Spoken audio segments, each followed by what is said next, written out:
Girlfriends are discussing the events that took place the day before. People have been talking about it a lot lately. A young man riding a motorcycle is talking on the phone. He tells his friend about his conversation with his boss. The boss was shocked, but if he asks for a raise, the boss will agree. The guy looked around and said that the area he was in was just a dump.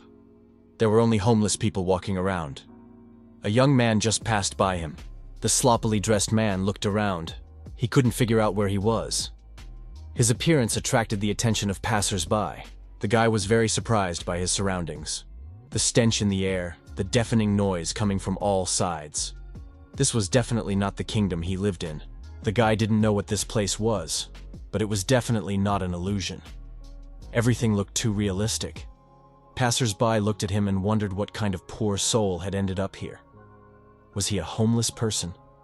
The young man urgently needed to find out where he was. The stranger stood in the middle of a busy street. It seemed terribly noisy to him. The Emperor of Flames. Anyone who called Emperor Yomru that was doomed to die. Everyone who fought him had no doubt that he was the Emperor of Flames. He knew neither pity nor tears. He appeared in human form, but he had long since ceased to be human. Wherever he went, he left a bloody trail of victims in his wake. No one dared to follow in his footsteps, for he was none other than the god of destruction. He destroyed the supreme master of the dark path of Marima, and forced the leader of the cult of the heavenly demon to his knees. For these feats, he was considered the pinnacle of mastery among light and dark warriors. He came to be known as the god of martial arts. Emperor Yomru watches from the top of a cliff over a small village nestled in the middle of a forest. Now his past seems like a dream. He thought that there could be nothing else in his life but blood and violence. The girl drew her uncle's attention to something beautiful. Her companion said he didn't understand. Could the girl really see beauty in these petals of the saint? The girl was surprised. Did this uncle not know what joy was? Joy is when you laugh and dance with happiness, even if there is no particular reason for it. Someday this man will probably understand, but for now she will share her joy with him. The girl held out a dandelion flower to the man. The guy began to examine it carefully. Meeting this girl melted his heart, and he suddenly learned what tears and laughter were. He did not know that joy would ever appear in his life, which was full of chaos and evil. The girl had found happiness in her life, but what should he do? Maybe he should go in search of happiness too, or should he not get carried away with laughter and tears? Happiness. Had he achieved eternal immortality? The young man opened his eyes. Where was he? The emperor couldn't understand, because he had just been on the path to immortality. Or had someone cast an illusion on him, and he hadn't even noticed? The emperor thought that in any case, he had to find a way out of there. The cave was dark and uninhabited. Emperor Yomru decided that he had to get out and assess the situation. Behind our hero, a huge monster's head appeared. A message was received that the Alpha group should immediately enter the A0 portal, 12809. If they notice anything suspicious, they must report it immediately. Their task was to conduct reconnaissance. They must return alive at all costs. Alpha team cautiously advanced deeper into the cave. One of the team members said that it seemed to be a Class A portal, but it was relatively quiet here. His colleague was surprised. Did this guy remember nothing? Had he been asleep during the briefing? Class A portals are inhabited by the most intelligent monsters. It had been 5 years since the guards of Group 0 died in a similar situation. They had gone deep into the portal, where a whole horde of monsters awaited them. No one survived. Group 0 was completely destroyed. There was blood everywhere, and no one could make sense of what had happened. The guy scratched the back of his head and apologized to his colleague for his ignorance. The order was given not to move. A strange glow appeared from the depths of the cave. The girl was surprised. She hadn't even sensed the monster's presence. When had it appeared? The Class A monster was lying in wait, pretending to be dead. The girl, who was the commander of this squad, told everyone to retreat. She would try to delay the monster. However, this monster showed no signs of life. The young people's surprise knew no bounds. What had happened here? Alpha team got in touch and reported that many dead Class A Cyclops and Class B monsters had been found in the cave. All the higher-level monsters had been destroyed. Alpha team was continuing its reconnaissance and would report back in a timely manner.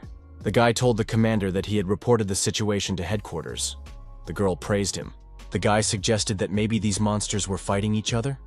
The commander said that even if that were the case, the lower-level monsters couldn't have wounded the Cyclops. So, another guild was hunting in this place. After all, Guilds have recently been conducting raids only in high-level portals. The commander found this interesting. Could there really be a guild in this country that hunts wherever it wants, and no one knows about it?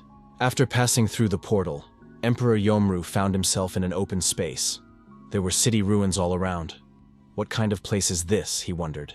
Opening his eyes, the Emperor realized he was in a cave full of monsters. I wonder why these monsters, which he could destroy with a single blow, attacked him. How did he manage to find a way out? Looking around, the Emperor wondered what these ruins were. Were there any living creatures left in them? Human remains lay nearby. The Emperor took the clothes off the skeleton and put them on himself. It was better than nothing. Emperor Yomru found himself in an unfamiliar place again. There was nothing around but mud, ruins, and weathered remains.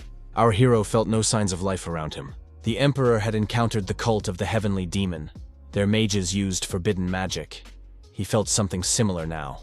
Yomru could sense the surroundings from such magic, but he had to look around before using his power here. The young man thought that first of all, he needed to get out of there. The young man decided to go where there was the least black energy. Choosing the right direction, he resolutely rushed towards his destination. There was a report on television that the Association of Awakened Ones had not yet expressed a clear position on this incident. In various countries where there are zero-level Awakened Ones, discussions about this portal are underway. The young people were in a restaurant. One of them asked when they would finally be served their jjajangmyeon. The waitress said she was already bringing it. It was the senior manager of the Yangchungak restaurant, Lim So-young. Lim So-young placed the food on the table and wished the young people bon appétit. The door opened and a young man entered the restaurant. The senior manager was delighted and said that she hadn't seen this guy in the restaurant for a long time. The young man greeted everyone and placed his order, asking for a plate of jjajangmyeon. It was the director of the Awakened Association, Baek Yun-ho. Lim So-young said that the director looked tired. Was he feeling unwell? Baek Yun-ho asked if the girl had seen today's news. Another portal had opened in the Deadlands. The guilds fought over this portal, and they are simply burning themselves out at work trying to quell this conflict. There is tremendous pressure on them, as everyone wants to get their hands on this portal. Everyone is hunting for magic stones. Recently, accidents during raids have become much more frequent. Restaurant manager Yu Sun-tae arrived with the food and said he agreed. Portals are multiplying. However, this has its advantages for them. More magic stones on the market means lower prices. The restaurant manager added that the monsters were not making them happy at all, and they had lost customers. Baek Yun-ho agreed. Who would dare to leave their home at a time like this? A guy on a motorcycle entered the restaurant. He nervously said that he couldn't take it anymore. Showing information on his smartphone, he said that another portal had opened and he could no longer work like this. Restaurant manager Yu Sun-tae told him to calm down and not yell in front of customers. After all, his salary had already been doubled. Maybe he would be friendlier? The guy replied that it was unbelievable. Was his life worth that money? He couldn't work like this anymore. Either the manager would raise his salary again, or he would have to find another delivery driver. Yu Sun-tae was outraged. How dare he do that? Things were tough for everyone right now. The delivery guy stood his ground. Either they raise his salary, or he quits. Yu Sun-tae told Lim So-young that it was time to pick up Hoyo. Maybe she could go get the girl? Lim So-young was surprised, because it wasn't time yet. Yu Sun-tae said they had to hurry so they wouldn't be late. Lim So-young replied that she understood and left. The restaurant manager thought that many people were moving because of the appearance of new portals. Many feared for their lives. It became very difficult to find workers, which is why this scoundrel was so arrogant. Yu Sun-tae had just settled here and didn't want to leave. The manager looked at the insolent courier who was staring at his smartphone. Why can't you find a single decent courier these days? Emperor Yomru found himself in a place where there was no negative energy. At that moment, he was in the center of a city unfamiliar to him. Passers-by turned to look at him because of his clothes. The guy thought that this place was not at all like his homeland, but there was a similarity. Many people possess inner energy. Yomru looked at a woman leading a little girl by the hand. They were talking calmly about something. The girl's energy made her stand out from the crowd, which is why she caught our hero's eye. Yomru thought that the girl had pure energy. Did that mean that this child knew something? Suddenly, a strong wind blew, and the woman grabbed her daughter's hand tighter. The gust of wind blew the hairband off the girl's head. The girl let go of her mother's hand and ran after the headband. Lim So-young shouted at Ha-yoon not to run away, as it could be dangerous. However, the girl did not listen. Ha-yoon shouted that it was a gift from her father and ran out into the street to retrieve the headband. Ha-yoon picked up the little thing from the road and was delighted. At that moment, a car was speeding down the road. The girl didn't see it, and the driver didn't have time to stop. The headband flew into the air again. Lim So-young gasped and screamed loudly, and passers-by also cried out in surprise. Suddenly, someone's hands reached out to the girl. Ha-yoon saw the car, and fear appeared in her eyes. A young man who had appeared out of nowhere picked up the little girl and literally carried her out from under the wheels of the car. The girl's savior turned out to be Emperor Yeomru. Leaving the roadway, the young man told the child that she had almost been hit by a car. He asked how the girl was feeling. The young man let go of the child, and the girl ran towards her mother. They were both frightened. Lim So-young bowed to the unknown young man and thanked him. She didn't even know how to repay him for saving her daughter. The young man said that there was no need to thank him. He was just glad that the child was unharmed. Our hero gave the girl energy for her nervous system, and now she will be fine. Lim So-young offered to help the rescuer get to the hospital. The guy replied that he was fine. Yeomru looked at the woman and only then remembered when he had last eaten. Before arriving here, Yeomru had eaten one dumpling. The rescued girl pulled the guy's clothes and said that her dad was a cook. She offered to go eat together. Lim So-young said that they were indeed inviting the kind man to eat with them, as he shouldn't leave hungry. He had saved her daughter, and the least she could do was feed him. The guy started to refuse, saying he had done what he had to do and wasn't looking for a reward. However, his stomach continued to rumble treacherously. In the end, he agreed. The restaurant manager was alarmed. Had his daughter, Ha-yoon, almost been hit by a car? Yu Seong-tae approached the girl and asked how she was feeling. Was she hurt? Should they go to the hospital? Lim So-young said that the girl was fine. Lim So-yeon said that this man had saved their daughter. She wanted to feed him, so they came together. Yu Sun-tae approached the young man and shook his hand, saying he was very grateful for saving Ha-yoon. He could order anything he wanted at this restaurant. The emperor was confused and thanked the director. Ha-yoon approached the emperor and said that her father had warned her not to sit at a dirty table. Yeomru remembered what he was wearing and felt uncomfortable. It was the clothes he had taken from the corpse. Yu Sun-tae suggested that the young man take a shower while he prepared the meal. The restaurant manager also offered the emperor some clean clothes. Yu Sun-tae said that he had gained a little weight and that these clothes would not fit him anyway. They were about the same height, so they would probably fit. The manager added that socks would probably be needed as well. Yeomru found himself in the bathroom. He was told that there was a shower here. The walls gleamed brightly. But where was the well? The emperor called the owner and said that he didn't have enough water in that well. Yu Sun-tae was surprised. He didn't have a well. The emperor pointed to the toilet and said that he couldn't wash himself with such a small amount of water. His interlocutor smiled and said that it wasn't a well. It was a toilet. The emperor was surprised. Did the host mean to say that it was a toilet? Yu Sun-tae confirmed that it was the same water as from the tap, but for a different purpose. Yu Sun-tae said that the young man wanted to take a shower. He had to turn this lever, and water would come out of the shower head above. A second later, the director said that you had to catch the shower head. Otherwise, everything around would be flooded. Our hero thought, what kind of snake is this that spits water? After overcoming all the everyday obstacles, Emperor Yeomru finally took a shower and dried himself off. Now, he was in clean clothes. The guest told the host that he felt very good and thanked him for his help. Yu Sun-tae, wiping the water off the floor, was also glad that the water procedures were over. The host said that he did not want to offend his guest, but he was curious to know where the young man had come from. It was as if he was seeing a bathroom for the first time in his life. The protagonist wondered how he could explain everything to his interlocutor. Yu Sun-tae thought that their guest might have memory loss and shared his assumption with his wife. The emperor, sitting at the table, said that he only had fragments of memory left, but he couldn't remember how he got there. Yu Seong-tae said that was why the young man was dressed that way. It seems that the cave the guy came out of is one of the portals. Yeomru wondered what portal he was talking about. These are doors to another dimension that once began to open in this world, but they still don't know what they are. These doors open and close for no apparent reason. Sometimes people get sucked into the portal, and all they can do is survive on their own until the door closes again. They usually lose their memory. In harsh conditions, they lose their memory completely, and may lose their social skills. Such people are called isolationists. Yu Sun-tae said he would explain everything later, but now it was time to eat before the food got cold. Yeomru picked up a plate from the table and thanked the hosts. The guy looked at the contents of the plate and asked what it was. He thought the color of this food was suspicious. The color of the food reminded him of the time when he was undergoing initiation. In order to survive, he had been forced to drink dirty, stagnant water mixed with blood and corpses. Ha-Yun asked why the uncle wasn't eating. Did he not like black noodles? The emperor asked how to eat black noodles. The girl stuck her chopsticks into the plate and said that you had to stir them and then wind the noodles around them. Ha-Yun wound the noodles around her chopsticks and handed them to the young man, telling him to eat. Yeomru carefully brought the noodles to his lips and sniffed the food first. Jjajangmyeon.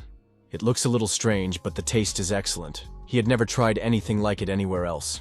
Yu Seong-tae watched the guests eat and said that he wanted to treat the young man to something better. But it was late and there was no food at home.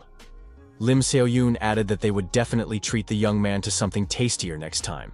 The emperor asked the hosts for another plate of this dish.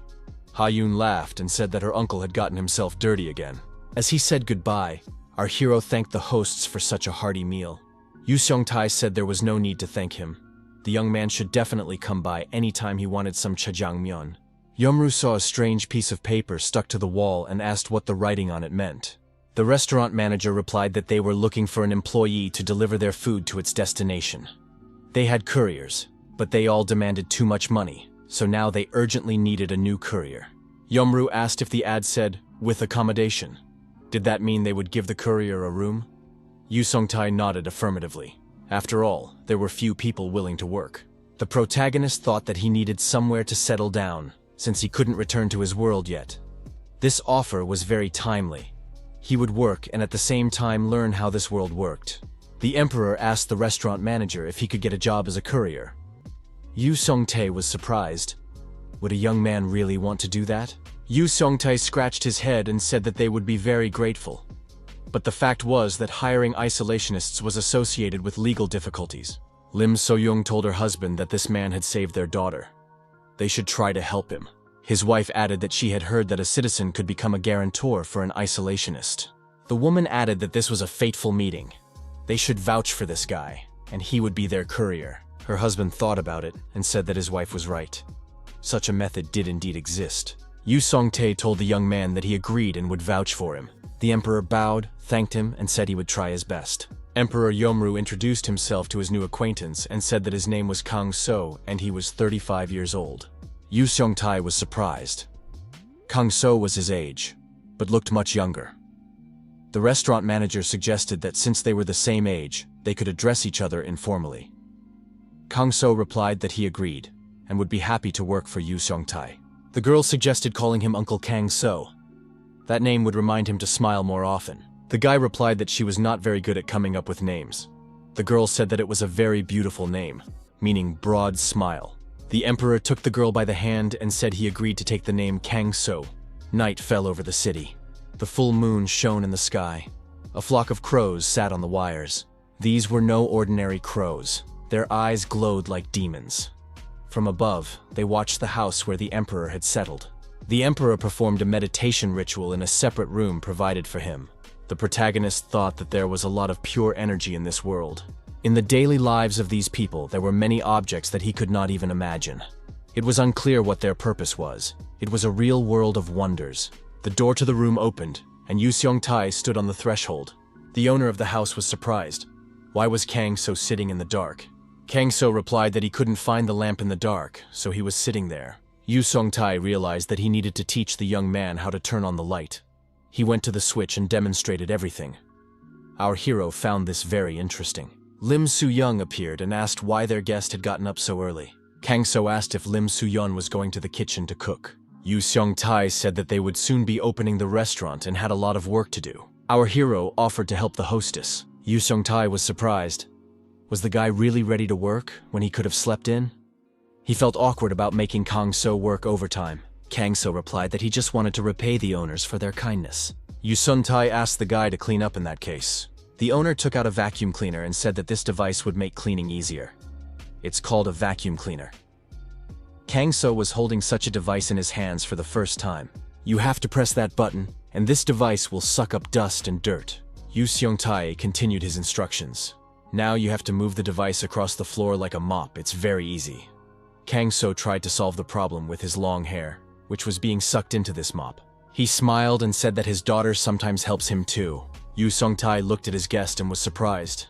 His facial expression and hairstyle were very strange. Kang So said that everything was fine with him. Yu Sung-tae noticed that although the vacuum cleaner was old, it sucked very strongly, so caution was needed. The restaurant owner said that it was time for him to start working in the kitchen, so he left the young man here alone. Kang So thought that he had a task to do. He needed to clean up, but this device was quite dangerous. As always in such cases, the protagonist decided to use magic. This method always worked flawlessly. Kang So began to systematically spread magic throughout the room. Dust, debris, and various harmful substances were activated and gathered in one place. The trash can seemed to our hero to be the most optimal place to collect all the harmful substances from this room. When the dust was gone, it was time to move on to water procedures. Thanks to magic, water spread throughout the room. All surfaces, even hard-to-reach places, were cleaned. When Yu Seong-tae looked into the room, the cleaning was finished. Our hero said that, in his opinion, it turned out pretty well. Kang So said that he cleaned up in his own way and hoped that Yu Seong-tae would not mind. The host was surprised. Did his guest really have such an ability? Kang So asked again. If Yu Seong-tae meant controlling water, then that was his ability. But what was so special about that? Yu Seong-tae was surprised. Was Kang So really a high-level awakened? That's what they call people who have awakened superpowers. This process began 25 years ago when the portals began to open. These abilities are also called auras. Such people possess telekinesis and other things that are difficult to explain, such as various elemental magic. Depending on how well a person controls their aura, they are assigned a class. The higher the class, the higher the status and influence in society. Yu Seong-tae added that he once worked as a loader, and there were awakened people among his co-workers. But no one he had ever seen in his life could control their aura as well as Kang So. This guy's talents have no reason to languish in this restaurant. It would be better for him to join the guild as a hunter, where he could live a decent life. Kang So told his interlocutor that he did not plan to become a hunter for humanitarian reasons. There was confidence in Kang So's eyes, and he had no intention of changing his mind. Yu Seong-tae was surprised. The guy just doesn't understand what life is like in this country yet. Here, high-level awakened people live like nobles. Kang So said that after hearing these words, he wanted to become a hunter even less. Kang So told his interlocutor that he had tasted both wealth and honor in his life. But he realized too late how fleeting it all was. Yu Seong-tae looked at his interlocutor and asked if his memory was returning.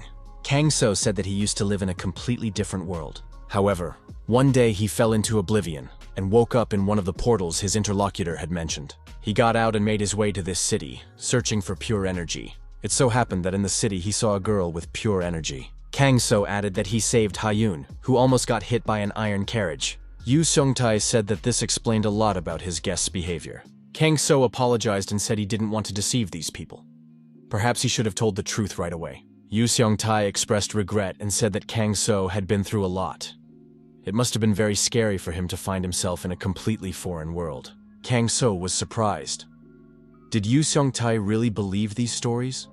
His companion said that if he were in Kang So's place, he wouldn't have been able to tell everything right away either. The restaurant owner suggested that everyone say that his guest was an isolationist, just in case, but Kang So should definitely consider getting tested for superpowers.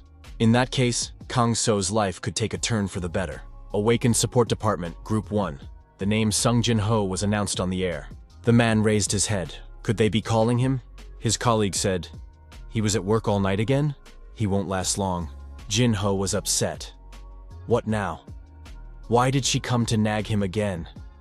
Kim Myung-hee from the second group of the inspection department asked what was going on that he had to work all night. Jin-ho stretched. He couldn't stop thinking about case A012809. He had no idea where to start. The girl handed him the papers she was holding and told him to read them. Was he still looking for that awakened zero class? Jin-ho read them and was surprised.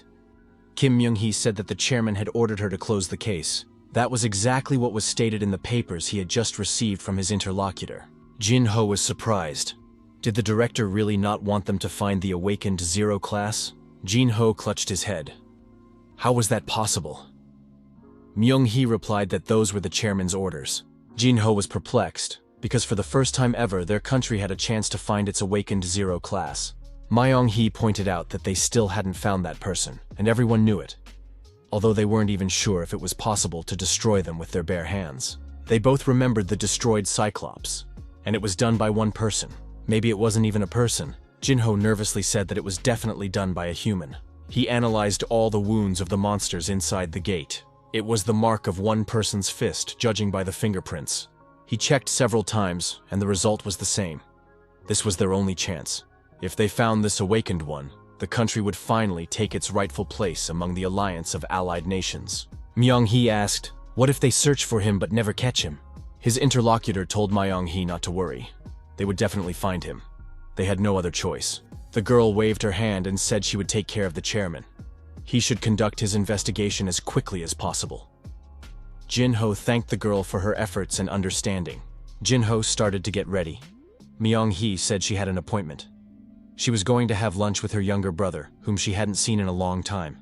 Jinho said it was the one who was a paramedic at the medical center. The girl suggested that her interlocutor join them. Jinho declined, saying not this time. He would buy something at the store and have lunch there. Myung-hee said they would meet at a famous restaurant nearby, but she didn't ask what kind of cuisine it served. Jinho said he guessed which famous restaurant nearby she was talking about. At least, he knew a place that his department head, Bayek, would recommend. After all, their department head was a serious foodie. Myung-hee said that her brother had told her that his department head had also recommended this restaurant to him. Jinho suggested that it was most likely the place that Mr. Beck loved so much. Myung-hee stood under the sign and couldn't remember the name of the restaurant. Could it be Spring Pavilion? Her brother approached her and said that he had wanted to have lunch with her here for a long time. The jjajangmyeon here is simply incredible. Chief Paramedic Kim Myung-jin asked, "Maybe my sister doesn't like jjajangmyeon?" Myung-hee objected, saying that she was going to have lunch with her little brother, so of course she would like this dish. The girl thought she wanted to take her brother to an elite restaurant, but it turned out like this. Opening the door to the restaurant, Myung-hee told her brother that she was hungry and really liked jjajangmyeon. Myung-hee was curious about which restaurant department head Baek recommended to everyone. The food must be very good here if he likes this cuisine so much. The young people entered the restaurant. There were no other customers there. The head administrator, Lim So-young, greeted them and suggested they take any table they liked. The manager said that it was a self-service restaurant and asked them to follow her. Myung-hee was slightly discouraged. Lim So-young left the menu on the table and told them to call her when they had decided what to order. Myung-hee was surprised. "Is this really a good restaurant? Why is it so empty?" Myung-jin told his sister to stop worrying. He guaranteed that the food here was delicious. The guy handed his sister the menu and told her to make her choice. He was sure she would like it. Myung-jin said he had already made his choice. It would be, of course, jjajangmyeon. His sister said she would order the same. Lim So-young came over and asked if the young people were ready to order. Myung-jin said they wanted one sweet and sour pork. He also asked for 2 servings of jjajangmyeon. The manager smiled and said she would give the gallant young man an extra serving of dumplings on the house. Myung-hee didn't like this restaurant. His sister was surprised. Had her brother really become so sociable? Myung-jin replied that it was just basic politeness. The paramedic asked how his sister was doing. Probably they were busy now because of the A-class portal incident. Pouring herself some warm water. His sister replied that a headache was the least of her worries after that incident. Myung-jin wanted to know the details. This incident had attracted a lot of attention. If they didn't find the only Class 0 awakened in many years, their association would never recover from the blow to its reputation. However, the chairman ordered the case to be closed. Nevertheless, her colleague from the support department vowed to find the awakened one by any means necessary. Her brother assumed that it was not easy for his sister right now. Of course, the easiest thing to do would be to close the case. But how could they pass up such an opportunity? She and her colleague, Jin-ho, were certainly making life difficult for themselves. The girl stopped mid-sentence and looked around anxiously. Her brother asked what was wrong. Myung-hee felt a strange energy. The girl thought, that man standing off to the side radiates an incredibly powerful aura. But why hadn't she felt anything until now? Nevertheless, there had just been a surge of aura. Myung-hee's aura detection ability had worked on this man. But in a second, a terrible stream of power emanated from him. Could he really hide his aura so quickly? If the girl was not mistaken, this guy was at least A-class. In terms of level, he might even be comparable to the awakened 0 class they were looking for. Lim So-young brought the order, 2 servings of jjajangmyeon, pork in sweet and sour sauce, and dumplings on the house. The manager wished them bon appétit. The young people thanked her.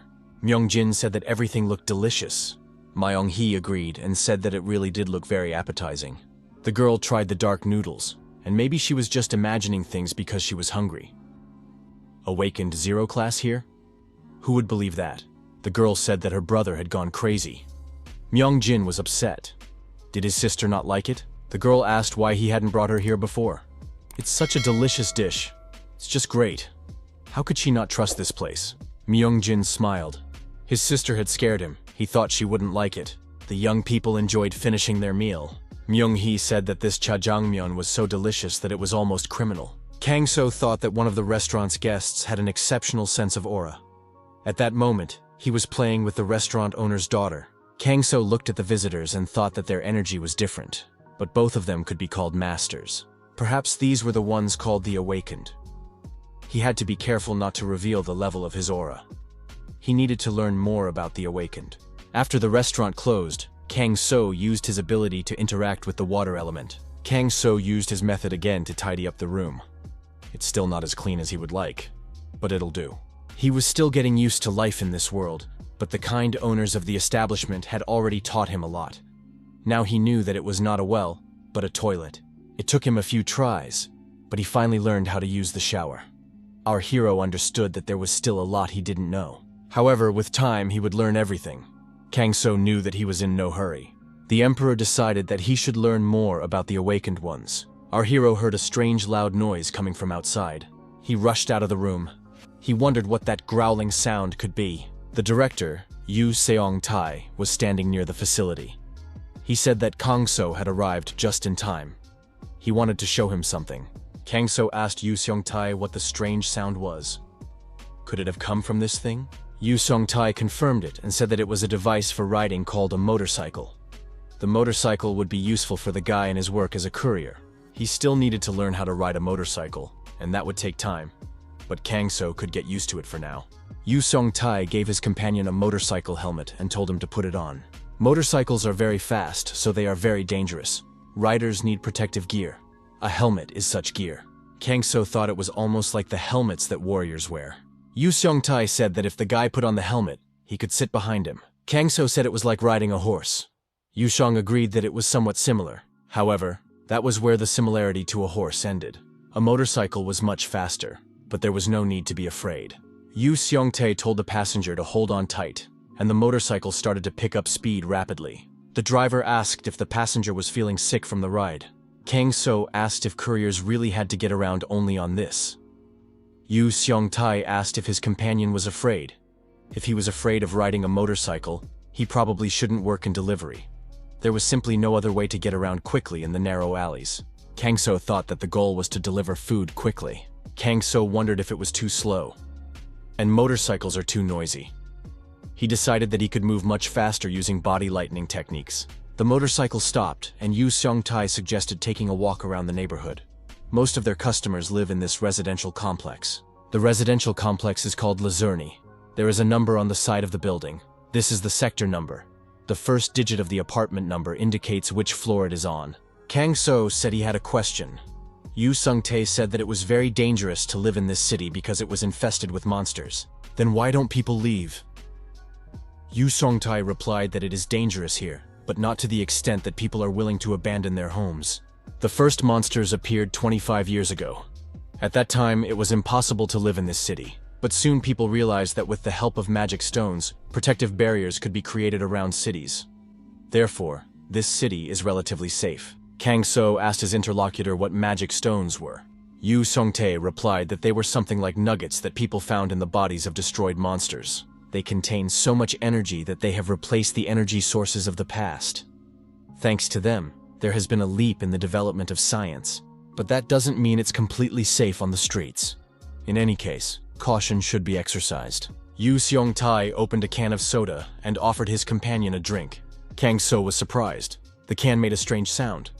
What was it? Yu Seong-tae suggested he try it, saying that he would probably like this drink, as Kang-so had probably never tried anything like it before. After trying the drink from the can, Kang-so thought that it was something unknown again.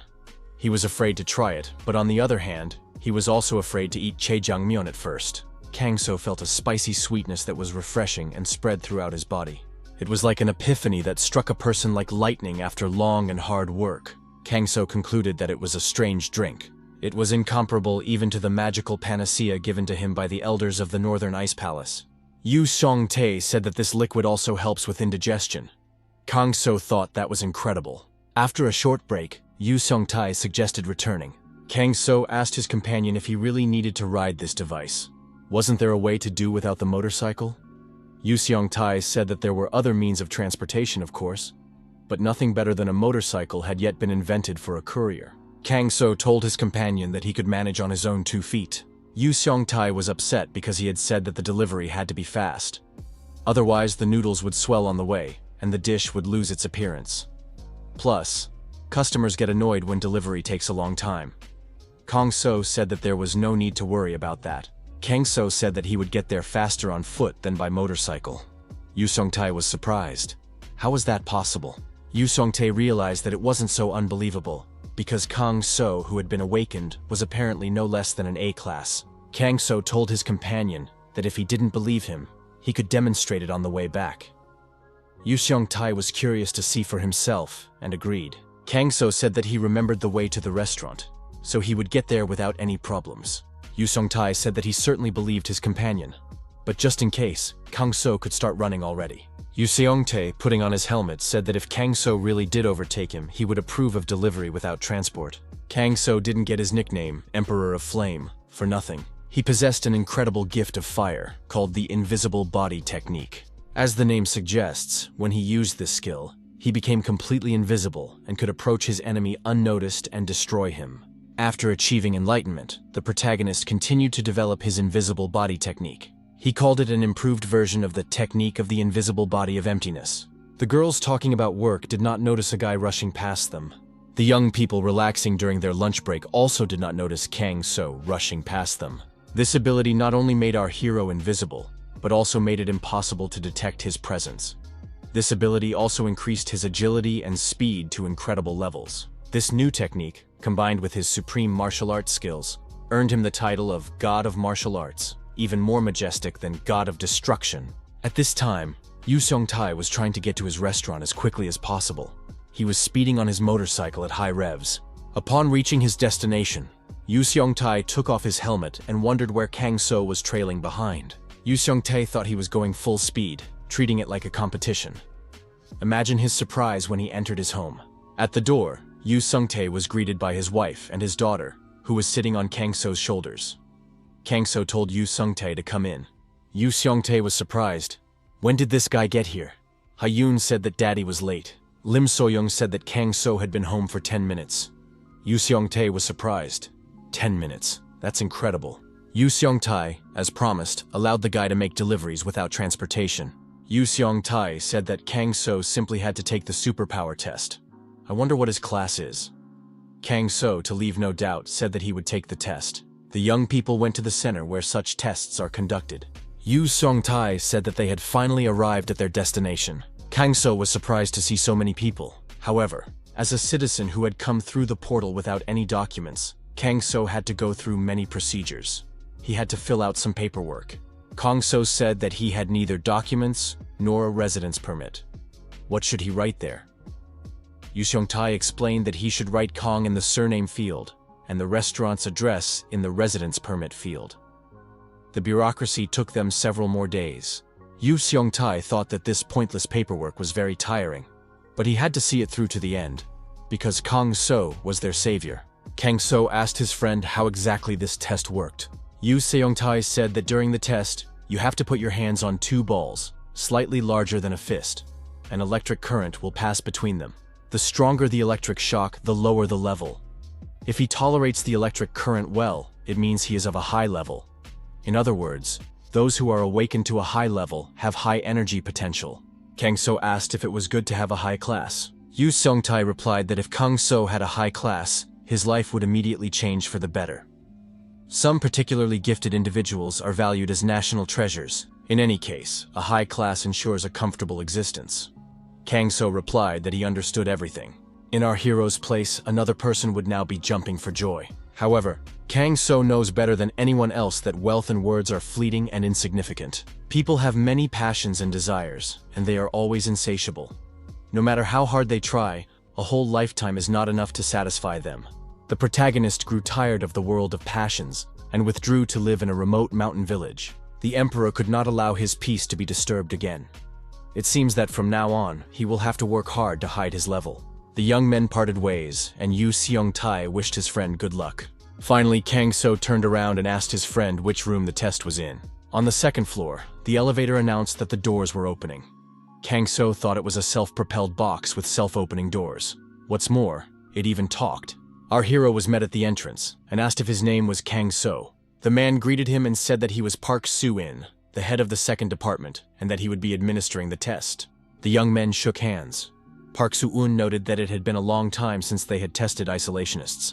Kang So was reserved and focused. He tried not to miss anything. The head of the second department said that 10 years ago there had been an increase in the number of isolationists, but gradually the government regained control over most of the territory, and these cases began to decline. Park Soo-young added that the North had no chance before, and now even less so. Kang So was surprised. What North Korea is this man talking about? The young people approached doors that looked like safe deposit box doors, and Park Soo-in said that the testing would take place here. Depending on the grade received, the young man would be referred for training. Opening the doors, the young people went inside. The department head said that he had brought the test subject, Kang So. The girl in the office said they were ready to begin. Kang So saw the balls that Yu Seong-tae had mentioned. Our hero had to place his hands on these spheres. He had to try not to move until the test was complete. Kang So said he agreed and that it would not be difficult for him. The girl announced that she was starting. Kang So noticed that he really didn't feel any electric shock because his body was successfully resisting it. As Yu Seong-tae said, the stronger his resistance, the higher the level would be recorded. Since our hero had his own plan of action, he decided that he needed to do something. Kang So thought he needed to restrain his inner energy. The girl turned off the voltage and said that Kang So could remove his hands. Mr. Kang So's result was F-class. F-class means that he is awakened, with abilities slightly greater than those of an ordinary person. Ordinary people are classified as G-class according to scientific classification. The department head thought that Kang So was an isolationist, and he must have hoped to get a high class. He must be very disappointed that his class is only slightly higher than that of ordinary people. Kang So thought that he had made a mistake. He tried to lower his resistance enough to get a G-class. Our hero thought that he should have figured it out right away and lowered his resistance to 0. His interlocutor told Kang So not to be upset. His class does not determine his value as a person. The internal security agencies have a department that supports the awakened. This department deals with matters of high importance and secrecy. The task forces within the department are divided by number. The first group handles the most highly classified matters, followed by the others in descending order. The head of the second group is in charge of training isolationists. This is a very responsible position. Among the isolationists, there are often awakened individuals of the highest classes. Even if it interferes with their main work, they are obliged to organize the training of isolationists. A colleague asked the head of the second department, Park Soo-in, if he was working overtime again. Park Soo-in was surprised that such a busy head of the first group, Baek Eun-ho, had come to his department. Baek Eun-ho said he had heard that an order had been signed to organize training for isolationists. He came to ask if his colleague would like to share a night meal with him on this matter. It was also interesting to find out how the testing went. My conversation partner said that this was the first isolationist in many years. The bosses hadn't said anything about it, but they were clearly unhappy with the result. An F grade isn't very good, but these things happen. This guy will definitely have problems because of his isolationism. It's better to be in a high class. The department head said that the interviewee mentioned food. He wouldn't mind killing his hunger with kimchi or something else. Baek Eun-ho looked meaningfully at his colleague. He had another suggestion. Baek Eun-ho said that he didn't come to his friend's house in the middle of the night to eat cold kimbap and supermarket food. He only offered fresh jjajangmyeon and gabajang because they needed to eat well. The importance of gourmet food should not be underestimated. Kang So opened his eyes and sat up in bed. Our hero thought that his friends in the spring pavilion were already awake, because it was almost 6 in the morning. It was a strange feeling, because he didn't feel rested. Perhaps it was because he had learned so much yesterday. However, there were also pleasant moments the day before. The day before, after the afternoon training, there was dinner. our hero noticed that there was a delicious roll on his plate. After jjajangmyeon, it was the only dish that surprised him so much. He thought he had tried all possible delicacies in his past life. Kang So thought he needed to do something about this fatigue. He needed to do some tree breathing exercises, but it was impossible to do that here. Otherwise, the people in this building would quickly realize that he was not an F class at all. He was almost exposed by the woman who came to eat at the restaurant. The association building was full of awakened people of different classes working there. Among them, there might even be those who were much more sensitive to auras than that woman. He had to be careful. Our hero was surprised why those people felt that way about his training. However, the training itself was much more meaningful and useful than he had thought. Last night, the department head said that an S-class portal had suddenly opened, and hordes of monsters began to emerge from it. Many civilians and awakened ones were affected. This incident is called the Great Collision. Humanity managed to defeat the monsters, but the area where the war took place became uninhabitable. The area became known as the Land of Destruction, and even criminals do not try to hide there. Kang So thought that when he came out of the portal, he ended up in this land, and only then found the city. Kang So thought that if even 3 or 2 portals of this class had opened in this land, causing the earth to become cursed, the association would not have been able to cope with it, and it would have been a disaster. The day before, our hero learned about the structure of society in this country. Society here is like a tower made of parts that don't fit together well. If he understood correctly, even a minor shock would bring this tower down. And in this situation, he appears, a martial arts master of a very high level.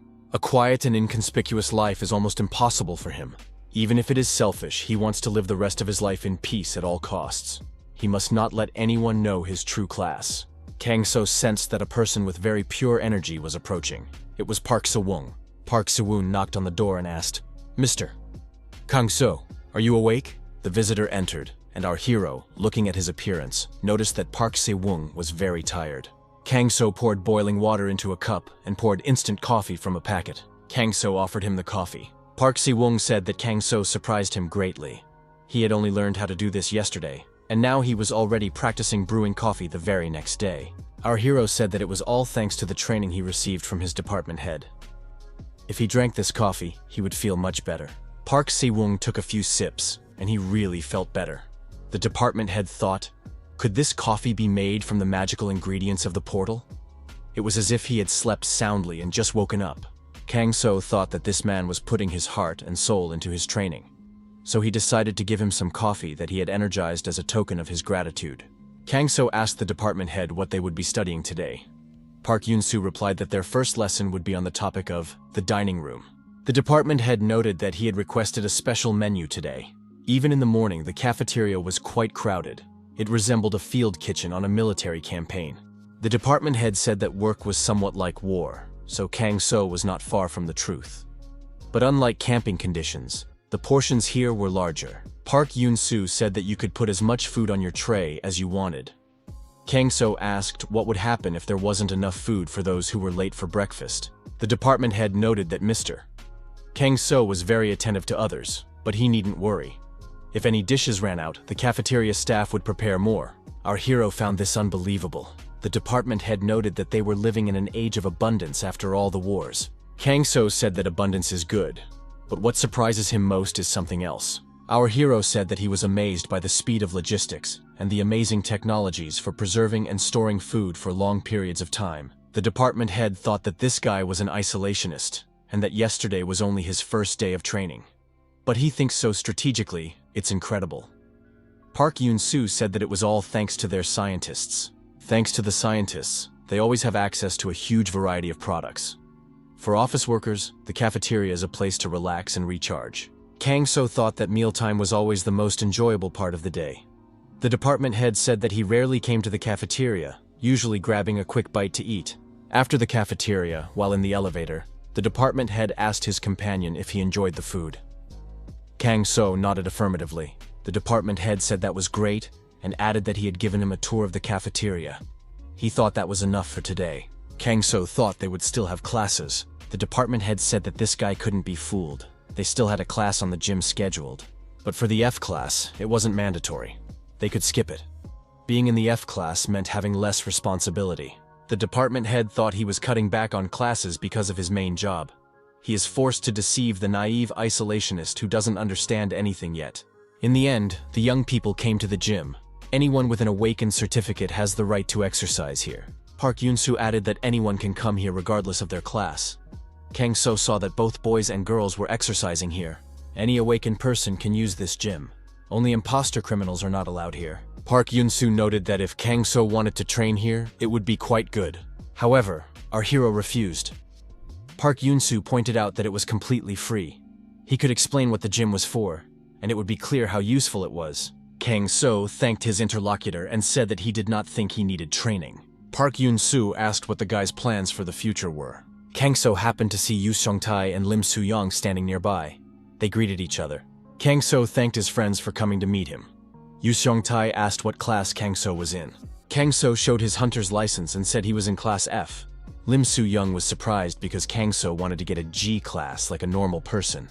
Kang-so replied that he couldn't control his inner energy in time, and got a higher class than he wanted. Yoo Seong-tae said that it wasn't bad at all, because his abilities were impossible to ignore, and an ordinary person couldn't have them, so it would attract attention. Kang-so asked his companions if he really looked that suspicious. Lim Soo-young admitted that he did. Kang-so was being watched from the upper floor. The department head asked his colleague if he had noticed anything else unusual about this guy. Park Yoon-soo said that he had incredible intelligence and learnability. There was nothing else unusual about him. To be precise, this guy is very quick-witted. If you explain a concept to him, he immediately understands how to apply it in different areas. He learns quickly and applies what he has learned in practice. The department head said that the first group's law enforcement department told him something much more interesting. They said that his movements and sense of balance are not typical for his class. They even wondered if the testing device was damaged. The interlocutor said that after the test, the device underwent another check and everything was fine with it. This guy's class was assigned fairly. The investigator noted that anyone can advance to the next level, but this guy would never rise to the middle class, let alone the upper class. Could it be that everyone was paying so much attention to him because they hadn't had any isolationists for years? Park Yoon-soo said that he frankly expected much more from this guy, and that he is disappointed. In the future, this guy would like to help his friend with his restaurant business. Yoo Seong-tae handed Kang-so a smartphone and said that with it, he would be able to contact him at any time. Yoo Seong-tae said he bought this gadget with his isolationist allowance. Maybe Kang-so needs something else? Kang-so said he was thinking about getting a haircut. He hadn't noticed it before, but lately he had noticed that most men in this civilization had short haircuts. He didn't want to stand out. Lim So-young said it was a wonderful idea. What kind of haircut does he want?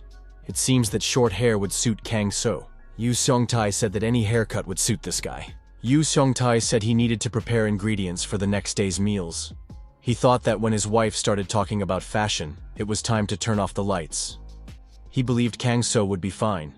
Lim So-young said she was ready to take their guest to the barbershop.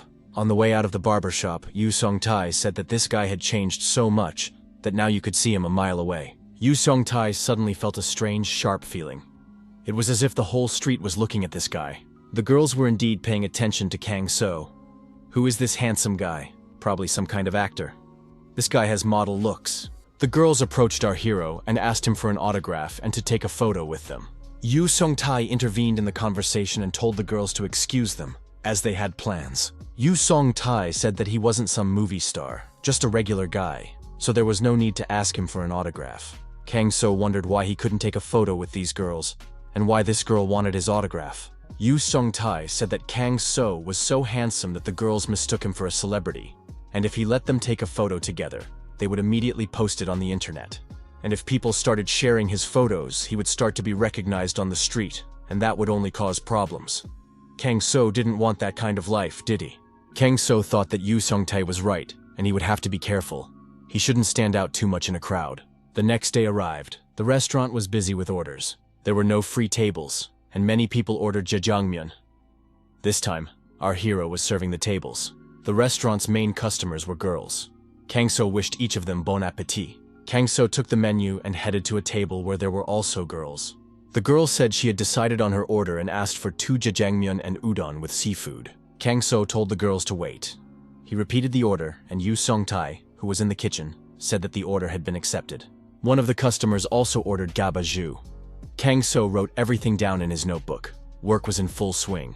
The visitors noted that the cuisine at this restaurant was simply excellent. Why hadn't they known about it before? One of the girls said she would be coming here every day from now on. Her friend agreed and added that she would order jjajangmyeon here every day. One of the girls approached the manager and asked if they had any free seats. Lim So-young replied that they were currently at full capacity. The girl was upset because she really wanted to eat. The hungry restaurant visitor said that in that case she was willing to wait. Another girl also agreed to join the queue. Lim So-young looked at the line of young people who wanted to try their food and told the dear guests that they were almost out of food in the kitchen. It would be better for them to come back tomorrow. Many disappointed faces appeared in front of the manager. Some of them were even crying. Could they really not eat at this restaurant today? Suddenly, someone shouted loudly for people to step aside. The girl approached the manager and said her name was Kim Ji-yoon. She had come for a job interview. Lim So-young greeted her and said she was very happy to see her. The applicant said her name was Kim Ji-eun. She was 23 years old, had graduated from college, and was currently looking for a job in her field. Lim So-young said that they were currently short-staffed at the restaurant, so they had decided to hire another part-time employee. The girl responded to the ad very quickly. Kim Ji-yoon could rest assured that she had already been hired. Kim Ji-yoon said that the Spring Pavilion restaurant is a very well-known establishment and she wants to work there. The manager was surprised. Is the restaurant really that famous? Kim Ji-yoon said that this handsome young man attracts all the female customers. The new employee asked where she should start. Looking at Kim Ji-yoon, Kang-so thought she was a very interesting girl. She had a very strong aura. Our hero realized that in this civilization, people with high superpowers live well. They should be valued and have a different quality of life than ordinary people. Lim So-young instructed the new employee to pack portions of pickled radish. She also had to deliver and take orders. Lim So-young asked the courier to deliver all the food in order, according to this list of orders. Kang-so agreed and said he would be back soon. Our hero put on his motorcycle helmet and said he was going out to make deliveries. Yoo Sung-tae asked Ji-yoon to help him pack the portions. Ji-yoon thought it was strange. When she was researching this establishment, it said that there were few visitors here. After a while, Kang-so asked Ji-yoon if she was busy. The girl asked if all the orders had been delivered.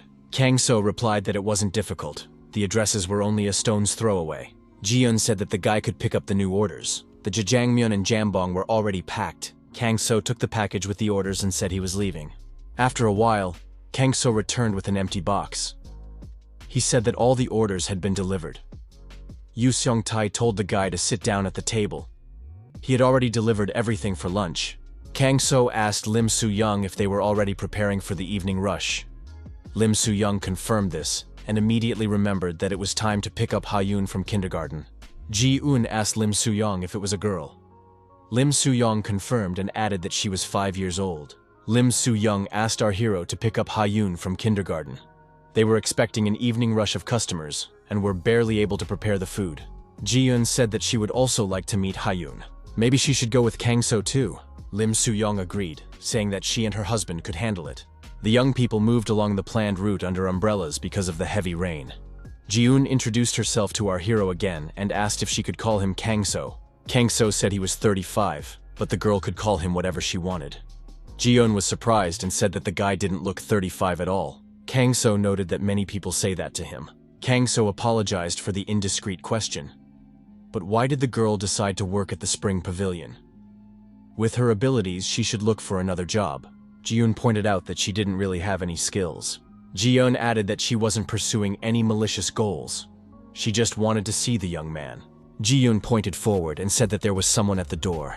The kindergarten doors opened in front of the young people, and the teacher said that the little girl had arrived. Ha-yoon was delighted that her uncle Kang-so had come for her. Ha-yoon waved to her uncle and greeted him. Kang-so asked if the girl had had a good time there. Ha-yoon replied that she had enjoyed herself. Ha-yoon told the teacher that this was her uncle. The teacher was surprised. The teacher said that Ha-yoon had told her a lot about her uncle. The teacher looked at our hero and, frightened, asked if he was all right. The teacher asked if the man accompanying her uncle was his wife. When she saw Ji-eun, the teacher was surprised and asked how Ji-eun ended up there. Ji-eun covered the teacher's mouth and told Sora to be quiet. Sora asked how Ji's work at the guild was going. Ji-eun told Sora not to say anything unnecessary. This girl's parents think she's an ordinary person. In fact, she's on a mission. We have to pretend that they don't know each other. Ha-yoon and the teacher said goodbye until the next day. Kang-so also said goodbye to Sora. Kang-so, Ji-eun, and Ha-yoon, each with their own umbrella, were returning home. Kang-so asked Ji-eun if the kindergarten teacher was her friend. The girl laughed in response. She said that they were indeed friends. Kang-so said that he understood that they were friends. So why didn't they talk? Ji-eun replied that they saw each other too often anyway. The girl said that walking under an umbrella in the rain was very pleasant. Ha-yoon said that she also liked walking under an umbrella and added that her beautiful aunt also liked walking in the rain. Ji-eun smiled and said that she liked walking with her uncle better. Kang-so asked if it was hard for Ha-yoon to carry her umbrella. Ha-yoon replied that it wasn't heavy and that she wanted to carry it herself. Kang-so warned the girl that if she wanted him to help, she should say so. Passing by a gate, Ha-yoon noticed something and asked her uncle to see who was there. Ha-yoon turned around and ran in that direction, shouting for her uncle to see what it was. Ha-yoon stopped and said that it was squeaking. Kang-so came over and asked, "Is it really squeaking? It must be a mouse, but why is it getting wet in the rain?" Ji-eun said it wasn't just a mouse. It's a rodent called a dungeon rat. Kang-so picked up the underground rat. The animal was frozen and wet. Kang-so asked if the underground rat was a magical creature. Ji-eun replied that this rat lives in the dungeon, but it is not a magical creature. Unlike magical beasts, it is not hostile to humans and does not try to harm them. This rat has a keen sense of its natural enemies, magical beasts and monsters. Thanks to its abilities and cute appearance, this animal has become a favorite among hunters. Many of them domesticate it. She probably went through the portal with her owner, and something bad happened to them. Being wounded, she somehow managed to get out of the portal. Ha-yoon cried out that she didn't want this rat to die. Couldn't they heal it? Kang-so said that it would not be easy to save this little animal. Ha-yoon said that the rat was still alive. If it was breathing, they shouldn't abandon it. The protagonist thought about how blind he had been. He said that even though it was still breathing, it would die anyway. After much hesitation, he decided that all life was undoubtedly precious. Otherwise, how would he be any different from his past self, from the cold-blooded assassin he used to be? Kang-so agreed with the girl and said they would take the rat with them. Ji-eun told the girl that they would hurry to the restaurant and try to save the rat. Kang-so noticed that the animal was in very serious condition, barely breathing. If they didn't hurry, they might be too late. Ha-yoon was scared and didn't know what to do. Kang-so scanned the rat and determined that its breathing and heartbeat were weak. It was as if it was fading away. Kang-so thought, maybe he should breathe life into it? Ji-eun watched this guy closely. When Ha-yoon returned to the restaurant with the adults, she immediately ran to her parents. Lim So-young was surprised to see the girl crying. Ha-yoon cried out that they needed help. The girl's parents looked in surprise at the animal in Kang-so's hands. Yu Seong-tae wondered where they had found the rat in the basement. Kang-so replied that they had found the rat in the doorway. Yu Seong-tae asked what was wrong with it. It looked as if it had been attacked in a portal nearby. It was barely breathing. Ha-yoon responsibly declared that she would save this rat and take it for herself. Lim So-young tried to explain to her daughter that it was not a hamster, but a sewer rat. If they found it on the street and not in the dungeon inside the portal, it surely had an owner. Its owner was probably already looking for it and worried about it. Kang-so said that they should first treat the rat. Yu Seong-tae said that they should look for a veterinary clinic nearby. Two young men entered the restaurant and greeted everyone. The restaurant manager welcomed the visitors. Yu Seong-tae told Mr. Beck and his companion to sit down. After all, they had come to eat, hadn't they? Mr. Beck was surprised when he saw the rat from the basement. The manager said that his daughter had found this rat on the street. It seemed to be injured. Mr. Beck looked at the animal and said that it seemed to be quite seriously injured. Mr. Beck picked up the rat and said he would try to help. Mr. Beck said that the animal had received very professional first aid. It was in much better condition than it had appeared at first glance. Fortunately, this rat is out of critical condition.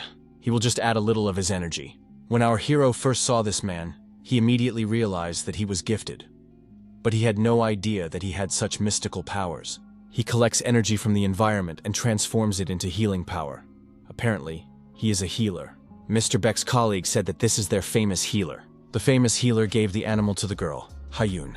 Mr. Beck said that this little girl was very lucky. Kang-so thought that the powers of these awakened ones were truly incredible. Yu Seong-tae asked his daughter what she was doing. Ha-yoon replied that she was looking after the rat.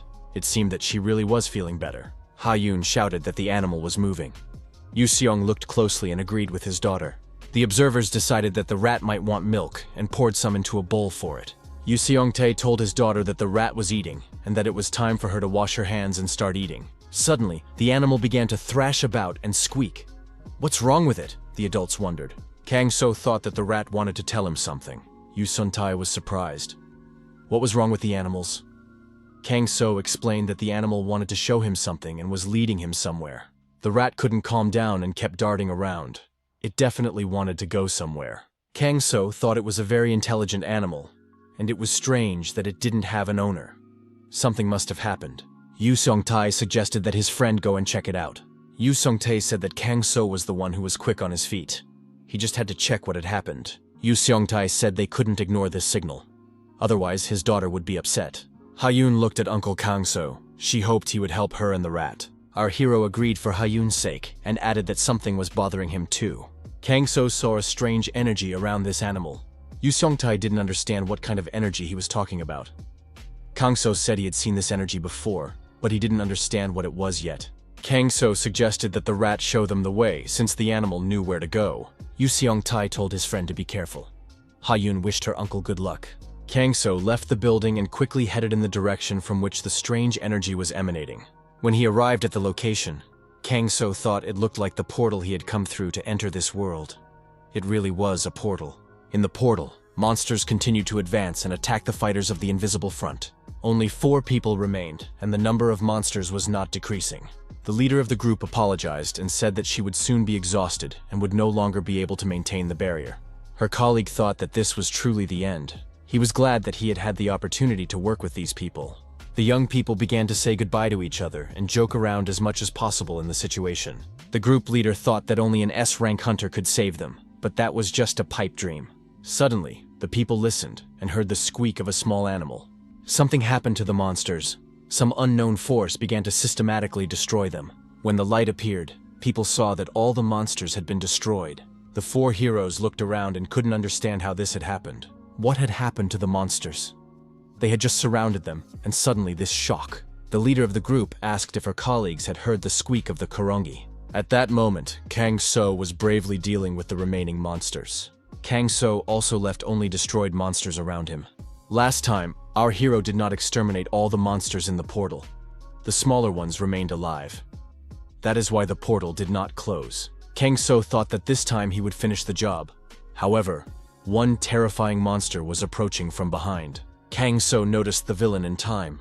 He thought that the core of these monsters was in their heads, so he had to hit them in the head. Kang-so understood that there was still negative energy in this portal that helped the monsters fight. The guy approached the sword. He thought that the monsters had killed some kind of warrior in this place. Only the sword remained. Kang-so decided to borrow this sword. Taking the weapon in his hands, the protagonist decided to continue destroying monsters and avenge its owner. The monsters continued to approach, but Kang-so was now armed and posed an even greater danger. Fighting his way through the monsters, Kang-so reached the source of a strange demonic energy. The energy was coming from behind a door. Kang-so opened the huge doors and went inside. Someone huge asked who it was. Inside the room was a huge knight who asked how this man dared to disturb his peace. He would not forgive anyone for this. The monster lunged at the hero, declaring that people like him must be destroyed. Kang-so saw such a creature for the first time, a knight holding his own head in his hand. Kang-so noticed that his opponent had a rather unique appearance. The sinister knight said that this man would pay for his mockery. The knight with his head in his hand rose high in the cave. Kang-so watched him. The villain declared that he intended to destroy his opponent with a single blow. Kang-so thought that the head might be a vulnerable spot. The knight began to descend directly onto his opponent and said that this insolent worm would be destroyed. Kang-so was ready for battle. After a powerful collision, the knight's head was smashed, and a crystal fell out of it, rolling and stopping near our hero's feet. Picking up the crystal, the boy thought that this must be the source of that energy. Perhaps this is what they call magic stones in this world. A rat peeked out of the boy's pocket and squeaked. Kang-so told the animal that he had eliminated everything that posed a threat. Kang-so said that the portal would close soon, and suggested that the animal run to its owner. Kang-so added that the animal should take care of itself. In response, the dungeon rat squeaked again. The animal turned around and ran off into the darkness. The guy thought that the girl would probably be upset. This dungeon was too strange. The creature ran up to the warriors and began to examine them. One of them said that for some reason this dungeon had been designated as C-class, But how did a B-class monster end up here? They still couldn't understand what had saved them. Maybe an S-class hunter had saved them? However, all the S-class hunters they had seen radiated incredible power. If one had appeared in this dungeon, they would have sensed it immediately. Perhaps it was the awakened Zero class they had heard about. The warriors saw a small animal fidgeting in one spot.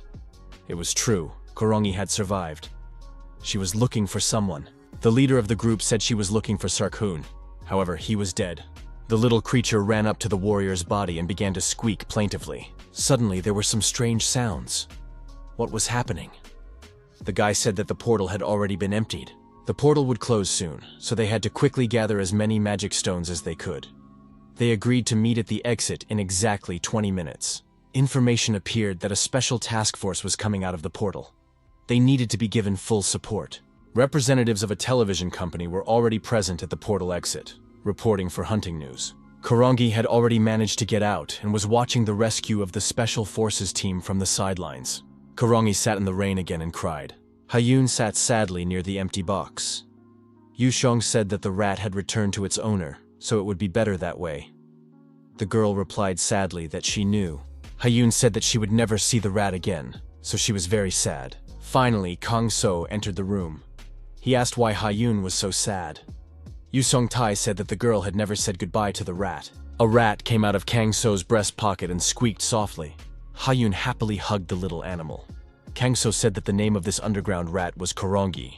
The boy added that it seemed the owner had taken it with him on a mission to clear out monsters, and they had both been injured. Yu Seong-tai asked what had happened.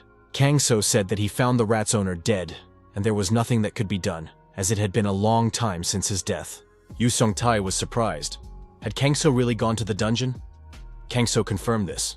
Yu Sung-tae said that the portal would probably be cleared soon. Kang So said that he had already cleared the portal, and then quietly slipped away. Yu Sung-tae wondered, what class was Kang So really? Perhaps Class A or Class S, like the legendary hunter Li Xin? Our hero had the opportunity to interact with hunters when he worked as a porter. Except for the unrivaled hunter Li Xin, no one could enter the portal and clear it alone. However, Kang So does not radiate as powerful an aura as Li Xin. If Kang So is so good at hiding his aura, he must be the awakened Zero class that everyone is talking about. Ha-Yun pinned a bow on Korongi's head and showed it to her parents. Her father said that now the animal looked like a princess. Yu Song-tai wondered what he was worried about. Even if Kang So is an awakened Zero class, he is still his friend. Nothing bad will happen.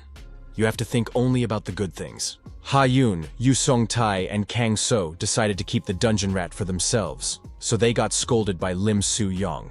Kang So woke up in the morning and got out of bed. It was his day off, and he was wondering what to do.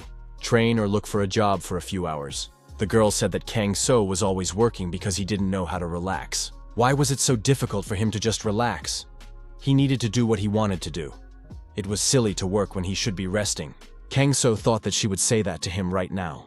Our hero decided to examine his trophy. An imperceptible alien energy emanated from the crystal. The people of this civilization utilize the energy of these stones. Their energy is similar to the dark magic used by followers of the heavenly demon cult. This magic was forbidden in the magical community. The energy was obtained through human sacrifices. Our hero decided that he could not keep this dangerous object. For now, he decided to seal its energy. Yu Song-tai was already up, but he noticed that Kang So had woken up early. Kang So said that Yu Sung-tae had also woken up early. Today is a day off. Is he really going to chop the ingredients anyway? Yu Sung-tae replied that he was a chef and should be responsible and at least chop the onions for tomorrow. He asked what Kang So would do on his first day off. Yu Song-tae suggested that the guy go to the library with Ha-Yun. Kang So did just that, picking up the girl and going to the library. Looking around, the protagonist thought that there were places in this world where anyone could read valuable books. Ha-Yun told her uncle that she wanted to look at books. Kang So told her not to run around the library and to come back as soon as she had chosen some interesting books. Our hero thought that this library was comfortable and had an incredible number of books. Ha-Yun asked the library employee to give her the book she was interested in, a book of fairy tales. Kang So noticed that the girl was helping the young library employee. Kang So felt an unusual aura from this library employee. Perhaps he was also awakened. It was quite a strong aura for his age. Kang So didn't know what was going on in this guy's life, but it was clear that he was having a hard time. The library employee was not as strong as Ji-eun, but he had abilities. Why was he languishing in this insignificant position? Ha-yoon asked the library employee if he was feeling unwell. The guy was surprised. Is it really that obvious? Ha-yoon said that her uncle was also concerned about this man. The library employee was surprised. Why? The library employee looked at Ha-yoon's companion and recognized him. He was the delivery man from Spring Pavilion. Kang So approached the library employee and was surprised. Do they know him? The library employee said that this guy is very popular on social media. He likes women and delivers in an instant, even though he is a foot courier. The library employee asked Kang So, "You're an awakened one, right? Can you tell me what class you are?" Kang So replied that he was class F. The young people started talking, and the library employee told his conversation partner about his life. Kang So realized that raids are only allowed from a certain age, and that's why this guy has to earn a living. The young man said that this is why he takes any job he can get. He also volunteers at the library because he gets extra money for his scholarship. Kang So was surprised. Was there really no one who could help him with his abilities? The library employee said that his class is C. It's not a bad class, but it's not a good class either. That's why no one will sponsor him. The library employee added that, unlike Kang So, he did not have any special abilities. Because he was useless, his mother lived in poverty. Kang So said that class doesn't determine everything in life. After all, his interlocutor could raise his class. The librarian was surprised, because that doesn't happen. Kang So asked if his interlocutor had tried to improve his class. He gives up without even trying. Doesn't he want to become stronger? The library employee said that of course he wanted to become stronger, but he didn't know how. Kang So said he could teach him. In return, our hero asked his interlocutor to find him information about a certain country. The library employee asked which country he was talking about. Kang So said he needed to learn about the OK dynasty. The library employee had never heard of this country before. He would try to find information about it. Kang So thought that if he had traveled through time, there should be information about the history of the OK dynasty. This logically explained why the magic of the OK dynasty and the magic of this time were so similar, even though they had different names. The librarian looked through the entire history book. None of the dynasties matched. The guy told his friend that he had already reviewed all the dynasties. However, there was no such dynasty as the OK. The library employee said with confidence that there was no mention of this dynasty in any history textbook. Kang So thought, Sun Ming Qing. These dynasties sound similar to their civilizations. However, he had never heard of them either. So, among the kingdoms of the past on this land, there had never been a period of the OK dynasty. The library employee asked if his interlocutor was okay. Kang So replied that he was fine, just lost in thought. Kang So thanked the guy for his help and invited him to the Spring Pavilion restaurant. He promised to treat him to jjajangmyeon there. The librarian said that it was nothing, and that he didn't need to thank him. Kang So thought that he had not received the information he had hoped for, but one thing was clear. He had not traveled through time, and he had not been bewitched by the magicians of the Heavenly Demon sect. So how did he get here? Our hero recalled how the man had given the child a certain object and said that it was, apparently, a relic of his great-grandfather. The man added, "One day the girl will need to find it, and then she will be able to return home." Kang So was surprised. What strange memories are these? But there was no need to rush. Someday everything would become clear to him. Meanwhile, someone was walking past the restaurant.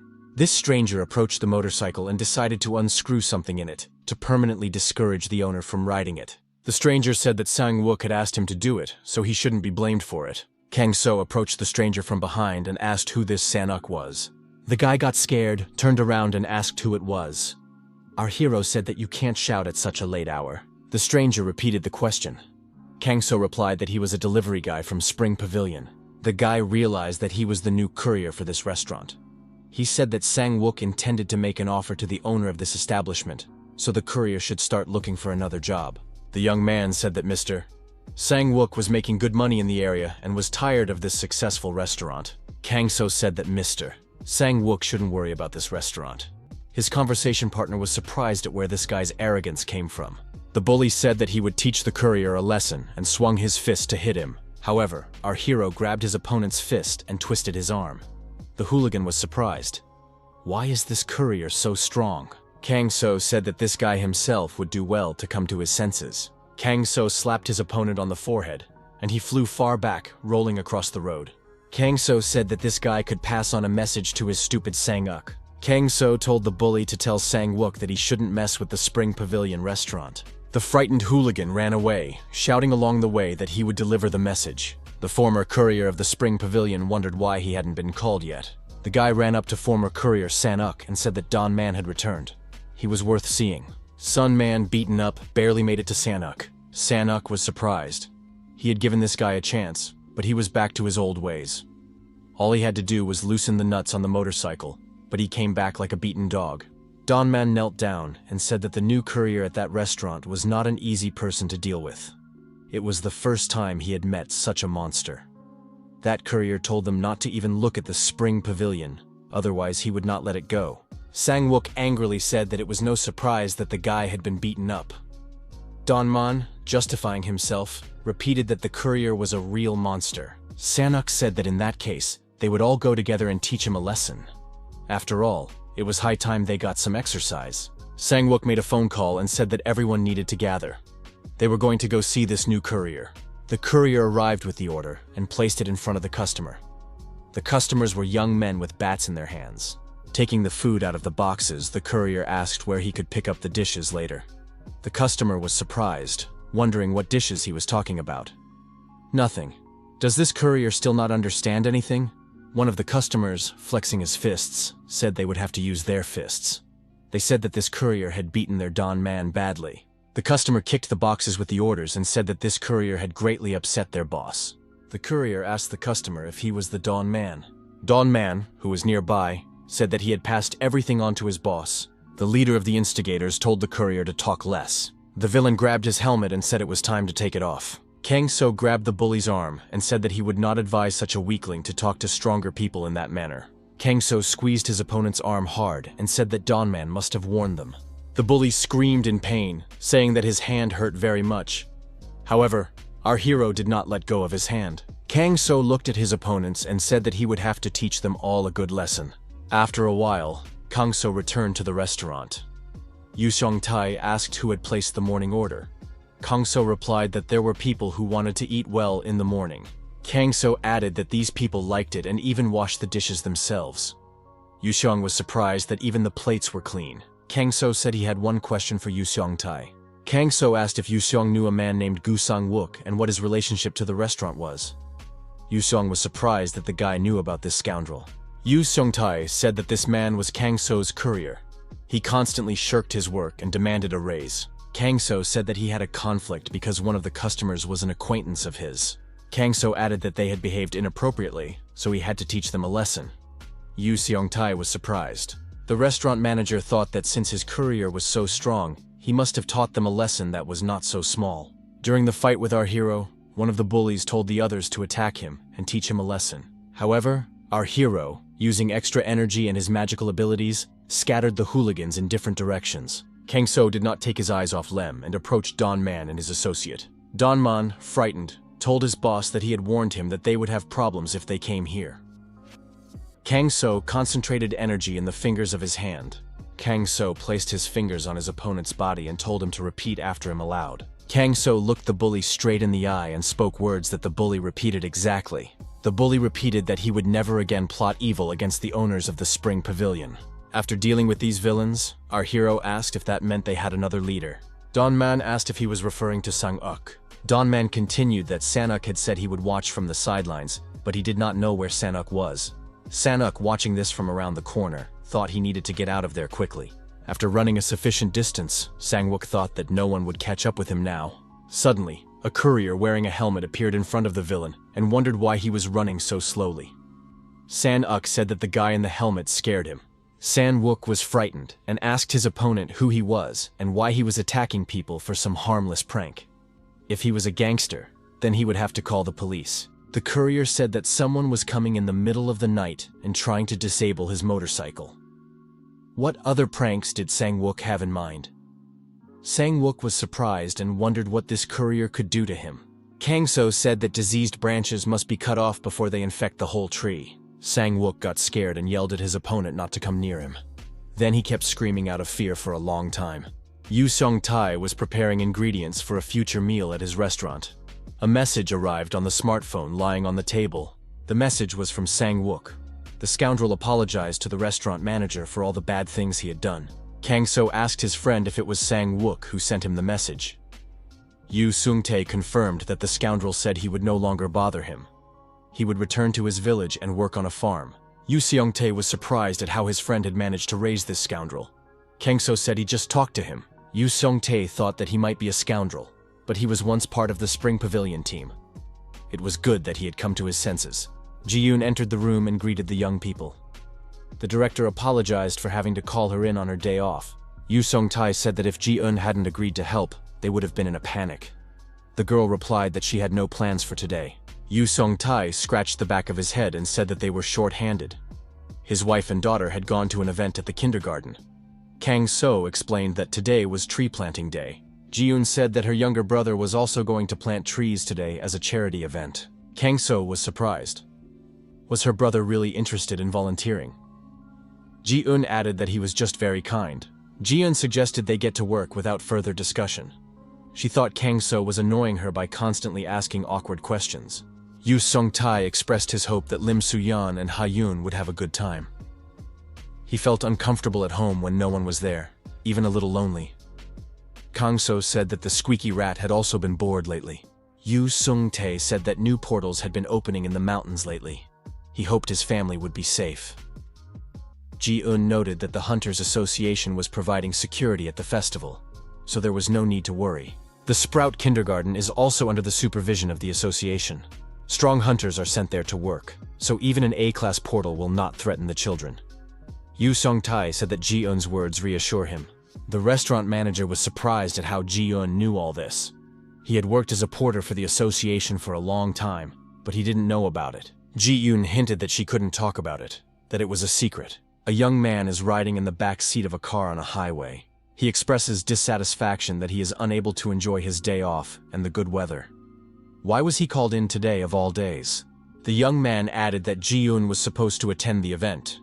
His colleague sitting next to him said that the young lady had urgent business to attend to and asked that the least useful person be sent to the event. The girl added that it was not difficult to guess that the young lady was talking about her interlocutor. She asked if he hoped that the young man knew that he was going to the event for a reason. The girl added that a certain important person would be attending the celebration, an influential person in the association. This is his chance to impress him. She was talking about the only master craftsman in the country who makes S-class artifacts, So Cole. The young man was surprised. Had he come here just to make an impression? The girl said that the master had a business meeting here. Had her interlocutor not read the additional materials that had been sent to him? The young man was surprised and asked what materials they were talking about. His companion said that if he continued in this vein, she would be forced to borrow the young lady. The companion asked her not to do so. The young man added that in that case, he needed Ji-eun to destroy him, both literally and figuratively. The girl said that the young man was exaggerating. The companion repeated that the guy had to make a good impression on Master So Chul today. The search for the Awakened Zero level was as important as establishing a relationship with the famous artifact master. The car stopped and the girl said they had arrived. Now it was time to greet the master. The guy was surprised. Could he just walk up to him like that? The young man got out of the car and approached the old man, greeting him and introducing himself. He was Kim Ho-in from the Red Dragon Guild. His father had told him a lot about So Chul. The old man asked if this guy was Hai Chul's son. The young man said that it was an honor to meet the elder. The old man extended his hand and said that he was pleased to meet him, and invited the young man to enjoy himself at the event. So Chul asked him not to interfere with his conversation with his grandson. The young man thought that the rumors were true. The old man was quite an unpleasant person. The elder's assistant apologized to the young man and said that the master was not always prepared for such situations. His companion met the young man near the car and said that she had expected nothing else from him. The young man noted that his sister knew that this is exactly how it would be. Why did she send him? He was not surprised where his sister could have gone on such an important day, leaving all the responsibilities to her younger brother. The assistant said that the young lady had gone to talk to her idol. At that time, Ji-eun was with Kang-so preparing food for the restaurant for the next day.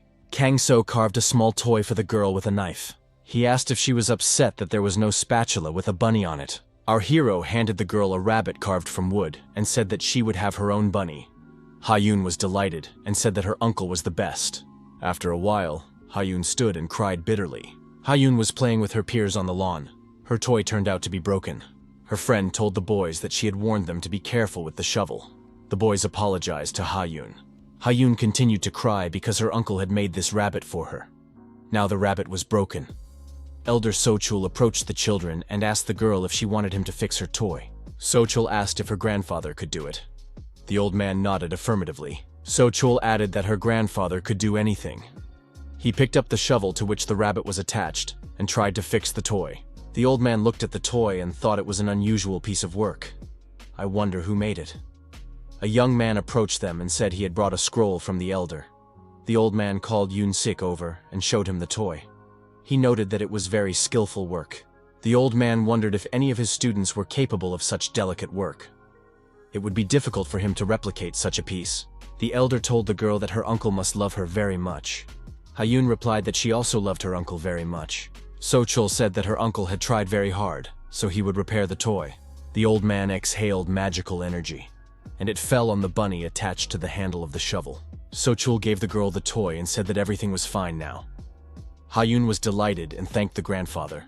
The young people watched from the sidelines as the elder interacted with the children. The guy said that this master needed a special approach. He added that he had an idea. He needed to tell his assistants to change their strategy regarding Master Seo Cheol. Recently, Kang So had gotten into the habit of going straight to the bakery to buy the delicious roll he first tried while training at the association when he received his isolationist allowance. Kang So entered the bakery, greeted the owner from the doorway, and asked if they had any rolls today. The guy standing behind the cash register greeted the visitor. Kang So walked around the counter and saw that the rolls were sold out. The salesman said that the rolls had already been bought up. The salesman smiled and added that he had set aside one portion especially for Kang So. Kang So was delighted and said that he was a kind man who often helped him out. The salesman reminded him that if all the rolls were eaten today, the leftovers should be put in the refrigerator overnight. Kang So thanked the salesperson and headed for the exit. The salesperson said he would be happy to see the young man again next time.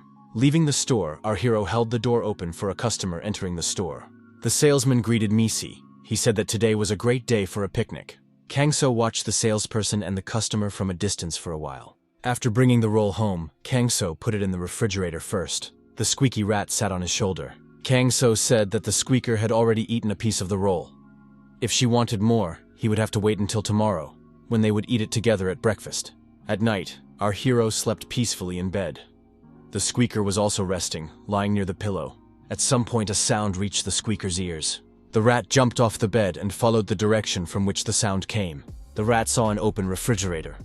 Without much effort, it jumped onto the shelf where the box with the roll was. The squeaker was surprised. The box was empty. Instead of rolls, there were only crumbs. Kang So approached the refrigerator and saw the empty box and the rat sitting nearby. In the morning, Kang So told everyone the news about the roll and the rat. Yu Sung-tae was surprised. Did the squeaker really eat the whole roll? Kang So said that the rat denied everything, but it was obvious who was to blame. The restaurant door opened, and a visitor appeared on the threshold. Yu Sung-tae got up from his seat and greeted the guest.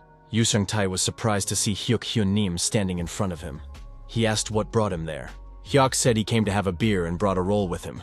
The guy added that he had a long and serious conversation ahead of him, so he brought a roll with him, a kind of bribe. Yu Sung-tae asked his companion what had happened to him. He looked distraught. The guest asked Yu Sung-tae how he confessed his love to his wife. The guy said that she often sits or hangs out at the bakery, and she is a beautiful and pleasant girl. He has been in love with her for 2 months. He doesn't know what to do if he confesses his love to her. He's afraid that Misi will start avoiding him. Hyuk even started crying. After all, he is not as handsome as Kang So. How can someone like him ask a wonderful girl out on a date? The guest said he had made a mistake and put his head down on the table. Yu Seong-tae noticed that this was a reaction to drinking too much alcohol. What should he do with him now? He should go home and go to bed. Kang So suggested putting the guy to bed in his room. Yu Seong-tae asked if that would be a problem for Kang So. Kang So replied that it wouldn't be a problem, as he owed the guy for always saving him a roll. Hyuk slept in our hero's bed. Kang So sat nearby in the room, resting in the lotus position.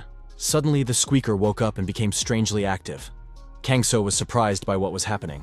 The The squeaker jumped onto the floor and ran out of the room. Our hero followed her. Kang-so approached the refrigerator and opened it. A little girl with wings on her back was sitting near a roll and devouring it. Kang-so asked who she was and what she was doing there. The girl looked back, and only then noticed the guy with the rat on his shoulder. In the morning, the adults placed the creature on the table and began to ask questions. So, was she the one who stole the sweet roll from the refrigerator? The girl said her name was Du-sun. She apologized for her bad behavior. Yu Seong-tae was surprised how a flower fairy had appeared in their kitchen, since they are usually attracted to flowers or honey. Kang-so asked what a flower fairy was. Yu Seong-tae explained that fairies are humanoid spirits that live in portals. With the appearance of portals, they began to settle in cities. Magical monsters were exterminated, but no one touched the fairies because they do not harm humans, and sometimes even help them. Therefore, they settled in protected cities. Kang-so asked again, so, are they creatures similar to their squeaky rat? Yu Seong-tae noted that sometimes there are bad fairies, but they still do not pose a serious danger. Kang-so looked at the fairy and said he would forgive her this time, but she must never steal rolls again. The fairy said she was ashamed, but she wanted to eat, and for that she was willing to work. Lim So-young wondered how a flower fairy could help in an Asian restaurant. Hyuk said that he could use this fairy. Yu Seong-tae said that it looked like they wanted to dump all the responsibility on the young man. Kang-so suggested that he would train Hyuk, and in return, Hyuk would hire the fairy. Lim So-young was delighted and said it was a pretty good idea. A man in good shape definitely wins a woman's heart. Hyuk was delighted and asked Kang-so to teach him everything. He had neglected his appearance for a long time, and it made him feel insecure. Kang-so said it was about time. Finally, he would have someone to train with. Hyuk said he was ready to start any time. Kang-so promised that the two of them would have fun together. The young people were walking around the mall. Kang-so said to Lim So-young that she had asked him not to tell Ha-yoon and Yu Seong. Why did they come here then? Lim So-young said that it was her husband's birthday the day after tomorrow. Ji-eun replied that now everything was clear. Lim So-young added that she wanted to buy her husband a gift, but wasn't sure what to get him. Ji-eun said that the lady shouldn't worry, she would help. Ji-eun thought that she had never imagined such an opportunity, even with her friends. It was wonderful. Ji-eun thought that going shopping with Kang-so would be quite interesting. Kang-so thought that he still felt like he was on a date, even though Lim So-young was with them. Lim So-young asked Kang-so once again not to say a word to her husband. They hid the gifts in his room.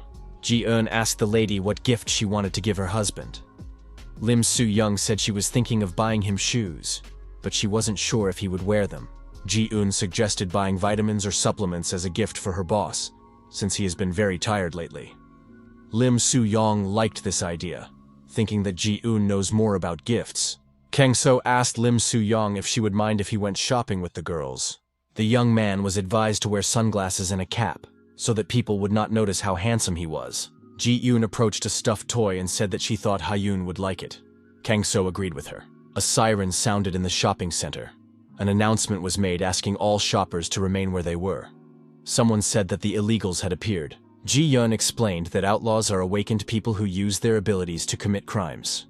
It turns out that not all awakened people have the same aura color. Our hero saw the criminal and thought that he had never seen an aura color like this person's before. This seemed strange. The illegal ones must know that the security guards had activated a barrier around the shopping center, and no one could pass through it except those who had set it up. Kang-so was surprised. If they knew, why commit crimes? Maybe they had some other plan. Ji-eun suggested that it could be a diversionary tactic. Perhaps they had other goals. Kang-so asked his companion if there were magic stones stored in the basement of the building. Ji-eun suggested that such a large shopping center would surely have many Class A stones. Ji-eun said that security had everything under control. They would definitely figure it out. Lim So-young began to worry about what to do. It seemed they would be late to pick up their daughter from kindergarten. They couldn't get through to the woman either. There was no connection. Our hero realized that he had no choice. He would have to help them. Kang-so told Ji-eun to stay with Lim So-young. Ji-eun warned the guy to be careful. Without wasting any time, the protagonist went down the service staircase to the lower floor. On the way, he saw security guards lying on the floor, bleeding profusely. What had happened here? Our hero used his inner energy to give first aid to the victims and save them from death. But they were all still in critical condition. Kang-so noticed that there were robbers in the next room. However, he only sensed a hostile aura from one man with a sword. Kang So instantly entered the room, and, using his unique abilities, deactivated all the criminals. Now he had no one to interrogate, but he would still find out what happened here from rumors. Our hero decided to leave the rest to the association. The latest news was being discussed in the shopping center. The people in black clothes were just distracting attention in order to steal the stones. The administrator told Yin Wuxi to detain those involved in the theft from the store. The administrator told 2 people to follow her, and so as not to waste time on the elevator, she jumped from the top floor straight down. Armed with knives, these people approached the room where the jewels were kept. They burst in, but what a surprise they got when they saw that all the robbers had been deactivated and were lying unconscious. What had happened here? Who had dealt with these robbers? Kang So told his friend that today was his birthday, but Yu Seong-tae was still busy with work. The restaurant manager was surprised to hear that it was his birthday. Kang So noted that for everyone around him, this day was not quite ordinary. His wife and daughter entered the room and wished Yu Seong-tae a happy birthday. Lim Soo-young was holding a birthday cake. Everyone, even the squeaky rat, congratulated Yu Seong-tae on his birthday. Ji-eun, Hyuk, and the flower fairy also came to the party with gifts. Yu Seong-tae was very touched, and even had tears in his eyes. The guests told him to light the candles quickly. A few days later, Yu Seong-tae approached the calendar and said that today was a holiday. Kang So agreed and added that today was Children's Day. Yu Seong-tae noted that since it was a holiday, they would make good money today. Our hero said that he had read that this day was dedicated to children. By the way, Ha-yoon is also a child. Yu Seong-tae said that he was going to take his daughter to a magic show after lunch. They would be busy until lunch, but how would they manage without Ji-eun today? Kang So said that was why he had called in a replacement for her. At that moment, your young man arrived at the restaurant. Kang So said he was just in time. Yu Seong-tae asked the young man for a guardian consent form and a medical certificate. The young man provided everything. Yu Seong-tae told the guy to wash his hands and start with the dishes. The new employee got to work. Yu Seong-tae noted that this guy works fast. You can tell right away that he's awake. The young man said that it doesn't come easily. He delivered newspapers every day, so he learned. Kang So noted that even when you are awakened, you still need to practice your skills. At that moment, Yu Seong-tae thought of another employee, Ji-eun. Ji-eun is an awakened G-class, but she is much more agile than this C-class boy. The girl was riding in the back seat of the car. The assistant said that the young lady would be there soon. The assistant added that as soon as they got out, the young lady should first greet the president, then the chairman of the association, and then talk to the other executive directors of the guild. The girl said she understood everything and asked about her father. The assistant said that the young lady's father had promised to pay a short visit. Apparently, he was very busy. The girl asked why she had to be at the corporate party today. Today is Children's Day. And why does she need this dark and flashy makeup and red suit? The assistant said that the color red symbolizes their Red Dragon Guild. She just needs to be patient. Their guild should be a role model and an inspiration for children. The girl wondered what aspirations they were talking about. They could barely cope with each new portal. However, this country owes its prosperity and security to them. The world is constantly balancing on the edge of an abyss. The assistant told the young lady not to forget her status. She is the most beautiful and representative face of the guild, the Red Flame Witch. It was only natural for someone awakened from a good upper-class family to be as beautiful as the young lady. There was no need to be ashamed of it. The girl thought that she used to want to look older so that she would not be looked down upon because of her age. Now, this striking makeup has become part of her image. The assistant inquired about the young lady's hobby of playing a lower-class person. The young lady replied that she was working undercover to protect civilians in case of emergencies. Her companion said she was glad that the young lady had a favorite pastime, an outlet besides her work and guild affairs. The car arrived at its destination and stopped. The girl got out of the car and thought that it had been a long time since she had been in her role as a hunter. At the amusement fair, a companion approached our hero and drew his attention to one of the attractions. It was a dart-throwing attraction. Kang So was surprised. What was this? Were assassins training in broad daylight? Ha-yoon explained that it was just a game. Kang So understood. These were the very entertainment games that people of this civilization loved. The guy explained that points were awarded for each ball that burst. Ha-yoon pointed to a teddy bear and said it was the biggest prize. The toy was wrapped in festive wrapping paper and looked very beautiful. Kang So asked the girl if she wanted a teddy bear like that. Ha-yoon replied that if she had a teddy bear like that, She would be very happy and wouldn't even want sweets. After thinking for a moment, the girl said that she still wanted sweets and different kinds of chocolate. Kang So suggested that the guy try to win the bear and make friends with Hyun at the same time. The guy said he would gladly try, but he had been awakened with a rather useless ability: explosion. Kang So asked what kind of ability it was. It wasn't very powerful for an S-class. He could cause a small explosion, enough to temporarily blind and distract a monster. In everyday life, this ability has no use. Kang So told his companion to try to do as he said. Everything should work out for the young man. Kang So bought 3 darts for throwing at balls. The guy thought about how he could hit a 100-point ball with all 3 darts in one throw. After all, it was impossible. Kang So told his companion to stand firmly and tense his core muscles.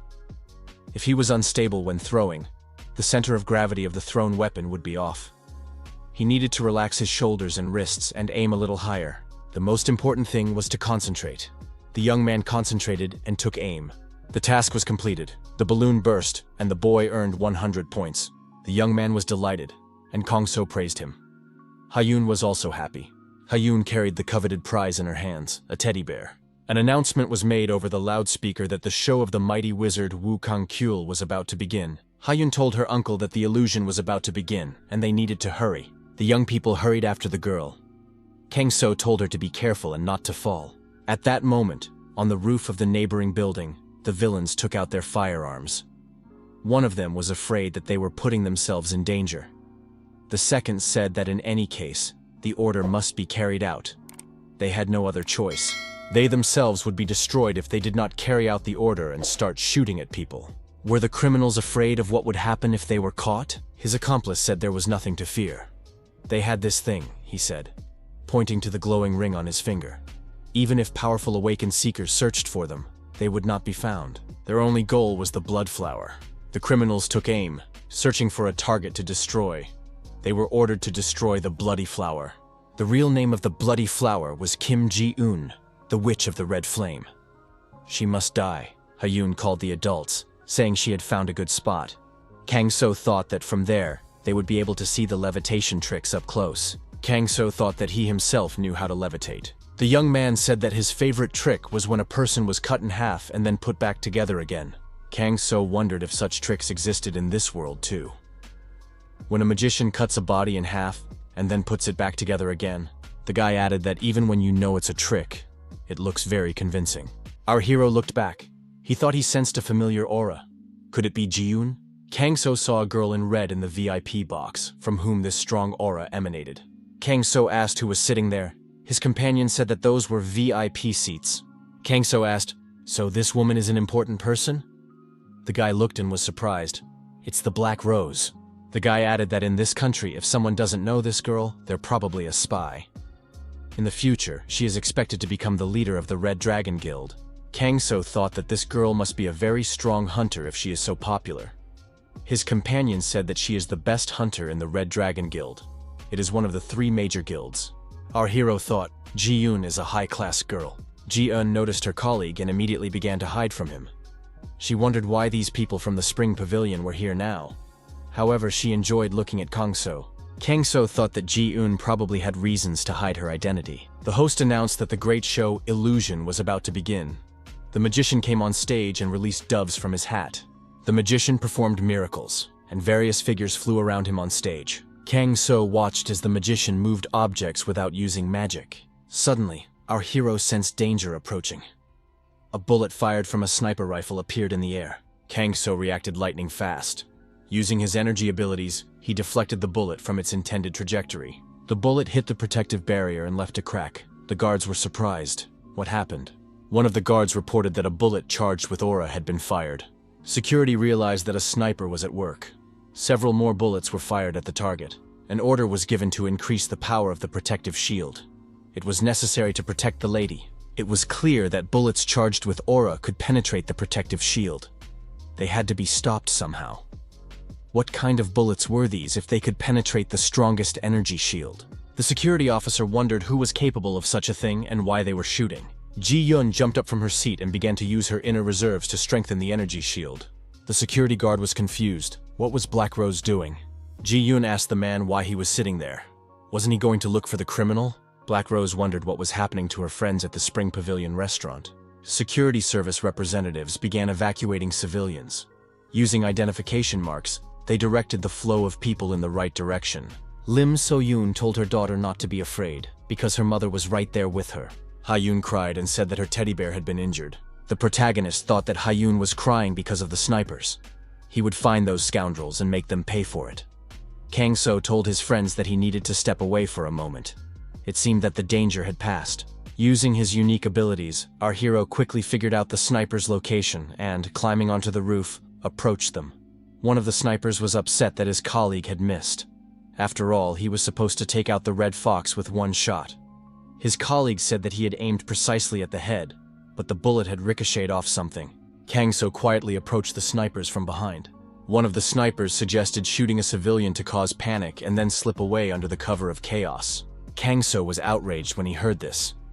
Were they really going to shoot innocent people? Kang-so decided that these two were scoundrels and thought it would be appropriate to return their own bullets to them. Giving the ammunition the necessary acceleration, our hero sent the bullets straight at the snipers. The villains were wounded and bleeding profusely fell onto the roof. Kang-so approached them. Kang-so was angry. Not only were they making Ha-yoon cry, but they were also going to shoot at innocent people. One of the villains saw Kang-so and said that he didn't know who this guy was, but he would not be forgiven for this. Kang-so wondered who this sniper was threatening him. Who would not be forgiven? Kang-so thought that the hunters from the association would deal with these criminals. In order not to attract attention and not to leave his friends for long, the protagonist jumped off the roof of this high-rise building and headed for Ha-yoon to calm her down. At the kindergarten, the children were drawing something with interest, asking the teacher for help. After receiving information on her smartphone, the alarmed teacher said that she would return to the children soon, but she needed to leave for a short while. The girl answered the call and said that Go Sora was on the line. After listening to the caller, the teacher said she understood everything. It could very well be an attempt by illegal immigrants. The children needed extra security. The girl was thanked for taking on this task, even though it was a job for the inspection department. The children left the room and called for Miss Go. The teacher said she was on her way back. Go Sora apologized and told the caller that she would call back later. Go Sora returned to the children, apologized for leaving, and asked if they knew what day tomorrow was. The children raised their hands and said that tomorrow was Parents' Day. The teacher praised the children and said that today they would be making paper carnations for this occasion. They wanted to express their gratitude to their parents. Go Sora approached Ha-yoon and thanked the girl. She asked who the flowers were for. Ha-yoon replied that they were gifts for her parents. All the children immediately began to talk about who their paper flowers were for. Go Sora approached the boy, Jung-hoon, and said that he had also made a very beautiful carnation. The children asked if Jung-hoon had anyone to give gifts to. The children asked the teacher if it was true that Jung-hoon had no one to give carnations to because he had no parents and lived with his aunt. Some children said they didn't want to be friends with Jung-hoon. Jung-hoon sat at the table feeling sad. The teacher tried to cheer him up. Ha-yoon said that the boys who didn't play with Jung-hoon were bad. The girl asked if they didn't have parents. How would they feel if they were asked questions about who they were making carnations for? The other children replied that they didn't want to be without parents. Ha-yoon asked if they now saw how bad it was. So why did they ask Jung-hoon such questions? Go Sora asked the children what they should do when they did something bad. The boys replied that they should apologize. The teacher told the children to apologize to Jung-hoon and never say such things again. Jung-hoon sat there upset, tears welling up in his eyes. Ha-yoon approached the boy and told him to stop crying and continue making carnations with her. Jung-hoon said he would give the carnation to his aunt. Ha-yoon smiled and assured him that his aunt would love the gift. The girl was walking down the hallway with documents in her hands. She was deep in thought. She thought about the guild leader Kim Chae-ho, awakened to Class A. He appeared in the era of chaos, a master of the magic sword and fire magic. He was one of the great warriors who won the war against the monsters. It was the greatest guild in the country, but this man frightened her. The girl decided that today she had to do without mistakes. Knocking on the door, she heard someone on the other side say she could come in. The girl entered the office and greeted the leader. The man was sitting at his desk. The assistant said she would read the schedule for today to the leader. The leader asked how the investigation into the attack on his daughter using aura-charged ammunition was progressing. The girl replied that the Silver Tower Group was currently under suspicion, but there was no news yet. The man slammed his fist on the table and demanded that the perpetrators be found at all costs and as quickly as possible. It was imperative to find the person who had dared to attempt to take his daughter's life. The girl assured him that everything would be done, and added that she had brought the requested materials on the Spring Pavilion restaurant. After studying the documents, the man asked if this was really the restaurant owner. The girl confirmed that it was Yu Seong-tae, who had once been her friend and helped her explore the underground. He was a talented chef. The assistant asked what the boss wanted to do with him. The man added that after his wife's death, his daughter lived only for revenge. This was the first time she had been interested in anything else. Moreover, he has a good relationship with the restaurant owner, so they should be kept under surveillance and left alone. When the leader was left alone in his office, he leaned over to his safe. The man took a child's toy out of the safe. It was the first carnation from Ji-yoon. When he looks at this thing, all his fatigue and irritation simply melt away. He hopes that his daughter will one day start smiling as often as she did when she was a child. In the morning, before the restaurant opened, the former library employee met Kang-so, who was cleaning the surrounding area. Kang-so told the young man that he had come earlier than usual. The guy said that thanks to Kang-so's training, he had learned to deliver the same number of newspapers in less time. Kang-so was surprised to hear about this training. Everything had been achieved through the guy's own efforts. He had only given advice. The young man said that he had been feeling depressed for a long time, and thought that his life would be like this until the end, ordinary and boring. But thanks to Kang-so, he felt that he could achieve anything. The guy assumed that he would not be able to advance in class, but he did not imagine that the dart-throwing technique he was taught would develop his abilities so much. Kang-so was surprised by what he was talking about. His interlocutor explained that the dart-throwing technique had been very useful to him. Kang-so said he meant something else. The guy was repeating for the second time that he would stay with the class forever. Why? The young man asked. Wasn't it obvious? The chances of a person experiencing a second awakening were practically zero.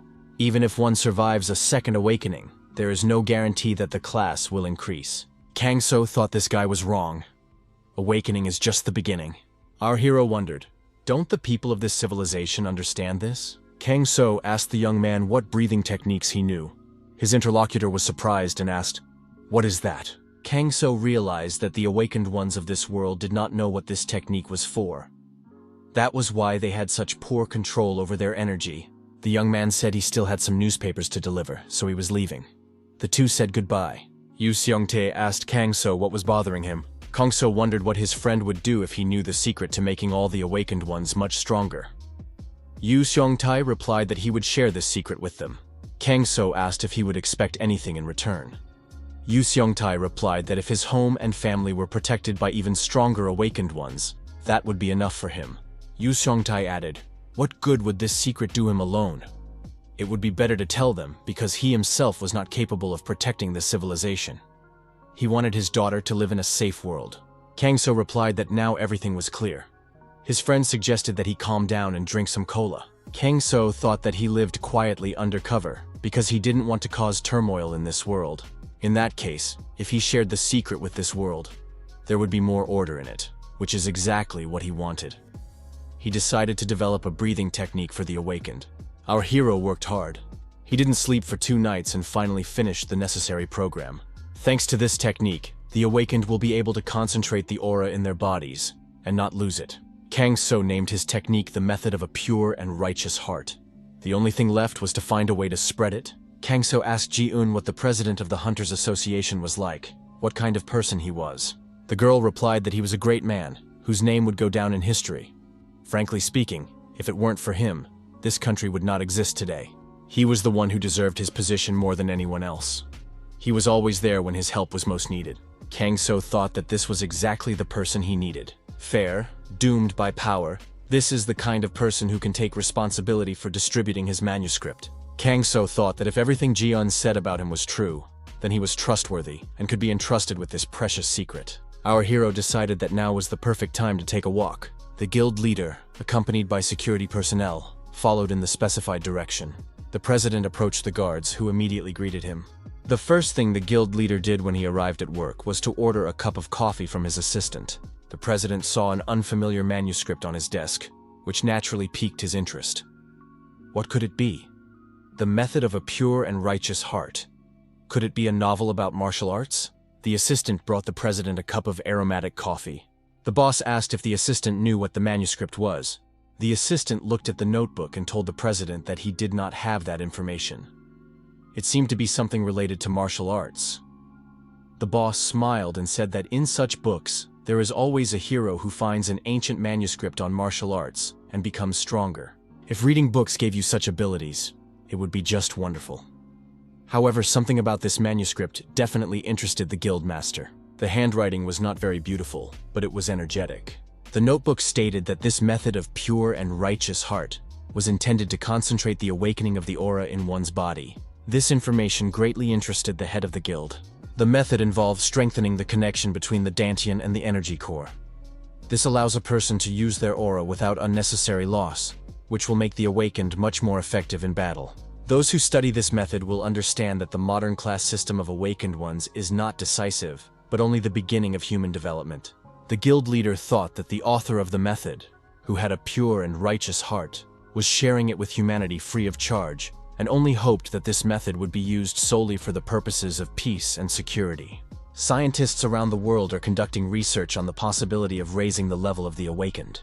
However, no one has found the answer yet, and all research has been in vain. The guild leader wondered, who could have written something so grand? The method is written very convincingly, one might even say at a very high level. But who brought this notebook here and for what purpose? On a blank page of the notebook, the man saw an unusual symbol. It couldn't be. This was the only trace of an awakened 0 level they had found. Perhaps he was the author of the method. If so, there was no doubt about the effectiveness of the method and the good intentions of its author.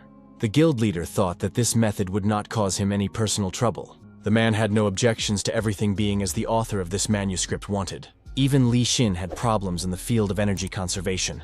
The president was curious to see Li Xin's reaction when he read about this method. He must contact him. The young man came to the guild president's office and asked what was going on. After all, the president knows how much he dislikes leaving the house. The man suggested that the young man read the manuscript. He thought it contained the answers that his interlocutor had been looking for a long time. Li Xin asked where the president got this worn-out notebook. After reading a few lines, Li Xin was very surprised.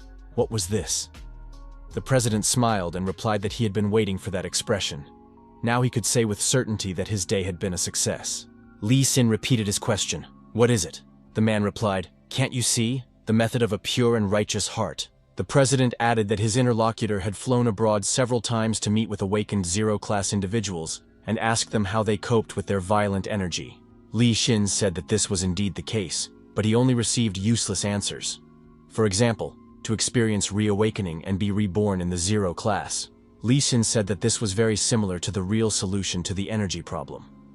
Where did the guild leader get this from? The man replied that it was a gift from the only awakened 0 class in the country. When he came to work, this notebook was lying on the table and it was unclear how it got there. Even the cameras didn't capture anyone. Li Xin asked if he could be the first to study this method. The president said that was why he had been summoned. Even if there were any side effects, he would be able to overcome them with his S-class abilities. Li Xin left the president's office with the notebook and wondered who he was. The first awakened 0 class in this country. Li Xin strolled leisurely along the embankment and pondered the pressing matters at hand. The weather was beautiful, and Li Xin sat down on a bench to rest. Looking up, he decided that the sky was very clear now. How long had it been since he left the house? How long had it been since he basked in the sun as carefree as he was now? People paid attention to the man with a sword in his hand who had defeated the monster. They said he was a hero. People enthusiastically welcomed the new S-class hero who had appeared as if by miracle. The hopes of the entire nation were pinned on him.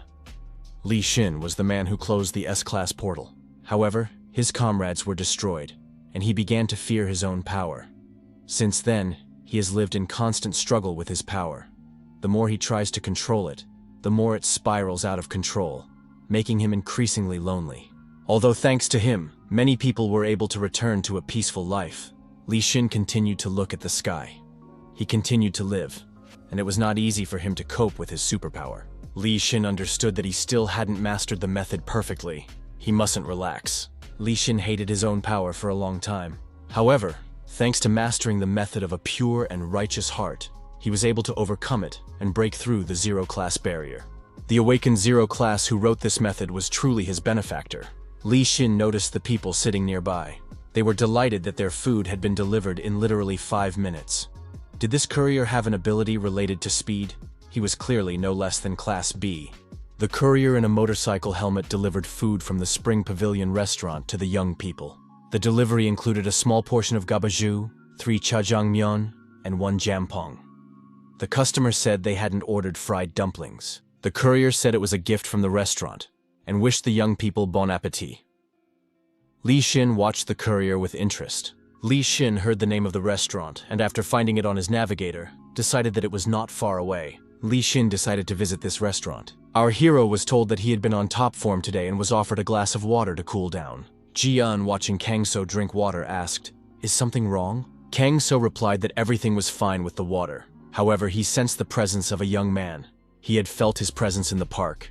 This guy had an incredibly strong aura. Li Xin entered the restaurant and greeted those present. The administrator asked if the visitor would be alone. Li Xin was surprised to see Ji-eun there. He asked what she was doing there. Yu Seong-tae asked if she really knew Ji-eun. Yu Seong-tae thought he had seen this young man somewhere before.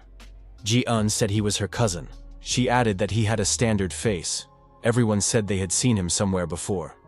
She asked what her brother would like to order. Ji-eun added that he could eat quickly and go on his way. Li Xin said he would be happy to try the jjajangmyeon. Ji-eun approached the table where Li Xin was sitting and asked what he was doing there. Was he allowed to leave the house? If he had another uncontrollable energy attack, how would others react? Li Xin replied that it was in the past. Ji-eun asked how he had found a solution.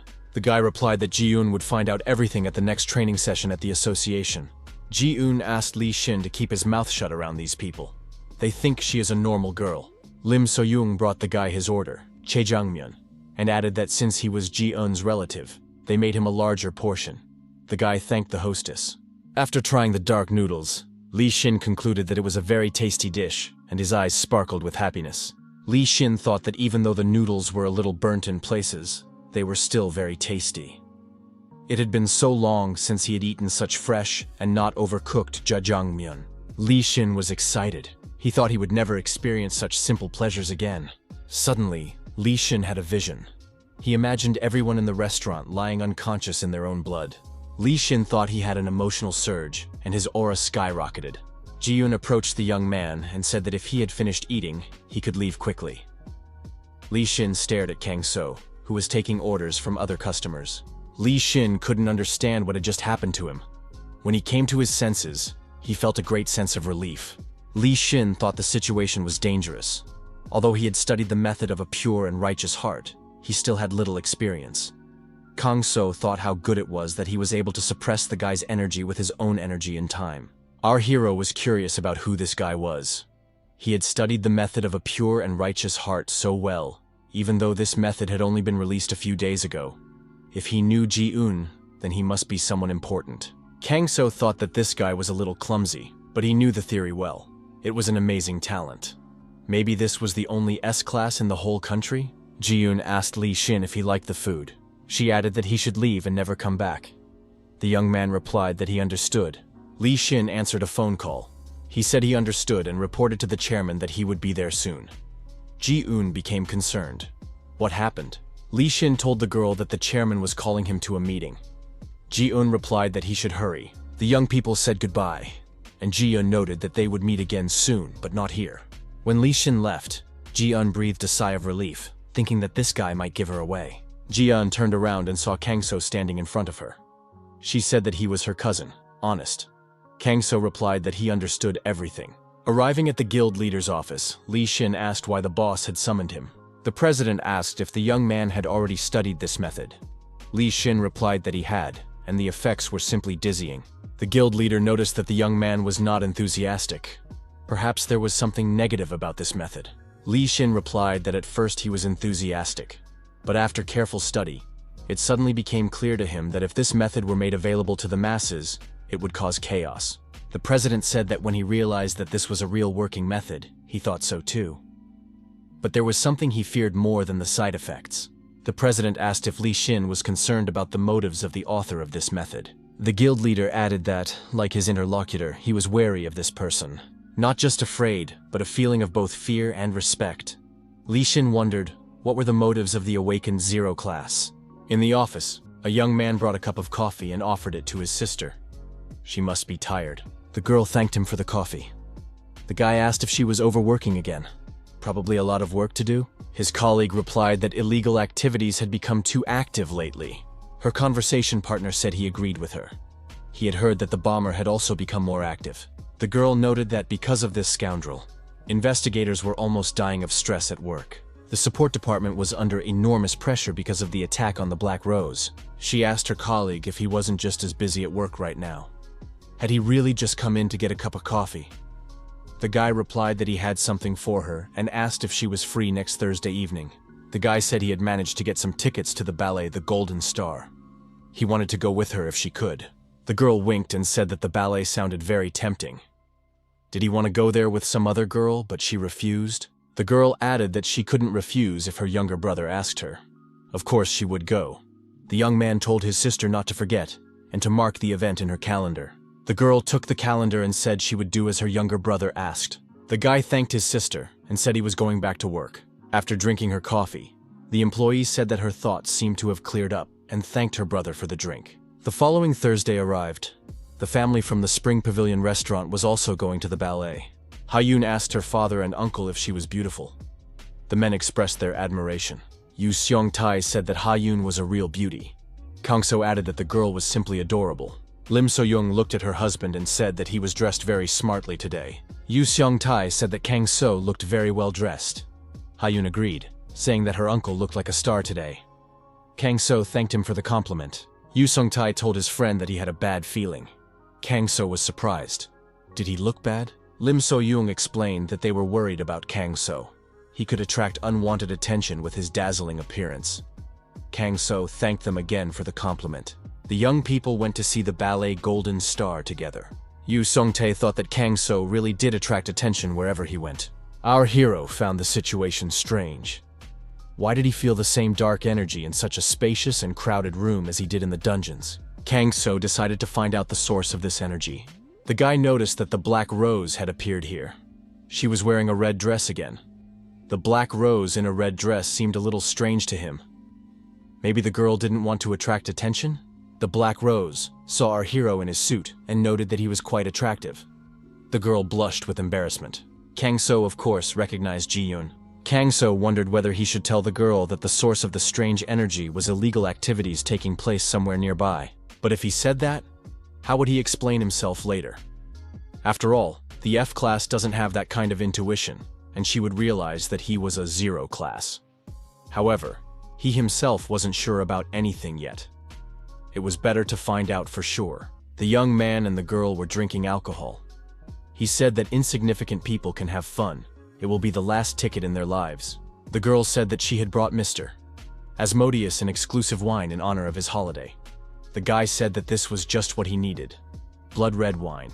Asmodeus asked his subordinates if everything was ready. They answered in the affirmative. Asmodeus said that in the second act, Clara would dance with the prince. That's when they would begin their enchanting performance. Finishing his wine, Asmodeus drew his sword from its sheath and said it was time to act. He added that everything was according to his will. Asmodeus and his assistant took their places on the helipad. He said that they would have an excellent view from there. They would see the concert hall take flight. Asmodeus heard someone behind him ask, "What do you mean, blow up?" Turning around, Asmodeus saw a stranger who greeted him. Asmodeus asked who he was. The stranger said he didn't want to spoil their mood but hoped for their cooperation. Asmodeus was surprised. What was this madman talking about? Asmod added. Does he even understand who he's standing in front of? At the same time, the villain took a boxing stance. Kang-so, who was the stranger, also took up a boxing stance. Kang-so sent his opponent flying backward with a punch to the jaw. Asmodeus flew back and fell on his back. Our hero said that it seems to be the same in any world. Civilized conversation is taken for weakness, and one's own language carries people into the abyss. He added that his opponent should stop playing games and get up. Kang-so was surprised. He hadn't hit him that hard. So why was his opponent so upset? Asmodeus became angry. Did this guy even know who he was dealing with? Kang-so asked who this scoundrel was. His opponent said he was the great and mighty Asmodeus. Asmodeus was surprised. Why couldn't he see this stranger's face? Our hero had disguised himself using his inner energy. Kang So declared that he didn't care who was in front of him. Asmodeus had to admit why he needed to be in the concert hall. Asmodeus called his opponent a fool and added that he had ordered a bomb to be planted. Asmodeus laughed. The bomb was planted in the building's supporting column. When it exploded, all these pathetic insects would die. Kang So turned to the girl. Was her subordinate telling the truth? Asmodeus was offended because he was this girl's boss. Kang So, addressing Asmodeus's companion, said that perhaps it was time to end this charade. The girl noticed that this guy had great intuition. The girl approached Asmodeus and said that she was tired of playing the secretary. Maybe it was time to end this? Asmodeus was indignant. What was she talking about? The girl punched her companion in the chest, piercing his body through and through. Asmodeus's companion pulled her bloody hand out of the guy's chest and took his sword. She said that this artifact, and even the name Asmodeus, were not for him. Asmodeus was surprised. How dare she? Asmodeus could no longer stand and fell to the ground. The girl said that now he could sleep peacefully. Kang So asked the girl holding the sword, "Who is she?" The girl replied that she was the real Asmodeus, not this fool. Kang So said that in that case, it was her business, and attacked his opponent. Our hero's hand passed through the girl's body like through fog. Kang So thought it was illusion magic. Asmodeus said that this guy was very fast. The girl was invulnerable. Kang So asked if she was human or what. Asmodeus shook her head. How could you ask girls such questions? The stranger replied that she kept her name a secret. Maybe next time she would introduce herself to him. The girl said that because of this guy she might miss a great show. But this time she would forgive him because he was her type. The girl turned around and began to walk away, saying that they would see each other again. However, she couldn't disappear. The portal opened by her artifact began to distort for some reason. Kang So used his abilities to close the portal. He asked the girl if she really thought he would let her go so easily. Kang So approached the stranger and said that she had an interesting ability to cut through space. But he had an answer for that. He would simply sew up the space. The girl didn't believe that such a thing was possible. Asmodeus thought that this guy could be dangerous to her. Asmodeus decided that she needed to take on a disembodied form and disappear. Kang So asked how many more times she was going to dodge. Our hero attacked his opponent, striking her with intense blows from his fists. The girl thought that this was bad. Even in her incorporeal form, she could feel his blows. Besides, the time for using this skill would soon expire. Asmodeus began to reappear. The time had already expired. If only she were at least one class higher. Kang So kicked the girl right in the chest. She flew far back and fell on her back. Kang So saw that his opponent had black blood. He knew she wasn't human. She must be a demon in the form of a woman. Asmodeus thought it was a disaster. She couldn't escape from her opponent. Kneeling on the ground, the girl thought, would she really have to resort to that method? Kang So asked his opponent who she was. Her aura was very unusual. Asmodeus wondered, if she told him, would he spare her? Kang So was surprised. Was she really asking him for mercy? Asmodeus said she wasn't asking for mercy. Asmodeus drew his sword from its sheath. The girl swung and pierced her chest with the sword. Black blood spurted everywhere. Kang So calmly said that he did not expect her to choose to destroy herself, rather than reveal who she was. The girl smiled mysteriously. Perhaps he misunderstood what was happening. Dark, negative energy began to spread everywhere, emanating from her wound. Asmodeus said goodbye once again, and said she hoped never to see this handsome man again. Our hero did not know that such an ability existed. He should have suppressed it and then questioned her.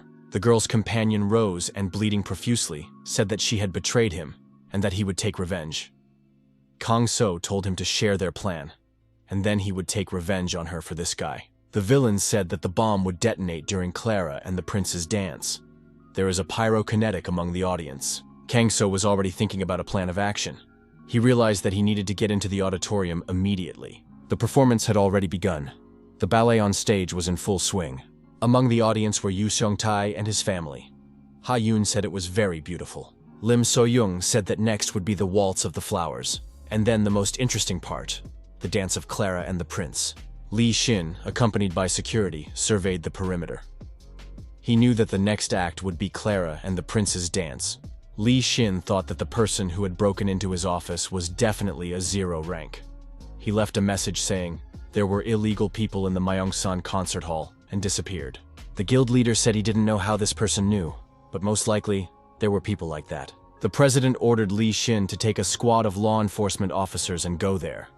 There shouldn't be any particular problems. Li Xin could indeed sense the aura.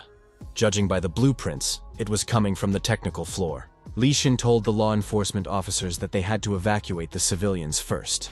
Li Xin took some of the law enforcement officers with him and proceeded to the basement.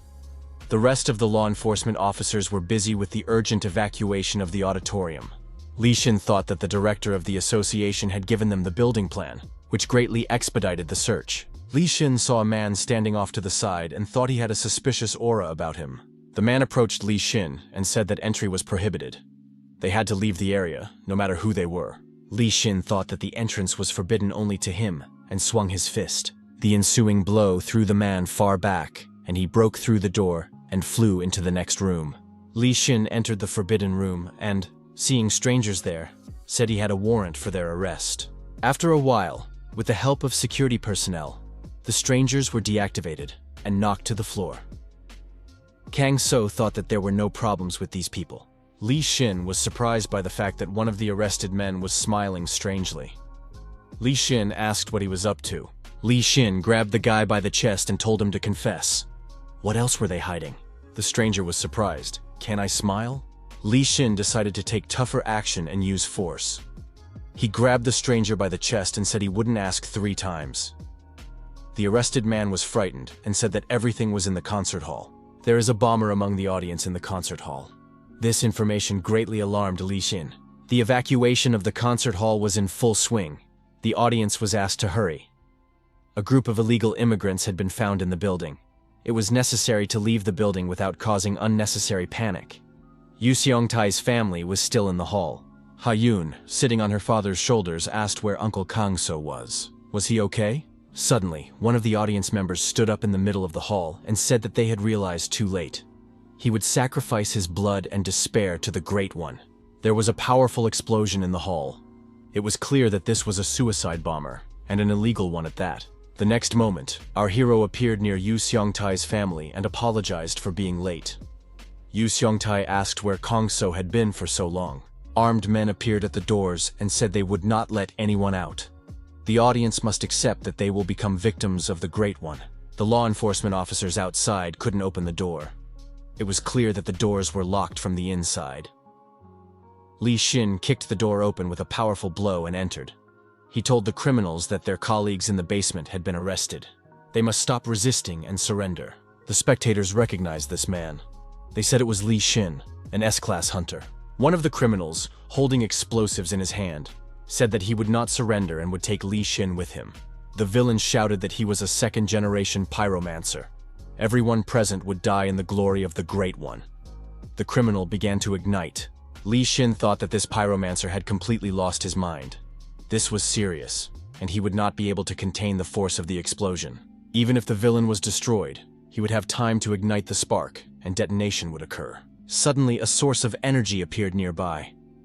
Li Xin thought that this strange but somehow familiar energy enveloped the bomber. This was done in order to stop the force of the explosion in case of detonation. This energy extinguished all the criminals' flames, as if nothing had happened. The pyromancer threw the explosives on the floor and burst into flames again, screaming loudly. Li Xin managed to fly over and catch the explosives before they hit the floor. At that moment, he thought that the pyromancer had blown himself up with his own power. Li Xin held the explosives in his hands. Thanks to his reaction and resourcefulness, the explosion was avoided. A security representative checked the bomber and said that he could still be saved. However, he was barely breathing and needed urgent resuscitation. At that moment, a healer from the Silver Tower appeared. He introduced himself and said that the bomber should be handed over to him. The healer leaned over the villain and began to perform resuscitation procedures. Li Xin watched calmly. Li Xin saw one of the spectators in a beautiful suit give him a thumbs up. Li Xin understood everything. This man had the same aura that had stopped his uncontrollable outburst of power in the restaurant. Ha Yun cried on the theater steps. She wanted to see Clara's dance. Dancers from the ballet troupe were standing next to the audience. Clara approached the girl and asked if the little princess wanted to see her dance. Ha Yun was delighted and said that of course she would. Clara took the prince by the arm and said that in that case, they would dance for the girl. The audience watched with interest as Clara and the prince danced their dance in the square in front of the theater. Instead of spotlights, there was the moon, and instead of a stage, there were streets. The audience was delighted. The Shining Stars ensemble delighted their audience as never before. That night, Li Xin approached Kang So and asked him to be his teacher. Our hero looked at his opponent and thought that he was in for trouble. Just before closing time, a young man entered the restaurant. He was warned that the restaurant was already closing. Kang So knew that sooner or later this guy would come here, but so soon, Li Xin turned to Kang So and called him his teacher. He asked, "Is the teacher really the one with 0 rank?" Kang So quietly said that this was not the place for such conversations. He knew of a safe place and suggested meeting there at the same time tomorrow. Kang So apologized to Li Xin for distracting him from his work. Li Xin replied that he was willing to devote all his time to these lessons. Li Xin thanked the teacher. Thanks to him, a terrible catastrophe had been prevented. Kang So asked why the young man called him teacher. Li Xin said that his interlocutor was not only a teacher, but also a savior. The method of a pure and righteous heart gave him back the opportunity to live like a human being. Li Xin apologized if he had been rude when the teacher came to his house. During that meeting, Li Xin asked who he was and how he found his house. The stranger said that a terrorist attack was being planned illegally at the Myeongsan Concert Hall. Hundreds of citizens could be killed. He understood that it was difficult for Li Xin to believe this, but he was telling the truth. Li Xin asked what evidence he had. Even if it was true, why did the stranger come to him? The stranger replied that only Li Xin, the only awakened 0 rank, could stop them. Li Xin was surprised. After all, no one knew that he had reached this level. The teacher must have sensed the aura emanating from him, purified by the method of a pure, righteous heart. Li Xin asked his interlocutor to take him as a disciple. Kang So asked why Li Xin needed this. The young man replied that he really needed to become even stronger. Kang So was surprised. He was already incredibly strong. Besides, where was he rushing to? With his method, he would continue to grow. Li Xin said that he had seen the teacher's methods yesterday, and realized how far he was from being able to save people as effectively as the teacher. Li Xin stated that his family, friends, and colleagues lived in this city. If the country was in danger, then these people were too. Our hero thought that this guy had almost the same reasons to use his power as he did. He also wants to protect Yu Songtai and his family. Li Xin took Kang So by the hand and asked the teacher not to refuse him. Kang So thought, if he teaches this guy and he becomes stronger, maybe then he won't have to intervene so often. He will soon be able to become an assistant. Besides, if he becomes stronger, Yu Songtae's simple aspirations for safety and society could come true. Kang So asked how old Li Xin was. The guy replied that he was already 32 years old. Our hero was surprised. He was only 3 years younger and wanted to be a student. Somehow that didn't seem right. Kang So made another suggestion. Li Xin could study, but as a younger brother, not as a student. Li Xin agreed and bowed to his older brother. Kang So suggested meeting here every Tuesday and Thursday if it was convenient for his younger brother. Li Xin replied that such a schedule suited him. Kang So said that in that case, they would start right away. He was ready to teach his younger brother the techniques of the pure and righteous heart method. After training, Li Xin said it was incredible. When Kang So himself teaches him with such thoroughness, it's a completely different matter. He asked what they would do next. Kang So said he had heard that Li Xin was a master swordsman. Li Xin confirmed this. Kang So said that unfortunately, he did not have a sword to practice with. Li Xin said that if he needed a sword, he had one. Suddenly, a sword appeared in Li Xin's hands. Li Xin handed the sword to his older brother and said that it was his favorite sword, the Lord of the Wind. Kang So was surprised. Did his companion really pull this sword out of thin air? Li Xin replied that it was called inventory. Li Xin added that it was a common attribute of the awakened. Didn't his older brother have one? Kang So recalled that his teacher had talked about them in class. He knew it was too expensive and had forgotten about it. Li Xin said he would give his older brother such a sword. Li Xin explained that inventory is disguised on the body as a tattoo, and its size depends on a person's rank. Kang So asked what size Li Xin's equipment was. Li Xin replied that it was quite large. When he raised his rank to 0, the size increased to that of a 30-story building. Kang So asked if Li Xin could enter his inventory himself. His interlocutor replied that it was possible. It was something like a parallel dimension. However, the time spent in this dimension also depended on the person's level. The protagonist thanked his brother and said that it would be useful to him. Kang So said that now they could see Li Shin's sword skills. Li Shin picked up the sword and showed everything he was capable of. Kang So thought that this guy had a sense of rhythm in martial arts, but it wasn't very practical in combat. Kang So told Li Shin to stop, as he already understood everything. Kang So asked who had taught his brother. Li Shin replied that he had learned this art at the Hunter Academy, and it was called Tilmanjiom. Kang So said bluntly that this art wasn't bad, but it lacked effectiveness. He could teach his younger brother a much more practical martial art with a sword. Li Shin bowed and said that he humbled himself before Kang So and was ready to learn. Kang So said that he would teach his brother a technique called Sea Storm Sword. Li Shin was surprised by the name. Doesn't it sound too childish? Kang So replied that it sounded very cool. Kang So asked Li Shin for another sword if he had one. Kang So received the sword from his younger brother. Li Shin thought that even from the way he drew the sword, he could already feel its incredible power. Kang So announced, "Sword of the Sea Storm, Move 1. Kang So directed the energy of the sword at a huge rock in front of him. The rock was cut in two as if it were a piece of butter. Li Shin was surprised at how his older brother cut the rock, and cut it very evenly. Li Shin clenched his fists and said it was incredible. Kang So noted that if you put energy into the sword at the moment of impact, you could cut through any material. Li Shin asked if Kang So had put energy into the strike. His older brother said he hadn't, otherwise the strike would have been so powerful that it would have created a crater. Li Shin said that it was incredible. Kang So asked what surprised him. Li Shin thought that their ranks were very different in terms of strength. He was far from his older brother. He had to try his best and learn. In the morning, while cleaning the area around the restaurant, Kang So thought that the broom handle was now much stronger and more comfortable. It was good that he had replaced the handle with a steel one. Looking up, our hero was surprised to see a bookstore nearby. Kang So saw Li Shin coming out of the bookstore. The guy greeted his older brother. Kang So was surprised. Was this his younger brother's store? Li Shin smiled. He had wanted to mention it earlier, but hadn't been able to find the right moment. Yu Seong Tae looked out of the restaurant and told Kang So to drop the broom and come in for breakfast. Yu Seong Tae saw Li Shin and was surprised. Was this the hunter? Li Shin greeted Yu Seong Tae and apologized for not coming earlier. He had opened a shop next door.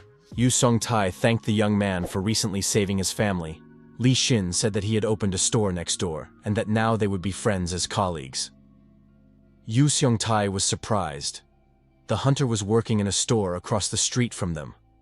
How did that happen? And in a bookstore, no less. Ha-yoon looked out of the restaurant and called her father and uncle to come have breakfast. Ha-yoon said she knew this uncle. He was from the bookstore. Li Shin waved to the girl and greeted her. Yu Seong Tae invited his new neighbor to join them for breakfast. Li Shin scratched the back of his head and said he felt uncomfortable imposing on them so early in the morning. Lim So-young also looked out of the restaurant and invited Li Shin to visit. She said they just needed to add one more set of cutlery. Breakfast was in full swing, and everyone enjoyed the food. Lim So-young asked if their guest liked her food. Li Shin replied that everything was very tasty and that he was full. Yu Seong-tae was glad that he had the opportunity to thank the hunter in this way. The restaurant owner once again thanked the guest for saving his family. Li Shin said that he was just doing his duty. He thought that it was not him who saved everyone, but his older brother. Yu Seong-tae was surprised that Li Shin referred to Kang So as his older brother. Li Shin replied that it just came naturally to him. Yu Seong-tae was surprised that Kang So had managed to become friends with this famous hunter. He rarely understood Kang So. Li Shin asked if his older brother had already applied the inventory stone tattoo. Kang So replied that he had forgotten how to do it. Li Shin reminded him that it was very simple. He needed to place the inventory stone where he wanted to apply the tattoo and say, "Apply" loudly, and then the process would begin. Our hero did everything and said, "Apply" out loud. His hand lit up and a tattoo began to appear on it. Li Shin reminded him that to open the inventory, all he had to do was say to himself, "Open inventory." Next, you need to imagine the item you want to take out. Li Shin continued that a small portal would appear in front of his brother, into which he would need to reach his hand and retrieve the item. Li Shin added that you can also enter the inventory yourself. The older brother could try it. Kang So closed his eyes and said, "Enter the inventory." Our hero opened his eyes and saw that he was inside. Korongi had entered with him. Kang So put the rat on his shoulder and said that they were in his inventory. Our hero began to study the layout of this area. His younger brother said that a huge building could fit here. Kang So was surprised. Wasn't it too spacious here? The manual said that the inventory space was safe for the owner and his belongings, no matter what happened here. Our hero had an idea to practice the light body technique here. Kang So picked up speed and decided to check how much the acceleration in the inventory space differed from that outside. Kang So rose above the surface. This space was huge. He couldn't even see the edge. Slowing down, he decided that was enough for today. Tomorrow he would take a better look. Kang So mentally commanded himself to exit the inventory. The next moment, our hero was back in his seat at the restaurant. Yu Seong-tae asked if there was a lot of space in his inventory. Kang So replied that there was so much that he couldn't even see the edges. You could hide an entire city in there. Yu Seong-tae was extremely surprised, because he knew that the size of the inventory depended on the strength of its owner. Li Shin wondered how strong his brother was. How big was the gap between them? Kang So agreed that there was a lot of space in that space, but he felt a little strange there. There was nowhere to even sit down. Li Shin said that if his brother had magic stones, he could create anything he wanted in his inventory. He could even build buildings. Kang So asked if the magic stones were the ones inside the monsters. Li Shin confirmed this, and added that, as a rule, only legally registered hunters in the portals could obtain them. But in some places there were many monsters that were not monitored by the association. Kang So asked if unregistered monsters were those that no one had claimed rights to. Li Shin asked if his older brother really wanted to go after the magic stone, and added that he himself would not mind hunting with Kang So. Kang So said that was great, because then he could build something in his inventory. Li Shin said that he had recently reached rank 0 and his inventory had increased. He would also be able to build something. Yu Seong-tae said that the unaccounted monsters they were going to face possessed incredible power. Surprisingly, Yu Seong-tae was not worried about his friends, but about the monsters. One day, Ha-yoon told her parents that she wanted to be a ballerina. The girl added that she wanted to dance beautifully and twirl gracefully, just like ballerinas do. Yu Seong-tae thought that his daughter was impressed by the performance that the artists had put on for them right on the street. Lim So-young said that she had found out that there was a dance school not far from them, and that the tuition was not that expensive. Yu Seong-tae suggested going to the school to see how the training was conducted. Ha-yoon was extremely happy. The girl responsibly declared that she really wanted to study to become a ballerina at the dance school. At that moment, a class was in session in the school's classroom. The administrator told the teacher, Miss Sari, that a family had come for a tour. Miss Sari greeted the girl and asked if she really wanted to learn ballet. She could give the girl some clothes for training right away, and they could try everything out immediately. Ha-yoon changed her clothes and began practicing with the other children. Ha-yoon tried her best to make a good impression on the teacher. During the rehearsal, Miss Sari thought that she was a very talented girl. After the trial lesson, Yu Seong-tae thanked the teacher and his family went home.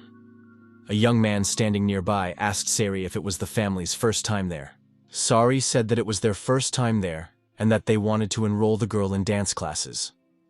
She had also seen her for the first time, but she thought the girl was very talented. The man said that he had come not only to see Sari's work, but also to see if there were any potential models among her students. His attention was drawn to this girl. Sari asked if he had a knack for recognizing talent. The man said that it was the first time he had seen such a gifted child. Could Sari give him her parents' phone number? Sari replied that she first wanted to know why he was interested. Yu Seong-tae was surprised. Was Ha-yoon really being invited to a casting call? Lim So-young said that her dance teacher's older brother worked in the marketing department of the Elenin's agency. He asked if her parents wanted Ha-yoon to become the face of a major children's clothing manufacturer. The representative said that the offer was not just for one photo shoot, but that they would also accept Ha-yoon for training at the Elenin's modeling agency. Yu Seong-tae noted that it was one of the most famous modeling agencies. Yu Seong-tae couldn't believe it. Would his daughter really become a top model? He added that Ha-yoon takes after her mother, which is why she is so beautiful. Lim So-young said that their daughter takes after both of them. Only her husband's ears stick out a little, but that's not a big deal. Late in the evening, the men are sitting at the table. One of them tells his companion not to be nervous. There is good wine, so they should drink and calm down. His companion thanked Mr. Mullen asked Nevis what he had heard about Asmodeus. Nevis replied that he had heard nothing at all. 15 days had passed since the operation, and there was no word from Asmode. Malin said that was unfortunate. Was there really no news at all? Malin asked if perhaps a trip to the portal of Arctic Hell would refresh his memory. Nivus was frightened, because the portal to Arctic Hell was a place where the temperature was -100 degrees, and there was nothing but ice and snow. Malin asked if his interlocutor could tell him where Koval was now. Malin said he had heard that after the failure in the concert hall, Koval and Asmodeus had quarreled. Koval had lost contact with him. Perhaps Nevis knew something about it? Nevis nervously replied that how could someone as insignificant as him know anything? Nevis thought that Mullen clearly knew something about him giving Koval shelter. Nevis decided that Mullen would not leave him alone now. If he continued to remain silent, Mullen would throw him into the portal of the Arctic hell, where he would immediately freeze to death. Nevis emptied his glass of wine and thought that he wanted to live. Nevis asked William if he would keep it a secret if he told him something. William Mullen nodded affirmatively. Nevis asked if Mr. Mullen really wanted to know where Koval was hiding. It's the Elenin's modeling agency. At the modeling agency, Yu Seong-tae told his daughter not to worry. Kang So, who also came to the casting, felt a strange aura near him. Our hero sensed residual demonic energy from the person who passed by. But the energy did not belong to this person. He was carrying its trail. An elderly man appeared and greeted the restaurateur's family. He said his name was Choi Hong-soo, and he was the director of the modeling agency, Elenin's. The girl greeted the old man and said her name was Ha-yoon. Choi Hong-soo said he could see that their manager was absolutely right. This graceful young lady was perfect for shooting commercials for a children's clothing collection. The old man added that the girl resembled her parents and was very sweet and beautiful. He offered to give them a tour of the agency. During the tour, Yu Seong-tae said that he recognized many of the models. Kang Sa felt a strange energy coming from the approaching people. A strong, dark aura emanated from that person. The people walking towards them stopped and greeted the director. The director greeted his deputy. Our hero sent a message to his brother Lee Shin. He asked if the modeling agency Elenin's was involved in illegal activities. Kang So thought that the man was good at hiding his true nature, but he could see that his aura was as black as could be. Perhaps this agency really had become a den of illegal activities. The message from his younger brother was not long in coming. Lee Shin wrote that the agency was indeed suspicious. Their association had already planted agents there. The deputy director was a particularly suspicious character, and they were keeping an eye on him. Kang So turned to Ha-yoon. The guy asked if the girl really wanted to be a model. Ha-yoon replied that she had been awake all night, waiting for them to come here. After all, it was cool. Our hero decided to keep an eye on this director. The main thing was not to stick his neck out, otherwise he would ruin all of Ha-yoon's plans. Kang So entered the inventory. By this time, he and his younger brother had already hunted monsters. He destroyed several A-rank monsters and obtained magic stones. However, the energy of these stones is too murky, and they are not ready for use. First, these stones must be purified. Lee Shin said that you need to put your energy into the stone, and then you can build according to your imagination. After a while, the building was ready. Our hero was pleased. It turned out so well because the stone was of a high level. He didn't know he could build such complex structures. Kang So looked at the stone and thought that it was the first stone he had obtained in the portal. When our hero was purifying the stone's energy, he encountered for the first time the dark energy he had sensed from Asmodeus. And the same energy emanated from this deputy director of the agency. Asmodeus looks like a human, but black blood flows through her veins. Could she really be a demon in human form? Does this mean that by taking on human form, these creatures cut back and suppress their true power? But she is definitely not human. By human standards, she would be higher than S rank. And that is serious power. If even a few of these creatures were to unite and turn against humanity, this country would fall under their onslaught. Kang So understood that these were all just guesses for now. It was not worth getting distracted from the present. Our hero came out of the inventory. Yu Seong-tae approached his friend and said that Ha-yoon had managed to sign a contract with a modeling agency. Ji-yoon helped them carefully review the contract. Without her, they would not have been able to do it. Kang So congratulated his friend.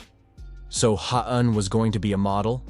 His friend said that next week he had to take his daughter to a children's clothing show. Kang So was surprised that everything was happening so quickly. Yu Seong-tae added that they were going to their first rehearsal tomorrow. Kang So asked how long the contract was for. Yu Seong-tae replied that the contract was for 1 year. Kang So advised his friend to sign a one-time contract because Ha-eun might change her mind about being a model. Yu Seong-tae said that, to be honest, that had crossed his mind too. The restaurateur added that his daughter was still a child and might want to be something else. He would probably follow his friend's advice. Yu Seong-tae and his family sat at the table where the contract lay. The agency director waited nearby. Yu Sung-tae told the director that they would now be working together. The old man said he was happy about this collaboration. Our hero overheard a conversation between the deputy director, who was in the next office. He said that there was nothing he could do. The other person was indignant because the deputy director had promised that he would be the model for this photo shoot. How could this have happened? The deputy said that the director had said so. There was nothing he could do about it. The deputy said that he should keep quiet. What if it happened right here? It would be better to calm down and go to the roof.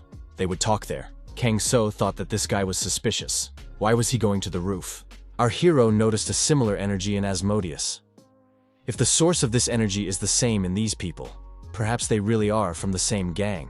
Li Xin said he had inquired about the agency. There is no definite evidence yet, but something fishy is going on there. Recently, there have been frequent cases of suicide and accidental deaths among employees and models. Kang So asked what was going on. Li Xin replied that the police had found no connection between these cases, so the Awakened Support Department had joined the investigation. They would conduct the investigation in the utmost secrecy. Kang So decided that he simply had to go to the roof and eavesdrop. The young man asked the deputy director what he should do now. The deputy director grabbed the guy by the head and told Bu Wan to give him his life energy and get out of there. The villain swung at the young man, but someone told him to stop. The villain asked in surprise who was bothering him. Behind him stood a woman. The woman said she was an inspector from the Silver Tower. The deputy director was arrested on charges of serious crimes and other violations of the criminal code of the Awakened. The deputy director pushed the young man away and asked in surprise, "Have the Silver Tower's sleuths really caught up with them?" The scoundrel swung at the woman and said it would be nice to play with her one last time. The inspector from the Silver Tower saw her opponent's fist moving in her direction and realized she had to do something. The woman took out a dagger and blocked her opponent's blow. The villain saw that the inspector had parried his blow and praised her for it. The villain attacked the woman again and said that it would be fun to play with her. She must not disappoint him. The inspector held the knife in front of her to keep her opponent from getting close to her, but he disappeared. The villain suddenly appeared behind her and told her not to yawn. The criminal struck the woman in the back, inflicting a bleeding wound. The inspector fell to her knees. The villain was surprised. Was that all? He had expected more from her. The criminal swung his arm and said that, unfortunately, he would have to finish her off. At that moment, the villain felt an energetic blow to his arm. He turned around and saw a young man. Who was he? Our hero put on a mask so that he would not be recognized and said that it seemed he had arrived just in time. Kang So told the villain to immediately leave the woman alone. The deputy director turned around and decided to attack Kang So. However, our hero vanished as if into thin air. The villain turned his head and couldn't understand what was happening. He shouted that he would destroy this slippery guy right now. At that moment, Kang So decided to save the victims and carried the injured people on his shoulders. He left them in a safe place and told the woman that he had stopped her bleeding. She should not move. The inspector thanked him and said she could not sit and wait. She had to call for backup. The rescuer told the woman not to be afraid. He would deal with the villain. The deputy director shouted that he could sense where they were. The boy had to come out. Kang So came out from around the corner and told the scoundrel not to shout. Kang So said that the vice principal shouldn't pretend to be someone he's not. He knew who he was dealing with and suggested that he show his true colors. The vice principal was surprised at how he could know. Was the Silver Tower's intelligence really that good? He was surprised at why this man had such an overwhelming aura. The villain said he would now show his opponent something shocking. A demon with horns appeared before our hero and laughed loudly. The villain said that if his opponent saw his true form, his death would be painful. The demon rushed at his opponent, but the guy was completely calm and unperturbed. The monster was already very close to our hero and thought that it would tear him to pieces. However, Kang So delivered a powerful energy strike, and the demon was deactivated. It flew far back and fell on its back. The villain lay on his back, his nose bleeding. He couldn't understand what had happened. The demon couldn't understand why it hurt so much, why he was lying down. It couldn't be that some human had knocked him out. The demon raised his head and thought that he must have just slipped and fallen. Kang So came closer and said what needed to be proven. His blood was black too. The villain really saw that he was bleeding black blood. Was there no human blood left in this body? Had he used it all up? Kang So was surprised. Was this a demon that had taken over a human body and was parasitizing it? The villain was surprised. Was he being called a demon? The villain began to scratch the surface with his claws. He shouted that this man should not dare to compare him to these lower beings.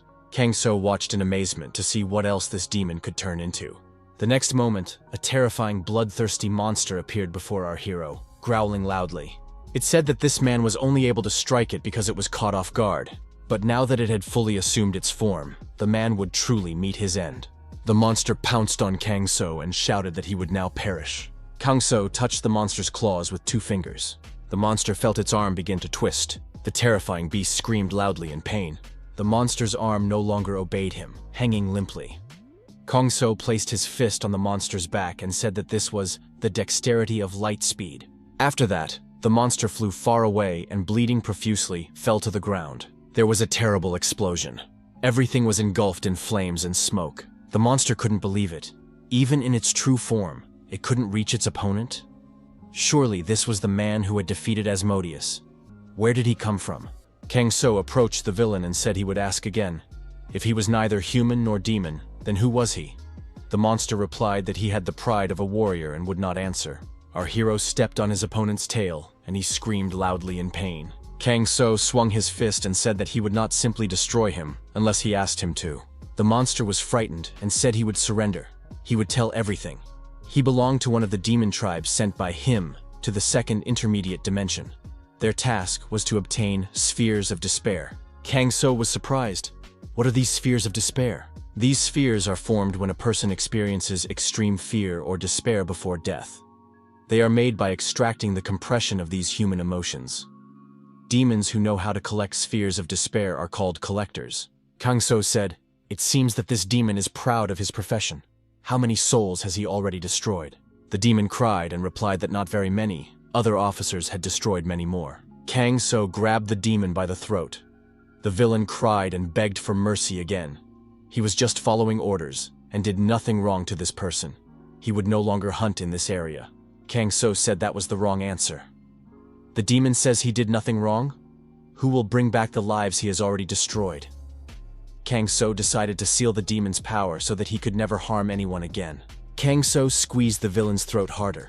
The demon began to choke, and white foam appeared from his mouth. Our hero pushed the demon with force, and he lost consciousness after hitting his head against the wall. Kang So decided to leave this scoundrel to the servants of the Silver Tower. Let them deal with him. The demon looked human again. Kang So thought that he was a disgusting creature anyway. Suddenly, the Silver Tower inspector appeared. Kang So was surprised. He had told her not to move, not to open it too early. The girl asked our hero if he was by any chance an awakened 0 rank. The guy replied that he had been told that was his level. Kang So asked the inspector not to tell anyone that she had seen him. The inspector was surprised. Did the young man really not want to be discovered?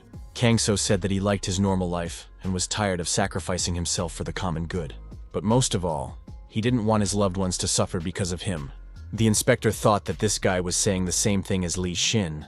In order to protect people, he had to give up his normal life. The inspector thought that the association would greatly benefit from the appearance of a 0 rank. But she saw the grief that the life of a hunter brought to Li Xin, and she wouldn't wish that on anyone. The girl said she understood everything. The young man saved her life, and she would not mention this encounter. It was the least she could do. Kang So said he understood that it was difficult to hide something like this, so he apologized for asking. The inspector replied that everyone had their secrets. The girl apologized and thanked him for saving her. She understood that he was the 0 rank who was behind the incidents at the Land of Doom portal, and the incident at the Myeongsan concert hall. The inspector added that the young man had saved many people. Kang So said he had nothing more to add, and that he would leave. The inspector didn't even have time to blink before the guy disappeared. He vanished instantly, like a gust of wind. The girl looked at the villain and decided it was time to put things in order. The Silver Tower inspector reported via internal communication that the threat had been eliminated. She asked a group of investigators and medics to come to the roof of the Elenin's modeling agency building. In the interrogation room, the deputy director of the modeling agency was handcuffed and continued to curse. He couldn't understand how this was possible. He was surprised. It looked like an ordinary table and ordinary handcuffs. However, he was powerless and couldn't even take on his demonic form. The arrested man couldn't understand how he could have miscalculated. Where did this man with such a high level of power come from? Suddenly, the light in the room became much brighter and the lamps burst. The light disappeared. A man appeared before the deputy director. The arrested man said, "Here he is." Mullen was surprised. What kind of stupid situation had developed? The deputy director said that he would explain everything to William now. He simply did not expect such a blow and did not tell anyone. William had to believe him. Mullen put his hand on the arrested man's head. The man asked William not to destroy him. Mullen told him to shut up.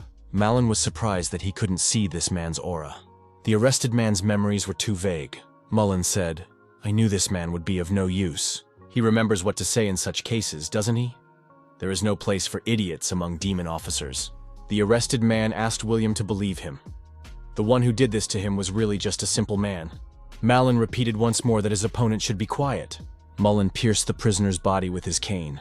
At the same time, William said that this man was a disgrace to their clan. The prisoner, bleeding profusely, repeated that he was just a man. Mullen pulled his cane out of his opponent's body and he fell onto the table. Mullen said that his opponent had been stubborn. He tapped his cane on the floor and disappeared. An investigator entered the interrogation room and, seeing that the prisoner was unconscious, cried out loudly. There were deactivated police officers in the hallway. They were lying on the floor. Bak Yoon-ho, who was at work, said his head was splitting. His colleague asked him to calm down. Bak Yoon-ho said that the man who could turn into a demon was where he had sent the agents to investigate. Miss Kim Myung-hee was seriously injured while trying to arrest him. And as soon as she managed to bring him to the association's headquarters, an unknown person immediately attempted to kill him right in the interrogation room. This is what is happening here, within the walls of the association. It's just unthinkable. A colleague noted that they were very lucky that Myung-hee was still alive. Baek Yoon-ho asked if Myung-hee had abilities beyond detection, as she was also an experienced fighter. Was this demon that powerful? The colleague said that he had examined the scene on the roof. Apparently, this Park Moo-yeon, a demon man, had a level of at least S. Baek Yoon-ho was surprised, but how then was Ms. Kim Myung-hee able to defeat him? His colleague replied that she didn't just defeat him. Park Moo-yeon's energy flow in his body was blocked. Baek Yoon-ho asked what that meant. Only the demon, Ms. Kim, and one wounded civilian were present at the scene of the crime. The S-rank demon even took on his true form, but he was completely defeated. Could someone stronger than an S-rank monster have come to the rescue? So Kim Myung-hee saw this zero-rank hunter? The man walking down the street thought that today was a day of remembrance for the dead. On this day, portals began to open all over the world, and monsters filled the earth. Many people died then, defenseless against this threat. Each of them lost someone close to them. Friends, relatives, family members. And there was no way to save the wounded in a situation where monsters were hunting anything that moved. Only later did the awakened appear, and, organizing themselves, they were able to fight back against the disaster. Stability gradually returned to society. Medical care for the population became possible again. A hospital was built in memory of the victims of the disaster. A man traveling through the city thought that this area remained the same as he remembered it. The man entered a cafe and saw that someone was already waiting for him. His colleague greeted him and asked where he had been. The man asked if his friend had already started drinking without him. The guild leader laughed and said that, according to his son, it was better to drink alone. The guest remarked that his son only said that because he didn't want to drink with him. The guest asked how Ji-yeon was doing. The guild leader replied that she was involved in some kind of charity work. The president remarked that fried pork rinds go well with macchioli. The guild leader's companion said that when he first started working as a hunter, he considered such snacks to be an expensive delicacy. The president said that was indeed the case. After work, he went to a restaurant and ordered pork rinds with tteokju. He drowned his fatigue and grief over the loss of another colleague in wine. The old friends continued to drink and paid no attention to those around them. A friend told the guild leader that when he started working as a courier, his conversation partner annoyed him, and he sometimes thought about strangling him. The guild leader laughed and said that now we can see what his antics have led to. The brother told the guild leader that he had made him more reserved. He also found a good girl for the president, and they got married. So, it wasn't all that bad. The two continued to drink, snack, and engage in pleasant conversation. Ha-yoon, Lim So-yoon, and Kang-so returned home. Kang-so was surprised. The restaurant was closed. There should be no visitors. Where did he get this strong aura of an awakened stranger? Lim So-young went inside, greeted her husband, and said they had arrived. The woman saw the man who had been drinking with the guild leader just a moment ago. Now he was with her husband, and when he saw Lim So-young, he greeted her. The girl was delighted to see her uncle. He picked her up and said that she was already very grown up. Lim So-young asked why he hadn't told her he was coming. The man replied that it was a surprise.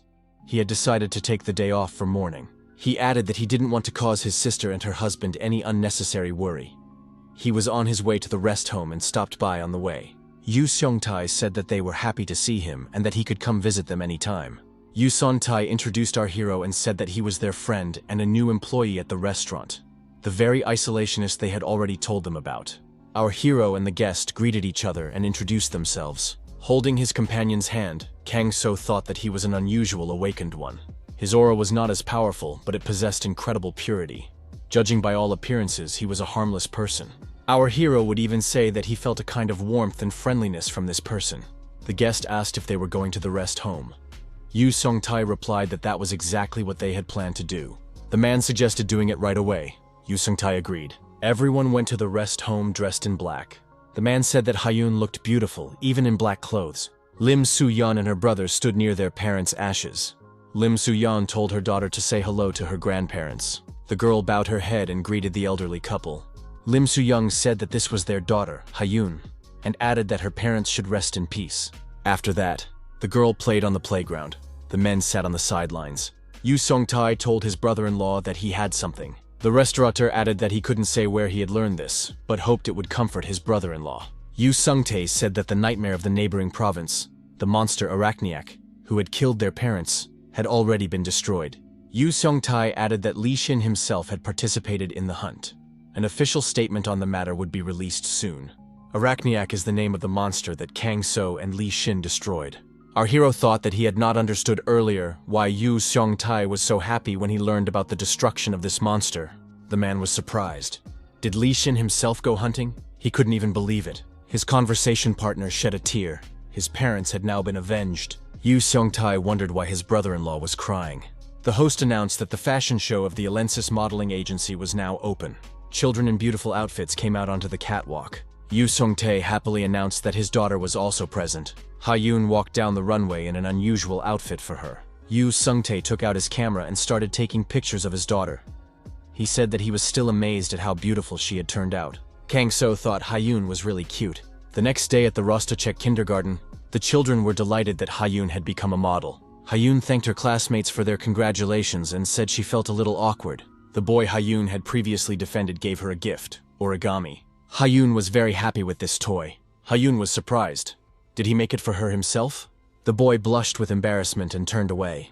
Hyun thanked him and said she would cherish this gift very much. The boy, still embarrassed, said that he would always be friends with Hyun. A melodrama is playing on television. On the screen, young people are sorting out their relationships. Lim So-young reacts emotionally to the scenes shown on the screen. Yu Seong-tae doesn't understand what is happening to his wife. Yu Seong-tae asked his friend why his wife was reacting this way to the film. Kang-so replied that she probably had a reason to be angry. Yu Seong-tae was surprised. Had Kang-so already figured out this complicated drama?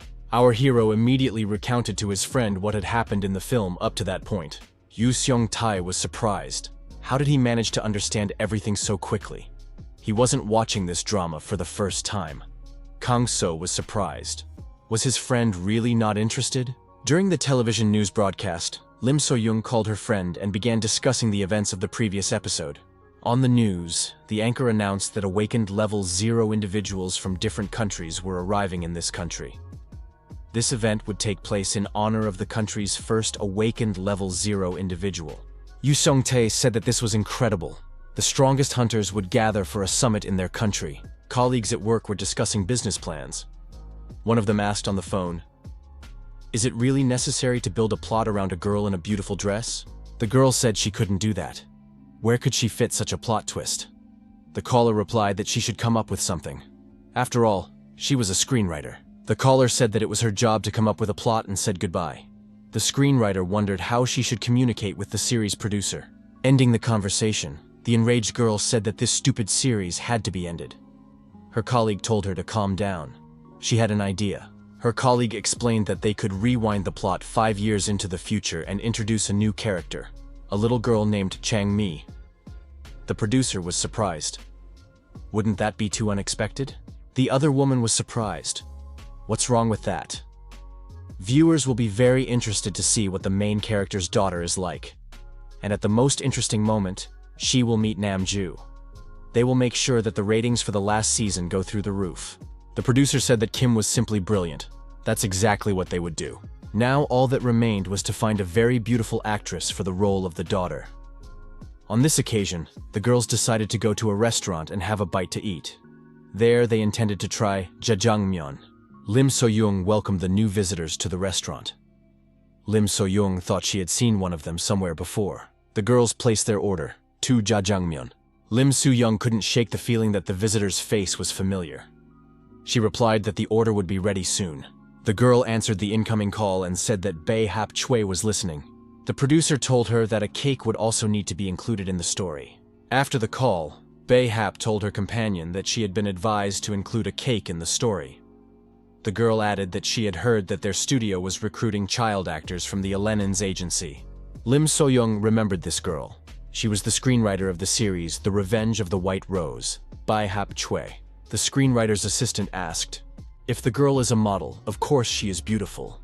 But is that a guarantee of good acting skills?" Bae Hap Choi saw Ha-yoon, who had just come up to her mother. She thought the girl was really cute. She was so bright and pretty that she was dazzling. She was simply angelic. Bae Hap took Lim So-young by the hand, bowed to her, and asked for permission to let her daughter appear in their series. Lim So-young couldn't believe her ears. On the set, events unfolded according to schedule. Ha-yoon, watching the situation, couldn't believe that she would also be filmed. Yoo Seong-tae, the father of the future movie star, asked, "Is the little one really that excited?" Ha-yoon replied that she was very nervous because she wanted to be in the movie. Yoo Seong-tae told his daughter that if she felt tired at any point, she should definitely say so. Ha-yoon said she could handle it. The girl added that she was absolutely confident in herself. Kang-so thought that he had never seen this girl so energized before. If he had prevented her from becoming a model, she would have been very upset. At one point, the director stopped filming and told her that she should take a break. Yoo Seong-tae approached the director and said that their daughter had come to the set today. She was nervous. The director walked past without saying a word. Our heroes were surprised. Stopping, the director turned around and told them to follow her, as she had something to discuss. Yoo Seong-tae wondered why she was so angry. At the negotiating table, the girl introduced herself and said she was the producer of the series The Revenge of the White Rose. The producer said her name was Ok Go-yoon.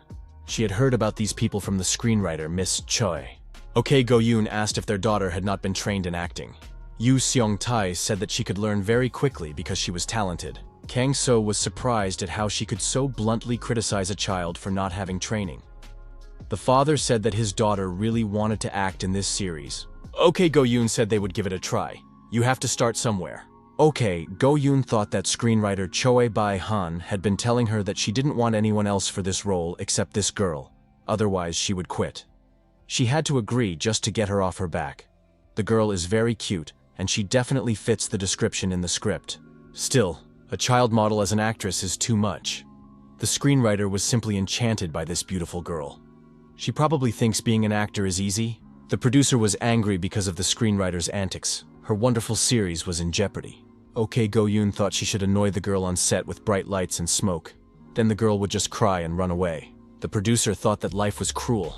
She was the producer here, and they couldn't just impose anyone on her.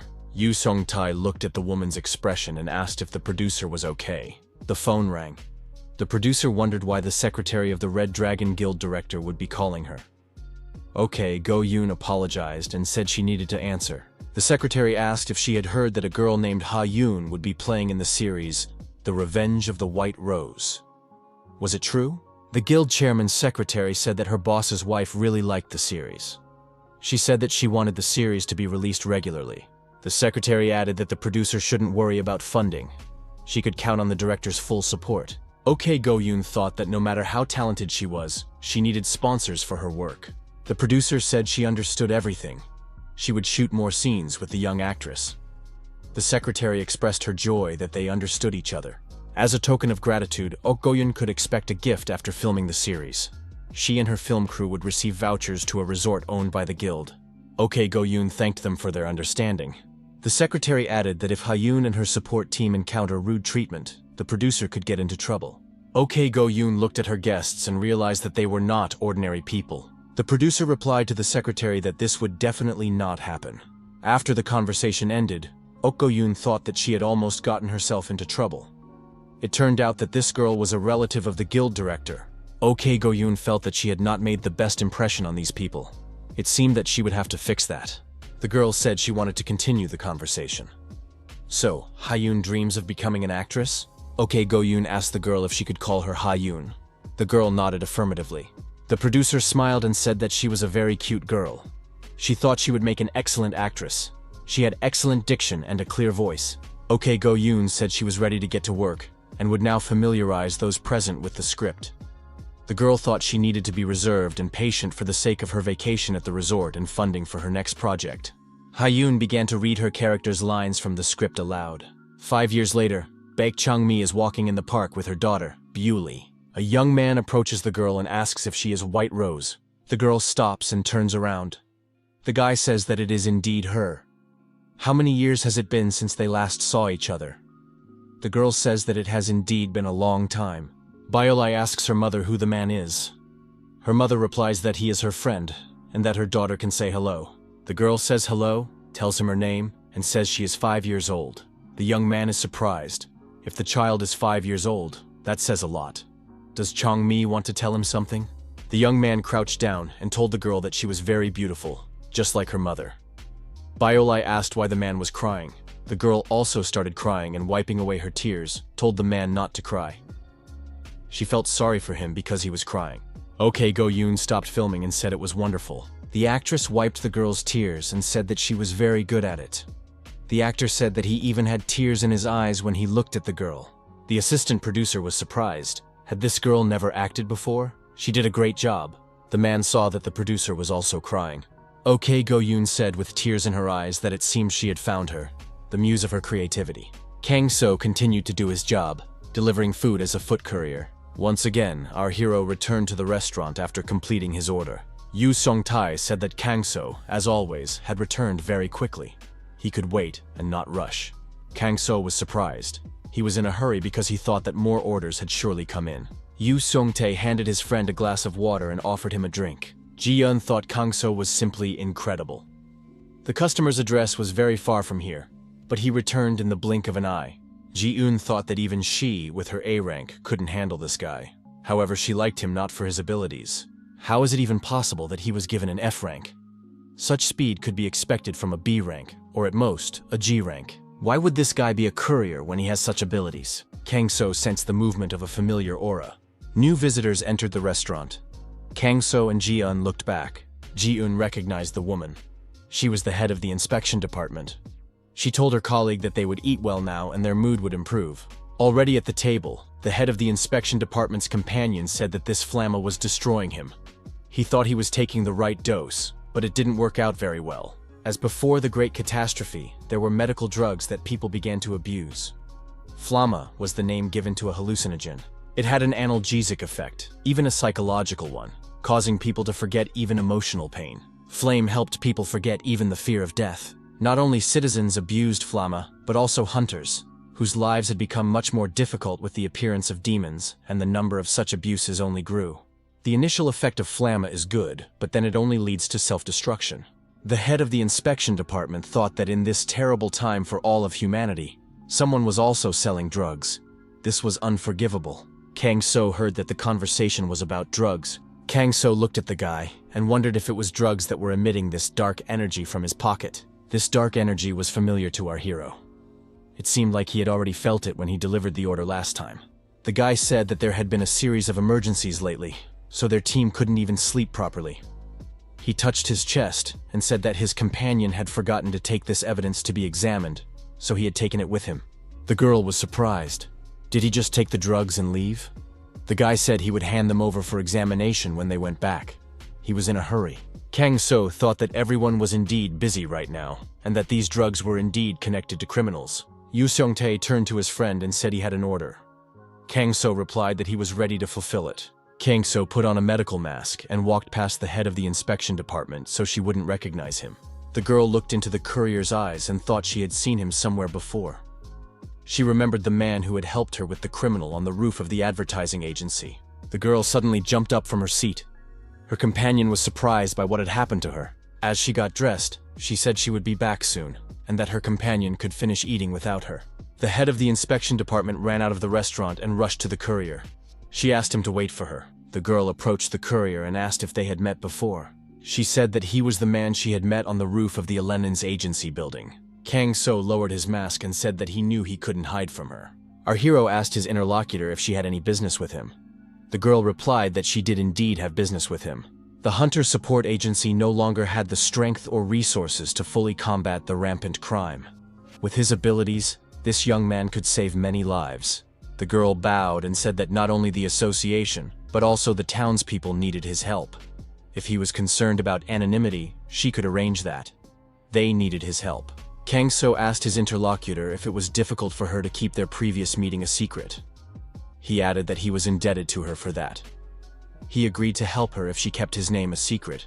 Kang So handed the girl a piece of paper and said that his phone number was written on it. She could call him whenever she needed him.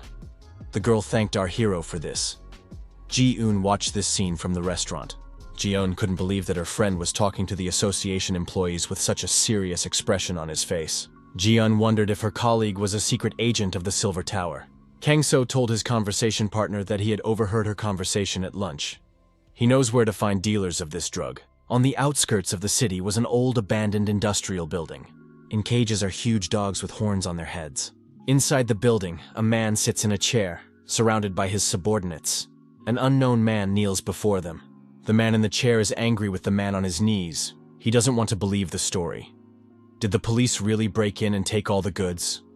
This storyteller has no conscience at all. The man kneeling on the floor has been beaten and is bleeding. He asks for a chance to make amends and return everything honestly. After consulting with his assistant, the man in the chair says he will give the guy one job. The job is to feed his dogs. At the boss's command, the cages are opened and the vicious dogs come out.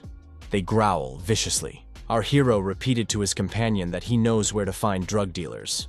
The girl was surprised how this guy figured it out.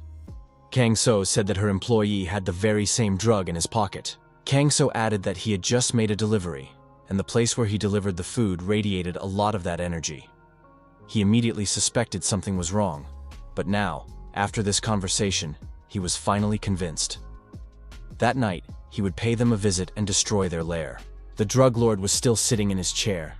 He was surrounded by vicious dogs with his subordinates nearby. At his feet were drugs and cash. He was a real criminal, holding the money in his hands. The villain said that at this rate, they would become the largest suppliers in Asia. The villain thought that with his long-acquired ability to tame monsters, he would be invincible. He was also helped by a white rabbit sitting in a cage. There was a noise outside. The subordinate said he would check who was there. The man opened the door and saw a courier. He asked who the courier was from. Our hero, without explanation, punched the criminal in the nose. The villain lost his balance and flew far back. Blood flowed from his mouth. The boss and his henchmen were frightened and began to reach for their weapons. Were they being attacked? In front of the criminals stood a courier wearing a medical mask. He was holding a delivery box in his hand. The guy told those present that he was just a food delivery man. The boss got angry and told his subordinates to deal with the courier. The villains rushed at our hero with the aim of destroying him. However, the forces were unequal, and Kang So began to effectively deal with the pressing villains. The villains were surprised at how this guy was able to cut through an iron pipe with one hand. Kang So, using the internal energy flowing from his fingers, began to systematically deactivate the gangsters. The criminals did not understand who he was. Was he even human? The villains decided to attack simultaneously, but it was a bad decision, and they were all deactivated at the same moment. The fight did not last long. All the attackers were disarmed and neutralized. Kang So headed towards the criminal boss. The villain was frightened. Who was this courier? Was he really an agent of the Silver Tower? Kang So replied that he had said earlier that he was just a courier from an Oriental restaurant. The boss got angry and told the guy not to mess with him. The villain beckoned his predators with his finger. The monster dogs growled viciously. The drug dealer said that this guy had abilities, but he was foolish to come here alone. Our hero thought that this criminal was an awakened tamer. The criminal said that no matter how strong this courier was, he couldn't handle his monsters. These monsters were B rank, and as a pack, they could tear apart even an S rank hunter. After a while, our hero was playing with these monsters as if they were cute puppies.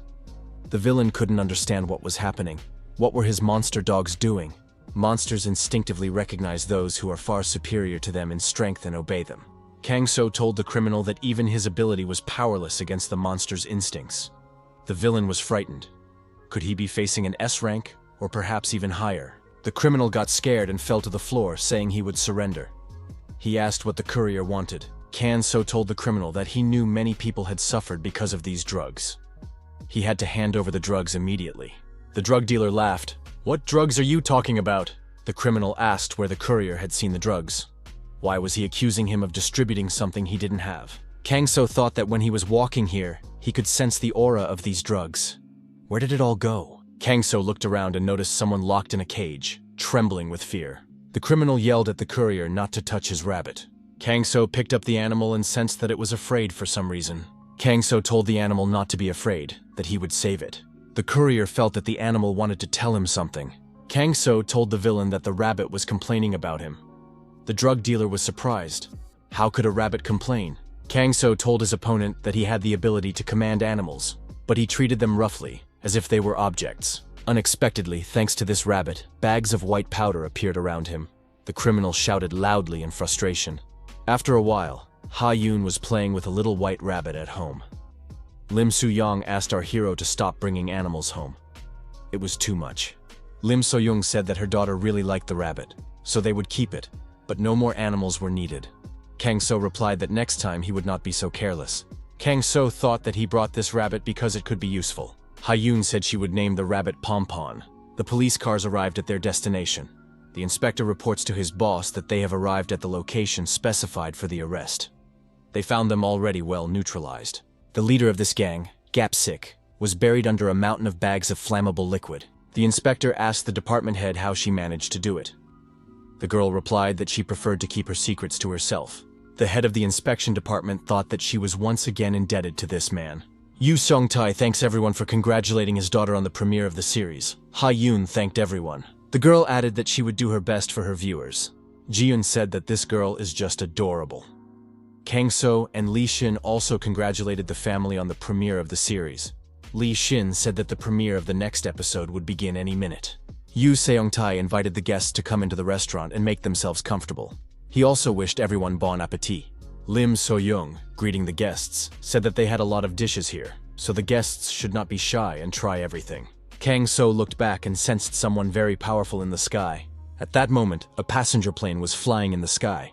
Kang-so wondered if he was sensing an awakened level 0. The girl sitting opposite made a remark to Joseph. She told Joseph to distract himself. Was he going through withdrawal from his console? Opposite this girl sat a guy with trembling hands. Joseph told Celia that the director had warned him that if he touched the console even once more, he would have the series taken off the market forever. The guy said he didn't want to fly here.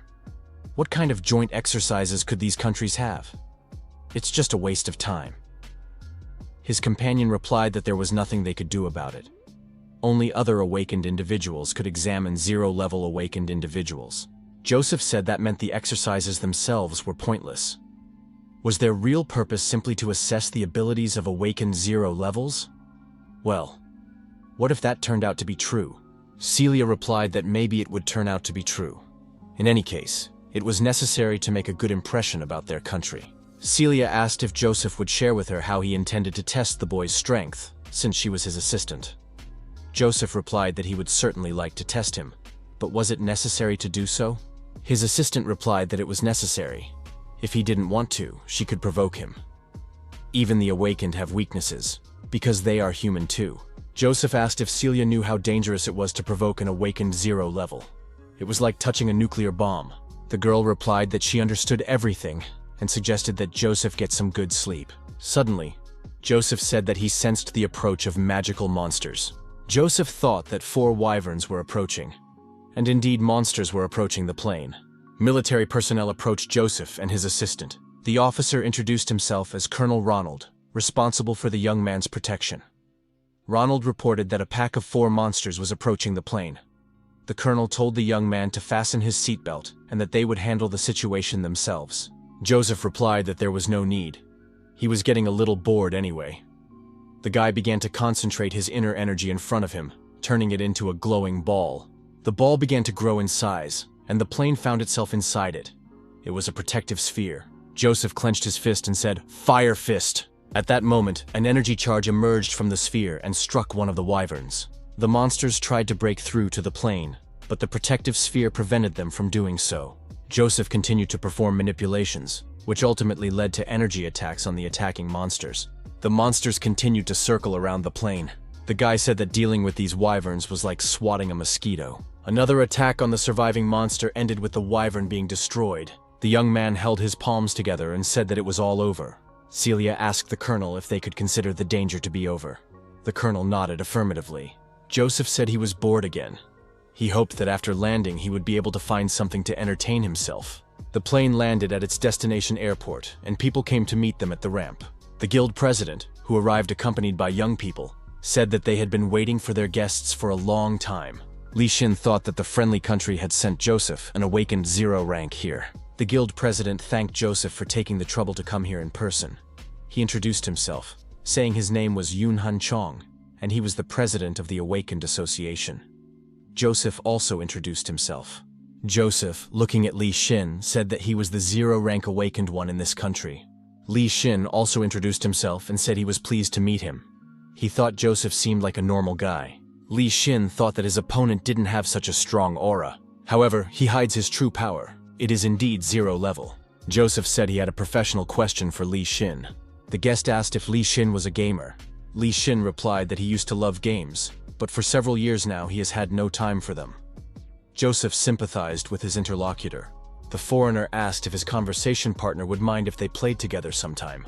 Already in the car on the way to the guild, Li Xin thought that at first glance, it was clear that Joseph was incredibly strong and definitely a gifted person. But what emanated from him when he talked about games? Was it really the energy of life? Li Xin decided that it was something else. A kind of very pure energy. Li Xin wondered why this guy brought up games in the first place. Was it some kind of foreign joke? His colleague asked what was wrong with Li Xin. Li Xin continued to wonder if Joseph meant a duel. Li Xin replied to Songbei that nothing had happened and asked him to stop somewhere nearby. Songbei stopped the car and said that Li Xin didn't live here. The guy replied that he had somewhere to go. Li Xin decided that he needed to consult with his older brother. Songbei reminded Li Xin not to be late for joint training with the foreigner. Ha Yun and Kang So were spending time together in front of the restaurant. The guy was sitting in the lotus position on a mat. The girl with the fake mustache asked how her dear friend was doing. Kang So, with her lips painted, greeted Ha Yun. The girl was upset. She told her uncle that she was not Ha Yun, her name was Sam Jun, and her uncle was her husband. The girl said that she should say, "Hello, Sam Jun. You must be tired from work. How are you?"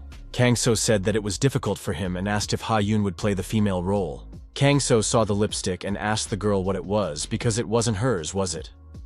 Ha Yun replied that she had taken it from her mother's bedroom. Ha Yun added, "I just ran out of red crayons. It's obvious." Kang So said that you can't take other people's things. Their hero was called out. Kang So saw Li Xin approaching him and greeted his younger brother. Kang So wondered why Li Xin was looking at him that way. Li Xin smiled as he looked at his older brother's appearance. The young man said he had come on a very important matter. Today, at the airport, he met an awakened level 0 from another country. Li Xin added that it seemed like this guy was challenging him to a fight. Kang So told Ha Yun to go and play in the restaurant. Ha Yun took off her mustache and replied that she understood everything. Kang So thought for a moment and said that level 0 was serious. People like that didn't just come around. Our hero asked his companion if it was the guy standing behind and hiding behind the pillar. Li Xin turned around sharply and indeed saw Joseph, who was trying to use an illusion to disappear. Joseph approached the young people and said that he had been hiding his presence with the help of an artifact. How did they manage to notice him? These abilities are admirable. Li Xin was surprised.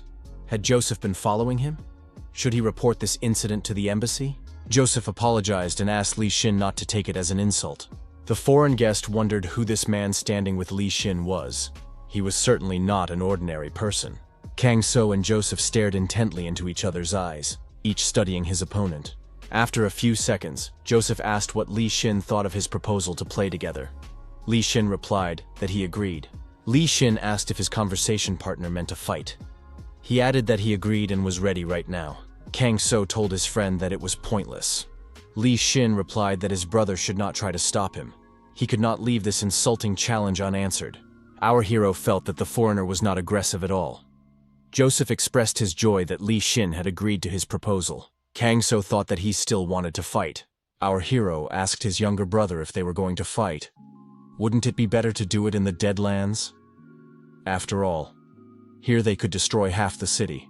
After a while, the rivals met in the Deadlands. Joseph said it was a great idea. If they competed here, there would be no damage to civilians. Li Xin noted that this was precisely why they were here. Li Xin said he had one question. Why him? After all, there are many other awakened zero levels in the world. Joseph replied, "It may seem strange, but he loves games for the character growth effect. Leveling up a character increases their level, but he was born very strong and is unfamiliar with this phenomenon. His opponent, on the other hand, rose to his level from 0. He perfected his energy control technique and only became stronger. No one in this country can be stronger than his opponent." Joseph asked, "What is the secret behind Li Xin's rapid growth?" Li Xin thought, could it be that the energy he noticed today is just curiosity? Li Xin decided that he would not tell his opponent that his older brother had taught him this. Joseph replied that Li Xin apparently did not wish to share such information. The foreigner began to concentrate energy in his hand and lifted a huge stone block above himself. Joseph said that was even better. He would strike his blow and learn his opponent's secret anyway. Li Xin saw the stone block rushing towards him. Li Xin easily dodged the attack and, drawing his sword, lunged at his opponent. Li Xin tried to strike the foreigner, but his sword hit an invisible barrier. The guy thought that his opponent had a powerful defensive field. Joseph asked, "Is that all his opponent's power?" Li Xin felt depressed. For the first time in his life, he felt such pressure from his opponent's aura. The guy was extremely resistant. A little more, and this Joseph would crush him. Li Xin overcame his opponent's intensity and jumped high into the air. Joseph was surprised. This young man had broken through his telekinetic shield with sheer willpower alone. After another clash between the opponents, there was a huge explosion. When the smoke cleared, Li Xin stood unharmed in the center of the crater. Joseph was at the edge of the cliff. Joseph said it was simply magnificent. He was thrown far away by the shockwave. The stranger thought he had not been mistaken about this guy. Li Xin held his sword forward and said he was ready to continue. Kang So, walking around the city, tried to call. The answering machine said that the called party's phone was turned off or out of range. Our hero was worried. How was Li Xin doing? Was he still fighting the foreigner? Kang So asked his younger brother to come back for dinner, especially today. After all, they were going to cook a summer menu. Yu Songtai invited Li Xin to eat naengmyeon. Kang So didn't know what naengmyeon tasted like, but if his friend said so, it must be very delicious. The protagonist wondered how he had not realized before that food could be so enjoyable. The city residents began to worry. Could it be that magical monsters had appeared on the outskirts? Something had hit the city's protective field. They needed to hide. Our hero thought that these two were behaving unscrupulously. They were putting the city in danger. Kang So headed for the scene of the battle along the road, wondering why they couldn't settle their differences without causing a commotion. Joseph and Li Xin were already at the bottom of the crater. Li Xin still had his sword in his hand. Joseph was fighting his opponent with his bare hands. Small scratches appeared on his body. Both fighters were bare-chested. Li Xin gathered momentum and swung his sword at his opponent. Joseph thought that this guy was getting faster with every attack. He crossed his arms in front of him and prepared to block the blow. Li Xin struck his opponent with his sword, but Joseph remained impenetrable. Joseph, using his inner reserves and enormous strength, hurled large boulders at his opponent. Li Xin fended off his opponent's attacks with his sword, while Joseph remained inside his impenetrable sphere. Kang So watched the fight and thought that these two were fighting so fiercely that they had forgotten what was going on around them. Kang So wondered if he could knock these two out to put an end to it. The protagonist did just that. First he deactivated Li Xin, then he did the same to Joseph. Joseph came to in bed. Celia was sitting next to his bed and noted that the guy had finally woken up. Joseph wondered how he ended up in the hotel. Celia said she would like to know that too. Celia said she found Joseph lying on the doorstep covered in blood. Where had he been and what had he been doing? Joseph said he had gotten into a fight with Li Xin. The assistant was surprised. Was Li Xin really so strong that he could knock him out? Joseph said they fought for a long time and Li Xin couldn't have defeated him. The guy got out of bed and got dressed. Celia was surprised and asked where he was going. He still needed to rest. Joseph said he had to go somewhere and would explain everything later. The guy chose to fly and, once in the protective sphere, headed for his destination. He understood that it was definitely not Li Xin who knocked him out. Joseph remembered that for a brief moment he had felt a different, incredibly strong aura. Who could possess such an aura? The guy continued to move over the city in his protective sphere and scanned the surrounding area for a powerful aura. Suddenly, Joseph sensed someone nearby. It was Li Xin. He asked if Joseph had decided to come as soon as he woke up. The stranger said he hoped to meet his opponent here. Joseph said that he was concerned about something else entirely, and, without pointing, asked what was written there. The inscription at the site of their battle, near the crater, read, "If he fights again, he will be punished." Joseph wondered who had left such an inscription. Li Xin said aloud that Brother Kang So had seen them here. Joseph remembered the meeting when he saw Li Xin talking to another guy.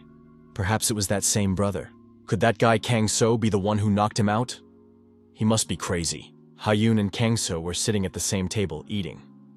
Our hero sneezed and thought it was probably because of the cold soup. Li Xin and Joseph were traveling together through the city. Li Xin asked Joseph why he was following him. The foreigner replied that Li Xin was going to his brother's place anyway, so they were going the same way. Joseph thought that he owed a lot to this man. This guy noticed how much destruction had been caused by the battle and came to stop them. In their rage, they completely forgot where they were and couldn't control themselves. If that guy hadn't stopped them, there was no telling how much damage they would have caused to innocent civilians. There was no way to repay him adequately for that. Joseph asked if Li Xin was really going to see his older brother. Li Xin expressed his indignation because Joseph said his older brother was crazy. Joseph smiled, but he didn't know that this guy was normal. Two girls watching the young men concluded that they were handsome. Plus, one of them was a foreigner. One of the friends decided that she had seen these people on social media. Someone else passing by also said that they had seen them on TV. One of them was Li Xin, the only zero-level hunter in the country. Next to him is Joseph, a zero-level hunter who came from abroad. The girls surrounded the young men and said they were their fans. Some asked for autographs. Joseph told his companion that they had problems. Li Xin agreed. That's all they needed. Joseph began to concentrate his inner energy in his hands. After that, the young men found themselves in protective shells and rose above the crowd. The fans were upset that their idols were leaving them so quickly. It was clear that these guys were using telekinesis.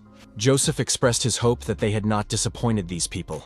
Li Xin asked his companion not to tell anyone about Kang So. Joseph reassured the young man. He said he had never been a gossip. During the flight, Joseph tried to find out from Li Xin what interesting things the fans had said about him, since he did not understand the local language. Li Xin and Joseph arrived at Kang So's place. The younger brother bowed and said that he would never fight so irresponsibly again, and thanked Kang So for stopping them. Kang So said that someone had to do it, especially since Li Xin was his younger brother. Joseph bowed and also apologized to Kang So. To reassure his interlocutor, Joseph said that his mouth was sealed. Kang So advised the foreigner to be careful with his strength in the future. Our hero said he was very happy that his brother had a friend. Joseph hugged Li Xin and said that they were now great friends. Li Xin told Joseph that they should go to the banquet first. His companion was surprised. Was it really necessary to do that? Kang So was also surprised. Were they really having a banquet? Li Xin said that this banquet had been planned in advance, and that there would be delegations representing their countries. It was an official event. Li Xin added that it would be very unfortunate if one of the representatives of the most powerful country in the world did not attend the banquet. Joseph had a great responsibility. Joseph replied that he wanted to talk to Mr. Kang So, because he was returning to his country tomorrow. Kang So suggested that Joseph meet him in a nearby park after the banquet. He would wait for the foreigner there. There was a festive table at the banquet, and many guests were present. Celia Cox, a manager from the Human Resources Department of the Awakened Association, was also present at this banquet. She drank alcohol and watched the guests. The girl concluded that the banquet organizers had offered the guests some good wine. Looking around, Celia couldn't find her companion. Where had Joseph gone? Li Xin was nowhere to be seen either. Mrs. Cox's keen eye spotted Li Xin in the crowd. She approached the young man and asked why Mr. Li was without a date today. After all, it was such a magnificent event. Li Xin replied that he hadn't had time to invite anyone to the banquet, and asked what Mrs. Cox wanted with him. The young woman expressed her sincere congratulations to the young man on reaching level 0. Celia asked if Li Xin felt cramped in this small country. Celia Cox added that the association in their country was willing to pay Li Xin 5 times more than what he was earning here. The young man could consider this an invitation to join their association. Celia asked if the young man needed time to think about it. Li Xin was surprised. Was his interlocutor really offering him to change his citizenship? Celia said that her association was offering not only 5 times the salary, but also bonuses for each assignment, plus free dental insurance. Was there anything to think about? Li Xin said he was turning down the offer. Miss Cox suggested that he was a true patriot of his country, and added that she would try a different approach. Cox began to threaten that if the young man refused, his beloved and very small country would suffer the consequences. The girl asked what would happen to his country if her state stopped providing assistance. Li Xin thought Joseph was right. Joseph had said earlier that the fact that Li Xin had become a 0 rank meant that his country's Federal Bureau of Hunters would try to recruit him. Perhaps they would do so at the banquet. Joseph warned Li Xin to prepare himself and be strong. Manager Celia would attack him like a bulldozer. He shouldn't be surprised. Li Xin remembered Joseph's words, but he didn't expect them to threaten his country so openly. An indignant Joseph approached the young people. He asked the girl if this was what she meant by, "I'll be delicate." Joseph continued to be indignant. How dare Celia? Miss Cox didn't lose her cool and said she was trying to bring new talent to their team. Joseph looked at his friend and said he had warned him. Joseph said that this guy was a 0-level hunter. And on the other hand, it wasn't worth dictating terms to him. That wasn't why he had flown here. Celia objected. Joseph had probably forgotten that this was exactly why they had come here. He had to confirm that this guy was indeed a 0-rank awakened one and do everything possible to lure him over. Joseph was confused. He didn't quite understand Miss Cox. Joseph asked his interlocutor why she thought he would suddenly start helping them. Celia replied that Joseph was a patriot of his country. The guy said that he was just born in that country. He didn't choose where to be born. He had no choice. If his government continued to deliberately threaten and blackmail Li Xin, he would change his citizenship to that of this country. Celia was surprised. Was Joseph in his right mind? The girl was frightened. She had been given the task of bringing Li Xin with her. She couldn't lose Joseph here, too. Celia looked at Joseph and thought he was a stubborn mule. She told him to stop joking around. Did he think he would get more here than in his homeland? Joseph said he didn't care about money or standard of living. This small country was a mecca for the gaming industry. Miss Cox was so surprised that she didn't even know how to respond. Joseph added that he was not going to compare the sizes of the two countries. It did not matter to him. Joseph added that Li Xin was much stronger than him. If they continued to pressure this guy, he would be able to drown the entire continent on which his country was located. Li Xin and Celia Cox did not expect to hear such words, and both stood there, surprised, with their mouths open. Miss Cox looked at Li Xin in surprise. Could this guy really be stronger than Joseph? Li Xin thought, if only this girl knew who was really strong. Joseph said that he wanted to add something to the conversation with his companion. He always followed the government's orders only because he didn't like it when people caused him trouble. Celia, on the other hand, believed that he was loyal to this government and commanded it as if he were a boy. Maybe it was time to change her attitude? The guy added that if Celia understood everything, she'd better leave. Many people at this banquet are now looking for Mrs. Cox. Joseph told his friend that now no one would bother him. Li Xin thanked the guy. Li Xin noted that the banquet would soon be over and suggested that his companion go to the park. In the park, Li Xin told his brother about the conversation that took place at the banquet, adding that Joseph had helped him avoid big problems. Kang So thanked Joseph for his help. Joseph laughed and said that friends should help each other. Kang So remarked that the foreigner turned out to be a good guy and promised to teach him something. Kang So said that if Joseph was his brother's friend, he would teach him secret 0-rank techniques. Joseph replied that he was very interested. After the training, Joseph said that it looked very cool. Kang So was delighted, knowing that this technique would suit the guy well. Joseph promised not to forget the kindness Kang So had shown him. The foreigner said that now he definitely wants to become a hunter in this country. Li Xin noted that it would not be easy. Li Xin added that his older brother wanted a quiet and peaceful life and didn't need public attention. If Joseph moved to this city, the whole world would be watching him, and sooner or later, this would expose Kang So's brother. Kang So said that they would be grateful to Joseph if he could protect their country from their government. Joseph promised to do everything in his power.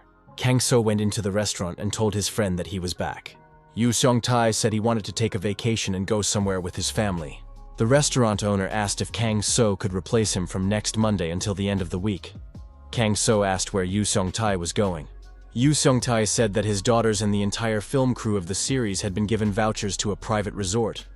They also got vouchers because they were her parents. Kang So asked if he could go to the resort with them too. Yu Seong-tae said that the Red Dragon Guild is very generous in giving out travel vouchers to relatives. Why not? They can all go together. Kang So said that was great and he would be very happy. Red Dragon Guild office. The guild leader was indignant. Why were the photos ruined? He rented an entire private resort just to talk to this delivery man. The man added that he couldn't immediately reject the person his daughter had fallen in love with. The assistant asked the director, what if Ji-eun wanted to marry him? The president even jumped up from his seat. How could she even think of such a thing? The head calmed down, realizing that in that case, there was nothing he could do. His daughter was in love with this guy like a schoolgirl. Yoon Han-chong thought that in any case, he would have to meet this courier. The restaurateur's family ended up on the coast. Ha-yoon stood on the seashore and enjoyed the sun and the beach. The girl said that the sea was very beautiful. Her parents stood happily to the side. Lim So-young said it was very sweet. Their daughter was seeing the sea for the first time in her life. The welcoming party greeted the film crew of the series, Revenge White Roses. The guide asked for a moment of attention and said he had important information. The speaker said that the resort was divided into 2 zones. The film crew's zone was Sector D. Under no circumstances should anyone leave Zone D. Yu Seong-tae asked how to tell where Zone D ends. The guide said that where there was an electrified fence and security guards, that was definitely the end of the safe Zone D. A strong request. Do not touch the electrified fence and do not talk to the guards. If the guards approach you, show them your wristband and follow their instructions. The wristband is proof that you are a guest of the resort. The speaker said that there are no other restrictions. Dear guests can enjoy their vacation. Further, they will communicate with the hostess. The host for this family was a man wearing shorts and sunglasses. He was the head of the guild, who decided to talk to these people personally. Naturally, he was here incognito. While still in his office, Yoon Han-chong decided that he would meet Kang So in person. The boss told his assistant to contact the hotel administration. He would take care of the rest himself. The girl asked, "Does the boss really want to invite this young man to the hotel?" The guild leader said that he was used to getting to know people in a genuine way, without formalities. The hostess thought, he knows that this guy came as a relative of their star, but what if he's a fraud? It is necessary to check this carefully. The hotel representative asked if the young man had any food preferences. Kang So replied that he was not picky. The host noted that the food situation was still unclear. The villa provided to the restaurateur's family was extremely beautiful. His daughter noted that you could even see the sea from there. The hostess bowed to the tourist and wished him a pleasant stay. Kang So thanked the hotel representative for his help. Yoon Han-chong noted that this guy was polite, kind, and modest in his manner. However, he still needed to be observed. Yu Seong-tae said that he had seen the hostess somewhere before. Our hero noted that he also felt a familiar aura. The hostess's aura seemed similar to Ji-eun's. Could it be a coincidence? Kang So wondered if it could be Ji-eun's father. But as far as he knew, his colleague's father was the director of the Red Dragon Guild. Why would he be here pretending to be a hostess? Ha-yoon asked if Uncle Kang So had taken Whistle and Pompon with him. Kang So and the girl entered the inventory. Ha-yoon called her friends, the animals. Whistle and Pompon were sitting in the bushes at that moment. When they saw the girl, the rat and the bunny rushed towards her. Kang So thought that he had used the magic crystal to create a forest here, just like in his homeland. Now these little animals were frolicking here. Something caught the protagonist's eye. The boys saw a golden rose hip growing nearby. The bush was covered with berries. These were yellow berries that brought enlightenment to the mind. Rose hips are also delicious and help with hangovers. Kang So was surprised because he didn't create this bush. He doesn't know if such berries grew in his homeland. Maybe they grew on their own thanks to his memories. Ha-yoon came closer and asked what Uncle Kang So was eating. She wanted some too. Ha-yoon tried the berry he offered her and broke into a smile. Kang So asked if she liked it. The girl replied that it was a very tasty berry. Ha-yoon said it was so delicious that she could even see what the weather would be like tomorrow. Wow, thought our hero. His younger brother once said that Ha-yoon's ability would be to foresee the future and distinguish between truth and lies. This ability is called the Eye of the Priest. Kang So thought that this girl was still too young to awaken. But if she could see the future, then she was already on the verge of awakening. Ha-yoon happily ran around the lawn and played with the animals. Once upon a time, there lived an old man named Mandan Koyon. This old man was an unusual person, just like his name. He had the gift of foresight. This old man often liked to drink alcohol. In a world of lies and hypocrisy, it was very difficult for him to live with his insight. Kang So thought that Ha-yoon was still young and that it would be even harder for her. This girl still had to learn to distinguish between good and evil, and even such a cheerful girl would have a very hard time in this world. At that time, Ha-yoon continued to play with the animals. The protagonist knew that once an ability had been awakened, it could not be sealed back away. Balance is most important in the human body. If you try to pump a person with foreign energy, this balance is disrupted. It can even shorten one's life. Kang-so picked a few rose hips and thought that he couldn't let something like that happen to Ha-yoon. Our hero decided to become a wall that would protect the girl from the dangers of the world. Ha-yoon approached her uncle again and asked why he was eating so many berries. Like a hamster, Kang-so and Ha-yoon came out of the inventory. Yu Seong-tae was already waiting for them. Yu Seong-tae asked if his friend had taken his swimming trunks. Kang-so said he needed to talk to his friend. Yu Seong-tae noticed that Kang-so was very serious. Had something happened? Kang-so said that Ha-yoon was not an ordinary person. The girl is awakened.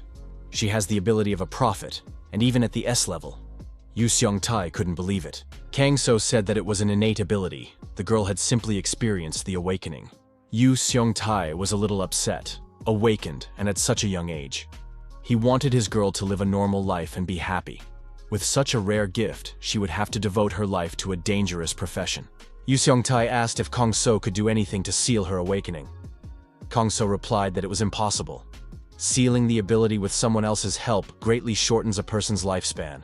Our hero handed his friend a berry and said it was a golden rose hip.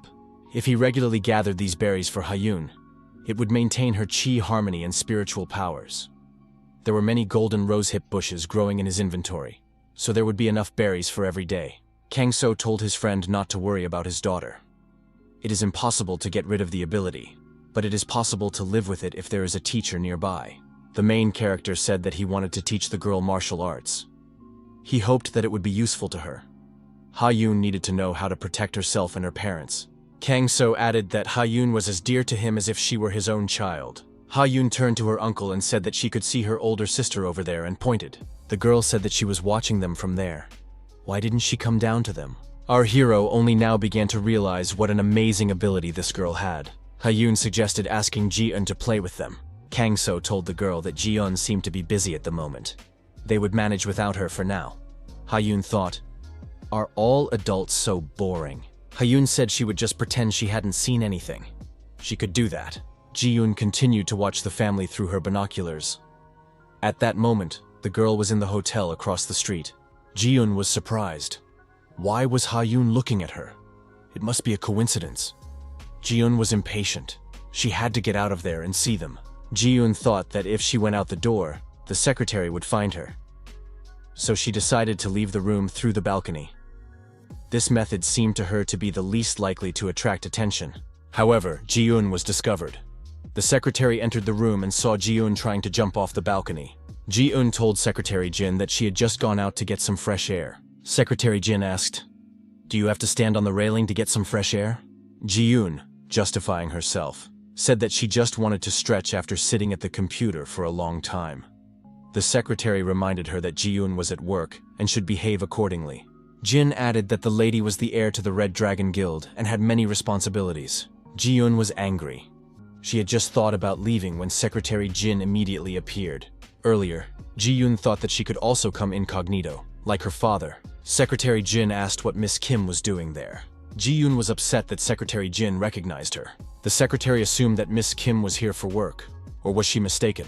Ji-eun was immediately taken to her workplace. Secretary Jin acted decisively.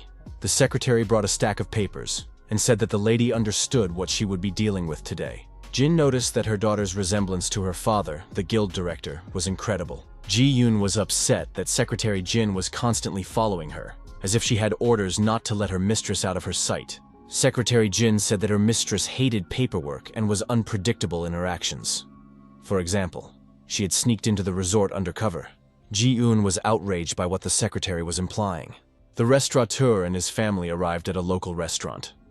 Ha-yoon noticed that it was also very beautiful here. The man who had recently been a hostess was now serving this family as a waiter. The guild leader thought that a person's true nature is revealed in unpleasant situations. As if by accident, the waiter spilled water from a glass onto Kang-so's clothes. The waiter apologized, saying it was an accident. He was curious to see Kang-so's reaction to this situation. Kang-so said that it was no big deal. It was just water. it would dry, and there would be no trace left. The waiter shouldn't worry. The guild leader thought that this guy didn't even flinch, even though it's very difficult to control yourself in such a situation. Yoon Han-chong noted that this guy had supreme self-control. Incidentally, these people ate simple food and looked like an ordinary family. The warrior who destroyed the monsters said he had absolutely no time. He told the monsters to get out of his way. This man attacked another monster with his sword and shouted for it to get out of the way. When the great catastrophe happened, he experienced the awakening and frantically fought his way through crowds of monsters to his home. But when he got there, it was too late. He found his wife dead. She had sacrificed herself to save the children. That day he made a vow to his wife. No matter what happened, he would protect his children with all his might. The warrior swore that he would destroy anyone who threatened his family. Haechul found many like-minded people. Everyone wanted to protect their families and get rid of the monsters. Naturally, the first and largest guild was formed, the Red Dragon Guild. However, the more responsibility Haechul took on, the less time he had for his children. Ji-eun and Ho-eun followed in his footsteps and became hunters. As high-ranking hunters, his children became an important part of the guild, and as part of their work, they began to see their father more often. But can working hours together be considered family time? Haechul tried to remember the last time he had dinner with his children. All they talked about was work. The guild leader couldn't remember the last time he cut tonkatsu for his children. Kang-so told the girl that he would cut her a cutlet. Ha-yoon thanked her uncle for that. This young man seemed very pleasant and made a good impression on Haechul. Kang-so took a knife in his hand and, using magic, used it for its intended purpose. The cutlet on the girl's plate was immediately cut evenly. The waiter was surprised. The girl's uncle cut the cutlet so quickly. Kang-so wished Ha-yoon bon appétit. Haechul couldn't understand what had just happened.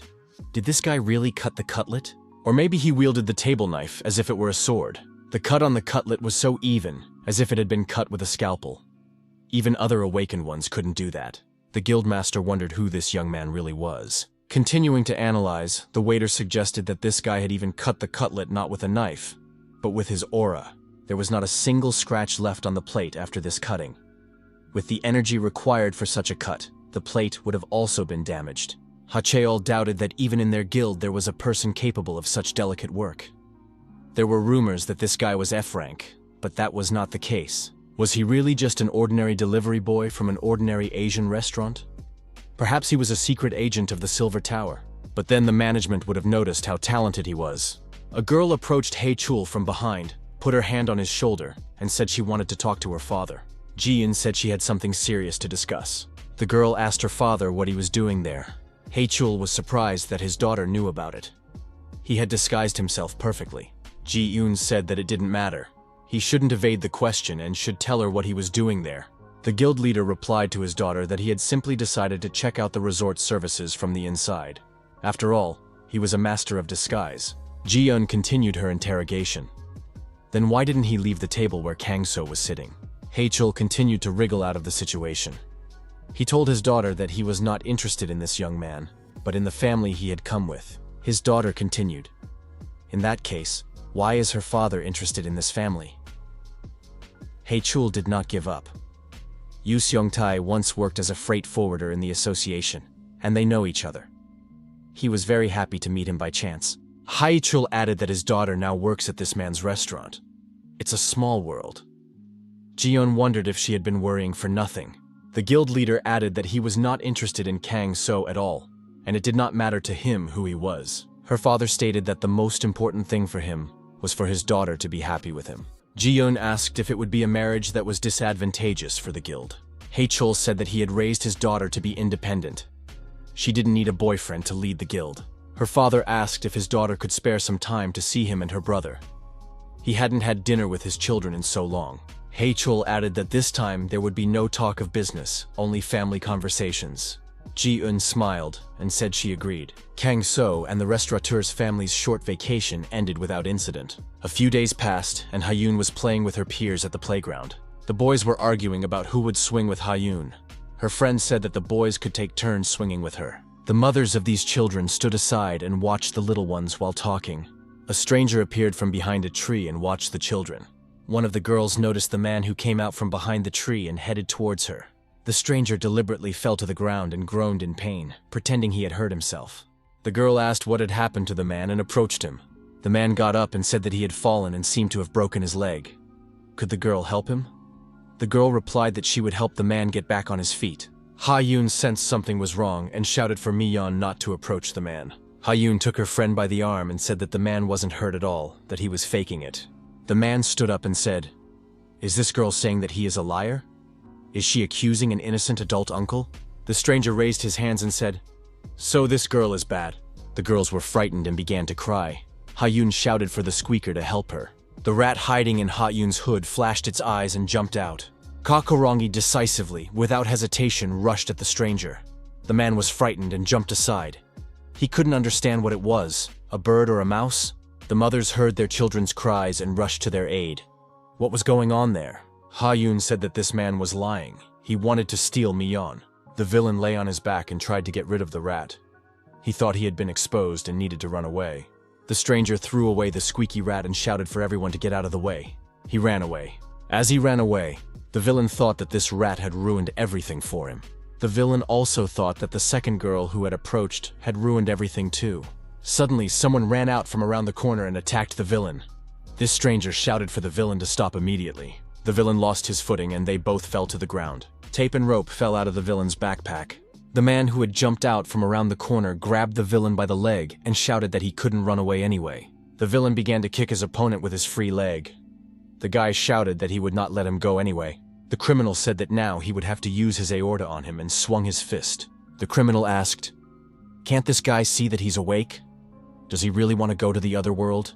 It would be better if he let him go." The guy understood that he was in serious danger, but he still shouted that he couldn't let the criminal go. The villain punched the young man several times and asked what he had done to be called a criminal. The villain left the beaten young man in the doorway and walked away in the opposite direction. The beaten boy thought that he would not have time to call the police and that the villain might disappear. The next moment, the protagonist was standing in front of the villain. The criminal asked, "Who's this?" The villain said that this guy had better pretend he hadn't seen anything. He didn't have time to beat him up too. The villain didn't even have time to blink before he was punched in the neck. In another moment, the criminal was deactivated and lying face down on the ground. Our hero approached the injured young man. The guy was surprised. This man knocked out the awakened one with one blow. Was that even possible? Kangso reached out his hand to the young man and asked how he was feeling. The young man thanked him for his concern and said he was fine. At that moment, the children and their parents approached. Ha-yoon said she was glad to see her uncle. Ha-yoon told everyone that this bad uncle was lying on the ground asleep. Kangso wondered how Ha-yoon knew this man. The injured young man said that this scoundrel had tried to kidnap Ha-yoon's girlfriend. Kangso told everyone that this young man had neutralized the scoundrel. The women began to thank the young man, saying that he was a good man and that they were very grateful to him. The girls also thanked the kind man. The young man thought, why did this guy hide the details? He must have some reason to give all the credit for this deed to someone else. Kangso thought he had seen this guy before, and at that time he seemed physically strong. Lim So-young offered the rescuer a meal at her restaurant as a consolation. The young man said he didn't want to burden anyone. Kangso pointed out that it would be rude to refuse, as this guy was now an honored guest. The young man agreed and added that he wanted to say something to Lim So-young. This conversation concerned Lim So-young's daughter, Ha-yoon. Kangso was surprised, wondering how this guy knew Ha-yoon. Yu Seong-tae set the table and said that there wasn't much to choose from, but in any case, he wished him bon appétit. The stranger thanked the restaurateur. The young man said that he had recently moved to this city, and that his name was So Tae-bok. He asked if Yu Seong-tae had noticed any suspicious individuals in the vicinity of the restaurant. The girl's father said he hadn't seen anyone suspicious. Kang Seo asked what So Tae-bok knew. So Tae-bok said that everyone present probably knew that Ha-yoon already had a fan club. The number of members exceeded 10,000. The guy added that he was number 10,004. Yu Seong-tae couldn't believe that his daughter had her own fan club. So Tae-bok said that he lost his younger sister when he was a child. It was as if he saw his little sister in Ha-yoon. Kangso asked what was wrong with this fan club. So Tae-bok said that paparazzi photos, clearly taken without permission, had started appearing in the community. He thought that someone who was stalking her was a member of the fan club. Yu Seong-tae was frightened. Was there really someone stalking his daughter? So Tae-bok said that this worried him too, and he thought it would be best to warn Ha-yoon about the danger. The guy added that he didn't know where the girl lived. He thought that if he found out where she lived, even to warn her. He would be no better than a stalker. So he gave up on the idea, but apparently his good intentions helped him. By a miraculous coincidence, he met Hyun. So Taebok was surprised when he saw the girl being helped across the road. The guy added that he wanted to catch up with the girl and tell her about her stalker. However, he couldn't approach her because the traffic light turned red. Then she left. Today he saw her again, and this time a suspicious guy wanted to attack her and her friend. So Taebok didn't think it was the same stalker. But unfortunately, Hyun could become a target for many bad people because of her popularity. Therefore, he insists that Hyun never be left alone on the street again. Yu Seong-tae was touched. This man really cares about Hyun. He said that now he would take care of his daughter's safety himself. The restaurant owner reached out his hand to the guest and said that he didn't even know how to repay him for his kindness. Suddenly, the young man's heart began to ache. It began to beat strangely. The guy grabbed his chest and cried out loudly. Yu Seong-tae was frightened. What was wrong with the young man? So Taebok said that it was nothing serious. He had had heart problems for a long time. Kang-so thought, it seems he was right. A ray of sunshine, a natural gift, perfect muscles for martial arts, and a huge supply of solar energy. However, the possessor of the sunbeam gift has an excess of yang energy, which leads to heart disease. So these people, as a rule, do not live to see middle age. At most, they live to be 30. The scorching yang energy blocks yin energy. These people cannot awaken even when they have accumulated enough energy. In this guy's case, the yang energy is simply destroying him. At this rate, he could die within 6 months. So Taebok caught his breath and said that he seemed to have calmed down. Yu Seong-tae asked if the young man should see a doctor. His companion replied that he had tried, but the doctors couldn't diagnose him. And apparently, he would have to live with it. Kang-so asked again, is this man's name So Taebok? Kang-so added that if So Taebok had free time, he could spend it training with him. The guy replied that he worked the night shift at a store, so he had a lot of free time. Kang-so remarked that they had met by happy coincidence, so why not become friends? Unless, of course, So Taebok had any objections. So Taebok said he didn't mind. Our hero then suggested they meet in the park tomorrow. So Taebok said that training wouldn't interfere with his plans and added that he would come tomorrow. The young men said goodbye, and Yu Seong-tae told So Taebok to be careful. Yu Seong-tae asked his friend, does he really want to make this guy a fighter? Or is it just for his health? Yu Seong-tae added, what should he do about this stalker? Kang-so replied that his friend shouldn't worry. He would take care of it. Early in the morning, Kang-so was already at the agreed-upon spot in Marine Park. So Taebok appeared in the distance, hurrying to the meeting. The guy ran up a little out of breath and said he tried not to be late. But why did Kang-so decide to meet here? He had heard that demons sometimes appear in large parks like this. Kang-so said that his companion need not worry about that. He had heard that there were conscious, awakened citizens in this park, and they regularly cleaned it up. Therefore, demons had not been seen here for a long time. Our hero was joined by other people who came with the flower fairy. They asked why Kang-so was here so early today. Kang-so greeted them and said that the rest of the health marathon participants had arrived. One of the newcomers said that if the guy trained with him, it would be very good for his health. The flower fairy said that this young man was much slimmer than her boss. She added that she would motivate her boss. Kang-so asked So Taebok if he had come just for physical training. The guy nodded affirmatively. Kang-so said he asked because they usually don't just do physical training. So Taebok admitted that he still didn't know why he had been called here. Kang-so announced that they were going to the equipment room. This guy needed special training. Everyone present understood that the teacher would be conducting special training today. So Taebok was afraid of what these people had in mind. Kang-so's inventory, Gulsan District. Kang-so told them all to enter the inventory. So Taebok cried out in surprise. He found himself in an unfamiliar place on a snow-covered area. Kang-so told the boy not to be afraid, that it was just his inventory. So Taebok said that he had never entered the inventory in his life. It was very beautiful here. The guy said it felt like they were in nature. It was just incredible. Did all awakened people have this? Kang-so expressed hope that his companion wasn't cold. So Taebok noted that he tolerates the cold very well. The young man was surprised. Even his heart didn't bother him at all in the cold. It was just great. Kang-so thought that this was another characteristic of the sunbeam ability. Thanks to the excess of yang energy, he hardly feels the cold. So Taebok asked if he had been brought here just to train. Kang-so took a candle in his hand and said that his companion would now understand everything. So Taebok sat in the lotus position, holding a lit candle in front of him. Kang-so was behind him. The guy asked what this practice was for. Kang So said that So Taebok should trust him and concentrate. Kang So thought that even though this guy had superpowers, he wouldn't understand it until it was demonstrated to him. Our hero decided to help the young man experience it for himself. He began to perform various manipulations with his hands while standing behind the guy. Yang energy blocks his meridians and prevents him from controlling his enormous power. But everything can change. Kang So concentrated a cluster of energy between his palms and decided to direct it in the right direction.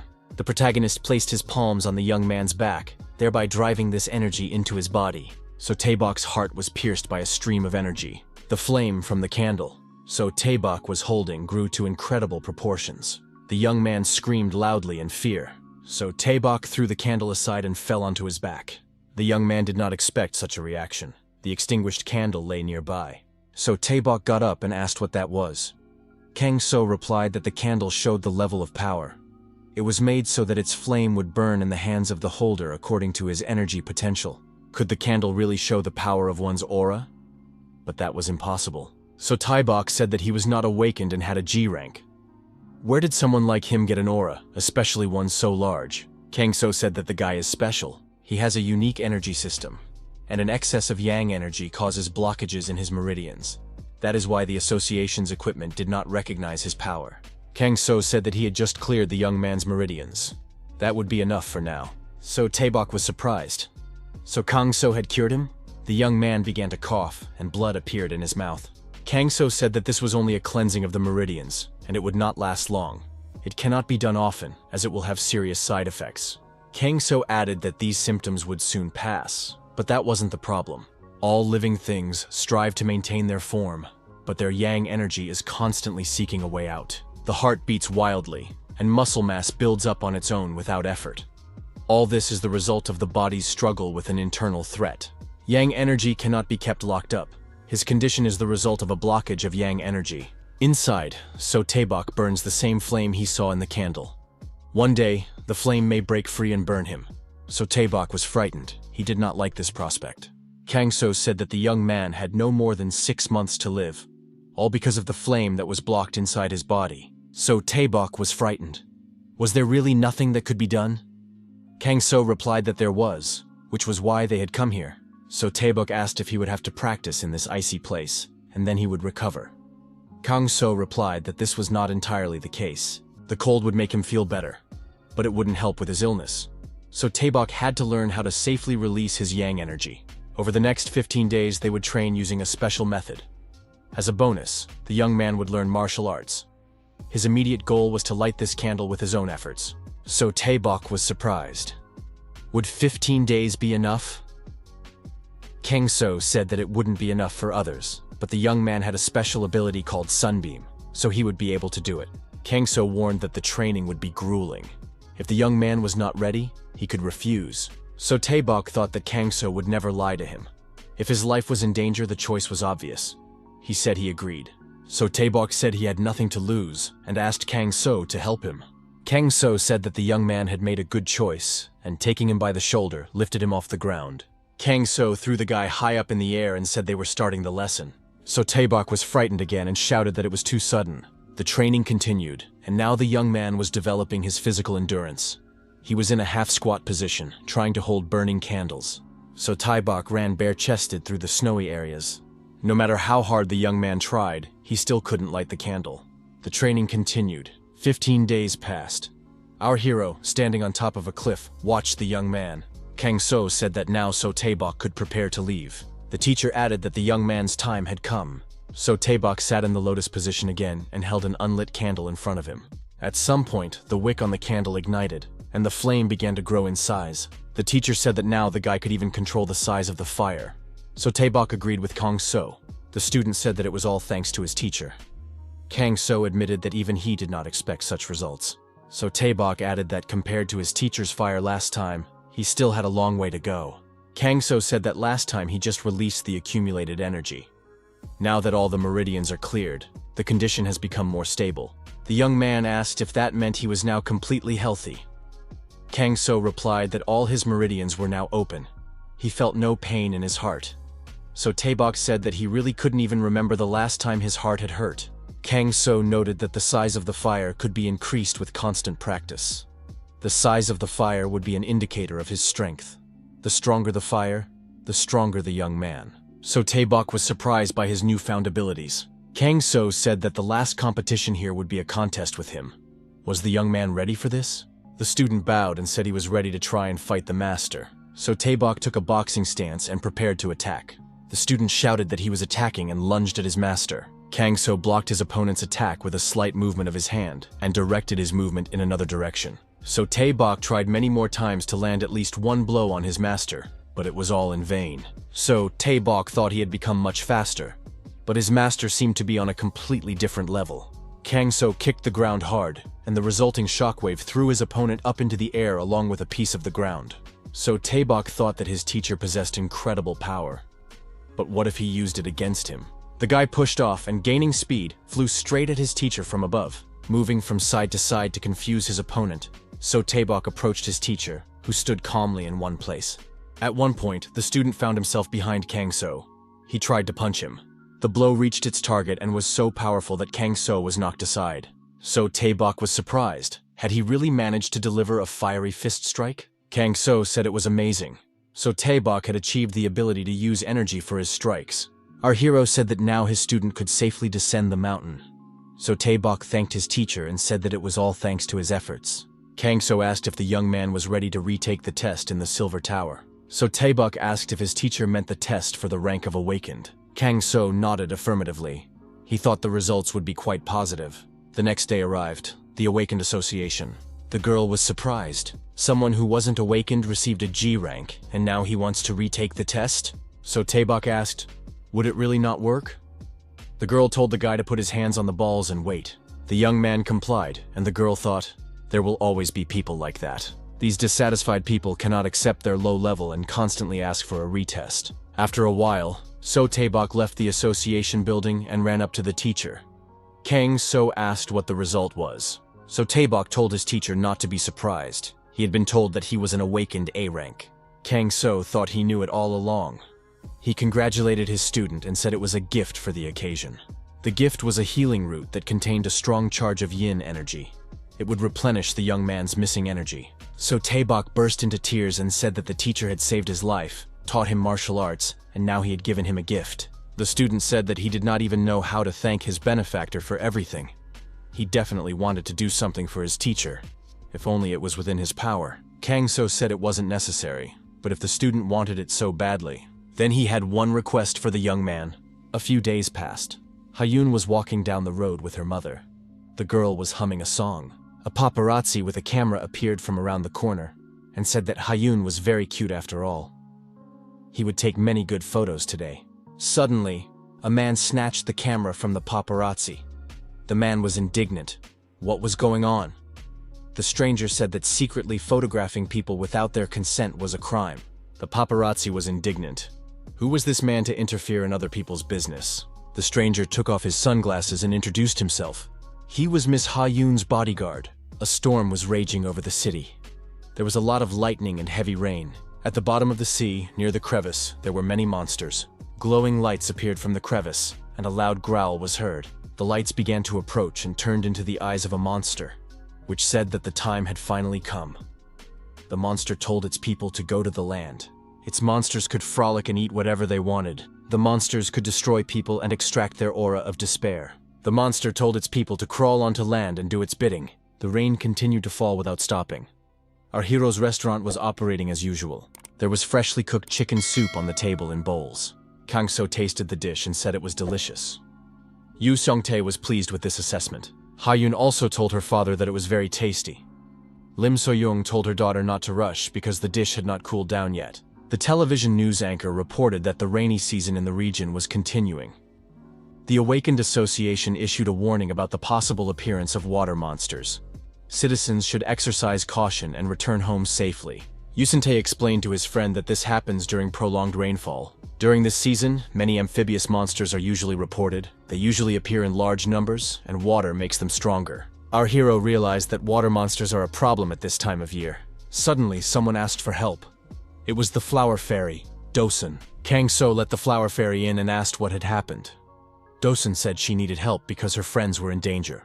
Dosun explained that her friends, the water fairies, We're being attacked by a large number of water monsters. Yu Xiongtae responded. How could anyone go to the water in such weather, let alone rescue them from water monsters? Maybe they should just wait for the people from the Awakened Association. The restaurateur added that it was too dangerous. As always in such cases, Kang So said he would go and sort things out. Kang So noted that he couldn't refuse his friend when she asked for help. The protagonist went outside, put Dosun on his shoulder, and picking up speed, rushed to the coast. Kang So asked the flower fairy to explain in more detail what had happened. Dosun said that at first there were as many monsters as there usually are during this season. But suddenly, there were many more, and her friends, the water fairies, were forced to seek refuge. Kang So remembered that there were many more monsters. This type of monster reproduces at a high rate. However, that's not the point. Could the reason be a portal that opens somewhere? We need to find this portal, enter it, and eliminate the cause. Upon arriving at the coast, the flower fairy said that it was located here. Dosun began to call her friends. The flower fairy's friends, the water fairies and the punks, swam to the surface. They were surprised. Why was Dosun here? They had agreed that she should run away. Dosun said she had brought someone who could help them. The pundiks wondered how this person could help them. One of them said that it was impossible. There were too many seahorses and sea eyes. The person would surely destroy these monsters. Kang So was surprised. Were these seahorses and sea eyes really such powerful creatures? Pundik said that they were powerful, and there were many of them, and it was impossible to deal with them alone. Another pundik was surprised. How could a person understand what they were saying? Dosun said that this man was very strong and magical. The pundiks asked why she was praising him. Dosun noted that this man was even stronger than their Queen of Flowers. Pundik said that it was still impossible because humans are not the best swimmers and cannot breathe underwater. Kang So said that there was no need to worry about that. He pushed off from the shore and jumped into the water. Kang So, accompanied by the punks, began to sink to the bottom. The water fairy asked if this guy really didn't need air. Kang So thought that this was possible thanks to a breath-holding technique. To do this, you need to slow your heart rate to the limit. With this technique, the need for air is reduced so much that you can spend several hours underwater. The side effects are numbness in the limbs and hypothermia. Kang So knew that his body would not be affected by these effects because he could control his internal energy flow. Kang So sank to the bottom and saw a huge number of punks looking at him. They were compactly arranged at the bottom. The water fairies were surprised. Could there really be a water-dwelling human? Who was he? Pundik Kon said that Dosun had brought this man to them, saying that he would help them. This man is their friend. But how can he help alone? There are so many monsters. He won't be able to cope. Our hero sensed the approaching danger. He realized that there were many monsters below. Khan asked if the man wanted them to wait for him here. But he couldn't handle it alone. It was dangerous down there. Kang So pushed off and began to sink deeper into the crevice. Kang So saw one of the monsters, a monstrous eye. The opponents looked at each other intently. The protagonist looked down and saw a huge number of similar sparkling eyes. He thought there were hundreds of them here. The monster's tentacles began to reach upward to capture this man. At one point, Kang So's hands were tied with green tentacles. After a short time, the man was wrapped in tentacles from head to toe. The pundiks, standing at the edge of the crevice, thought that the monsters had caught the man with their tentacles. This was very bad. Kang So felt the monsters injecting neurotoxins through their spines. Such a dose of poison would have led to complete paralysis in a normal person. Our hero now understood why the water spirits had fled so hastily. After all, this was a very powerful poison. The monster's eyes watched this man. Kang So realized that it was time for decisive action. The tentacles tightened around our hero's neck.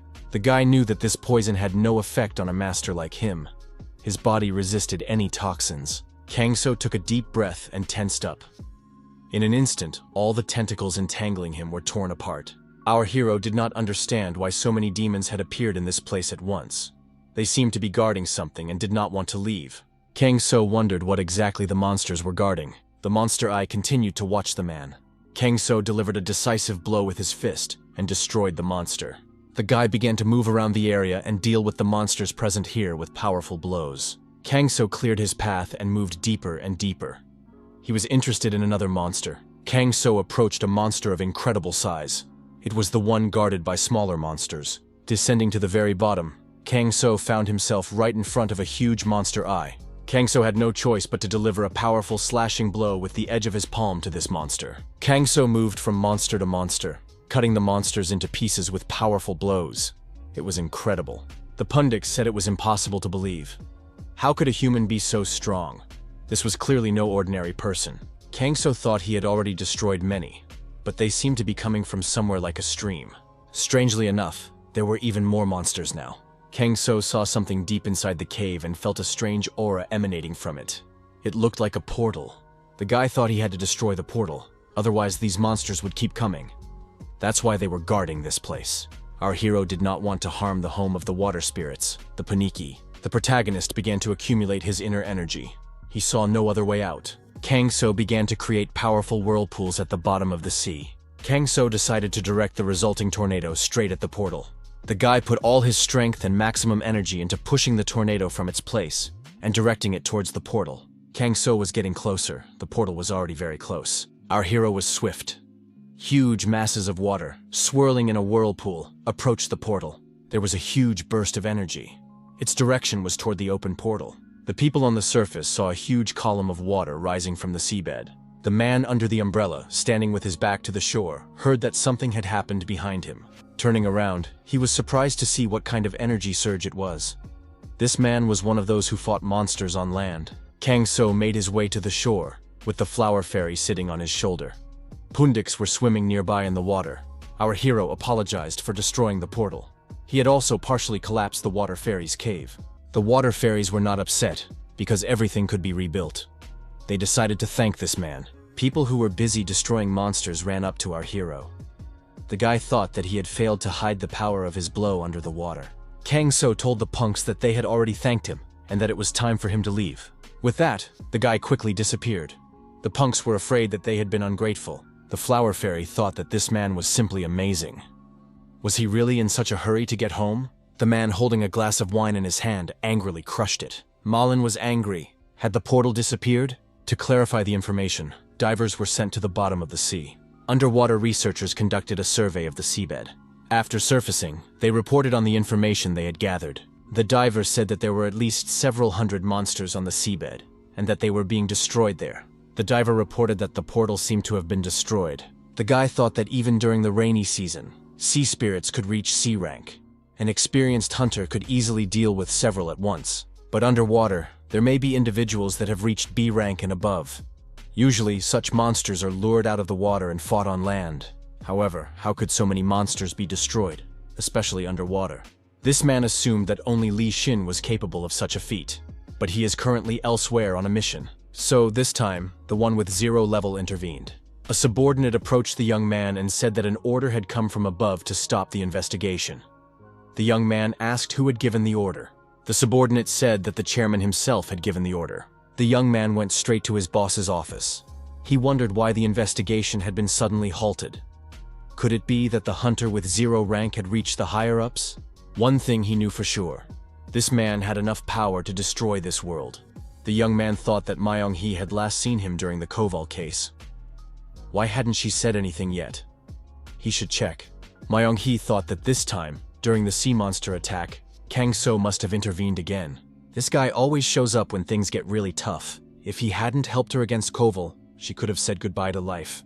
Although she had mastered a new technique, she was still not strong enough. Myung-hee opened the box. She decided she would have to resort to this method. It was the sacred weapon, the Dagger of Uriel. This S-rank artifact increases damage to dark attributes by 50%. It increases the user's speed and health by 30%, as well as fire resistance by 20%. This artifact was owned by Wu Heian, who was called the embodiment of Judge Uriel. Wu Heian was her teacher and first love. Heian Songbei was always talented and friendly to everyone. Many respected him and saw him as a role model. He was also in her heart. The girl stands in front of a huge one-eyed monster holding a club in its hand. Behind the monster was the entrance to a cave. The one-eyed monster swung and wanted to crush the girl with one blow of his club. However, a warrior with a sword stepped in to protect the girl and cut the monster and its club into pieces. He asked if Myung-hee was okay. Myung-hee saw that Songbei's hand was bleeding. The girl said that the guy's arm was seriously injured. Could he move? A new group of one-eyed monsters was approaching the people. Songbei shouted for Myung-hee to run away immediately, saying he would hold off the monsters. After a while, Songbei was wounded. The girl found him lying on the burning ground. Myung-hee told Sunbei to hang in there a little longer. A team of healers would arrive soon. Sonbi told Myung-hee to take this double sword with her. The girl asked what that meant. Sonbi replied that it was the title of Judge Uriel. He wanted Myung-hee to have this sword. Sonbi lost consciousness and dropped the double sword from his hands. At the hero's funeral, the girl thought that she had failed to fulfill Hae and Sonbei's last request. Every time she looked at the dagger, she remembered his face. Myung-hee took the sword out of the box. She could no longer hesitate. She would not stand by and do nothing with the dagger in her hands, as she had done last time. Myung-hee no longer wanted the past to hold her back. Jin-ho asked if Myung-hee had finally decided to take up the dagger. The girl replied that if she had used it earlier, she could have saved many lives. Last time, during the incident with the Elenin's agency, she couldn't even pull it out of its sheath because she immediately remembered Hae and Seonbae. Myung-hee said that Seonbae left her the sword because he believed in her. Jin-ho said that meant the girl had finally gathered her courage. Myung-hee declared that she had to become stronger. She would no longer shy away from what she had to do. Myung-hee asked what Jin-ho was doing there at that time. The guy said he wanted to ask her something. Jin-ho added that he thought it could be done next time. Jin-ho asked if his colleague wanted to go somewhere when the rainy season was over. They had been so busy lately. Myung-hee blushed with embarrassment. Was Jin-ho asking her out on a date? Jin-ho also blushed with embarrassment and said it wasn't a date. Jin-ho decided to trust Myung-hee and wait a little longer. It might not happen right away, but she would surely be the first to talk about the guy with 0 points if she trusted him. Jin-ho thought that it was quite possible that the guy was a good person. Moreover, judging by the events he had been involved in, he always came to the rescue. And Myung-hee wasn't silent for no reason. Jin-ho caught himself thinking that he was also interested in Woo Hae-in's double sword. Jin-ho remembered his conversation with Sonbei. Sonbei asked if his conversation partner knew what he was really like. He only looked normal on the outside, but Jin-ho knew that he was one of those who constantly craved battle and blood. Would Jin-ho mind if he took Myung-hee away from him? Sonbei added that a good guy like Jin-ho would be a better match for her. Therefore, he should protect her. Jin-ho told Sonbei not to worry. They are not alike. Jin-ho thought that he would not let Myung-hee cry again. At the restaurant, Yoo Sung-tae asked his friend if he had solved the problem. He had just received a call telling him that Do-soon had returned. Yoo Sung-tae suggested that his pensive friend have a drink. Yoo Sung-tae said that Kang-so was thinking about something again. He looked restless. Maybe his friend would tell him everything. Yoo Sung-tae said that he didn't need to hide anything from him since they were family. Kang-so said that he just wanted to live a normal life. He didn't understand why he always got involved in certain situations. Yoo Seong-tae said that after hearing those words, he somehow remembered the moment when he first learned about Kang-so's abilities. Yoo Sun-tae told the young man that the awakened of high rank were like the blue-blooded people of ancient times. Kang-so replied that this made him even less inclined to become awakened. Kang-so told his interlocutor that he once possessed wealth and fame. Although it was too late, he realized how futile and fleeting it all was. And when all these unexpected events happened to him, he became convinced that it was all like a fleeting dream. Yoo Sung-tae asked if his friend didn't want to be awakened.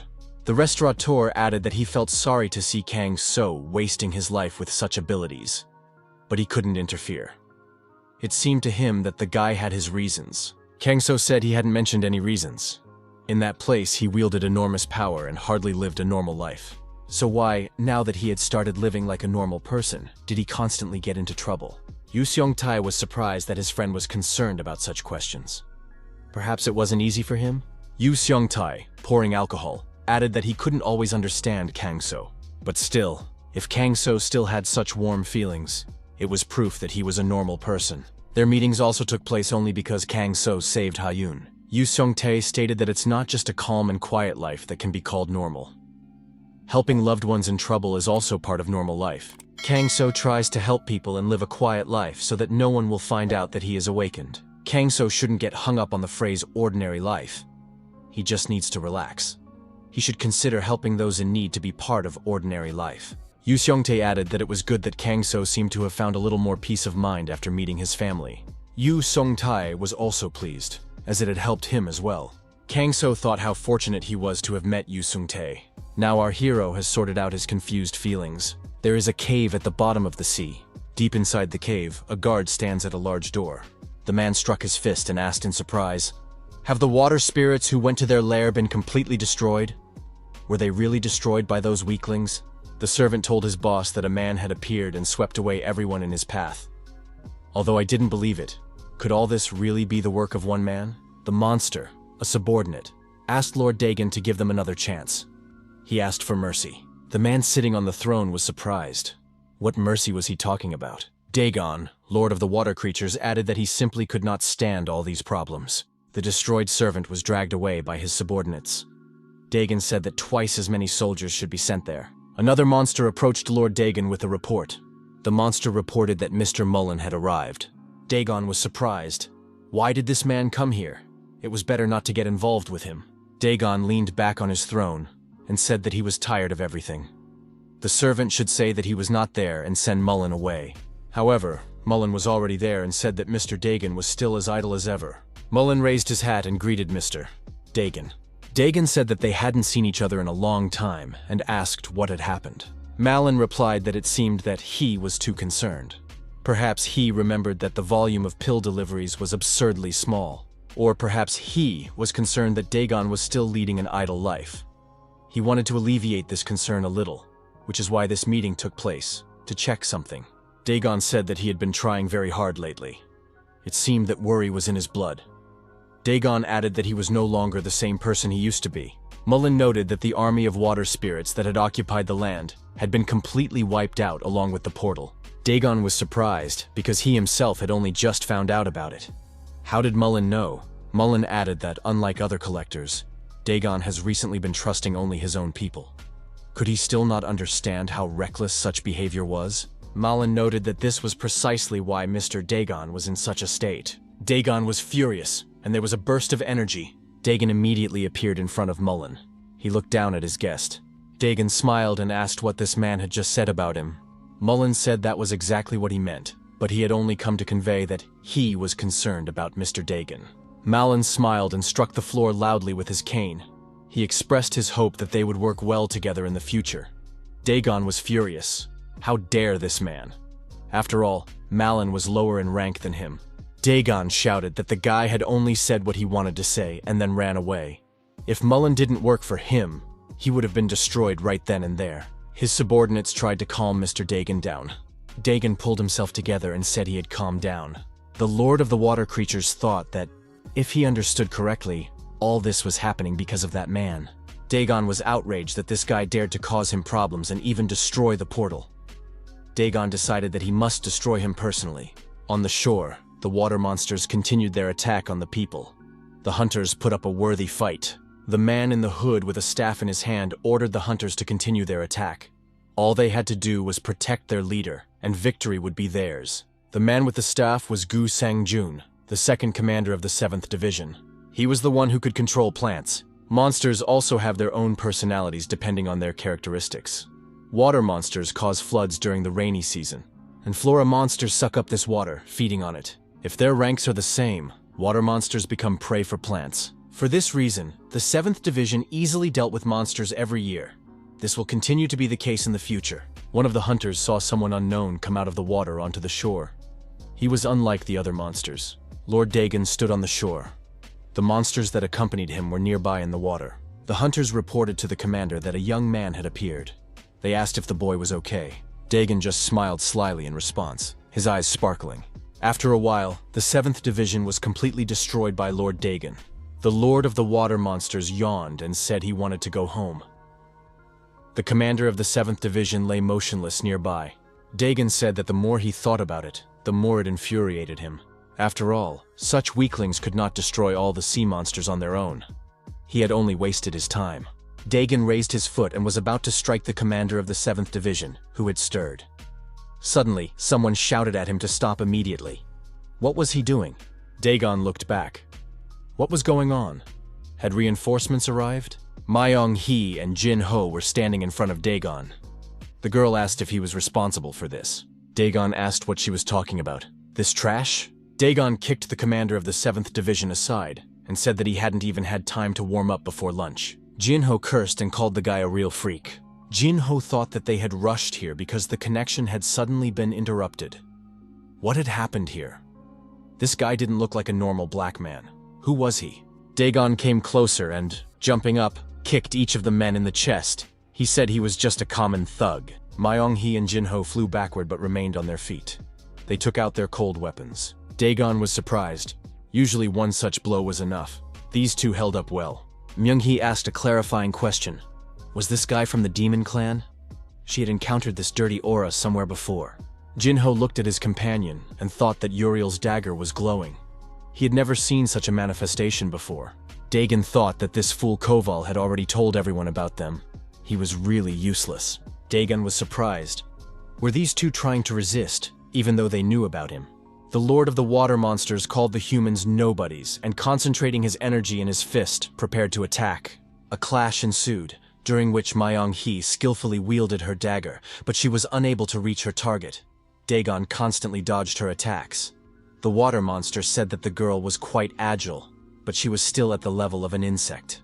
Dagon wanted to kick Myung-hee in the head, but Jin-ho managed to block the blow with his sword. Min-ho attacked her opponent at the same moment, and her sword almost touched Dagon's face. The Lord of the Water Monsters was forced to retreat. He jumped back to a safe distance.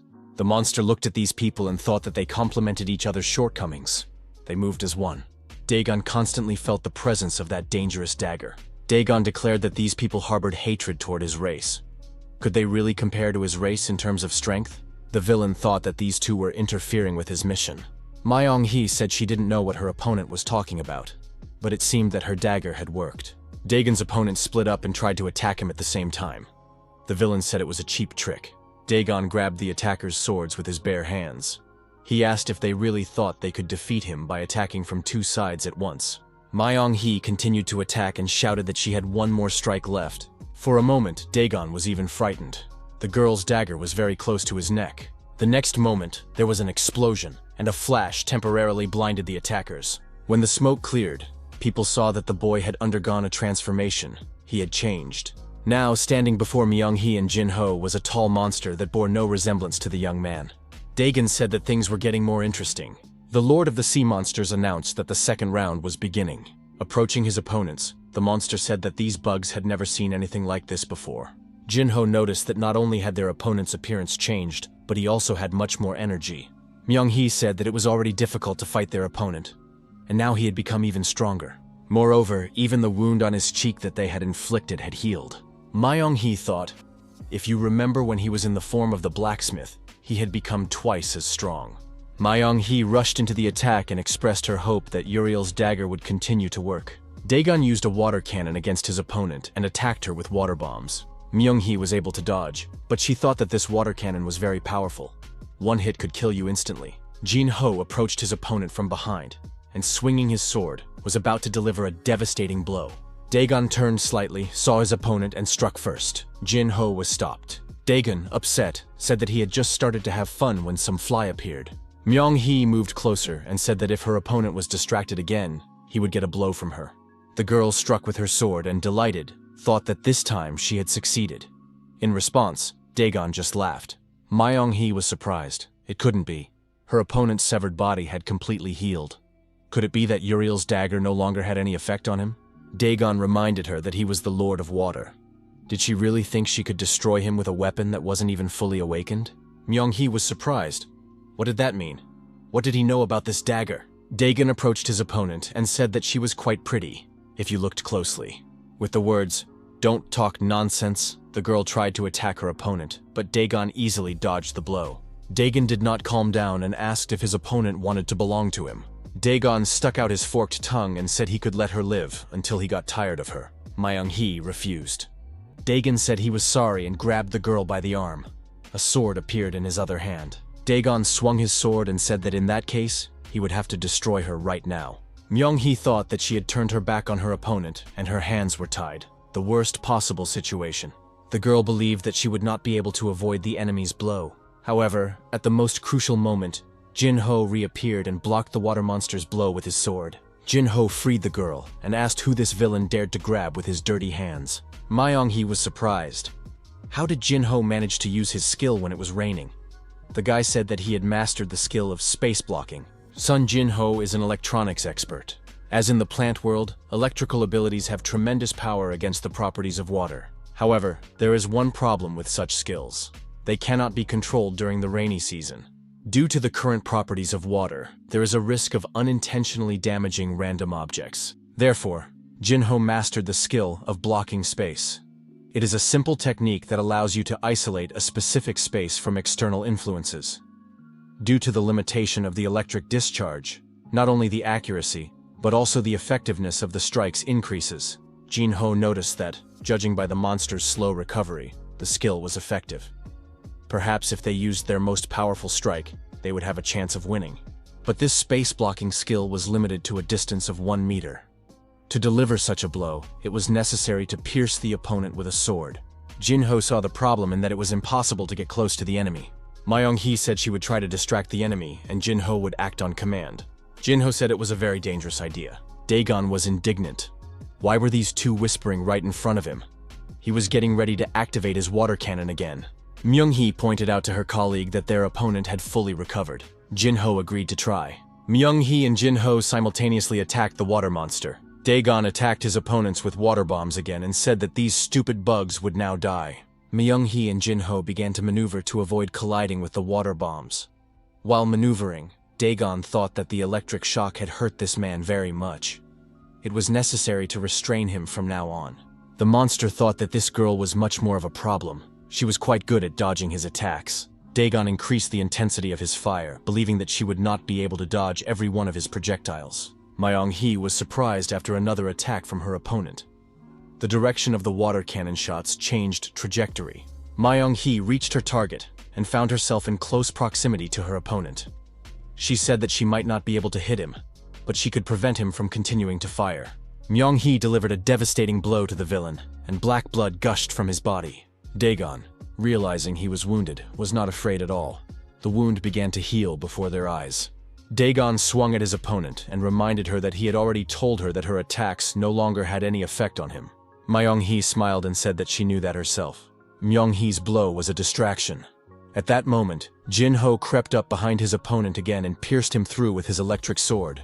Daegon, bleeding profusely, was surprised. When did this insolent man manage to do that? After all, he was holding his hands. Myung-hee explained that Jinho couldn't dodge the attack and get close to him at the same time, so she had to distract the monster. Even though Jinho was standing next to her, the monster didn't notice. The girl used the changed trajectory of his shells to block his view and slowly approached him.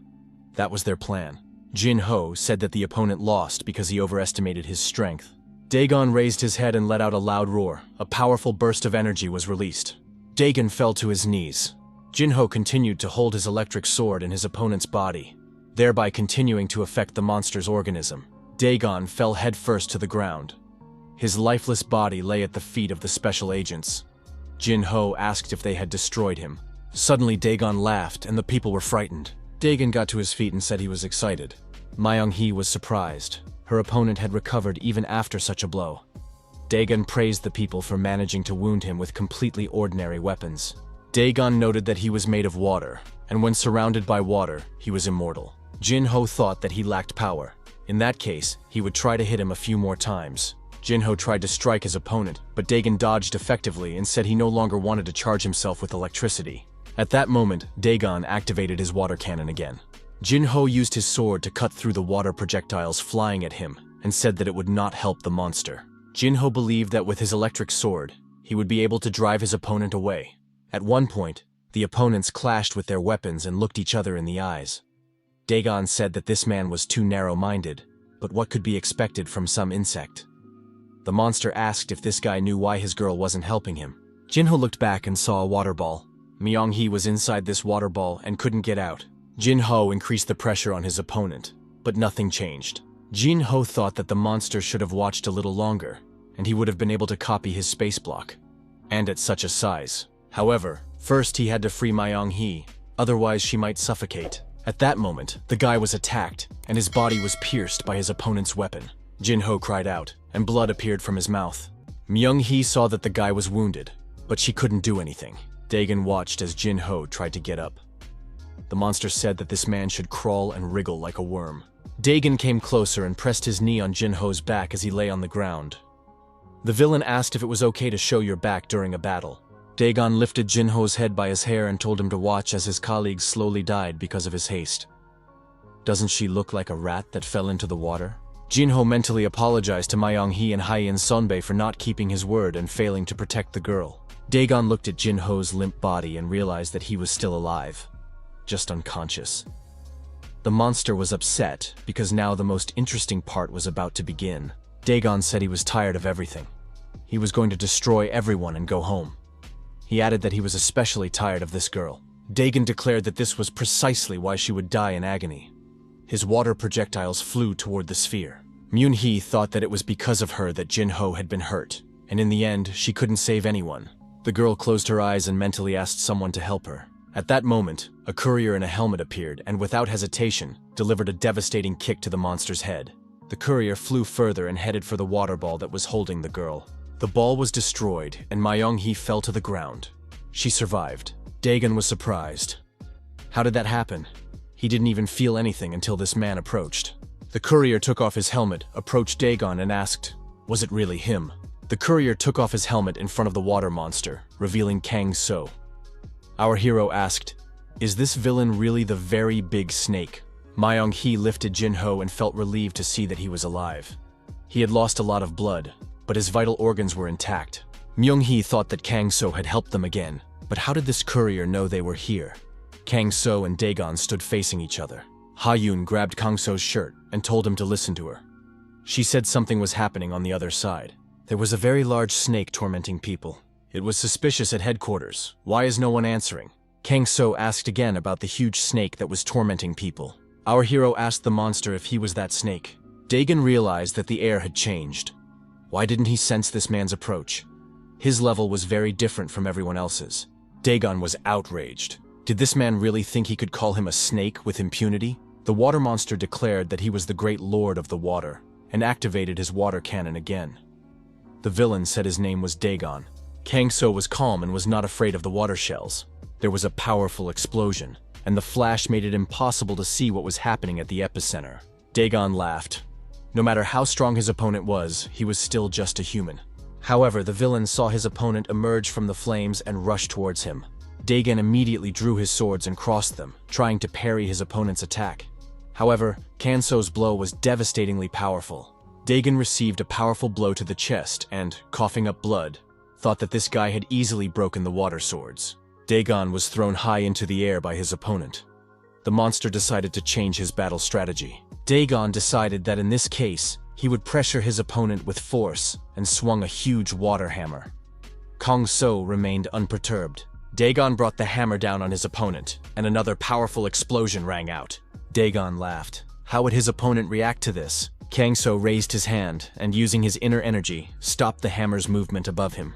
Our hero asked, does this monster really think he's the only one who can control water? Kang-so began to rotate his arms, creating a water tornado.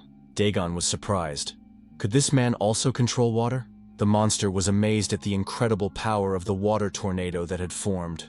He decided it would be better to get out of there. Dagon reassured himself that he wasn't running away. He just needed to strategically reorganize. However, Kang-so did not allow his opponent to disappear. He dealt him a powerful blow, and the water monster was deactivated. Dagon could not understand how this had happened. How could a human defeat him? Dagon, now without arms or legs, realized that his body would never recover. So this was the one who had single-handedly defeated him. Dagon couldn't even imagine that this man was so strong. He was impossible to resist. It was similar to the despair he felt when he encountered him in the fire hell. Dagon remembered the fire hell. Someone was looking down at him from above. Dagon felt his cold gaze. There was incredible pain from the fire and an all-consuming feeling of despair. He burned, then was reborn, then burned again, and was reborn again. The pain seemed to last forever. Dagon thought with horror that he did not want to experience it again. The water monster decided that it would be better to die than to go through it all again. Dagon found himself trapped in a water sphere that was moving away from Kang-so. Dagon turned into a huge water snake. He knew he had no chance of losing. Standing on the shore, Kang-so thought that he knew it all along. Ha-yoon was right. Before him was a huge snake. Kang-so said aloud that this was the big snake. Dagon shouted for the man to be quiet. Kang-so pushed off and flew upward with the aim of attacking the snake's head. Our hero found himself above the snake's gaping mouth. He swung his leg and prepared to deliver a devastating blow. Kang-so kicked the snake several times in the head and landed on the ground. He thought that his blows had no effect on the monster. Dagon laughed. Now this man had seen his final form. The snake opened its mouth and said that this man would never be able to pierce its scales with his pathetic fists. Kang-so jumped into the snake's mouth and grabbed its fangs, preventing its jaws from closing.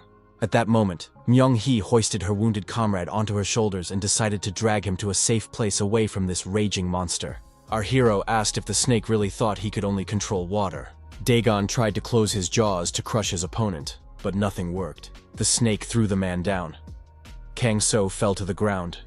Dagon admitted that his opponent was too strong and far beyond human capabilities. But if he risked his life to take this form, his opponent had no chance of winning. Dagon, preparing for a new attack, said that he and his opponent were on completely different levels. The man would regret going against the demon race. Kang-so said he was tired of this meaningless conversation. Dagon said that he wanted to destroy his opponent in one fell swoop, but the man was able to withstand his attack. He wondered what this guy's name was. Our hero said he saw no need to tell some snake his name. Kang-so added that his opponent had taken the form of Imuji, who turns into a dragon. He had seen many like him. Scoundrels who hurt others for their own desires. He is not a dragon. He is worse than a worm. Dagon was outraged. How dare this man compare him to a worm?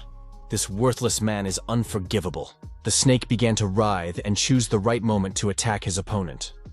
The monster said that he would now tear this man to pieces. Our hero was not afraid, and, taking a fighting stance, decided to use his inner energy to finally deal with his opponent. The snake opened its mouth and prepared to swallow its opponent. At that moment, our hero grinned and attacked the enemy. Kang-so delivered a powerful blow using his energy abilities, and the snake snapped its jaws shut. The protagonist continued to strike the monster, repeating that creatures like it were evil, and evil must be destroyed. Kang-so activated his spirit beast, a huge dragon. Our hero approached and pressed down on the enemy snake's eye with tremendous force. Dagon, losing his bearings and lifting power, began to fall to the ground at tremendous speed. There was a loud crash as he hit the surface. When the smoke cleared, Dagon lay deactivated in the dent in the road, having reverted to his original form. Our hero stood before the defeated enemy. A television announcer announced that the rainy season, which had lasted several weeks, had finally ended. According to materials published by the Association of the Awakened, there were far fewer victims compared to previous seasons.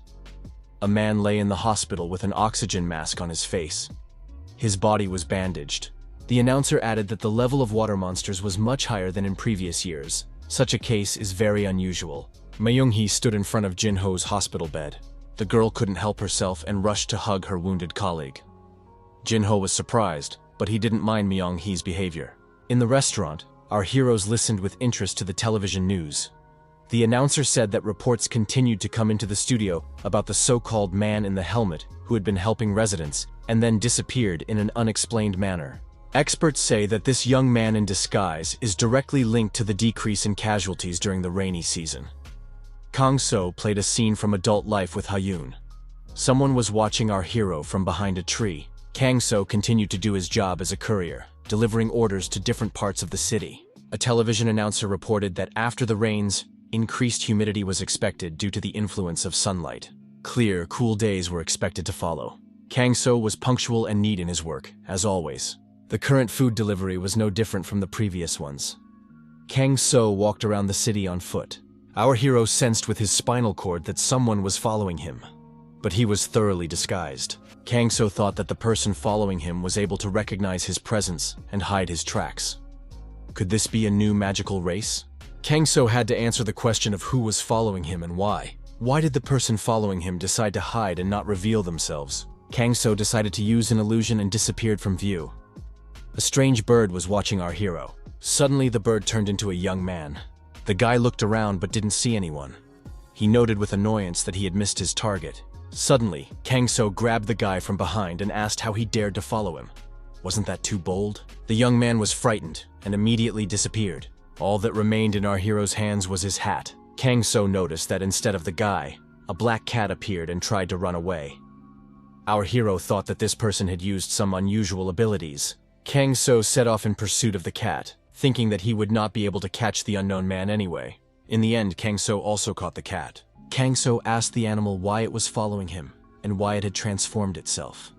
He advised it to tell him everything honestly. Kang So noted that during his studies, he had learned various methods of torture and could apply some of them to this cat. Suddenly, Ha-Yoon appeared with her mother.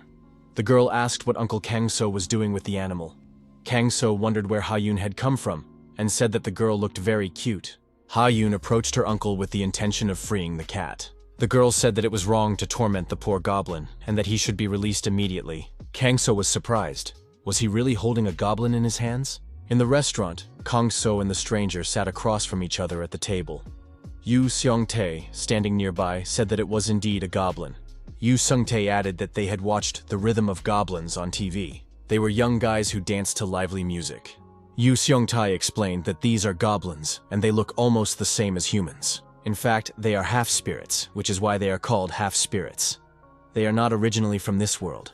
Kang So wondered if they had come here from another world, just like him. Yu Seong-tae explained that goblins first appeared during cataclysms, when the gates began to appear. The most surprising thing was that their tribe and the entire village had moved inside the gate. In other words, the goblins and their village were isolated from their world, just like Kang So. Kang So thought it was very unusual that an entire village had been transported. Kang So asked if his friend was referring to the moment when the gate first opened, and the whole country was nearly destroyed. Many people suffered at that time. Yu Seong-tae reminded him that at that time, the awakened ones fought against the monsters, and it was the goblins who helped them. Their abilities are not awakened, but they used goblin clubs as weapons. Even they possess various types of magic. There are not that many goblins, but in the association of the awakened, they are recognized for their great contribution to the restoration of the country together with the hunters. Kang So said that now he understands why goblins are kind to humans. Yu Seong-tae added that goblins are also very beautiful. The guest said that he is on good terms with the guys from Goblin Rhythm and can get their autographs. Kang So asked why this guy was following him. The young man said his name was Yoon. He is a member of the Wind Clan. He wanted to ask the courier for a favor, so I agreed to follow him. Yoon knelt before the courier and asked him to save his elder, calling our hero Mr. Kim. Kang So wondered why this guy was asking to save his elder. Also, his name wasn't Kim, it was Kang. Yu Seong-tae whispered to his friend that goblins call people Mr. Kim or son-in-law Kim. Yoon said that their elder had been attacked by people from the Black Brotherhood. He was still between life and death. Day and night, doctors tended to him, trying to heal him, but they were unable to improve his condition or determine the cause of his illness. The goblin said that he was trying to find regenerative herbs and accidentally met this courier. Yoon said that the courier exuded the energy of herbs. Regenerative herbs are very rare plants that can even stop death. If he had them, they might be able to save the elder. Yong asked if Mr. Kim happened to have these herbs. Kang So said that this was the first time he had heard of such a thing. He added that, unfortunately, this guy was mistaken. Yong was upset. This couldn't be. Goblins have very keen and sensitive abilities. Kang So asked again if his elder had fallen into this state after being attacked by the Black Brotherhood. Kang So asked if he could see the elder himself. Kang So asked if he could leave Yu Sung alone for a moment. His friend replied that there was no need to worry. Kang So told the goblin that he would try to cure his elder. Yoon was surprised. Kang So added that he couldn't say for sure, but if it was the work of the Black Brotherhood, he might be able to help. Li Xin entered the restaurant and greeted those present. The guy smiled and said that Asian food for breakfast was the best thing ever. Li Xin saw the goblin and immediately drew his sword, holding it to the guy's throat. Li Xin asked who he was. What had he done? Was he really from the Black Brotherhood? Kang So told his younger brother not to torment the poor goblin. After hearing the story, Li Xin said that something similar had happened recently in another province. Li Xin added that an A-rank gate had appeared in that place. For some reason, the radar network monitoring the gate had stopped working. Therefore, measures were not taken in time. And as a result, the gate began to work in reverse. The Black Brotherhood appeared nearby, as if they had been lying in wait, and attacked the goblin village. Fortunately, the goblin garrison was able to fight off the Black Brotherhood and the monsters. But during the battle, the elder was injured and lost consciousness. This is a serious incident that could lead to political problems. The association is preparing to respond to them at any moment. Kang So thought that goblins were important creatures responsible for the security of the state. Their problems could easily lead to a state crisis, which would also threaten the restaurateur's family. Our hero said that in that case they couldn't waste any more time. He asked how far it was from there to where the elder was. Yoon said that there was no need to worry about that. The guy raised his club and told the door to open. The club in the goblin's hands was not simple. Mysterious changes began to take place in the space. A huge gate appeared before those present. Kang So was surprised. Was this really goblin magic? Yoon said that this was traditional goblin magic, the Goblin Gate. Through this gate, one could immediately reach their village. Kang So thought that these gates could move through space. They were like real gates. Yoon opened the gate in front of our heroes, and they saw the goblin village. Yoon said, "Welcome." The gate was on a hill. The young man pointed and said that this was the village of the Wind Clan. Kang So saw a huge tree and traditional houses. Kang So noticed that the sky had been created with a barrier. It felt as if he had entered a parallel world, like an inventory or a gate. Yoon said that it was part of a neighboring province. The guy added that most goblins, except for him and a few of his friends, adhere to conservative values. There are several barriers above the village to prevent outsiders from entering. Li Xin asked if the Black Brotherhood had tried to break through these barriers. Yoon nodded affirmatively and added that they had failed. However, recently there have been more and more goblins who often go outside just like him. Li Xin noticed that one of the bosses and supervisors of the Silver Tower was also a goblin. Kang So remembered that Ha Yun had told him that one of her friends was also a goblin. She had probably figured it out herself using her priest's eye skill. Yoon led his companions to the foot of a huge tree. Li Xin said that up close, the tree really did look enormous. Kang So agreed, adding that the aura emanating from it was also impressive. Yang said that this tree was sacred. Unlike humans, goblins appear from the fruits of the sacred tree, and the branch on which the fruit hung then becomes a club that they use for the rest of their lives. Goblins and clubs have the same beginning and the same end. When they die, they return to the sacred tree as new ones. By human standards, for goblins, it is something like a mother and a guardian spirit. The barrier above the village is also maintained by the power of the sacred tree. Li Xin inquired about the lifespan of goblins. Yoon replied that it was usually about 1,000 years. Yang said that he was already over 100 years old, but he was still very young. Some young people appeared nearby and were surprised. Had Yoon already arrived? He had gone to look for regenerative grass, but returned quite quickly. Young replied that, unfortunately, he had not found the grass. His colleague said that they should probably go outside together and search more thoroughly. However, he looked more closely at Yoon's companions and was surprised. Were these two really Mr. Yoon? Kim and Mr. Kim? Many young people came running. They began to look at the Kims with interest. For them, this was unusual. Yoon said that he didn't have any herbs, but he had come with Mr. Kim, who would cure the elder. The goblins were delighted. It meant that the elder could be cured. Now their elder would be healthy. Long live Mr. Kim. Kang So thought that these goblins were very positive, or even optimistic. Elder Kyung Woon, one of the goblin leaders, approached the young people. Kyung Woon asked our hero in surprise, "Can Mr. Kim really cure our elder?" Kang So thought that he was a true leader, exuding a very strong aura. Kyung Woon and Kang So looked intently into each other's eyes. Kang So thought that the goblin was looking at him as if he wanted to eat him, although he probably did look suspicious. Would it really be impossible to simply meet with the sick elder? Kyung Woon said that these people could follow him. He would take them to the elder. Kyung Woon apologized for not behaving in the best way. He had been serving as an elder for several hundred years. Kang So asked Kyung Woon why the elder decided to believe him. He could have been working with those who were trying to harm the elder. Kyung Woon said that goblins can immediately recognize lies. Even if goblins believe lies, it means they simply do not want to quarrel and give in. Kyung Woon said that there was not a shred of falsehood in Mr. Kim's words. Kang So thanked him for his trust. Kyung Woon said that the problem was not trust, but simply that he recognized his interlocutor. Our hero thought, maybe this goblin has something like Ha-Yun's ability. After all, goblins are a very unusual people. Kyung Woon led the people to the building and said that it was here. Kang So thought it looked like the place where he used to live. The elder said they could go in. Our hero wondered if the goblins had come from a world similar to his own. Another goblin greeted the visitors and said hello to Kyung Woon. Kyung Woon asked how the elder was feeling. The elders replied that they were doing everything in their power. Kyung Woon said that now they could rest. He would take care of the sick elder. Kyung Woon approached the sick man and said he had returned. Kyung Woon opened the door slightly and said that Mr. Kim could come in. Kang So saw a man lying unconscious in bed. Kang So thought that this must be the elder of the goblin tribe. Although he was in a serious condition, he could sense a power much stronger than that of the leader. His energy was at the S rank level. and it was this powerful energy that had brought the warrior to such a state. When Kang So touched the elder's body with his fingers, he remembered being told that no medicine worked on this man, and that it was impossible to even determine the cause of his illness. The protagonist thought that this was not an illness, but something else. Kang So told Li Xin to stay outside and guard the elder's room. Our hero decided to begin treatment. Placing his hands on the patient's chest, Kang So directed his energy into the man's body.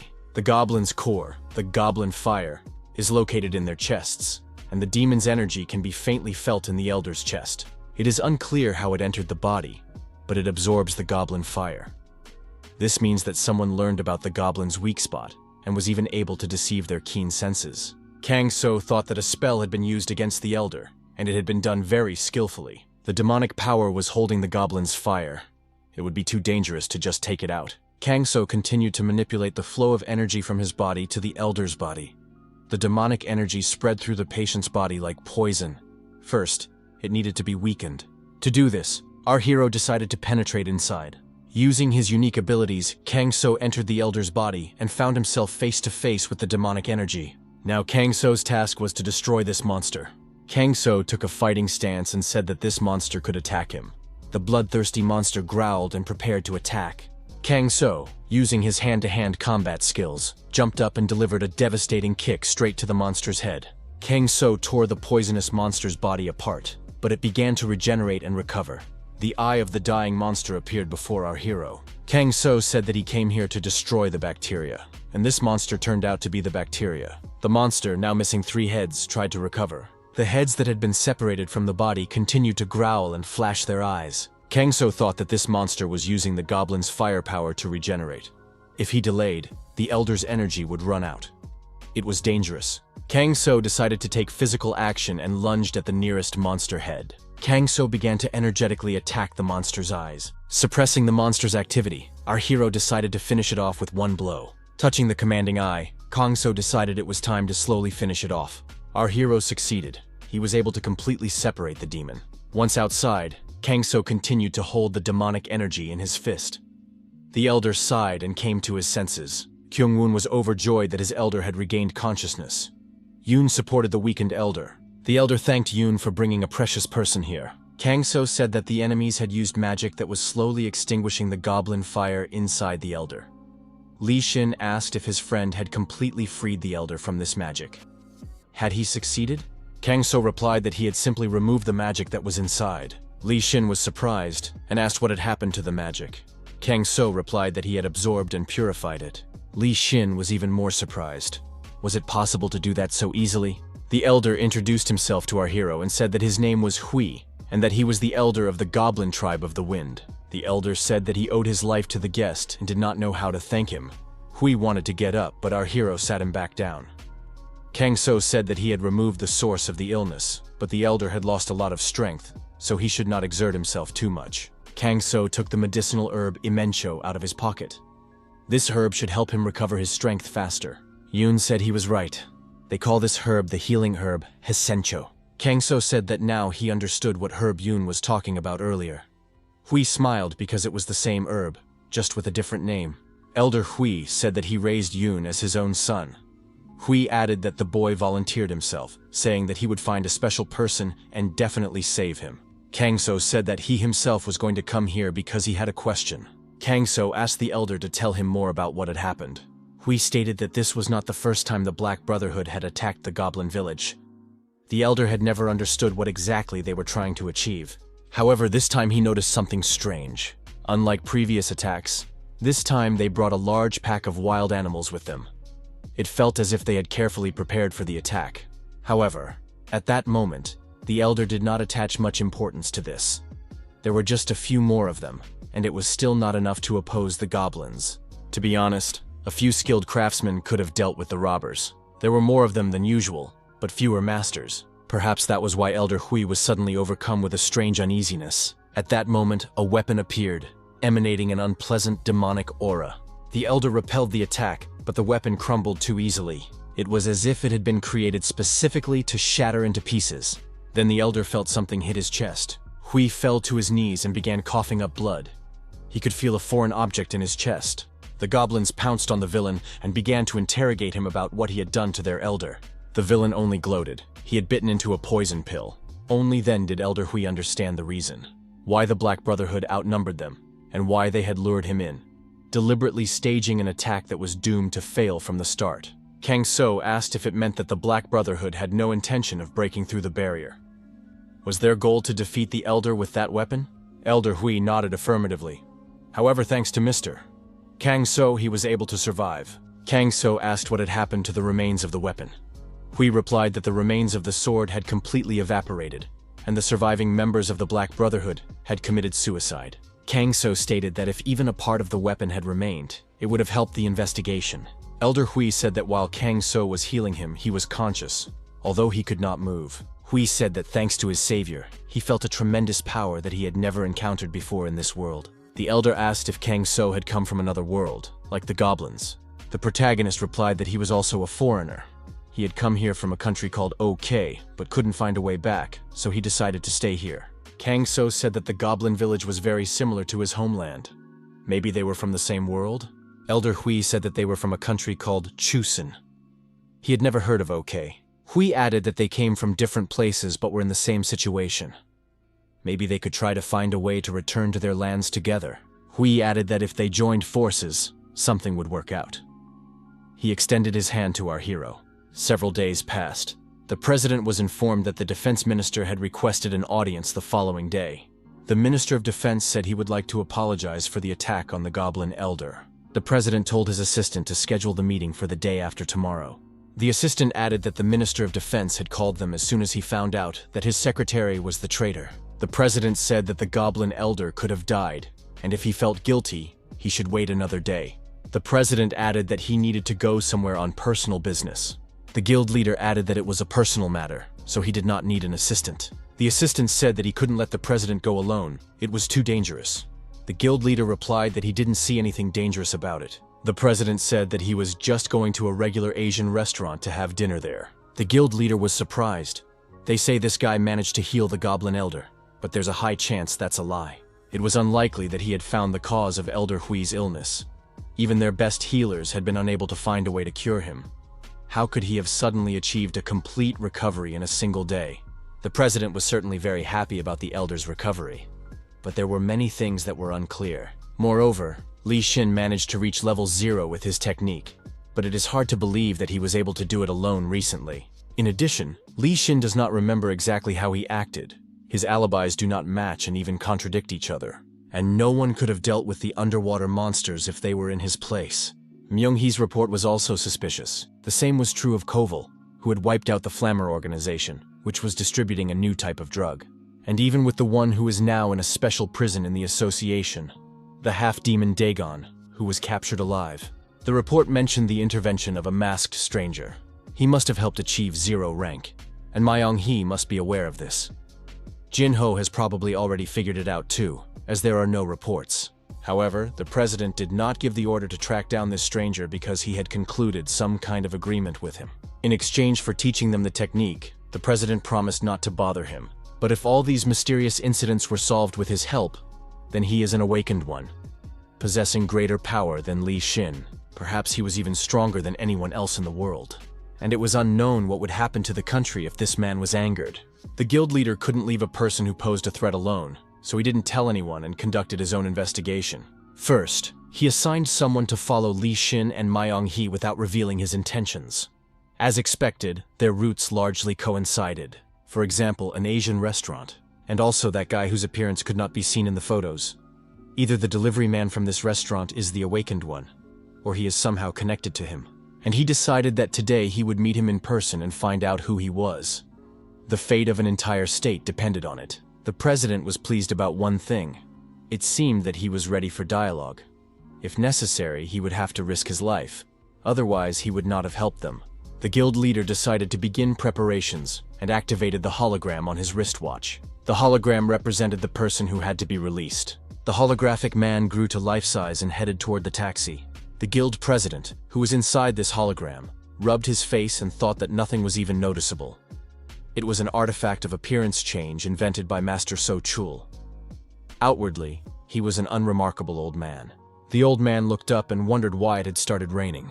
Trying to hide from the rain, the old man ran to the taxi. Getting into the car, the old man gave the taxi driver the address where he wanted to go. The taxi set off for its destination. Two unknown individuals watched the car.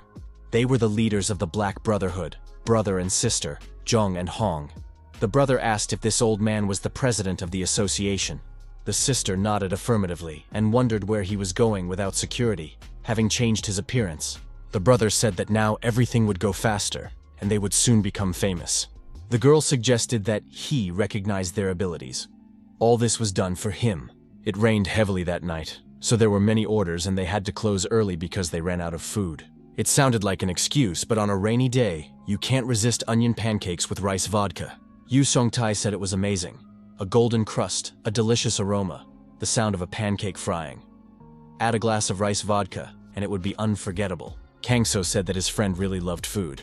It was admirable. Kang-so looked at the result of Yu Seong-tai's efforts and wondered if it was too much. Yu Seong-tai himself didn't understand when he had managed to prepare so much. The restaurateur said that the atmosphere had such an effect on him. Kang-so suggested calling someone. Yu Song-tae said that his wife and daughter had gone to another city for filming, and Hyuk would definitely not come because of his diet. Kang-so thought about inviting Lee Shin or Ji-eun. The restaurant door opened and the friends saw that they had a visitor. The old man apologized and asked if the restaurant was already closed. The old man saw Kang-so and thought that he was the mysterious awakened one. The guild leader could hardly sense any aura, but he knew for sure that this guy was familiar with the Awaken's method of training their aura, which meant he knew how to hide his energy. Where did President Yoon Han-chong get such confidence? His most outstanding skills were his leadership qualities and his ability to recognize the abilities of others. This skill was not related to the Awakened. It was from a completely different realm that could not be explained. It was also one of the secrets that allowed him to continue to successfully manage the Silver Tower. Yu Seong-tai apologized and said that they were already closed. The old man sighed regretfully. The guild leader lowered his eyes, thinking he would have to leave. However, Yu Seong-tai stopped him. The restaurateur asked if the old man happened to like onion pancakes with rice vodka. It was a tempting offer that the guild leader couldn't refuse. The dish looked magnificent and appetizing. The old man drank the rice vodka and breathed a sigh of relief. The guild leader's mood improved noticeably. He became more talkative. The old man said it was the best thing to do on a rainy day. Yu Song-tae remarked that he had fried too much, as if he knew the old man was coming. The guests thanked him and said that the hosts weren't expecting visitors, but now they had treated him to a drink. Yu Seong-tae noticed that this old man could hold his liquor. He drank many bottles and was still standing. The party continued. Everyone was in a good mood, and the president forgot about his goal. This was not surprising, as he had been working so hard that he had no time for drinking. Kang-so immediately guessed that the old man was the president of the association. Ji-eun said that he would become a great man. If it weren't for him, the country would no longer exist by now. He was the one who performed the duties of head of state. He was the perfect fit for the role of president of the association. As Ji-eun said, he exudes the very energy of a president. But why did he change his appearance and come here? Suddenly, the lights went out in the room.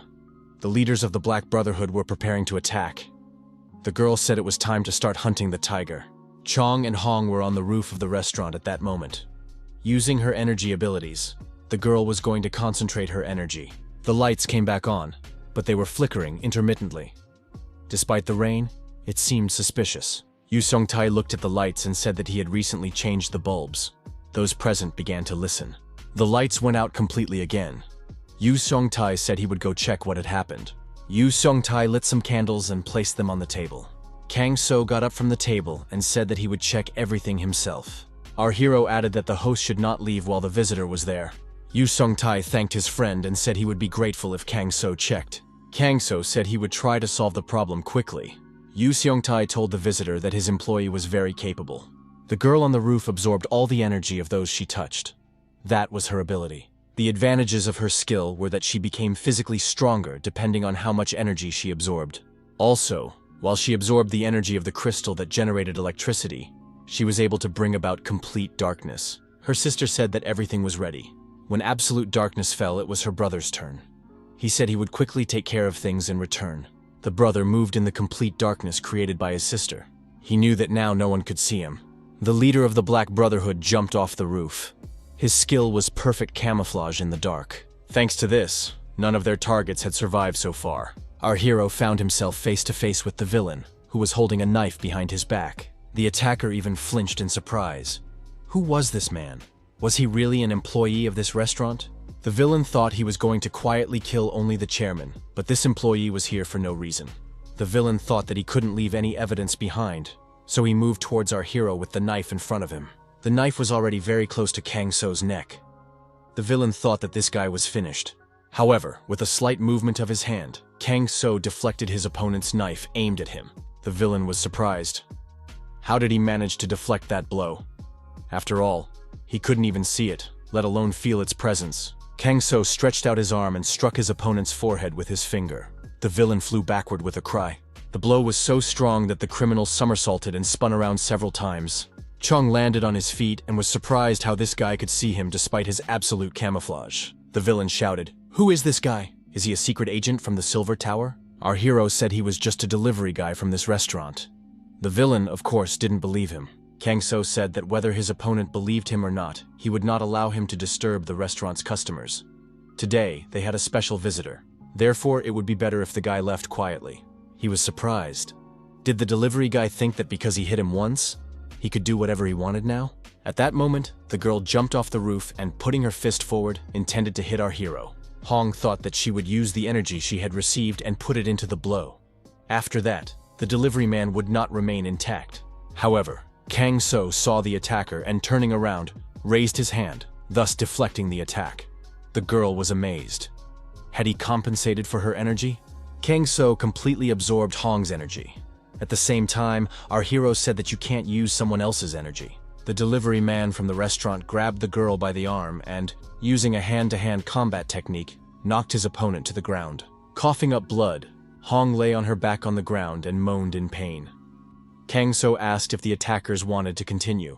Jong thought that his sister had absorbed the energy of the entire building and that she could handle this guy. The villain decided to leave his sister with him.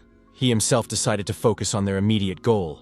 Jong thought that among all those who had been their targets, no one had ever managed to survive. The criminal took out a knife and thought that they would destroy Chairman Yoon Han-jun. The leader of the Black Brotherhood gathered momentum and was about to break into the restaurant. However, after taking only a few steps, the villain bumped into something invisible. The impact was so strong that Jong lost his footing, flew upward, and fell to the ground. Jong sat in front of the restaurant and couldn't understand what was happening. There was a protective wall between him and the building. Kang So approached his opponent and said that he knew uninvited guests would show up here, so he set up a barrier in advance. Kang So reiterated that no one dared to touch the visitors to this restaurant. The guild leader thought that this young man made a good impression.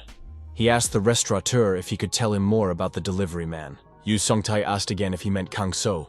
Yu Songtae said that before opening this restaurant, he had worked as a porter for 10 years. During that time, he met many different people, some of whom were strong. However, their strength made him even more anxious. Kang So is also strong, but he does not cause anxiety. At that moment, our hero was fighting two opponents at the same time outside. The brother and sister decided to attack their opponent at the same time. Kang So remained completely calm. Yu Songtae added that this guy could be called the most righteous person he had ever met. Kang So blocked both attacks from the brother and sister attacking at the same time. The courier said that this was not enough. Putting energy into his hands, Kang So performed a double strike and simultaneously hit Cheon and Han. The opponents flew in different directions. The opponents were deactivated and lay on either side of Kang So. Our hero expressed his incomprehension as to why someone with such excellent skills would try to do something evil. Kang So wanted to say something more moralizing to his opponents, but he was captivated by some ropes. Hong laughed and said that this guy hadn't noticed her. In a moment, Kang So was entangled in ropes around his hands and feet. The villains pulled on the ropes and declared that this guy was caught. The girl was surprised. Did her opponent really think they would attack without a plan? They were just waiting for the moment to tie up their opponent with these special ropes. Chong said that whoever stood in their way, they would get what they wanted. He would pay dearly for getting in their way. Chong said that this rope was made of compressed arachnid web, which made it especially strong. It couldn't be broken. Kang So heard about the arachnid's web and asked if they were referring to the monster spider from Gangwon-do. Chong was surprised that his opponent had such information. The villains added that the strength of this rope could not be broken under any circumstances. Kang So tensed up and the rope simply evaporated from the tension. The leaders of the Black Brotherhood cried out in fear and surprise. Kang So said that if his opponent said these ropes couldn't be broken, then they definitely couldn't do it. The old man smiled when he heard Yu Seong-tae call his assistant the most righteous person. The guild leader said that if a person with power uses it with a righteous heart, there will be peace on earth. Yu Seong-tae replied that if power is the reason for such a righteous person to give up their normal life, then perhaps Kang So would give up his power. He would most likely choose a normal life. Yu Seong-tae and his guests noticed that the light had returned. Kang So entered the room and said that it took longer than he had expected. Yu Seong-tae said that his assistant was doing a good job. The old man asked our hero his name, and he said his name was Kang So. Kang So asked if the old man wanted to tell him something. The old man looked at the young man and said that he wanted to thank him. The guild leader thought he wanted to thank him for everything that had happened. Thank him for saving many people. The guild leader was grateful to our hero for everything. Kang So, in turn, thanked the old man and said that thanks to people like him, this country remains healthy. Kang So said, "Thank you very much." The old man was surprised. Did this guy know who he was dealing with from the very beginning? The guild leader added that he was also grateful to the young man for that. As he said goodbye, the old man told the restaurant owner that he had had a lot of fun today. He hadn't noticed how time had flown by. Yu Seong-tae said that his grandfather should be careful. The old man saw two people in black tied to a pole. He asked who they were. Coming closer, the old man saw that they were the Blackmen brothers and sisters of Airang. But what were they doing here?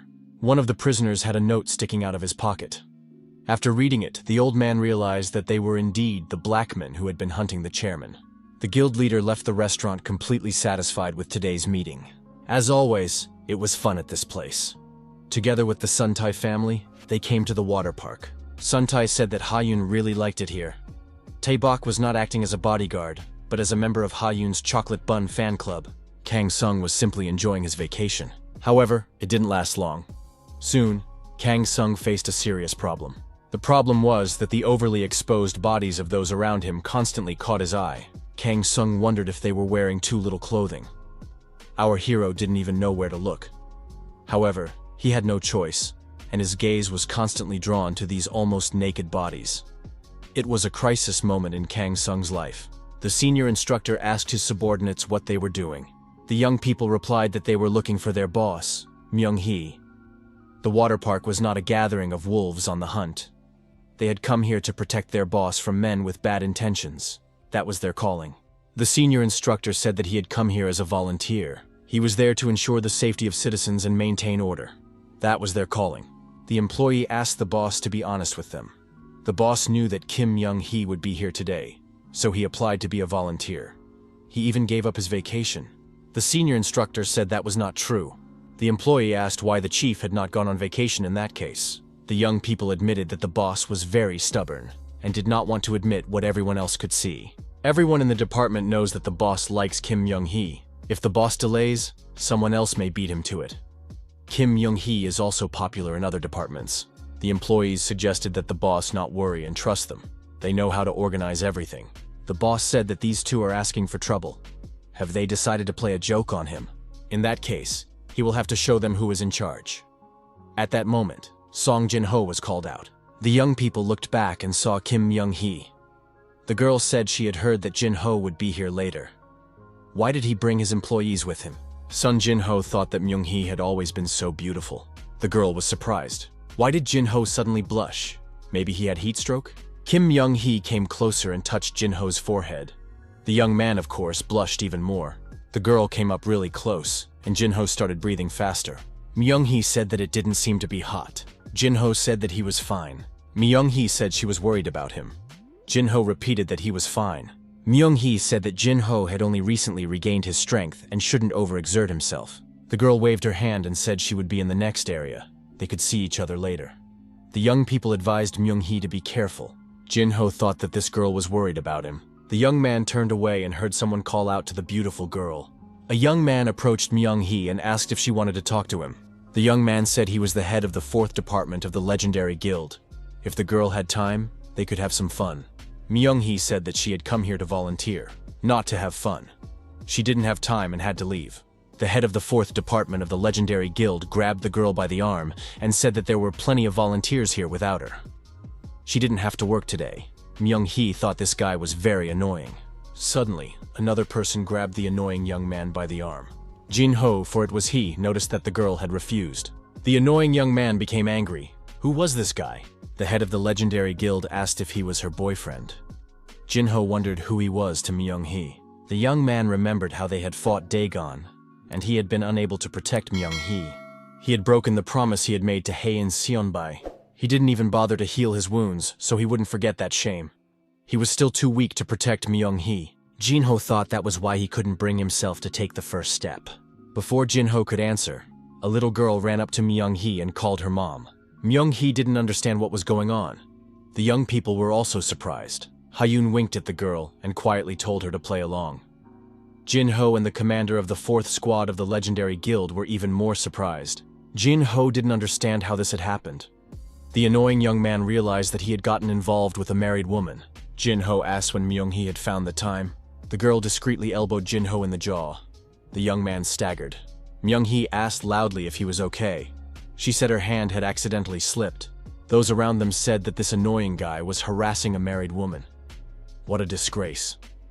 They also said that he was from a legendary guild. The young man apologized, bowed, and quickly ran away to disappear from view. Myung-hee thanked the little girl and asked why she had decided to help her.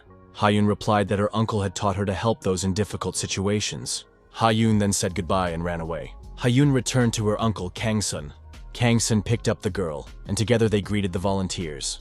The volunteers recognized this man as the delivery man from the Yangchonggak restaurant. Myung-hee said that this man had helped her several times before. Jin-ho said that the delivery man from the Chinese restaurant was a rather inconspicuous figure whom no one would suspect. This meant that he was the ant. The members of the Silver Tower called informants ants because they were like ants that gathered food and carried it back to the anthill. Myung-hee said something like that. One of the volunteers suggested that it was her secret lover. Jin-ho himself did not hear what was being said around him. An announcement was made over the loudspeaker at the water park that the long-awaited event was about to begin. The host said that they were starting an event called Obstacle Course. The vacationers were thrilled. Everyone said it was the most exciting thing that could happen at a water park.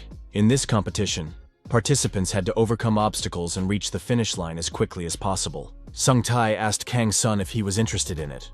Our hero thought it was similar to the training he had undergone as a child. He said that anyone could participate in these competitions, regardless of whether they were awakened or not. Only physical enhancement could be used.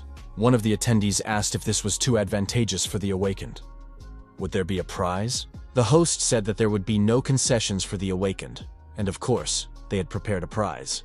The winner will receive a new car from the organizing company. Anyone who wants to participate in the competition can sign up. You need to approach an employee and submit an application. Ha-yoon asked if her uncle would participate. Kang-sung replied that he would just watch. Ha-yoon said she would like to ride in that red car. The girl added that if they had a car like that, they could go on trips together. The protagonist thought he couldn't disappoint Ha-yoon. Kang-seong said he would try too. Ha-yoon remarked that her uncle was the best. Kang-seong thought that now he would have to make every effort. He just had to make sure he wasn't found out. The obstacle course offered new challenges in each competition. This time, many people signed up to participate, which meant that everyone was in for some heated competition. Everyone was interested in what obstacles awaited them today.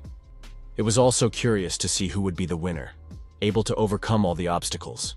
The host introduced the first participant in the competition. It was the youngest department head from the legendary guild. The vacationers saw Park Myung-gil. The young man waved his arms, greeting the audience. Myung-gil thought that these people didn't understand anything and didn't even know the significance of this event. This wasn't just a children's game. It was a competition organized by the best guild in the country. The prize for the winner was just a distraction. The real goal was to select true professionals from among ordinary people and invite them to join the guild. Agents from the personnel department were among the ordinary citizens. Myung-gil thought that even though he belonged to the legendary guild, he would like to play among the big fish if he had the chance. As soon as the participant heard the signal, he boldly set off. This time, the young man decided to show everyone his skills and join the Red Dragon Guild. For this, it was worth showing the huge difference in level. However, the young man suffered a fiasco. Something went wrong. He lost his footing and fell into the water. Myung-gil failed at the very first hurdle. Kang-sun realized that there was no benefit for the awakened here. These obstacles looked normal on the outside, but when certain parts of the installation were pressed, they reflected the impact. It was necessary to take into account the elasticity that could be withstood. Without experience, it is difficult to control one's strength. However, our hero decided that he could handle it with ease. The young man was curious to see how many people would be able to get past this trap. The host announced that the losers were eliminated one by one. What was going on? Maybe the obstacles in these competitions were too difficult? So far, none of the participants had reached the finish line. Kang Sun thought that the obstacles were much more difficult and confusing than they seemed. No wonder everyone was having such a hard time getting through them.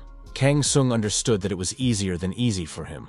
But there was hardly anyone among the participants who could overcome such traps. The host announced the next participant. A girl came out to the obstacle course. Kang Sung felt that she exuded a special aura. It was contestant number 78, Han So-hee. The host said that an extraordinary beauty had appeared before them. Would such a weak girl be able to make it to the end? Our hero had a feeling that she had already gone through many trials. She didn't have much aura, but it was interesting to see what she was capable of. Han So-hee looked at the photo in the locket. It was a photo of her father. The girl mentally promised to avenge her father and prepared for the start. The host said that Han So-hee started right after the signal. The girl had tremendous strength of spirit. She overcame the first obstacle quite easily. The next challenge was a rope. Han So-hee excelled at dodging obstacles along the way. The host announced that the participant had reached the spinning rings. The athlete stopped to catch her breath. In front of her stood the pride of the water park. Combat robots with artificial intelligence. The monkeys stood in a fighting stance, fully prepared to attack the contestant. Kang Sun thought that the organizers were collecting data, and with each competition, these monkeys were only getting stronger. Would the participant be able to overcome this obstacle? The girl started running. The host did not think she would be able to avoid the attack of the brothers. However, the athlete turned out to be quite agile.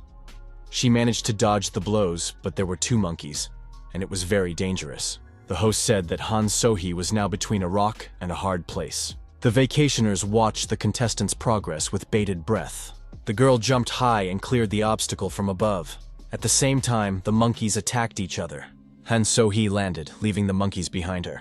The host said it was amazing. The girl managed to overcome the monkey brothers by making an incredible jump. While the host was saying this, Han So-hee started the next challenge. What awaited her next? The moving board suddenly tilted to one side. Han So-hee couldn't hold on, was that it? The girl managed to grab the edge of the board with difficulty and tried to get to the surface. Kang Sung thought that this girl had incredible concentration. The host said she was almost at the finish line. Han So-hee jumped onto the swaying platform. She couldn't relax until the very end. The girl reached the finish line and pressed the red button. The host announced that contestant Han So-hee was the first to reach the finish line. Kang Sung thought that this girl had exceeded his expectations. Without impeccably developed senses, experience, and concentration, she would not have been able to do it. I wonder what kind of environment she grew up in. Chuntai said that it was finally his turn. Kang Sung was surprised. Had he signed up too? Sung Tai announced that he had worked as a porter for 10 years. Kang Seon thought he would be able to do it. Sung Tae said that he was not only the father of a 5-year-old daughter, but also a strong man who had survived as a porter at the gates. The host announced contestant number 92, Yoon Sung Tae. Ha Yoon shouted that her dad would show everyone what he was capable of. Contestant Yoon Sung Tae began the challenges. However, when he tried to pass through the spinning circles, he got stuck in one of them. Ha Yoon and the others covered their eyes with their hands so they wouldn't have to see it. A rescue team came to Yoon Sung Tae's aid. Sung Tai thought, if he had known in advance, he would have lost weight. Ha Yoon was very concerned about whether her father's stomach hurt. Ha Yoon declared that her dad was still the best. Kang Sung said that Sung Tai did well because he did everything he could. Sung Tai had to admit that this was all he was capable of. Sung Tai was so ashamed that he fainted. However, his courage was quite commendable. The host announced that the atmosphere was heating up and it was time to introduce the next contestant. It was contestant number 107. He had not written anything about himself, a mysterious man. Contestant Kang Seong took the stage. The girls watching the competition noted that this guy was handsome, a real beauty. Ha Yoon shouted that they were all worried about her uncle. Contestant Han So-hee is the champion who set an incredible record of 4 minutes and 4 seconds. Will the current participant be able to break this record? After announcing the start, the host said that contestant Kang Sung was running at an incredible speed. The protagonist recalled the years when he trained to be a killer. Although, of course, this is not comparable to the current obstacles, which seemed like toys. Back then, they were not dummies, but real weapons. The host announced that the participant had passed the spinning circles in a matter of seconds. He demonstrated incredible achievements. However, this was not the end. Would he be able to get through the twin robots? Kang Sung rushed at the monkeys without hesitation. The monkeys swung their arms, preparing to strike. Kang Sung dodged and grabbed them by the head. The robots were damaged. He apologized and said he didn't mean to break them. The host noted that this was impossible to believe. The contestant had easily broken the twin monkeys. Myung-hee thought, even if he said he was trying to hold back his strength, no one would believe him. The host said that before they knew it, the contestant was facing the last obstacle. Kang Sung approached the swinging platform. A few seconds later, the host announced that the contestant had reached the finish line. His time was 2 minutes and 31 seconds. The young man thought he should have moved a little slower. The volunteer said that the Red Dragon Guild would immediately want to invite him to join. Myung-hee said that this guy was only F rank. Jin-ho admitted that he had amazing physical abilities. If he had a D rank, he could be invited to join the guild. Ha-yoon threw herself into his arms and said that her uncle was the coolest. Han So-hee wondered who he was. At the restaurant, the hero saw the breaking news. The topic of the day was the phantom thief, Black Cat, who had once again warned of an upcoming crime. The announcer said that at 10 p.m. today, he was going to steal a diamond from the hero's museum. The hostess noted that this thief steals only diamonds. He's already stolen many jewels, and only once has his attempt failed. Kang Sung said that no matter what abilities he possessed, he was just a thief.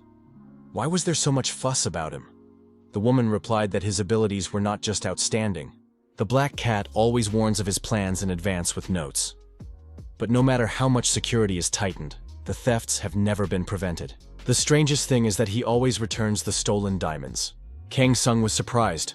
Why does this ghostly thief need all this? In the end, no one suffers, and the Black Cat even has fans. Kang Sung thought, this thief sends warnings and returns what he steals.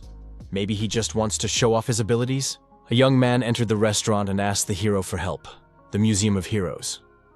Ha-yoon looked at the gem and told her uncle that it sparkled brightly. Kang Sung was surprised. Was this the stone that Black Cat was going to steal?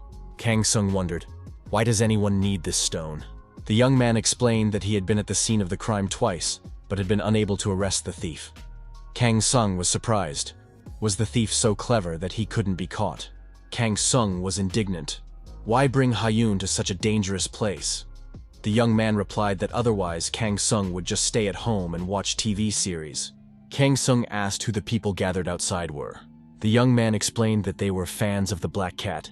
They had come to see him. The hero became curious about what motivated them. The inspector told the hunter, Lee Shin, that it would soon be 10 o'clock in the evening. Suddenly the lights went out in the room. Everyone present became alert. The inspector ordered the spotlights to be turned on immediately. In the light of the spotlights, everyone saw the Black Cat standing on the glass dome. The criminal was holding a diamond in his hands. He told the ladies and gentlemen that he had warned them about today's kidnapping. The Black Cat promised his fans that he would give them his love in return. One of the fans shouted for the Black Cat to take his heart. The detective ordered the security guards to seize the Black Cat. Everyone rushed to carry out the order. Suddenly, there was a blinding flash, and 4 Black Cats ran off in different directions. One of the officers reported to the commander that there were now several cats. The inspector ordered them all to be captured. The hunter approached the Black Cat and prepared to seize him. However, the thief disappeared, leaving a smoke grenade in his place. Tear gas spread throughout the room, and everyone began coughing and crying. Kang Sung activated his unique abilities, and together with Ha-yoon, found himself under a protective dome. The gas posed no danger to them. Kang Sung thought that tear gas combined with a smoke screen was a very tricky thing. The security guards fled the room because they were not prepared for such an attack. Their boss was furious. Who ordered the retreat? The Black Cat was still inside. The door had to be blocked so that no one could leave. The Black Cat grinned. Everything was going according to plan. If tear gas was used in the room, people would instinctively rush to find a way out. At that moment, he could get lost in the crowd and escape. As a backup, the Black Cat came up with another maneuver. The man in the mask pointed to someone dressed as a Black Cat and declared that he was the criminal. The inspector pounced on this person and shouted for the Black Cat to stay where he was. Finally, he was caught. However, it turned out to be a complete stranger. He was a fan of the Black Cat. Hunter Lee Shin was upset. He brought Kang Sun here, but the theft was still committed. Kang Sun told Ha-yoon to stay here for a while with Lee Shin and that he would be back soon. Outside, our hero ran into an old woman. He offered to walk her home. The lively woman replied that she could walk on her own. Kang Sun told the grandmother not to refuse help. The old woman thanked him and remarked that this man was so young and very kind. The old woman said that they had already arrived. Her house was just around the nearest alley. She thanked the young man again. Kang Sun replied that there was no need to thank him and called the old woman a black cat. The woman's eyes sparkled, and she looked at the young man suspiciously. The grandmother asked if he had lost his pet. Kang Sun said that black cats are good pretenders and masters of disguise. You can't recognize them with a normal glance. It's also worth noting that he didn't use an artifact to change his appearance. Our hero added that he could distinguish people's auras, so it was impossible to deceive him in this way. The old woman released a smokescreen and immediately disappeared. A black cat appeared on the roof of the neighboring house in his signature outfit. He said that artifacts for disguise are only needed by amateurs. The black cat added that with artifacts, he would be immediately recognized using the recognition skill. The black cat asked the young man how he figured it out. When did he realize everything? Kang Sun replied that he had understood from the very beginning. The black cat clarified. Does that mean from the moment he was hiding among the people in the museum? Kang Sun said that he had guessed it at the water park. The young man tried to remember the girl's name. Kang Sung said he remembered. The girl's name was Han So-hee. Was that the right name? Kang Sung added that Han So-hee had overcome all obstacles beautifully, which is why he remembered her. Her skill level was low, but she showed mastery and determination. She had strong focus and, most importantly, a subtle, special aura. The young man did not think that Han So-hee would use her abilities for such matters. Why was the girl doing this? Han So-hee asked. Did this guy really think that seeing her once meant he now knew everything about her? Don't pretend to be a saint. You're in the same gang as them, she said. Han So-hee asked if she would be next after her father. At the same time, the girl jumped up and threw playing cards at her interlocutor. The cards turned into grenades, causing an explosion. However, our hero didn't even blink. It was an illusion. The girl ended up on the roof of the neighboring house. Did this guy really think she would let herself be caught? A real explosion sounded below. The black cat used a pre-prepared hang glider and tried to leave the location. The girl thought that this guy had discovered her identity, and now she would have to lie low for a while. However, Kang Sung was suddenly nearby. He was holding onto the hang glider with one hand. The young man asked what Han So-hee meant when she talked about her father. The hang glider's structure couldn't handle the weight of two people and broke. The young people started falling chaotically to the ground. Han So-hee pulled a weapon from her bosom and shot at the wall of the neighboring house. An arrow with a rope tied to it flew out of the weapon. The arrow stuck into the wall, and the black cat avoided falling. Han So-hee managed to climb onto the billboard of the neighboring building. Han So-hee thought that it was not for nothing that she was called a black cat. She could get out of any bad situation. However, the girl lost her balance and began to fall to the ground again. Han So-hee thought, was she really going to die in such a stupid way? Just before she fell, our hero caught her in his arms. The young man asked if the stone was so important that she would risk her life for it. Using his unique abilities, Kang Sung gently lowered himself and the girl to the ground. Han So-hee asked why he saved her. Didn't he want her to die? Kang Sung replied that he had no such thoughts. The girl found this strange. The ring, which sensed magical power, did not react at all. Kang Sung put the girl on the ground and said that he just wanted to know why she stole the diamond. Why did she always return what she stole? Han So-hee replied, because it was exciting and helped her gain popularity. It was very intriguing. The elusive black cat. Kang Sung said that the girl was good at pretending, but she didn't know how to deceive. Han So-hee admitted that she had heard that a weapon was hidden in a special diamond. This weapon is so powerful that it can defeat a demon. Han So-hee admitted that it sounds crazy. But right now, it is more important to her than her own life. The protagonist asked Han So-hee to tell him more about everything she knew. The girl admitted that this was the first time she was ready to pour out her soul to someone like this. Kang Sung wasted no time and, using his unique abilities, healed the bruise on her leg. Han So-hee began her story. Her father was a famous archaeologist and gemologist. One day, he received an order for an unusual gemstone. The man examined it carefully through a magnifying glass and said, "It can't be." The archaeologist was very excited and told his daughter that it was a weapon that could destroy demons. The weapon was hidden inside the stone. The man claimed that they could make the world a better place. and then talked at length about the power of this stone. Han So-hee was young and does not remember all of his words now. To write a dissertation about his discovery, the archaeologist began his research. He entered all the information into a computer. However, when his work was almost complete, those people came for him. Han So-hee said that her father was injured at that time. The archaeologist looked at the photo of his daughter and realized that he couldn't let them get to So-hee. The man rushed at the villains and was shot with an automatic weapon. One of the criminals said that the task had been completed and ordered them to take only the stone and burn all the materials. The girl watched what was happening from the shadows. Everything was done as the leader of the robbers had ordered. Han So-hee was too young and couldn't do anything, so he just watched from her hiding place as her father died. The girl said that the villains set fire to the papers in the laboratory. They had been prepared in advance. The next day, the news reported that a famous archaeologist had died in an accident. After that, articles began to appear claiming that all his research was false. Han So-hee tried to tell people the truth, but no one believed the little girl. She said she found a notebook that her father had hidden in the shelter. Perhaps he had foreseen the danger. The girl noticed that the first line in the notebook was, "The weapon that can defeat the demon is the shining weapon." Kang Sung remembered Kim Myung-hee saying that a demon named Dagon called this dagger a new recruit. This weapon was designed to fight demons, but Han So-hee had not yet been able to awaken it. Its condition has not yet reached perfection. But one thing is clear. It is capable of damaging demons and possesses considerable power. Kang Sung wondered if it was similar to the dagger Kim Myung-hee had, or were there other similar blades. Han So-hee noticed that the notebook said, "Sparkling weapons often sleep inside special precious stones," and one of those was the stone her father was researching. Kang Sung thought that this meant there could be several weapons. So he added that even if she told others about it and asked them to show her the stone, no one would agree. Kang Sung asked, was that why Han So-hee stole the precious stones? Did she want to restore her father's honor and prove that his research was real?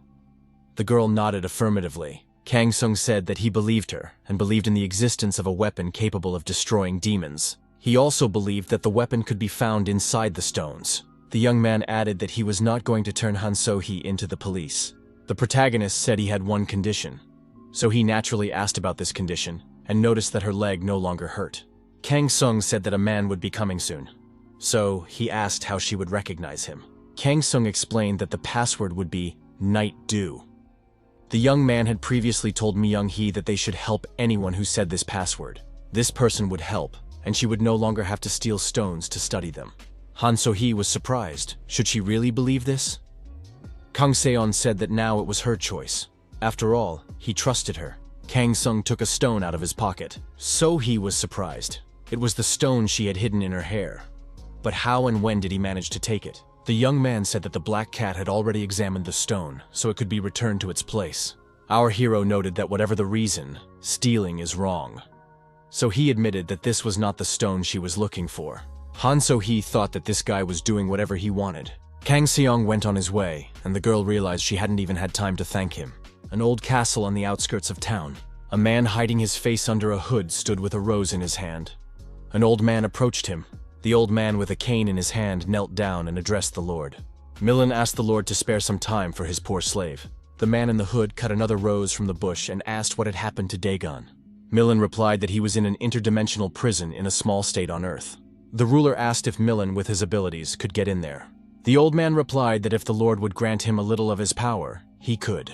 Demonic energy began to gather around the old man's cane. The Lord asked, "Is this enough?" Millen thanked him for his kindness. The Lord said that if Dagon had revealed their lineage, they would deal with him after he had paid for his crimes. His soul could be used to create a new beast. Millen said he would do as the Lord commanded. Leaving the castle, he thought that so many gatherers had already lost their lives in such a small country. There wasn't even a strong army here.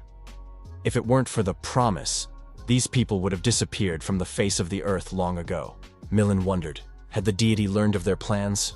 In that case, it was impossible that the Lord had said nothing.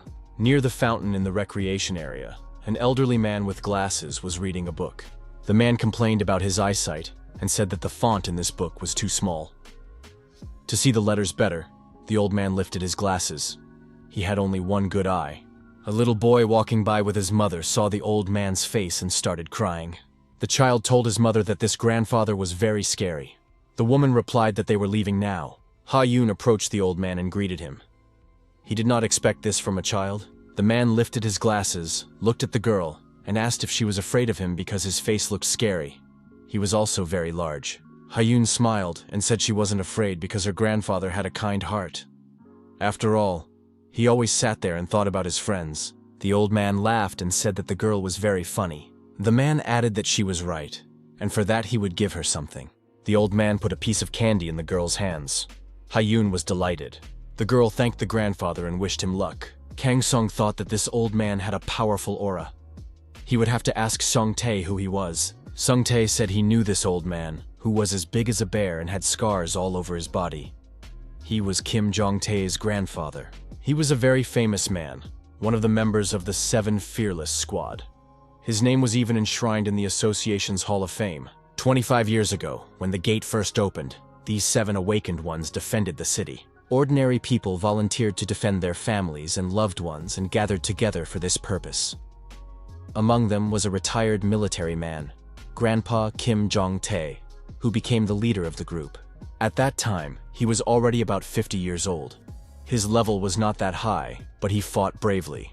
After peace came, the squad decided to cooperate with the head of the Silver Tower, Yoon Han-jung. Together, they dealt with the monsters that remained in the country. The Fearless Squad made a huge contribution to the country's recovery. Recovery Day is a day of remembrance for the fallen heroes who gave their lives fighting monsters for the sake of peace. Sung Tae showed an invitation to the Restoration Day anniversary celebration. Every year, a festival is held for residents at the stadium. He said that this time their family had also received an invitation. Ha-yoon is preparing for the choir performance at the concert in kindergarten. Kang Seong was surprised. Is Ha-yoon really going to sing in the choir? Does that mean the restaurant is closed today? The hero wished them a good time and regretfully noted that he would not be able to go with them. Sung Tae was surprised. Why did Kang Seong decide not to go? The young man replied that his family had been invited. Sung Tae said that an isolated person is recognized as a member of the guarantor's family until 5 years have passed since their settlement. Therefore, Kang Seong is a member of their family. Sung Tae added that even if such a law did not exist, Kang Seong would still be family to them. The young people arrived at the sports complex, the venue for the celebration. The host said that today they had prepared a special performance to congratulate everyone on this wonderful day. The New Sprout Kindergarten Choir would take the stage. Sun Tae saw his daughter in the front row and said that Ha-yoon was doing well. Among the guests of honor was Kim Jong-tae with a medal on his chest. The old man recognized the girl from the park. Suddenly, monsters appeared in the sky above the sports complex, circling around. But the protective dome prevented them from getting inside.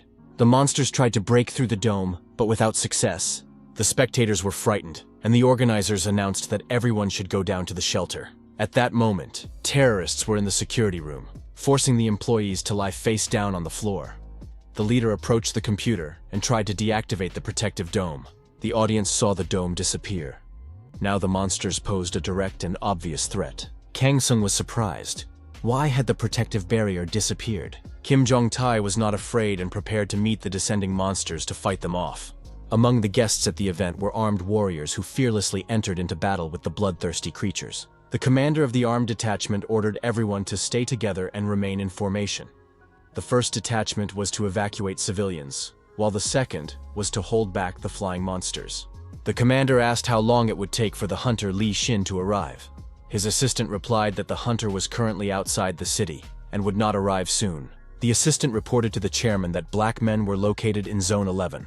The chairman was frightened. Could this be another mass attack by monsters? But where did so many of them come from? Only the hunter Li Xin was capable of fighting such a large number of monsters. The assistant told the chairman that there was another person. Suddenly he shouted that there was danger behind him. The chairman turned around and saw a monster flying towards him. It seemed that a collision with the monster was inevitable. However, the monster was struck down and collapsed onto the rubble, bleeding profusely. Old man Kim Jong-tae told the chairman that they hadn't seen each other in a long time.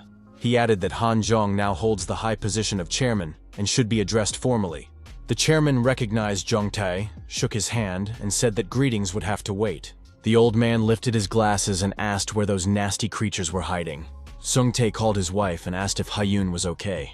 The woman replied that she and her daughter were completely safe.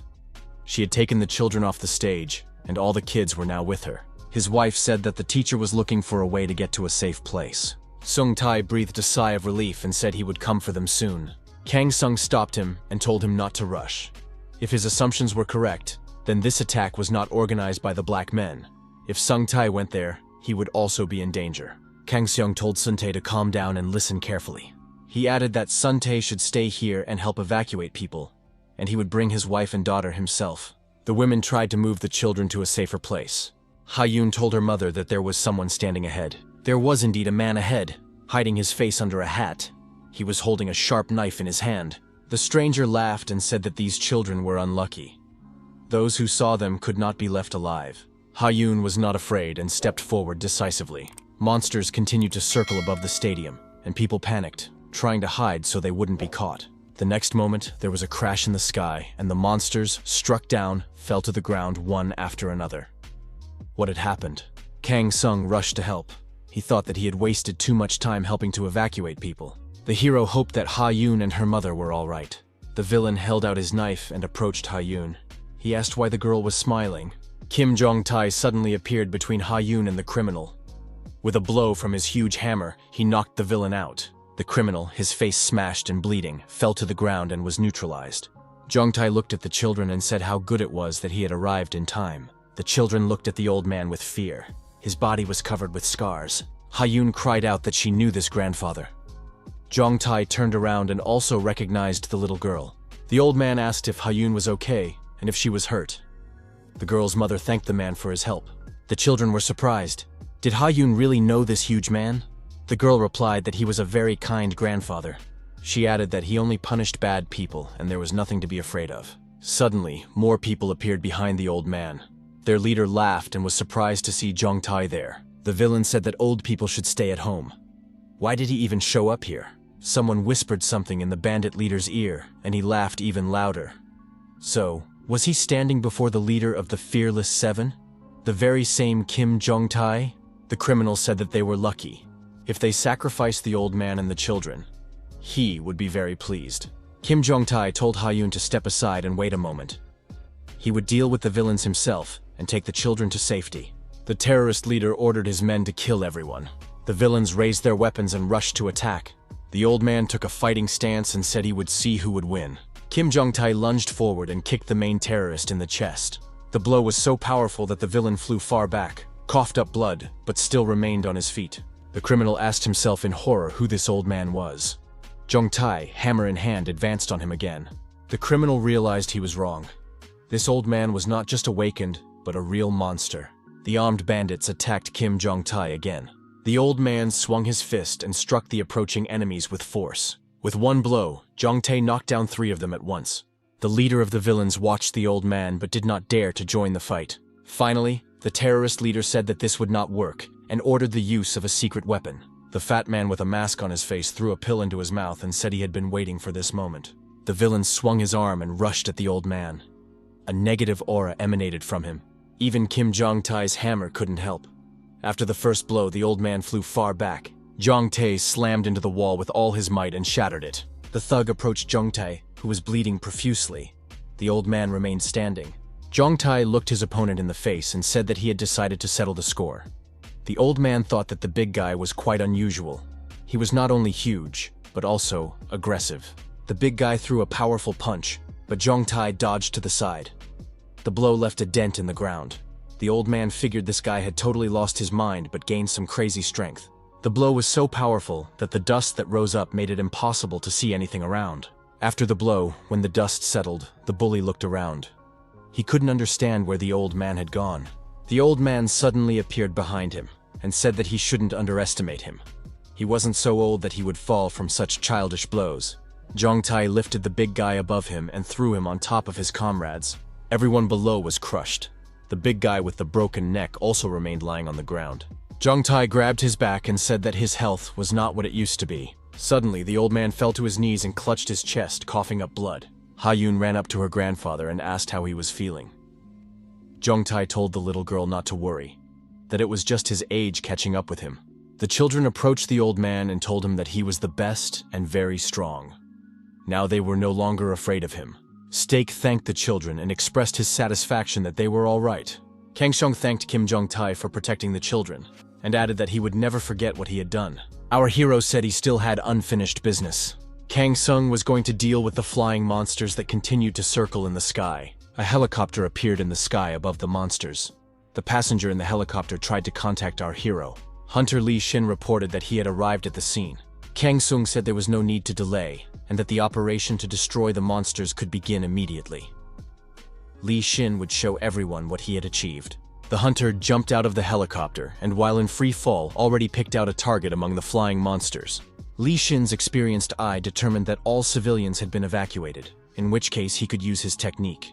The hunter's legendary sword appeared in his hands. Lee Shin activated his secret weapon, the downpour skill. Parts of the monsters, cut down by the sword, began to fall to the ground. The defenders on the ground saw the hunter and realized it was Lee Shin. They shouted that they were saved, because now they had the hunter Lee Shin with them. The chairman thought that this man had always possessed tremendous power, and now he had become even more powerful. But that alone would not be enough. Lee Shin would not be able to defeat all the monsters on his own. Kang Sung came to the rescue. Our hero used his unique energy level abilities. The powerful energy flows were so strong that even the chairman and the defenders were forced to step aside and crouch down. Hunter Lee Shin descended onto the stadium. Destroyed monsters continued to fall around him. Lee Shin thought that he had missed many monsters, while Kang Sung had struck them all with a single blow. The people on the ground did not see our hero's actions. They said that the hunter Lee Shin had shown miracles of courage and bravery. Everyone present congratulated Lee Shin on his convincing victory over the monsters. The hunter smiled and thought that he had done nothing. Lee Shin looked at Kang Sung and thought that he was the strongest warrior. A little girl in a red coat cries loudly and quickly runs away into the darkness. Two glowing dots are visible in the darkness. The child is being pursued. The girl tripped over a rock and fell. When the girl got up and looked back, she saw a huge bloodthirsty monster in front of her. The child began to cry even louder and call for help. Suddenly the monster received a crushing blow, was deactivated, and fell to the ground. Her savior was nearby.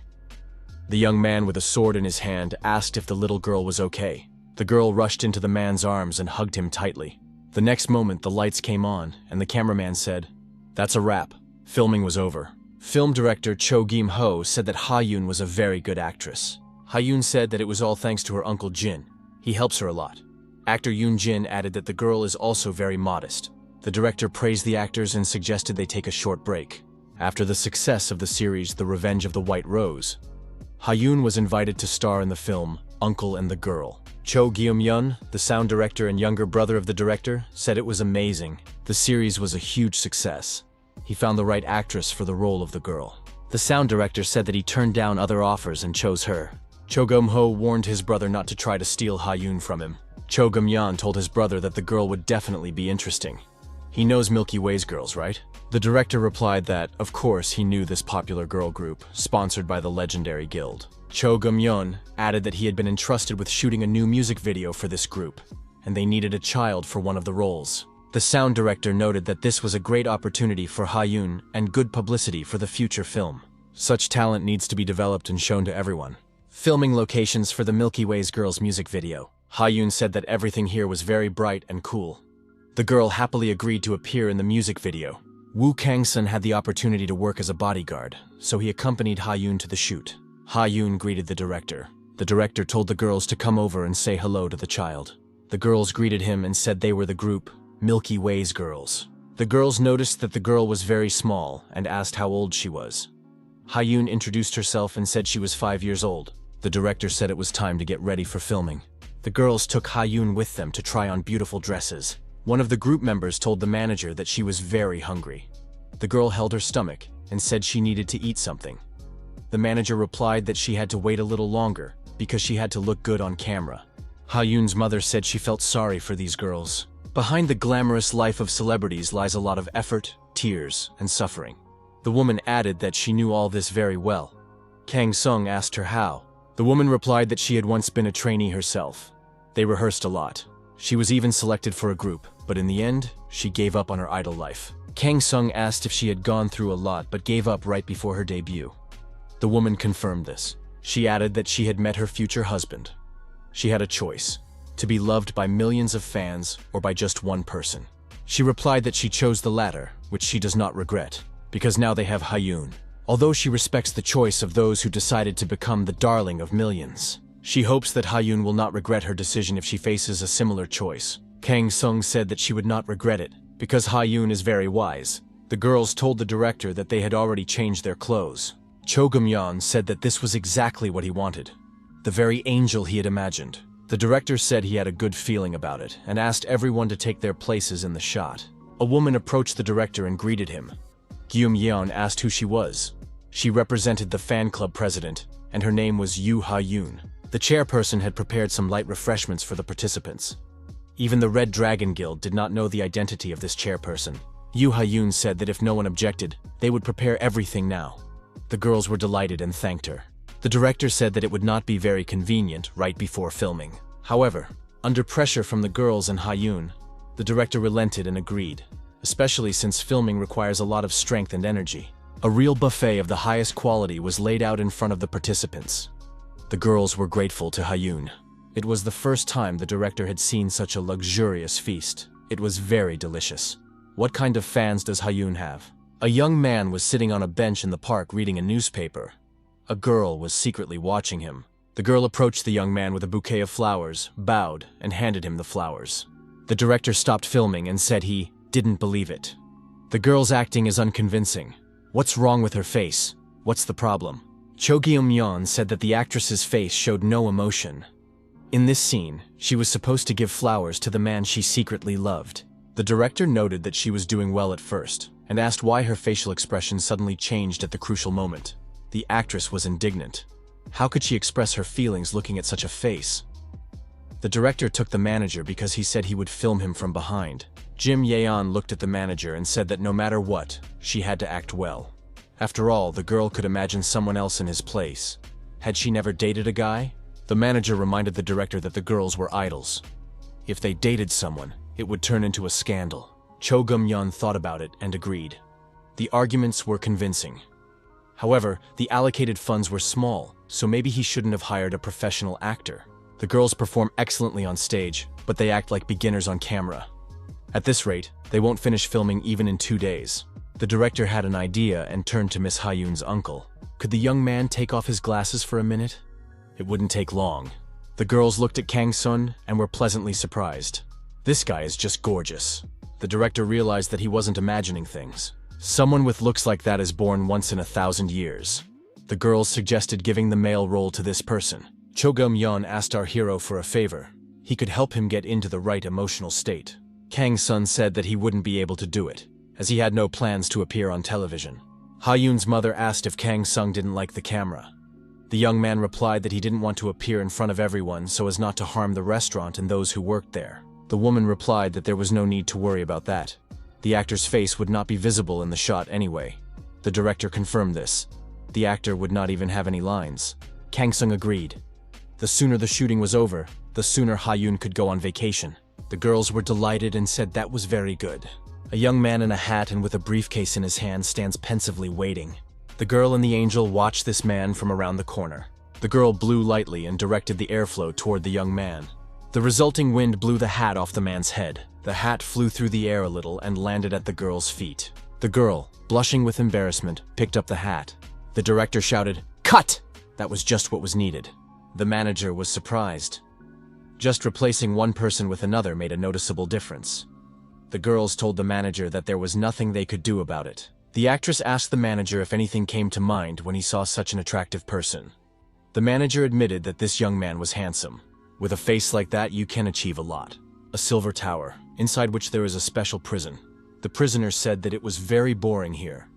How much longer would he have to stay here? If he got out of here, what would happen to him? Suddenly, someone appeared in the cell and said that Dagon was making noise here too. The prisoner looked back. Dagon saw that Mr. Millen had somehow ended up in the cell. Dagon was surprised. No one could get in here. Millen admitted that he had to work hard to find a way.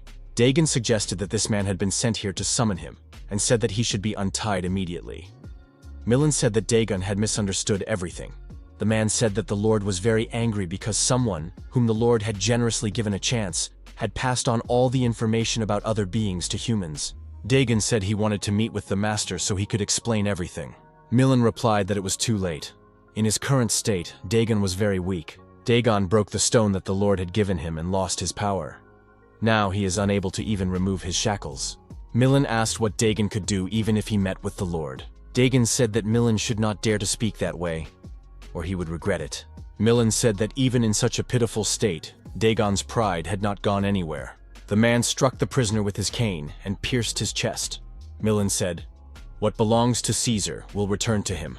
No one can take the master's property." After work, the three young men decided to eat and drink together.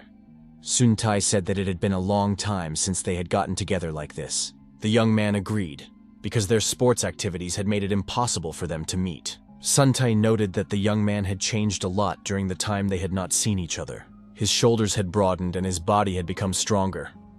It was difficult to recognize him as the same guy. What kind of sport would you have to do to change so much? The young man replied that he had been training every day using the method suggested by Kang Sung.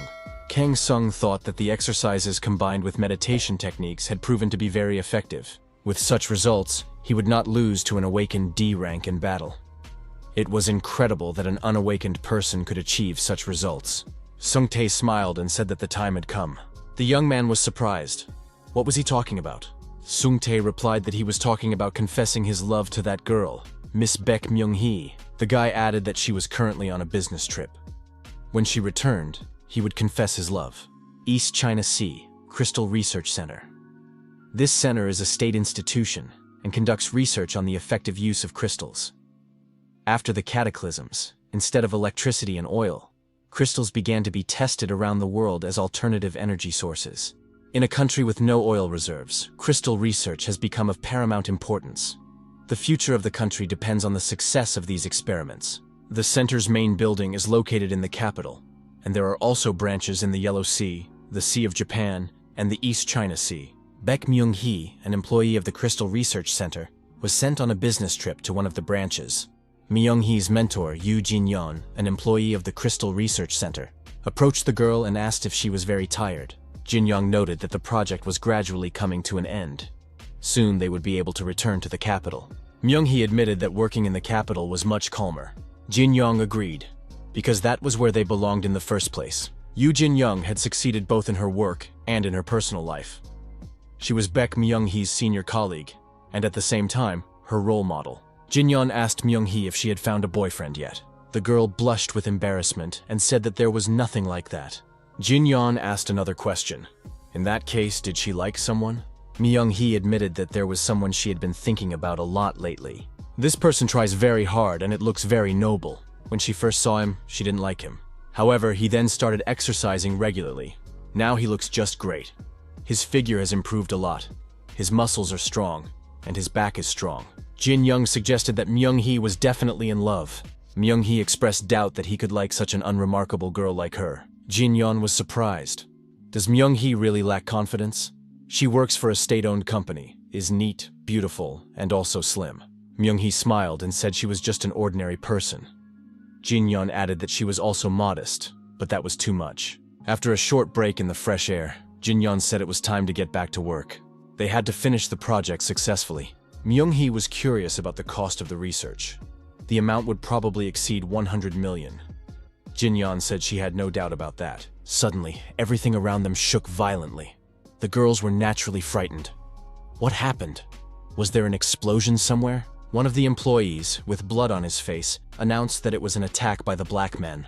Myung-hee immediately decided that they needed to run to the accounting department.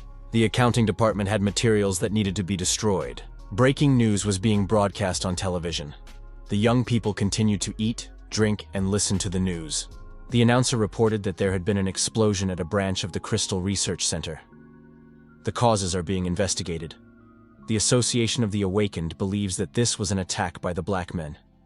A special task force is already being prepared to counteract it. It was clear that they were talking about the branch where Myung-hee was. The guy was upset, but expressed hope that nothing bad had happened to the girl. Kang Sung exchanged glances with Sung Tai and said he would take care of everything in a moment. Our hero set off in the specified direction, toward the East China Sea. Kang Sung was informed that everything had happened about half an hour ago. There were about 50 black men. They had taken the laboratory workers hostage, and negotiations were now underway. Kang Sun logically assumed that if they had taken hostages, it meant they wanted something. The center was conducting in-depth research on converting crystals into energy. The black men had presumably carried out the attack in order to obtain the secret results of this research. Fortunately, one of the employees managed to destroy the data. Kang Sung assumed that the black men had failed. Then they have no reason to stay there, let alone take hostages. The employees said that all laboratory documents are synchronized with other branches across the country. The criminals are trying to obtain data from other laboratories. The woman checked the updated information and said that the situation was becoming critical. The villains issued an ultimatum. Now their demands are known. The black men are giving 2 hours to hand over the research materials. Otherwise, they promised to start killing all the employees. Kang Sung said he understood everything. Our hero's speed only increased. The hostages were in one room. They were kneeling with their hands behind their heads. The terrorists were positioned around the perimeter. The terrorists brought another prisoner to the hostages. They dragged him along the ground by his hands. The hostage was thrown to the floor, bleeding profusely. It was the director. One of the employees said that this was too much. How could they treat an elderly person like this? The terrorist showed his cruelty and kicked the hostage in the face. He said that no one was allowed to open their mouths or speak. The hostages were frightened by the blackmailer's violent behavior. The villain beat the disobedient employee and asked who else wanted it. The terrorist shouted, "Who else has questions?" The hostages lowered their heads and remained silent. The terrorist told everyone to listen to him carefully. There is only one reason why they are here. Someone present had destroyed the secret materials they were looking for. Until the government met their demands, everyone would remain there. The terrorist leader said they would torture the hostages one by one, starting with the management. Myung-hee thought it was all her fault. After all, she was the one who destroyed the documents, and now the other employees were suffering. Jin-yeon told Myung-hee to pull herself together. If she hadn't destroyed those documents, the black men would have easily gotten hold of them, and they wouldn't have had to keep the hostages alive. Her mentor pointed out that Myung-hee had saved all their lives, so she should only think about how to get out of there unharmed. Myung-hee realized that she really shouldn't give in to weakness. She needed to focus on why she had to get out of there. However, only one person came to the girl's mind. Why was she thinking about him now? Kang Sung looked down at the south branch of the Crystal Research Center and asked the hunter Lee Shin, "Is it there?" The hunter confirmed it. Our hero asked, "How much time do we have left?" Lee Shin replied, "About half an hour," adding that a special squad would soon arrive. This squad was created to fight the black men under the leadership of the Silver Tower. The hunter added, "If they were sent here, it means the association is not going to comply with the terrorists' demands." Most likely, they have already been given this answer. Kang Sung asked, "Why aren't they doing anything then?" Lee Shin replied that the black men were well aware of what the special unit was capable of, and that they didn't stand a chance. Maybe they just decided to give up halfway or are trying to cut off all loose ends. Kang Sung noted that you never know what a rat cornered will do. The hostages may be in danger. Their release is a top priority. Lee Shin announced that in that case, he would go to meet the special forces. There were times when Kang Sung shed a lot of blood. However, that did not mean that he was now trying to atone for his past. The protagonist simply acted as his heart dictated. Otherwise, everything could have turned into grief for Lee Hyuk, Sung Tae, and his family. The special task force arrived at the designated location. Our hero knew that he absolutely had to save Myung-hee. The leader of the terrorist squad tried to contact his superiors, but there was no response. The terrorists thought that his squad might have been betrayed. The villain cursed and threw the radio on the floor. The assistant asked the commander, "What happened? Are there communication problems?" The commander replied that there were no communication problems. They're just like a tail that a lizard has shed, while it itself has run away. The leader of the terrorist group was Park Jun. The bandits were frightened. "What will happen to us now?" Park Jun announced that from that moment on, they would proceed with Plan B.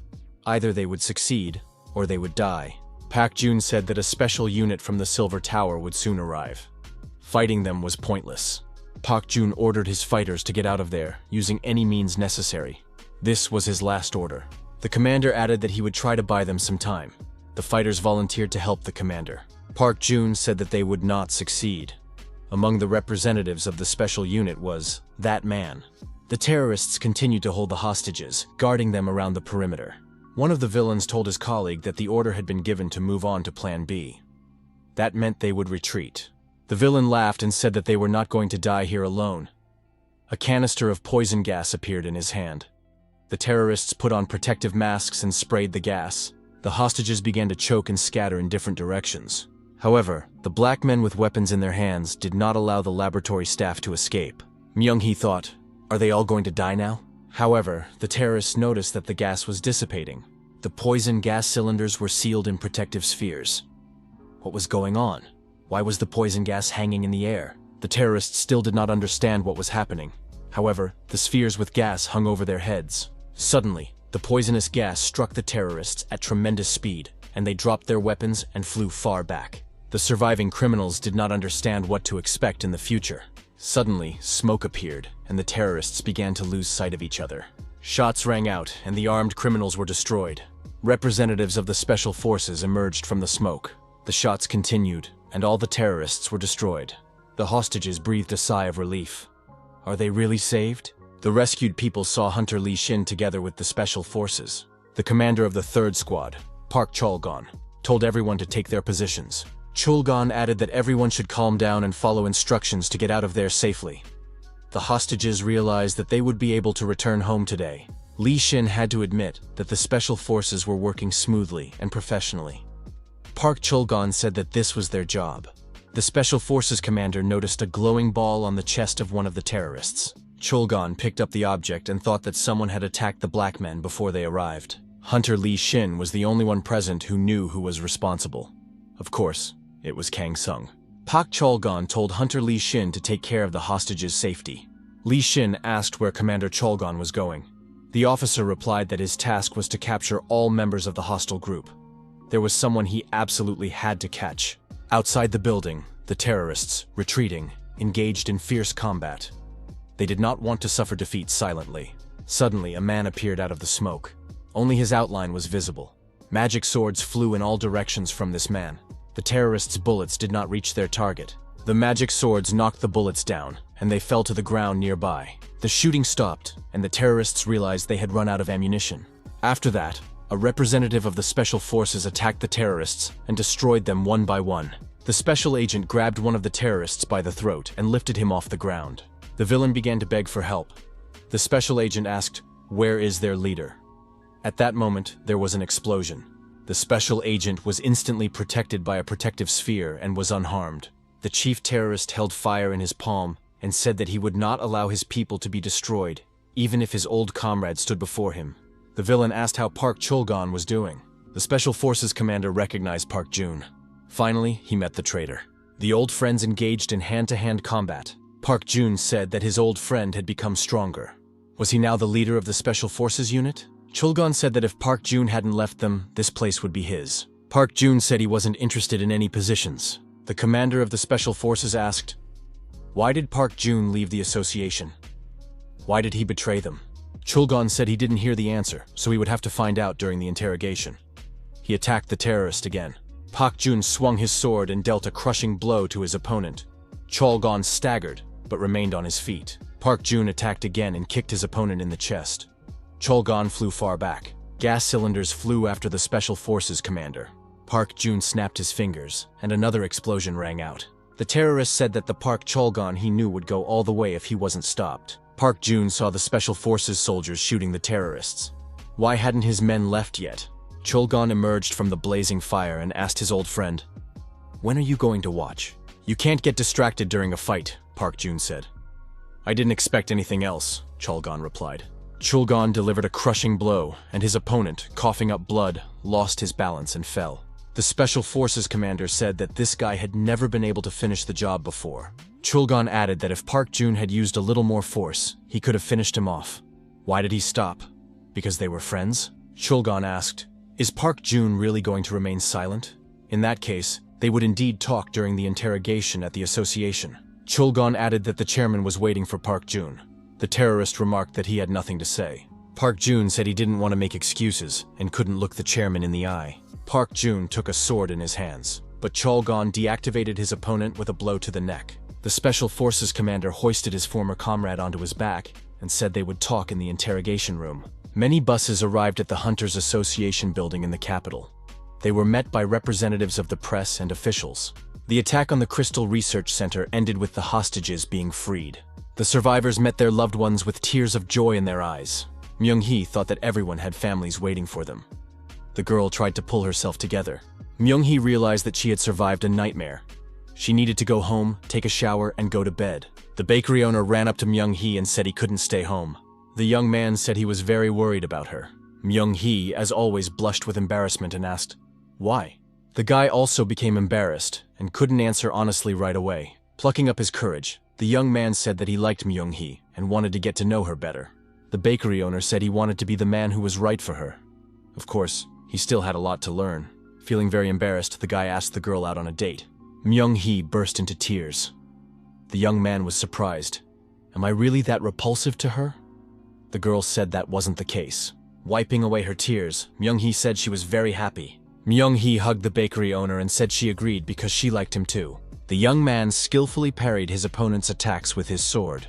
The girl held a whip in her hand and attacked the young man intensely with it. From time to time, the guy would get hit and ask, "Isn't that too hard? Is this training, or has she decided to destroy me?" The young man said that his sister was as strong as a gorilla, but what was the point? The girl asked, "Does my brother really think monsters will take all his circumstances into account? Less talk, he should take up a fighting stance now." The young man said that his sister had been working part-time lately. Why was she traveling so far? The guy wanted to ask a lot of questions to confuse his sister. It wasn't fair, but at least that way he could try to land a blow. The brother asked, "Maybe there's a guy she likes living nearby?" The young man was surprised. "What happened to my sister's face?" The girl was embarrassed. This was followed by a powerful slap to the jaw. The young man dropped his sword and flew far back. The guy sat alone on a bench. A friend approached him and asked, "What's on Kim Ho-won's head? Did Ji-eun shake him up again?" Ho-won replied that it wasn't something to laugh about. This time, he almost achieved his goal. Yeon So-min, a new recruit to the Red Dragon Guild's B rank, said that this wasn't the first time. Still, Ho-won was doing well among the new recruits, so there was no need to despair. Kim Ho-yoon said that his sister had become somewhat strange. Lately, she talks to herself, smiles, looks at her tablet, and chuckles. During training, she suddenly blushed and started beating him up. She almost knocked the life out of him. So-min asked if Ho-won had been acting strangely during training. The young man replied that he wanted to hit her at least once by any means necessary. So he said all sorts of nonsense and asked if she had a boyfriend. So-min asked, "After that, did your sister blush and start beating him?" Ho-eun confirmed this. So-min suggested that she had indeed fallen in love with someone. The young people put on their hats and sat down in front of the restaurant, hiding behind a small shelter. They assumed they had come to the right address. The brother pointed to his sister, who was talking to Kang Sung in the restaurant at that moment, and said, "But he said..." So-min looked and noticed that he didn't know Ji-eun could smile like that. The young people assumed that Ji-eun liked this guy. It seems to be a delivery man. Ho-won suggested that his sister might have fallen for his looks. So-min suggested, "Judging by her face, it doesn't seem like she just fell in love. There's something else going on here." The young man tried to remember where he had seen such an expression before. So-min said that you can see that kind of face on fans who are crazy about their idol. Kang Sung saw these guys and was surprised. Why are they watching? One of them exudes energy similar to Ji-eun's. It's a little weaker than hers, but still quite strong. Our hero recently learned that the head of the Red Dragon Guild has 2 children. Perhaps this guy is his eldest son, Kim Ho-eun. In any case, it's unclear why he's watching this little restaurant. Ho-eun said he was hungry. So-ming admitted that he was also hungry, having not eaten anything since morning. The young men smelled noodles and decided to check out the restaurant. Suddenly, Kang Sung appeared behind them with food in his hand. The young men were startled. Ho-won was surprised. "When did he get here? I didn't even notice him." Kang Sung asked, "Why are these 2 watching the restaurant?" The young people said they weren't watching, and it turned out to be a misunderstanding. Ho-yoon added that they hadn't eaten anything yet today. The protagonist offered the young men a plate of food. After a while, the plate was empty. Ho-eun and So-min were full and satisfied. The dumplings were very tasty. After hearing the detailed story, our hero asked Ho-yeon. So, he was worried about the sudden changes in his sister, so he decided to follow her? What a caring brother. Ho-yeon said that for the first time in a long time, he saw his sister smile carefree. How did this young man manage to make her shine like that? Kang Sung said that he hadn't done anything special for Ji-eun. Maybe she just liked working at this restaurant? Hoan suggested that there was another reason. The young man didn't realize that he had become her crush. Kang Xian didn't understand and asked what a crush was. Ho Yun took Kang Sung by the hand and asked him to take care of his sister. He thought that this young man didn't even know what a crush was, and was just sincere towards his sister. Kang Sung googled the meaning of the word crush. After getting the information, Kang Sung realized that Ji Yoon had a crush. It was true, because she really was a fan of Ha Yun. Ha Yun was running around the room with a toy while her mother was cleaning with a vacuum cleaner in her hand. The woman looked at the wall calendar and thought that it was already September. Ha Yun's birthday was coming up soon. Her mother asked her daughter what she wanted for her birthday present. Ha Yun said she wanted a train. The girl explained that she wanted to ride on a real train. A big, beautiful high-speed train arrived at the station. Passengers were asked to stand behind the barrier line. Ha Yun, dressed in a railway uniform, waited eagerly for the train to arrive. Ha Yun saw the train and said it was very beautiful. It would be the girl's first time riding a train. Kang Sung also thought that it would be his first time riding a train. The whole family went on a train trip to celebrate Ha Yun's birthday. The girl was very happy. An announcement was made, asking all passengers to check their seats on their boarding passes. Our hero's attention was drawn to the passengers near another car. Where did they get such a clear aura? The protagonist assumed that they were people from the Silver Tower. They were the head of the 4th group of the 1st Department of the Association of the Awakened, Go Eun-sol, and a newcomer. Han Yu, the head of the 1st Department of the Awakened Association, was accompanying these young people. The girl said that if they did a good job, Chief Han would treat them to beef. The newcomer was delighted. Han Yu was dissatisfied. Could these people be relied upon at all? Han Yu said in his report at the office that the information came from a reliable source. There would be a terrorist attack on the train. The head of the 1st Department said that they had an approximate date, but no information about which train would be targeted. Go Eun-sol decided that she had a rational proposal to stop the trains. The chief said that this was not a rational decision and was impossible. There is a possibility that it could anger the terrorists and they would do something even worse. Moreover, panic among civilians must not be allowed. Han Yu reminded him that there had recently been an incident involving hostages being taken at a research center.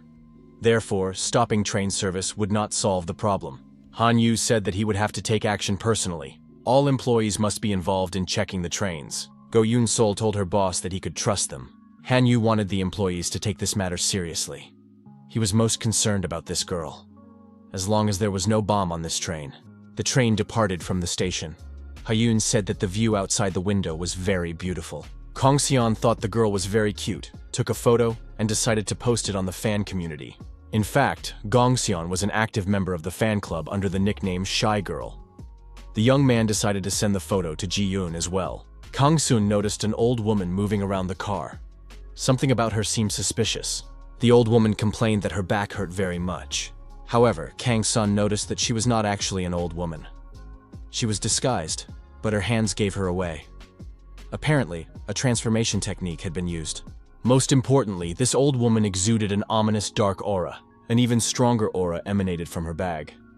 Real magical power. Our hero was sure that this was one of the black men.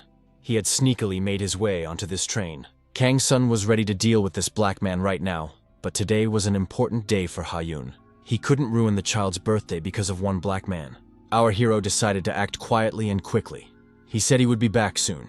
Kang Sung said he wanted to see what was going on in the other cars. The young man approached the blackmailer's boss with a report. Dr. Lim contacted him. The boss asked, "Is this the same researcher who informed them?" The young man suggested that the Silver Tower was on his trail.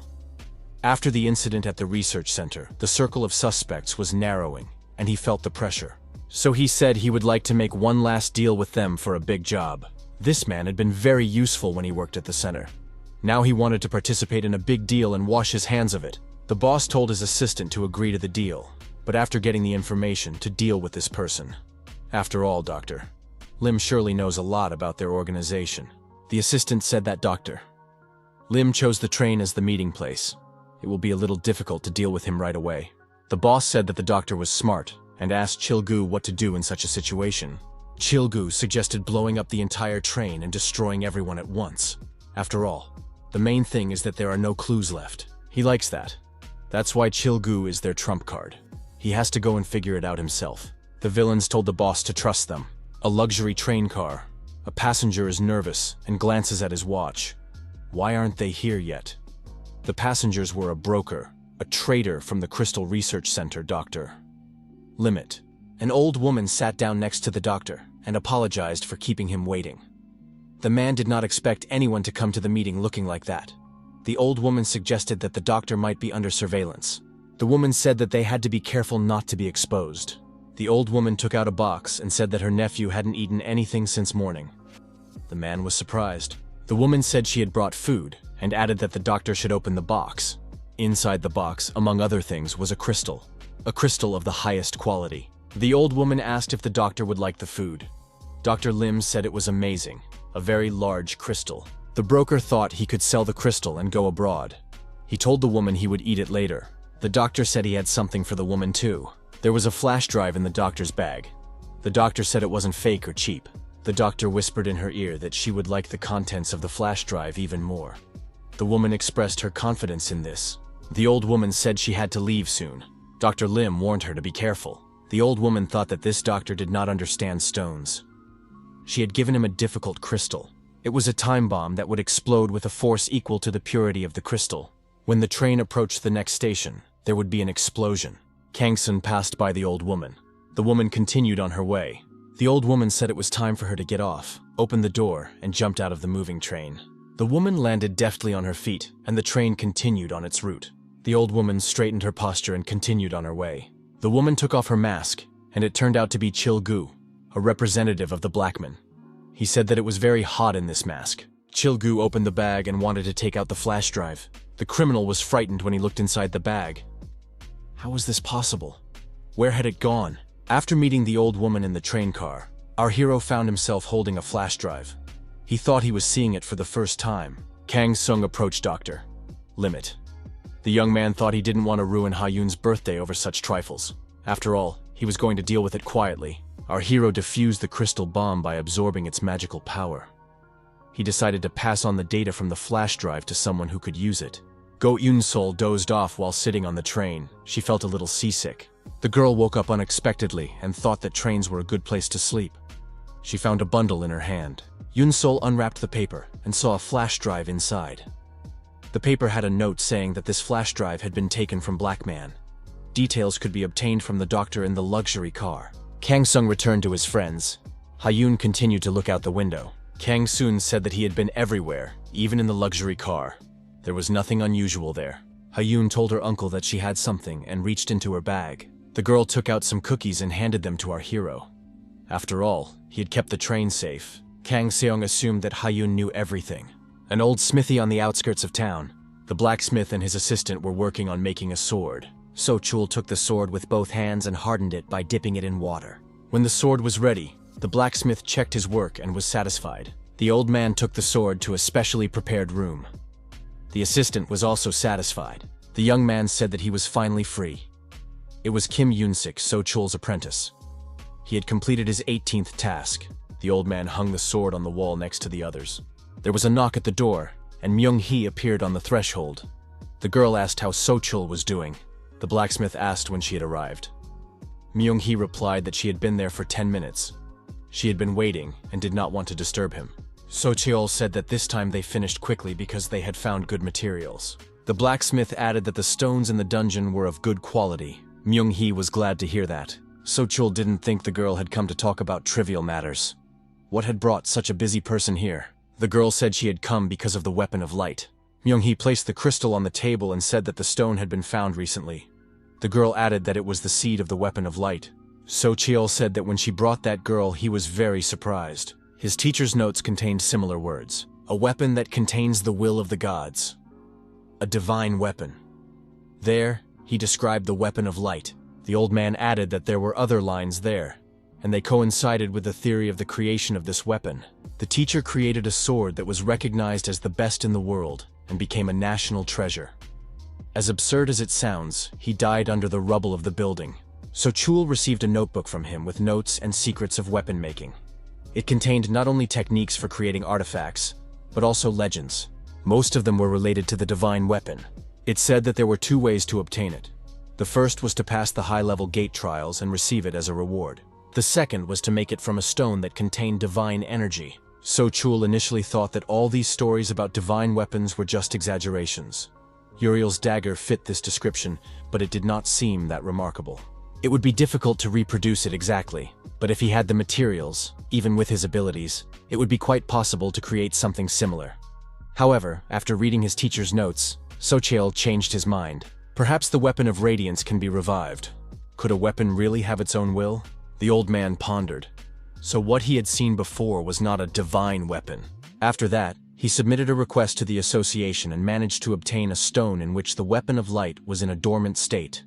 It was also called a seed. So Chul said that he had studied the teacher's notes and materials, after which he managed to create a blade from the seed. The old man noted that the result exceeded all expectations. At that moment, he understood why the teacher had studied the weapon of light so diligently. So Chul was struck by the thought that perhaps the teacher's death was not an accident. The death of that girl's father was also not accidental. There were mentions of demons and unknown forces that were trying to advance the research of divine weapons. All of this was shrouded in mystery. But there was something he could do, so Chul thought. If he recreated the old life of radiance, all the secrets would be revealed. So Chul asked Myung-hee if her dagger had awakened yet. The girl replied that it hadn't yet, but she was still looking for a way. Sohail said he wanted to see it awaken soon. The old man declared that with the help of this seed, he would make the best weapon. Now he had a lot to do, and Myung-hee could leave. The blacksmith called his assistant, Kim Un-sik. However, the young man continued to sleep. The old man shook his assistant awake. Was he going to sleep all day? The blacksmith looked at the wall calendar and remembered that it was already September. The man became sad. Had that day already come? So Chul sat alone on a bench in the park. Jong-tae approached the blacksmith and asked why he was sad in the middle of the day. After all, he was called the Unquenchable Flame. Jong-tae said that it was unusual to see Sochil like this. It was unnatural for him. Sochil said that tomorrow was September 10th and sighed heavily.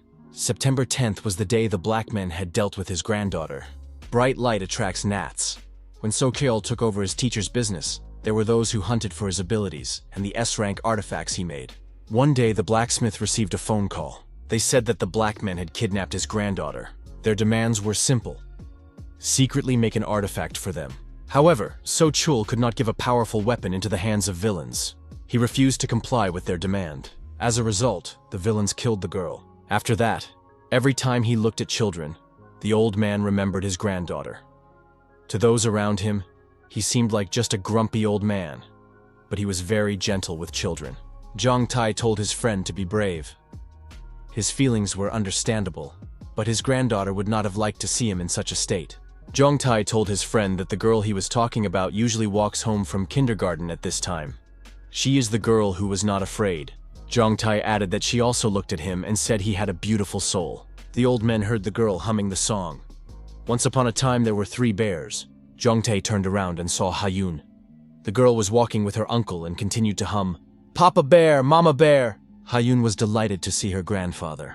Jong-tae asked if Ha-yoon would go straight home today. So-chul asked if this was the girl. Jong-tae confirmed and added that she was very cute. So-chul agreed that she was indeed a lovely child. Jong-tae told the girl that he had brought her some candy. Ha-yoon said that she also had something to give her grandfather today. The girl took an invitation to her birthday party out of her backpack. Grandpa was delighted. So she has a party coming up? Ha-yoon added that tomorrow she would be 5 years old. So-chul was very surprised. Was the girl really born on September 10th? Ha-yoon confirmed it. The old man was amazed to hear about such a coincidence. Ha-yoon said she had seen this grandfather before, in the park, on tree planting day. So-chul also remembered this girl, so it was her? Ha-yoon handed So-chul a birthday invitation and said she would be waiting for him.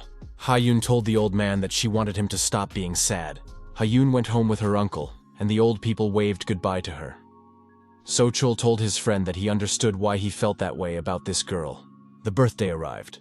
The guests congratulated Ha-yoon on her birthday.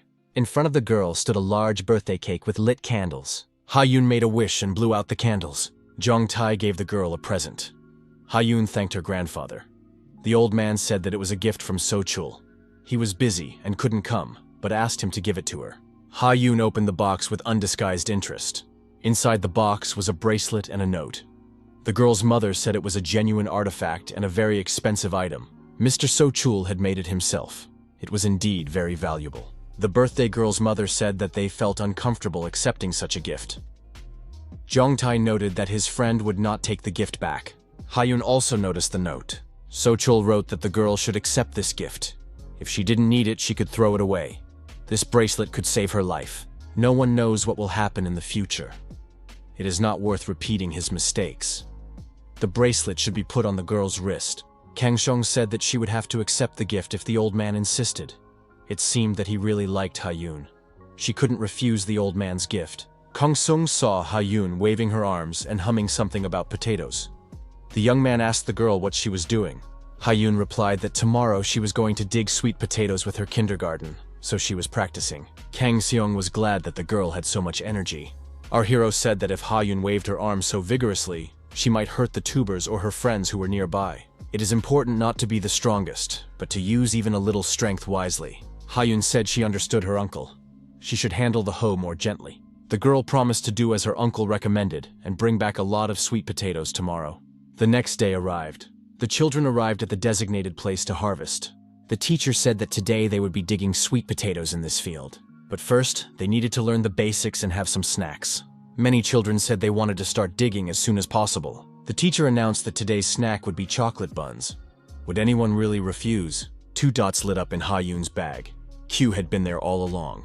The day before, Q explained to our hero that Hyun might be in danger, so he wanted to go with her. Kang Sung suggested that Q was going there because of the sweet potatoes. Kang Sung thought he had hit a nerve with Q and added that you shouldn't ruin someone else's harvest. Kang Sung took pity on him and said he would allow him to eat only 1 sweet potato. However, in return, he would have to spend the whole day catching rodents and insect pests in the field. Hyun's safety was the top priority. Q had his own plan. Kang Sun said that he could only eat 1 sweet potato, which meant he would have to find the largest tuber, equal in size to several small ones. Q had no doubt that there would be 1 large potato in this huge field. The legendary adventure of the Great Seeker begins. Q activated his enhanced concentration mode. He strained all 5 senses to determine the location of his target. It was a special search and recognition technique. The farm owner greeted the children. He said he would now explain how to dig sweet potatoes correctly. Hyun was surprised. Why did this man have a tail? The farm owner seemed suspicious to the girl, and she became frightened. Hyun told her teacher that she wanted to go to the bathroom. The girl thought it was better not to tell others about the unusual things she saw. That's what her uncle Kang Seong had taught her. Hyun didn't know what to do because Uncle Kang Seong wasn't around. She remembered that Q was in her bag, but now it was empty. Where had he gone? The girl searched everywhere for Q but couldn't find him. Her search led her to a shed. Hyun went into the dark room and continued to call for Q. However, he was nowhere to be found. The girl approached a large box. Hyun heard a rustling sound and was frightened. Was there someone in the box? The girl gathered her courage and opened the box. What was this person doing there? Earlier, before leaving home, the girl said goodbye to her family. Kang Seong called out to her and told her to stop. Her uncle handed her a token and told her to take it with her. It was a self-defense badge. Kang Sun explained that this badge warns of danger in advance. Hyun sees things that are hidden from others. Therefore, many things can confuse her. She should not tell everyone what she sees. However, if the badge splits into 2 pieces, it means that the girl is really in danger. Then, it is worth asking the teacher for help. While in the shed, Hyun looked at the badge. It was split in 2. Hyun immediately ran out of the barn. She wanted to tell the teacher everything. The girl met the teacher and told her the whole truth. The woman thought that Hyun was not the type to deceive anyone. She would have to check everything herself. The teacher, holding the girl in her arms, headed toward the barn. They ran past the farm owner. The man, his eyes sparkling from under his cap, smiled maliciously. At that moment, work was in full swing in the vegetable garden. Q underground was looking for the largest sweet potato. Finally, the little boy found what he was looking for. It was a root of incredible size, a mega sweet potato. Q prepared to sink his teeth into the root, but felt something strange. Perhaps other rats in the underground would not have recognized the trick, but Q had seen a lot. It was impossible to fool him. The little one realized that this was not a sweet potato. Before him was a real monster in the form of a sweet potato. A dark, negative aura spread in all directions. Q couldn't eat something like that. Such a monster would only give him a stomachache. Q became very angry and grabbed a nearby stone. He put all his anger into the stone and threw it at the monster. Hyun led the teacher to the shed and showed her the box. The teacher realized that there really was a person in there and tried to free him. The girl asked Hyun to close her eyes for a moment. After that, The teacher used her unique abilities. Ko-so-ra was an employee of the Awakened Association, had mastered telekinesis, and was a secret agent of the Silver Tower. The box was opened, and inside the teacher saw the tied-up farm owner. She asked if he was okay. Ko-so-ra couldn't understand anything. How did the farm owner end up here? The girl was surprised. Who was the man outside then? The prisoner tore off his mask and shouted that they had to stop the training and evacuate everyone immediately. Ko-so-ra asked what was going on. The farm owner shouted that the man was not real, that he had tied him up and hidden him here. The teacher realized that the children were in danger.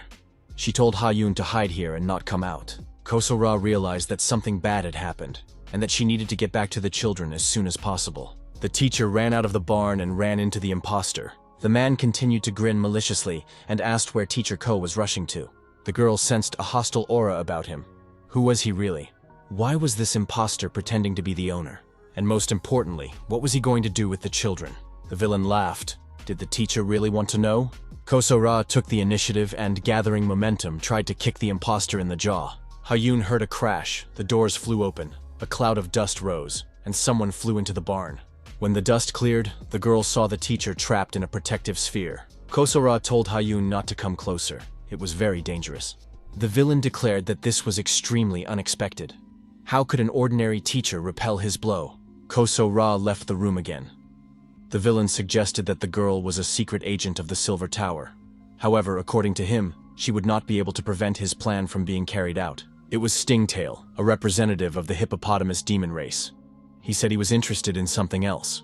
Was the teacher worthy of seeing his brilliant creation with her own eyes? A syringe appeared in Stingtail's hands.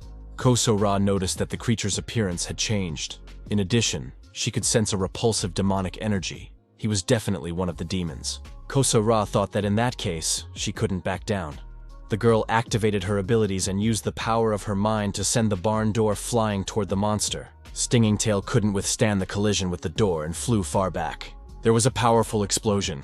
Ko-so-ra thought that was the end. To secure her victory, the teacher lifted a cabinet and smashed it onto the villain. Due to the dust that rose, it was impossible to see if he had been destroyed. Ko-so-ra thought she needed to get back to the children as soon as possible. The cabinet lid flew off to the side and a claw appeared from inside. Was the villain still alive? The monster climbed out of the cabinet unharmed. It exuded demonic energy. Stingtail said that the teacher underestimated him. Did she really think that such a pathetic attack could break him? The teacher, burning with rage, declared that she was ready to fight this monster until he fell exhausted. Ko-so-ra suddenly froze and couldn't move. She asked what this villain had done to her. Stingtail replied that it seemed to be difficult for her to control her body. At the very beginning of the fight, the villain had slightly pricked his opponent with his special poison. Stingtail hit the girl, and she flew far back. He added that even without the injection, he could easily have dealt with her. Ko-so-ra, coughing up blood, hit the wall and slid down. Stingtail said that he would probably let her live. After all, she had asked what he was going to do with these precious children. Stingtail asked if the teacher had heard of the sweet bomber. The sweet bomber is a creature that looks like a sweet potato.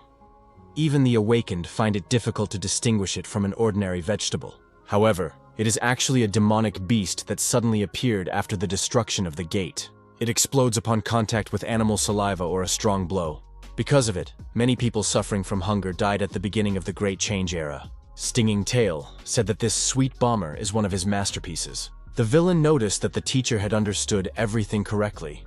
After all, it was not a sweet potato on the field, but his sweet bomber. It was easy to imagine what would happen as soon as the children touched it with their hands. Ko-so-ra tried to jump up and said that she would not allow this under any circumstances. But the girl couldn't take a step and immediately fell back to the ground. Stingtail laughed. Had the teacher forgotten what condition she was in? She couldn't even stand up properly, yet she was thinking about others. The villain said that Ko-so-ra couldn't do anything. She could only watch what would happen to the children. Stingtail added that he needed an audience for the show. The girl was weak, but he would not destroy her. She would become a spectator. The monster admitted that he couldn't understand why weak people try to help those who are even weaker. After all, it's natural that the strongest survive. Why are people so stupid?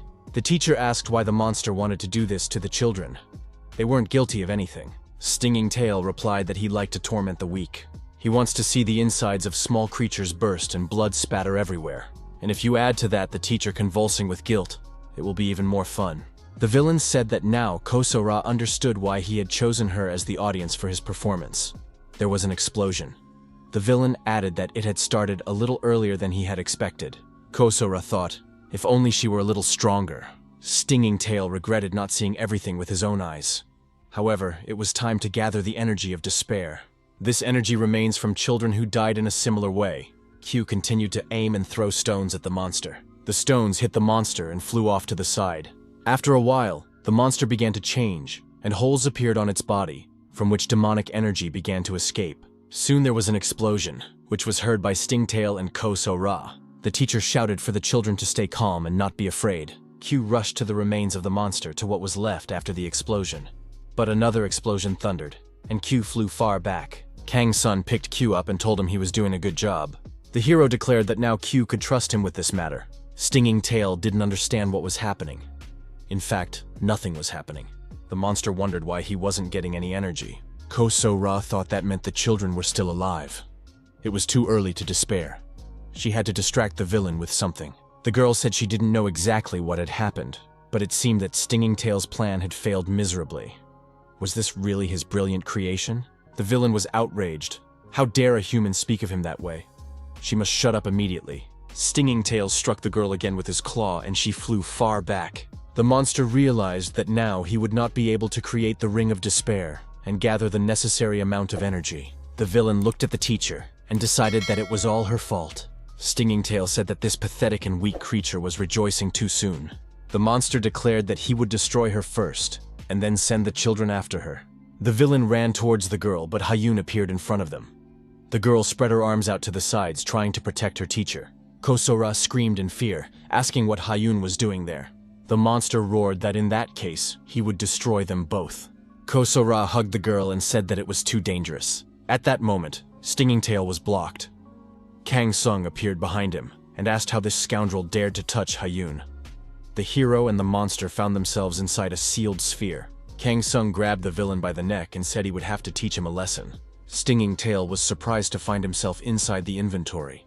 Kang Sung replied that it would be difficult to teach him a lesson outside. Kang Sung added that he rushed here as soon as Hayun's protective badge broke. How dare he touch the girl? Stinging Tail decided to punish the man for the attack and began his assault. Kang Sung was calm and easily dodged Stinging Tail's blows. The hero was unharmed. The monster took out a syringe and tried to give him a poisonous injection.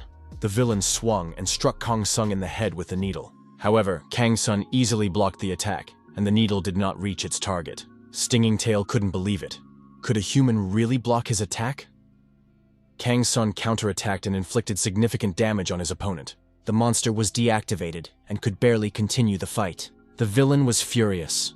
How dare a human ruin his beautiful face? He would not let this go unpunished. Gathering his strength, Stinging Tail rushed at Kang Sung again. The protagonist became seriously angry and rained countless blows down on the monster's body. This had never happened to Stinging Tail before. He was in excruciating pain and suspected that if this continued, he might not be able to withstand it. Kang Sung was left holding the claw. The young man was surprised. Had the monster really left its claw behind just to escape? Stinging Tail did not understand how this was possible. Why was he running away from a human? Were there really humans that strong? The monster hoped that this man was not a divine being. The villain wanted to get out of there as soon as possible. Why was this inventory so huge? The monster came to his senses. If he was inside the inventory, then he didn't need to run away. There was no longer any reason to do so. Kang Sung was surprised by what Stinging Tail was saying. The monster said that since the inventory was huge, it must be full of energy. More specifically, the power of magic crystals. Magic crystals contain demon energy, and his tail is capable of absorbing it. In other words, the entire land here fills Stinging Tail with power. Absorbing the power of the magic crystals, the monster began to grow in size. He said that this was his highest form. Now, according to the law of survival of the fittest, the human must die. The villain prepared to attack the hero. Kang Sung replied that if the Stinging Tail had grown larger, then that was even better. The protagonist soared upward and delivered a crushing blow to the villain's jaw with all his might. After that, he calmly descended to the ground. The crushed monster collapsed nearby.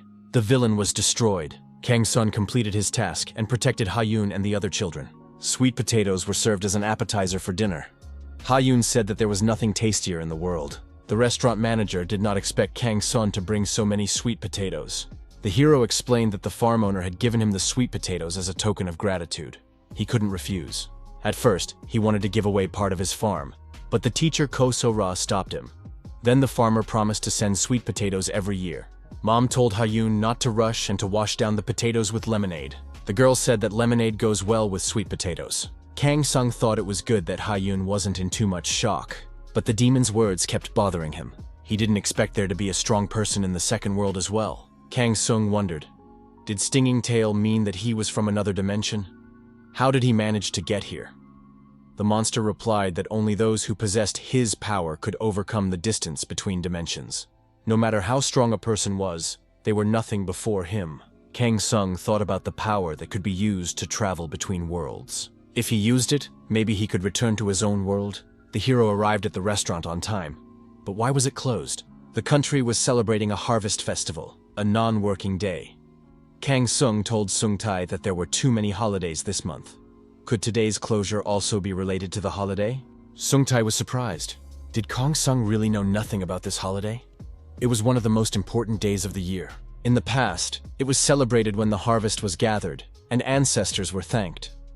Nowadays, people simply gather with their relatives and eat various delicious dishes on this day. Sung Tai said that this year he was going to take a day off and visit his parents, who live in another city. Kang Sung wished his friend a good trip and promised to look after the house and the restaurant. Sung Tai objected. Kang Sung would, of course, go with him. He had already notified his relatives, and they were waiting for his arrival. Meanwhile, in director Cho Gyum-ho's office, they were discussing a children's song contest. The director said that the contest was called The Little Worm. The program would be broadcast during the holiday.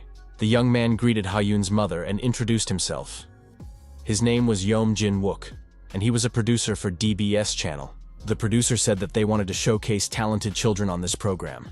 He insisted that Ha-yoon definitely participate. The woman replied that Ha-yoon certainly loved to sing, but wasn't the competition too fierce on such programs? Besides, they were planning to visit her grandparents for the holidays. The producer assured her that the program would be recorded. Filming would be completed before the holidays, and there was no need to worry about that. He added that when he saw Ha-yoon's performance, he immediately realized that her participation in the show would ensure its success. The director noted that Ha-yoon's participation would delight viewers, as she had become incredibly popular after the series and film. The woman noted that Ha-yoon had never studied singing. The director replied that it didn't matter, viewers would be happy just to see her appear. Ha-yoon agreed and said she really wanted to try. A few days later, the participants gathered in the DBS channel's conference room. Ha-yoon was there too. Before filming began, the girl had to be interviewed and meet with the authors of children's songs. There was another girl there. She introduced herself. Her name was No Minna, and she was 6 years old. Ha-yoon was delighted to meet her and introduced herself as well. She said that No Minna was older than her, very beautiful, and that her outfit and yellow bow suited her perfectly.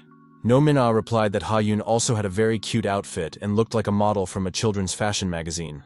Then No Minna said that Ha-yoon was worthy of being her friend and handed her a piece of candy. Ha-yoon was delighted.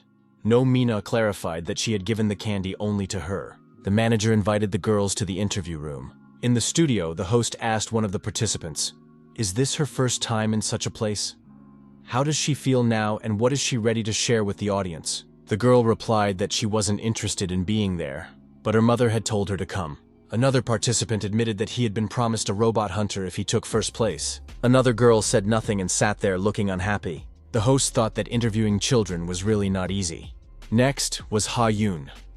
The host said that this girl was 5 years old and asked what she thought about participating in the singing competition. Ha-yoon replied that she was very happy. This was her first time on television. She hoped that her grandparents would be happy, and that was why she agreed to appear on the show. The host was surprised. Was this girl really only 5 years old? He suggested that Ha-yoon wave to the camera and say hello to her grandparents, as if she were writing them a letter. Ha-yoon said that she was on television now and would try her best to sing well, hoping that they would like it. Those present noted that this girl spoke in front of the camera just like an adult. Where did such a smart girl come from? Sung Tai said that it was his daughter giving the interview. The program will be aired on the holiday. The girl said that as the leader of the fan club, she couldn't miss such an event and would definitely attend. Sung Tai said that Ha-yoon can sing, just like her mother. He added that his wife was once a trainee for the position of lead singer. The man noted that he himself sings quite well. There was a time when his voice was admired. The girl asked Kang Sung if he could sing well too. The hero replied that he didn't know why, but whenever he started singing, the people around him became sad. The girl suggested that Kang Sung sings too well. His singing touches people, which is why they become sad. Sung Tae admitted that he had never heard Kang Sung sing and would like to remedy that. Kang Sung said that in that case, he would sing only one song. The protagonist began to sing, and the listeners were extremely surprised. Sung Tae asked, "What is this? Kang Sung isn't old enough to sing such ballads." The hero replied that ballads have their own beauty, just like modern songs, and admitted that this song was too old. There is such a thing as trends. Kang Sung believed that the old should not be underestimated. Sung Tae said that this would not work. They needed to show modern songs. He suggested that they all go to a karaoke bar together. Sung Tae added that it would be useful for his friend to listen to something from the new repertoire. They decided to film the children's performance at the holiday in the format of a talent show, where young singers would compete with each other. There was a knock at the composer's door, and Ha-yoon appeared on the threshold with the cameraman and the show's host. The girl introduced herself. Personal contact with the children was important to the composer. The composer said that he was also pleased to meet her and introduced himself as Hwang Tae-jun. He was an outstanding composer, a living legend who had created many hits. Tae-jun asked Ha-yoon if she knew what they would be doing today. The girl nodded. They were going to learn songs. The director had a good feeling about this. He decided to first let the girl listen to the draft of his new song. Ha-yoon listened to the composition with bated breath. The host thought it was a bright and joyful song that gave hope. No wonder this composer is so highly praised. The host of the program was surprised. Why did Ha-yoon suddenly start crying? The composer was frightened. What happened? Maybe he did something wrong? Could the song have seemed too sad to the girl? People hope for a bright future because reality is difficult for them. 20 years have passed since the destruction of the gate, and the hard times are behind them. The composer thought that he wanted a stable future for his children. So he wrote this song, trying to convey his wishes for their well-being through it. Did Ha-yoon really feel the sadness hidden in these words? Tae-jun asked the girl what the song was about. Ha-yoon replied that she felt comforted. She added that the future would be happy, and that this song was for those who were having a hard time right now. The composer heard this answer and laughed happily. Tae-jun thanked the girl for her kind words. She understood the song and was moved by its meaning. The composer was glad that Ha-yoon agreed to sing it. At that time, the restaurant staff were singing songs in the karaoke bar. The bar patrons enjoyed it and cheered on the performers. Sung Tae enjoyed performing various songs. Kang Sung was in such a place for the first time. The hero thought that this place was much more interesting and unusual than he had previously imagined. Sung Tae handed the remote to his friend and told him to try singing something. What song would he like to perform? Kang Sung decided to show what modern songs were like. Ji-yoon helped him choose a new song. Sung Tae said there was no need to be afraid. The protagonist began to sing. The audience recognized the song. It was a song by Lee Gon-ho. But why did he choose such a difficult song? The audience was amazed. This guy sings so well. The visitors to the karaoke bar thought that this guy looked like an idol. Sung Tae said that Kang Sung was doing well. No one doubted that he would succeed. Ji-yoon thought it was amazing. This guy could make his debut on stage. A man came into the bar and apologized. He asked who had just sung the song. The man looked at our hero and asked, "Is that the student with the microphone in his hand?" Kang Sung admitted that it was him. The man asked if the young man wanted to become an idol. He clarified that he was not a fraud, but the executive director of RD Enter. His name was Ko Yeon-min. Ji-yoon thought, "This is Red Dragon Entertainment, the largest entertainment company in the country, producing famous idols, singers, and actors with the help of the Red Dragon Guild Fund." Yeon-min was surprised. He managed to find such a talented young man in an ordinary karaoke bar, because others were not given such a chance. The executive director saw potential and excellent looks in the young man. A real find. Yeon-min said that he would like to discuss the contract first, and that there was no need to worry about the terms. Kang Seong replied that he couldn't because he needed to continue working as a delivery man. Yeon-min was surprised. This was the best agency in the country. Sung Tae confirmed that this guy really works as a delivery driver for a Chinese restaurant. The executive director said that he needed to think about the future. If he needed money urgently, they were willing to pay him in advance. Ji-yoon pointed out that the young man was well over 30 and not a student. Sung Tae added that they were relatives. The executive director was surprised. With a face like that, and over 30, Yeon-min handed our hero a business card. Kang Seong said that he was not in the delivery business for the money. Executive Director Yeon-min asked if the young man would agree to simply become a singer. Kang Seon replied that he didn't need that. The day of the show's filming arrived. Viewers eagerly awaited Ha-yoon's performance. The host asked the chocolate bun fans to keep order. Ha-yoon's fan club administrator, Kim Ji-yoon, said that they couldn't let Ha-yoon be embarrassed by them. Sung-tae asked why the fan club was called Chocolate Buns. Kang Sung replied that the name was chosen by the fans through a vote. Kang Sung added that Ha-yoon loves chocolate buns, which is very cute. Sung-tae was surprised. How does Kang Sung know such details? Our hero learned that Ji-yoon is the fan club administrator. Kang Sung asked Ji-yoon if her nickname was Little Love. Now it was clear why the photos posted by the administrator were of such high quality. Kang Sung said that his nickname is Shy Guy. He is the 1004th member of the fan club. The girls were waiting in the dressing room. The older girl said she was fine and not nervous. The girl added that she would definitely become a singer. For her, it was a piece of cake. However, the girl became nervous and started shaking, afraid that she might make a mistake during filming. Ha-yoon approached Min-ah and said that she really liked chocolate buns, but she couldn't eat them often. Ha-yoon asked what Min-ah liked best. The girl added that her uncle sometimes gave her yellow fruit, but she couldn't eat it often. Min-ah said she liked her big teddy bear. Ha-yoon suggested that it was very cute. Min-ah added that she had received the bear as a birthday present. Ha-yoon said that she also likes the noodles her dad makes. Min-ae admitted that she also loves noodles very much. Ha-yoon suggested that they eat together sometime. The girls crossed their fingers and promised each other that they would definitely have lunch together. Ha-yoon asked if Min-ah was less nervous now. Min-ah admitted that her hands weren't shaking at all anymore. Ha-yoon said that her uncle taught her this method. When you're very nervous, you need to remember something you like. Min-ah said that Ha-yoon seemed older than her. Ha-yoon was surprised. Did that make her angry? Min-ah replied that, on the contrary, it was great. The host welcomed everyone to the festive edition of the singing competition. The last contestant remained. It seemed that many viewers had come to support the young contestant. Everyone agreed that Ha-yoon was very cute and confessed their love for her. Ha-yoon's fans supported her and shouted that they would go eat chocolate buns after her victory. The host announced that the song Ha-yoon would perform was called Rainbow Dream. The composer was Hwang Tae-jun. The composer and performer looked at each other, and the song began. The young singer sang about how she was flying through the starry night sky. The fans sang along with the girl. Many had tears in their eyes. No one understood why they were crying. The assistant producer said that the entire audience was crying. The producer looked back, and the assistant saw that he was crying too. What was going on? The assistant didn't even notice that he had started crying himself. Ha-yoon told her uncle that the composer wanted his songs to be a comfort to people. The girl added that she wanted that too. After these words, Kang Sung taught Ha-yoon the singing technique. This singing technique was used for fighting in Kang Sung's world. However, it was originally invented for a different purpose. This technique was created to infuse singing with joy and sadness, all the emotions that are inside, and then, with the help of energy, to amplify them.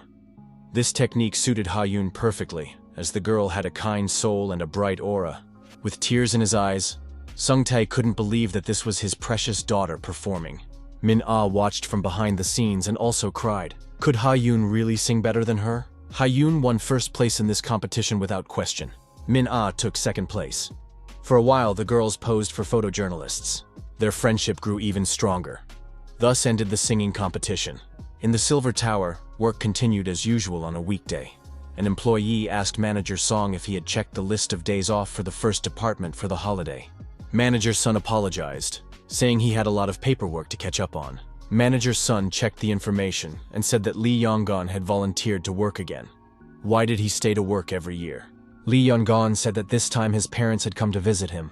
Yong-gon added that if he didn't come to work, the junior employees wouldn't be able to take time off for the holidays. While they have the opportunity, they should also take a break. Otherwise, they will start to quit. Lee Yong-gon said that it was a hippopotamus demon caught by the hunter Lee Shin. The information he shared turned out to be true. Even the skill of sincere confession had no effect on him. Manager Song hoped it was a lie. However, it appeared to be true. As a result of interrogating the captured demons, it was possible to piece together scattered information. Among the demons, there are so-called collectors, higher demons who collect energy with a ring of despair. The ring of despair is a ball that causes people to fall into despair. They collect rings of despair because they are the main material for creating gates. However, even the demons themselves did not know why the gates needed to be created. Collectors who fail in their mission are expelled and become material for creating demonic beasts. This was one of the most surprising pieces of news. It turned out that demonic beasts do not appear on their own. According to the testimony of the hippopotamus demon, it became known that there are demons higher in status than collectors. They call this place the second human world, and they themselves appear in different dimensions. Manager's son understood that their high status meant they were stronger, perhaps several times stronger than those they had seen so far. Sun asked his colleague if he remembered the demon Dagon, whom they had caught last time. Yungon said he remembered, because he had destroyed the 7th support group. Manager's son said that he still got goosebumps when he remembered it. He was terribly broken. He had become stronger after mastering the clear mind technique, but at that moment, he felt helpless. Most importantly, he almost lost the person closest to him. And all this was just a low-level demon. Manager Yeongon admitted that he was very afraid. Manager Song asked if all of humanity could stand up to them. Sun Tai and Kang Sung loaded the car with groceries for their parents. Sung Tae thanked our hero for his help. The young people agreed to leave early the next morning. Kang Sung said he would be ready in the morning. Our hero looked ahead and said that this man had come again. Executive Director Ko Yeonmin greeted Mr. Kang Sung from afar. Yeonmin said he had a gift for the young man. The inscription on the box said that it was, "A gift from the bottom of my heart." After all, the holidays were approaching, and this was a small present. Kang Sung said that he would not change his mind. The executive director said that if our heroine did not want to sing, she could try acting. Our hero still refused. Yeonmin said that whatever Mr. Kang Sung does, he is sure to be successful. He has been in this industry for many years, so he surely knows what he is talking about. Ko Yeonmin was also known as a leech. He never gave up on his goals. The protagonist stated that he was not interested in success in show business, nor did he need money. The door opened and Hayun came out of the restaurant. The girl heard the two arguing. Hayun said she had put on her hanbok in advance. Sung Tae said that his daughter was very beautiful. Yeonmin asked Sung Tae if he had been a hero who saved the country in his past life. This young man has a very beautiful daughter. Kang Sung admitted that the executive director had good taste. Our hero noticed that Hayun already had her own fan club. Yeonmin was very surprised. Kang Sung showed the fan club page on his smartphone and said that he was also a member. Would Yeonmin like to join? Thus, Ko Yeonmin became a member of the Chocolate Bun Club.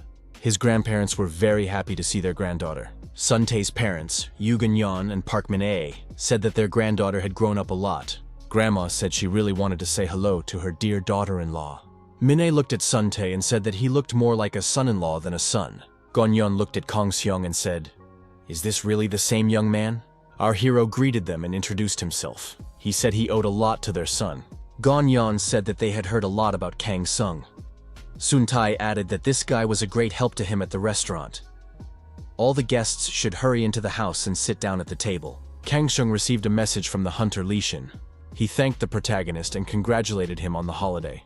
Thanks to Kang Sung, the hunter would spend this holiday with his family. The girl said that there were only 2 major events left. A concert for lonely elderly people on the occasion of the holiday. The girl noted that even on the holiday, she couldn't relax. The assistant said that she was the first heir to the Red Dragon Guild, so she had to be patient. Kang Sun sent the girl a message. He suggested that Ji-yoon was having a hard time and wished her a happy holiday. Ji-yoon's mood improved, and she decided to move forward with renewed strength. After eating, Sun-tae and his family sat silently for a while at his parents' house. Sung-tae said that it was quiet at home and turned on the TV. Maybe there would be something interesting to watch. At that moment, the host announced a children's song contest in honor of the holiday. Talented children would be performing on stage today. Ha-yoon appeared on the TV screen. The elderly couple saw their granddaughter. Could it really be her? The girl said it was a surprise for her grandparents. The elderly couple was delighted that their granddaughter wanted to surprise them. Ha-yoon expressed her hope that her grandparents would like it. She greeted them from the TV screen and said she would try her best. The granddaughter asked her family not to get sick and to live long, as she loved them very much. Her grandfather said that Ha-yoon was very sweet. Her grandmother was happy that her granddaughter cared about them. The old man told our hero that he had heard from his son that Kang Sung had saved their granddaughter when she was almost hit by a car. Kang Sung replied that anyone would have done the same in his place. Grandpa said that not everyone is capable of such an act and thanked the young man. Ganyan said that he hadn't lived long, but he had seen a lot. His experience told him that Kang Sun was no ordinary person. The old man asked Kang Sung to take care of Sung Tai and his family, especially Hyun. Hyun performed her already popular song on stage. The whole family listened to the performance silently and with interest. At that time, tragic events were unfolding in a mansion in the southern United States. There was a lot of blood in the room, and torn and destroyed human bodies lay everywhere. A little boy saw this bloody scene and was very frightened. The child turned around and ran to his father's office. The boy ran into the study and saw his father sitting in a chair at his desk. The child came closer and became even more frightened. The man's body was pierced with swords and daggers. A man stood on the porch of the house with a sword in his hand. In his other hand, a demonic flame flickered. Millen, who was nearby, said that this man's powers were still impressive. He didn't hesitate for a second. Millen added that no one could match his cruelty. The villain said he was in no mood to listen to this filthy talk, and that it was time to get down to business. Millen had not come to this country for flattery. Millen told his interlocutor that that man was looking for him. Golden Melcom. A deserted mountainous area with no signs of vegetation. Monster warriors rush in the direction given by their commander. A group of armed men awaits the monsters ahead. A clash is inevitable. The knight said that the monsters were approaching, and that everyone should prepare for battle. The monsters in the vanguard were destroyed by the knights. The battle was bloody, but the monsters were defeated, even though they outnumbered the humans. The people held a circular defense, but the number of monsters did not decrease. The commander said that they needed to change tactics. There were more and more monsters. The archer said that there was no end to them. However, she had run out of arrows in her quiver. It would be impossible to stall for time. At that moment, a bloodthirsty monster approached the girl. Suddenly, a warrior appeared between the girl and the monster and repelled the attack. He said he had warned her to take more arrows. The archer said she knew help would come. The hero replied that they would talk after they returned. The warrior ordered everyone present to throw their water flasks up in the air. In an instant, all the flasks were in the air. The warrior used his unique abilities and they burst. The water burst out, and the water jet struck the monsters. The monsters were struck by the water arrows and spears and destroyed. The people looked around the battlefield. Victory was theirs. The monsters were finally destroyed. The warrior said that it was necessary to quickly collect the crystals before the gates closed. The players called this warrior an amazing hero. The archer thought that this hero had appeared and instantly changed the course of the battle. This hero was the leader and legend of the Sapphire Guild, Ko Yun-sok. The legendary guild is one of the top 3, along with the Red Dragon Guild and the Two Stars Guild. It appeared later than the other guilds. However, it developed rapidly and soon grew into a large guild. Ko Yun-sok, leader of the Living Legend team, made a special contribution to the development of the guild. The archer saw it and was surprised. Did the leader hang this keychain on his sword again? Does it have some meaning? Or did the leader receive it from someone dear to him? Ko Yun-sok remembered his friends. Each of the young people had their own keychain, which was associated with many memories. These friends were very close. It was impossible to separate them. Ko Yun-sok looked at his keychain and said that it was very dear to him. Kwanak Mountains, the site of the excavation of the remains. A courier approached the researchers and announced that the noodles had arrived. The courier thought that the rumors were true. The employee called his colleagues and said it was time for lunch. The employee had heard that deliveries could be made anywhere, but he didn't think it would be to such a remote location. The courier asked what they were digging for here. Kang Sun asked if they were planning to build something here. The employee replied that they were looking for remains. Their team does this kind of work. Many people died because of the breach in the gate. When it was not possible to bury the bodies of the victims, they were temporarily buried in one place. This happened in these mountains. The young man said that they were searching for remains to return them to their relatives. Kang Sung said that this team was doing a good job. The tracker reported that this was the last of the marked locations, so they would soon be finished. Then the ghosts would be able to rest in peace. Kang Sun wished for the work to be completed as soon as possible. Our hero thought that there were many people in this world doing worthy work. The protagonist felt a strange energy emanating from the human remains. Kang Sung thought that many people were buried in that place, but that man said it was the last section. Kang Sung decided that they might have missed something. Our hero suggested that it might be ghosts. Kang Sung returned to the search party and apologized for his rudeness. A television announcer reported that an earthquake had occurred in the Kwanak Mountains area at approximately 1 p.m. As a result of the underground tremors, human remains were discovered. The association is currently investigating. There are speculations that the remains of missing persons have been found. Sun Tae and Kang Seon listened to this report with interest. Sung Tae asked our hero, "So he was the cause of the earthquake?" Kang Sung confirmed this. The protagonist suggested that he had disturbed the dead and the workers of the Silver Tower for nothing. Surely the lost souls would want to return to those who were waiting for them. Sun Tae said that Kang Seong was doing a good job. As a result of the underground tremors, human remains were discovered. Ko Yeon Seok read a report that there were speculations about the discovery of the remains of missing persons. Familiar keychains were found at the excavation site. Yeon Seok remembered his friends who owned these keychains. The hero thought that his friends had been there all this time. A little girl approached a man sitting alone in the park. The girl came closer and called out to the man. Ha-yoon handed Yeon Seok some autumn leaves and told him to take them. The man asked what they were. The girl replied that she had been collecting beautiful leaves today and was giving the best ones to the man. Yeon Seok was surprised. Was the girl willing to give him 3 whole leaves? He said that one would be enough for him. Ha-yoon smiled and said that 1 leaf was for her uncle and the rest were for his friends. Yeon Seok took the leaves from the girl and thanked her. The next day arrived. Instead of the excavation of the remains, Yeon Seok participates in these excavations. The staff realized that this is the very hero, the living legend of the guild. No one thought that Yeon Seok would come here. The guild leader applied to participate in the excavation. After the remains of his friends were found, Yeon Seok felt that he had to participate in this matter personally. Ko Yeon Seok's ability to control water proved useful at the excavation site. This ability allowed him to clean the remains without damaging them. An employee told the guild leader that they could finish for the day. Ko Yeon Seok had worked very hard today. The man said he wanted to work a little longer and finish this section. The employee said goodbye and informed him that they would meet tomorrow. Ko Yeon Seok continued the excavation alone. Suddenly, the guild leader saw a cluster of energy appear. The man realized that it was a gate. Ko Yeon Seok was surprised. Where could the gate have come from? The guild leader realized that something was wrong and grabbed a bottle of water. Yeon Seok immediately splashed water everywhere. Ko Yeon Seok used his unique abilities to direct the water at the gate that had formed.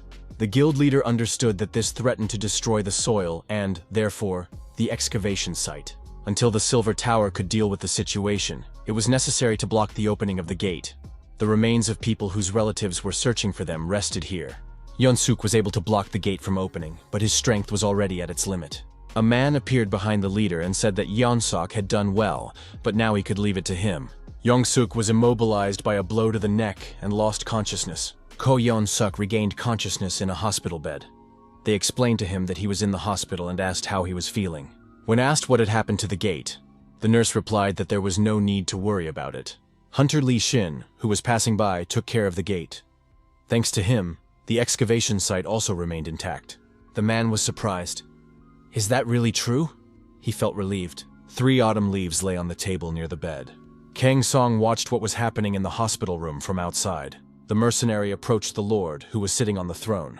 The young man knelt down and greeted the Lord. The Lord asked why he looked so sad and what had happened. Golden Malcolm. The mercenary thanked the great Lord for his concern and said that it was nothing special. Golden Malcolm asked why he had been summoned here. The Lord said that the young man was in the second human world and had surely heard the news from the eastern country. The young man had heard that someone had attacked the gatherers. He knew very well what had happened to them when they failed to complete their task.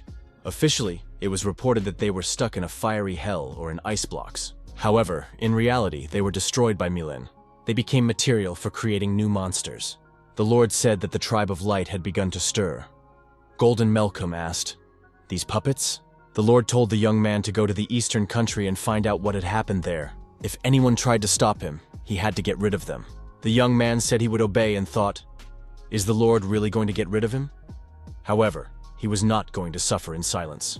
A television announcer reported that an attack had been carried out on the home of John Capone, the leader of the organized crime group Scarface. The gang leader was found dead in his own room. The bald boss in dark glasses turned off the TV and laughed. The job was done.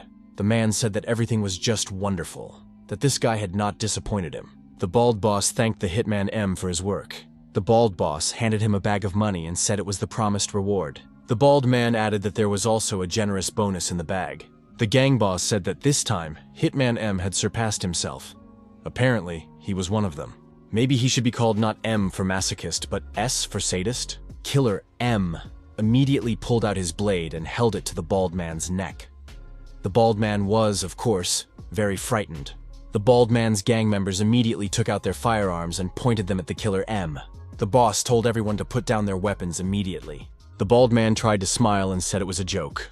The killer told the bald man not to dare compare him to people like them. The boss asked the killer M to remove the blade from his neck. Golden Malcolm took the bag of money and headed for the exit. He said he needed to leave for a few weeks. The killer added that the bald man could decide on his next target in the meantime. When the killer left the room, the assistant asked if the boss was okay and why he needed this scoundrel. The bald man remarked that he shouldn't talk about things he didn't know. If the gangsters had at least pretended to pull the trigger, they would all be dead by now. He remembered his first meeting with this guy. This guy is a real monster. Even if 100 of them attacked him, not a single hair on his head would be harmed. It was good that they managed to make a deal with him. The boss added that he would determine the target and give the reward. This man said he should be called M. Of course, that's not his real name. It's not even clear where he came from. But that's not the point. The point is that he's the best of the best. However, he has one peculiarity. His target must be awakened. And among them, only a notorious scoundrel and villain can become his victim. Killer M has never failed. He is capable of brutally dealing with several victims at once. It's as if he wants to demonstrate his power. That's why he's called the Joker Killer and the Exterminator of the Awakened. Bald Boss said that thanks to him, it became easier to do business. He is their lucky ticket.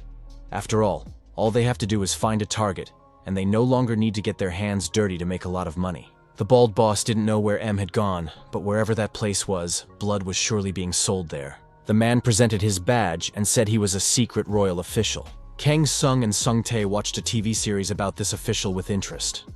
Sung Tae said, "There's nothing better than a classic where justice prevails." Kang Sung asked what the official was holding in his hand.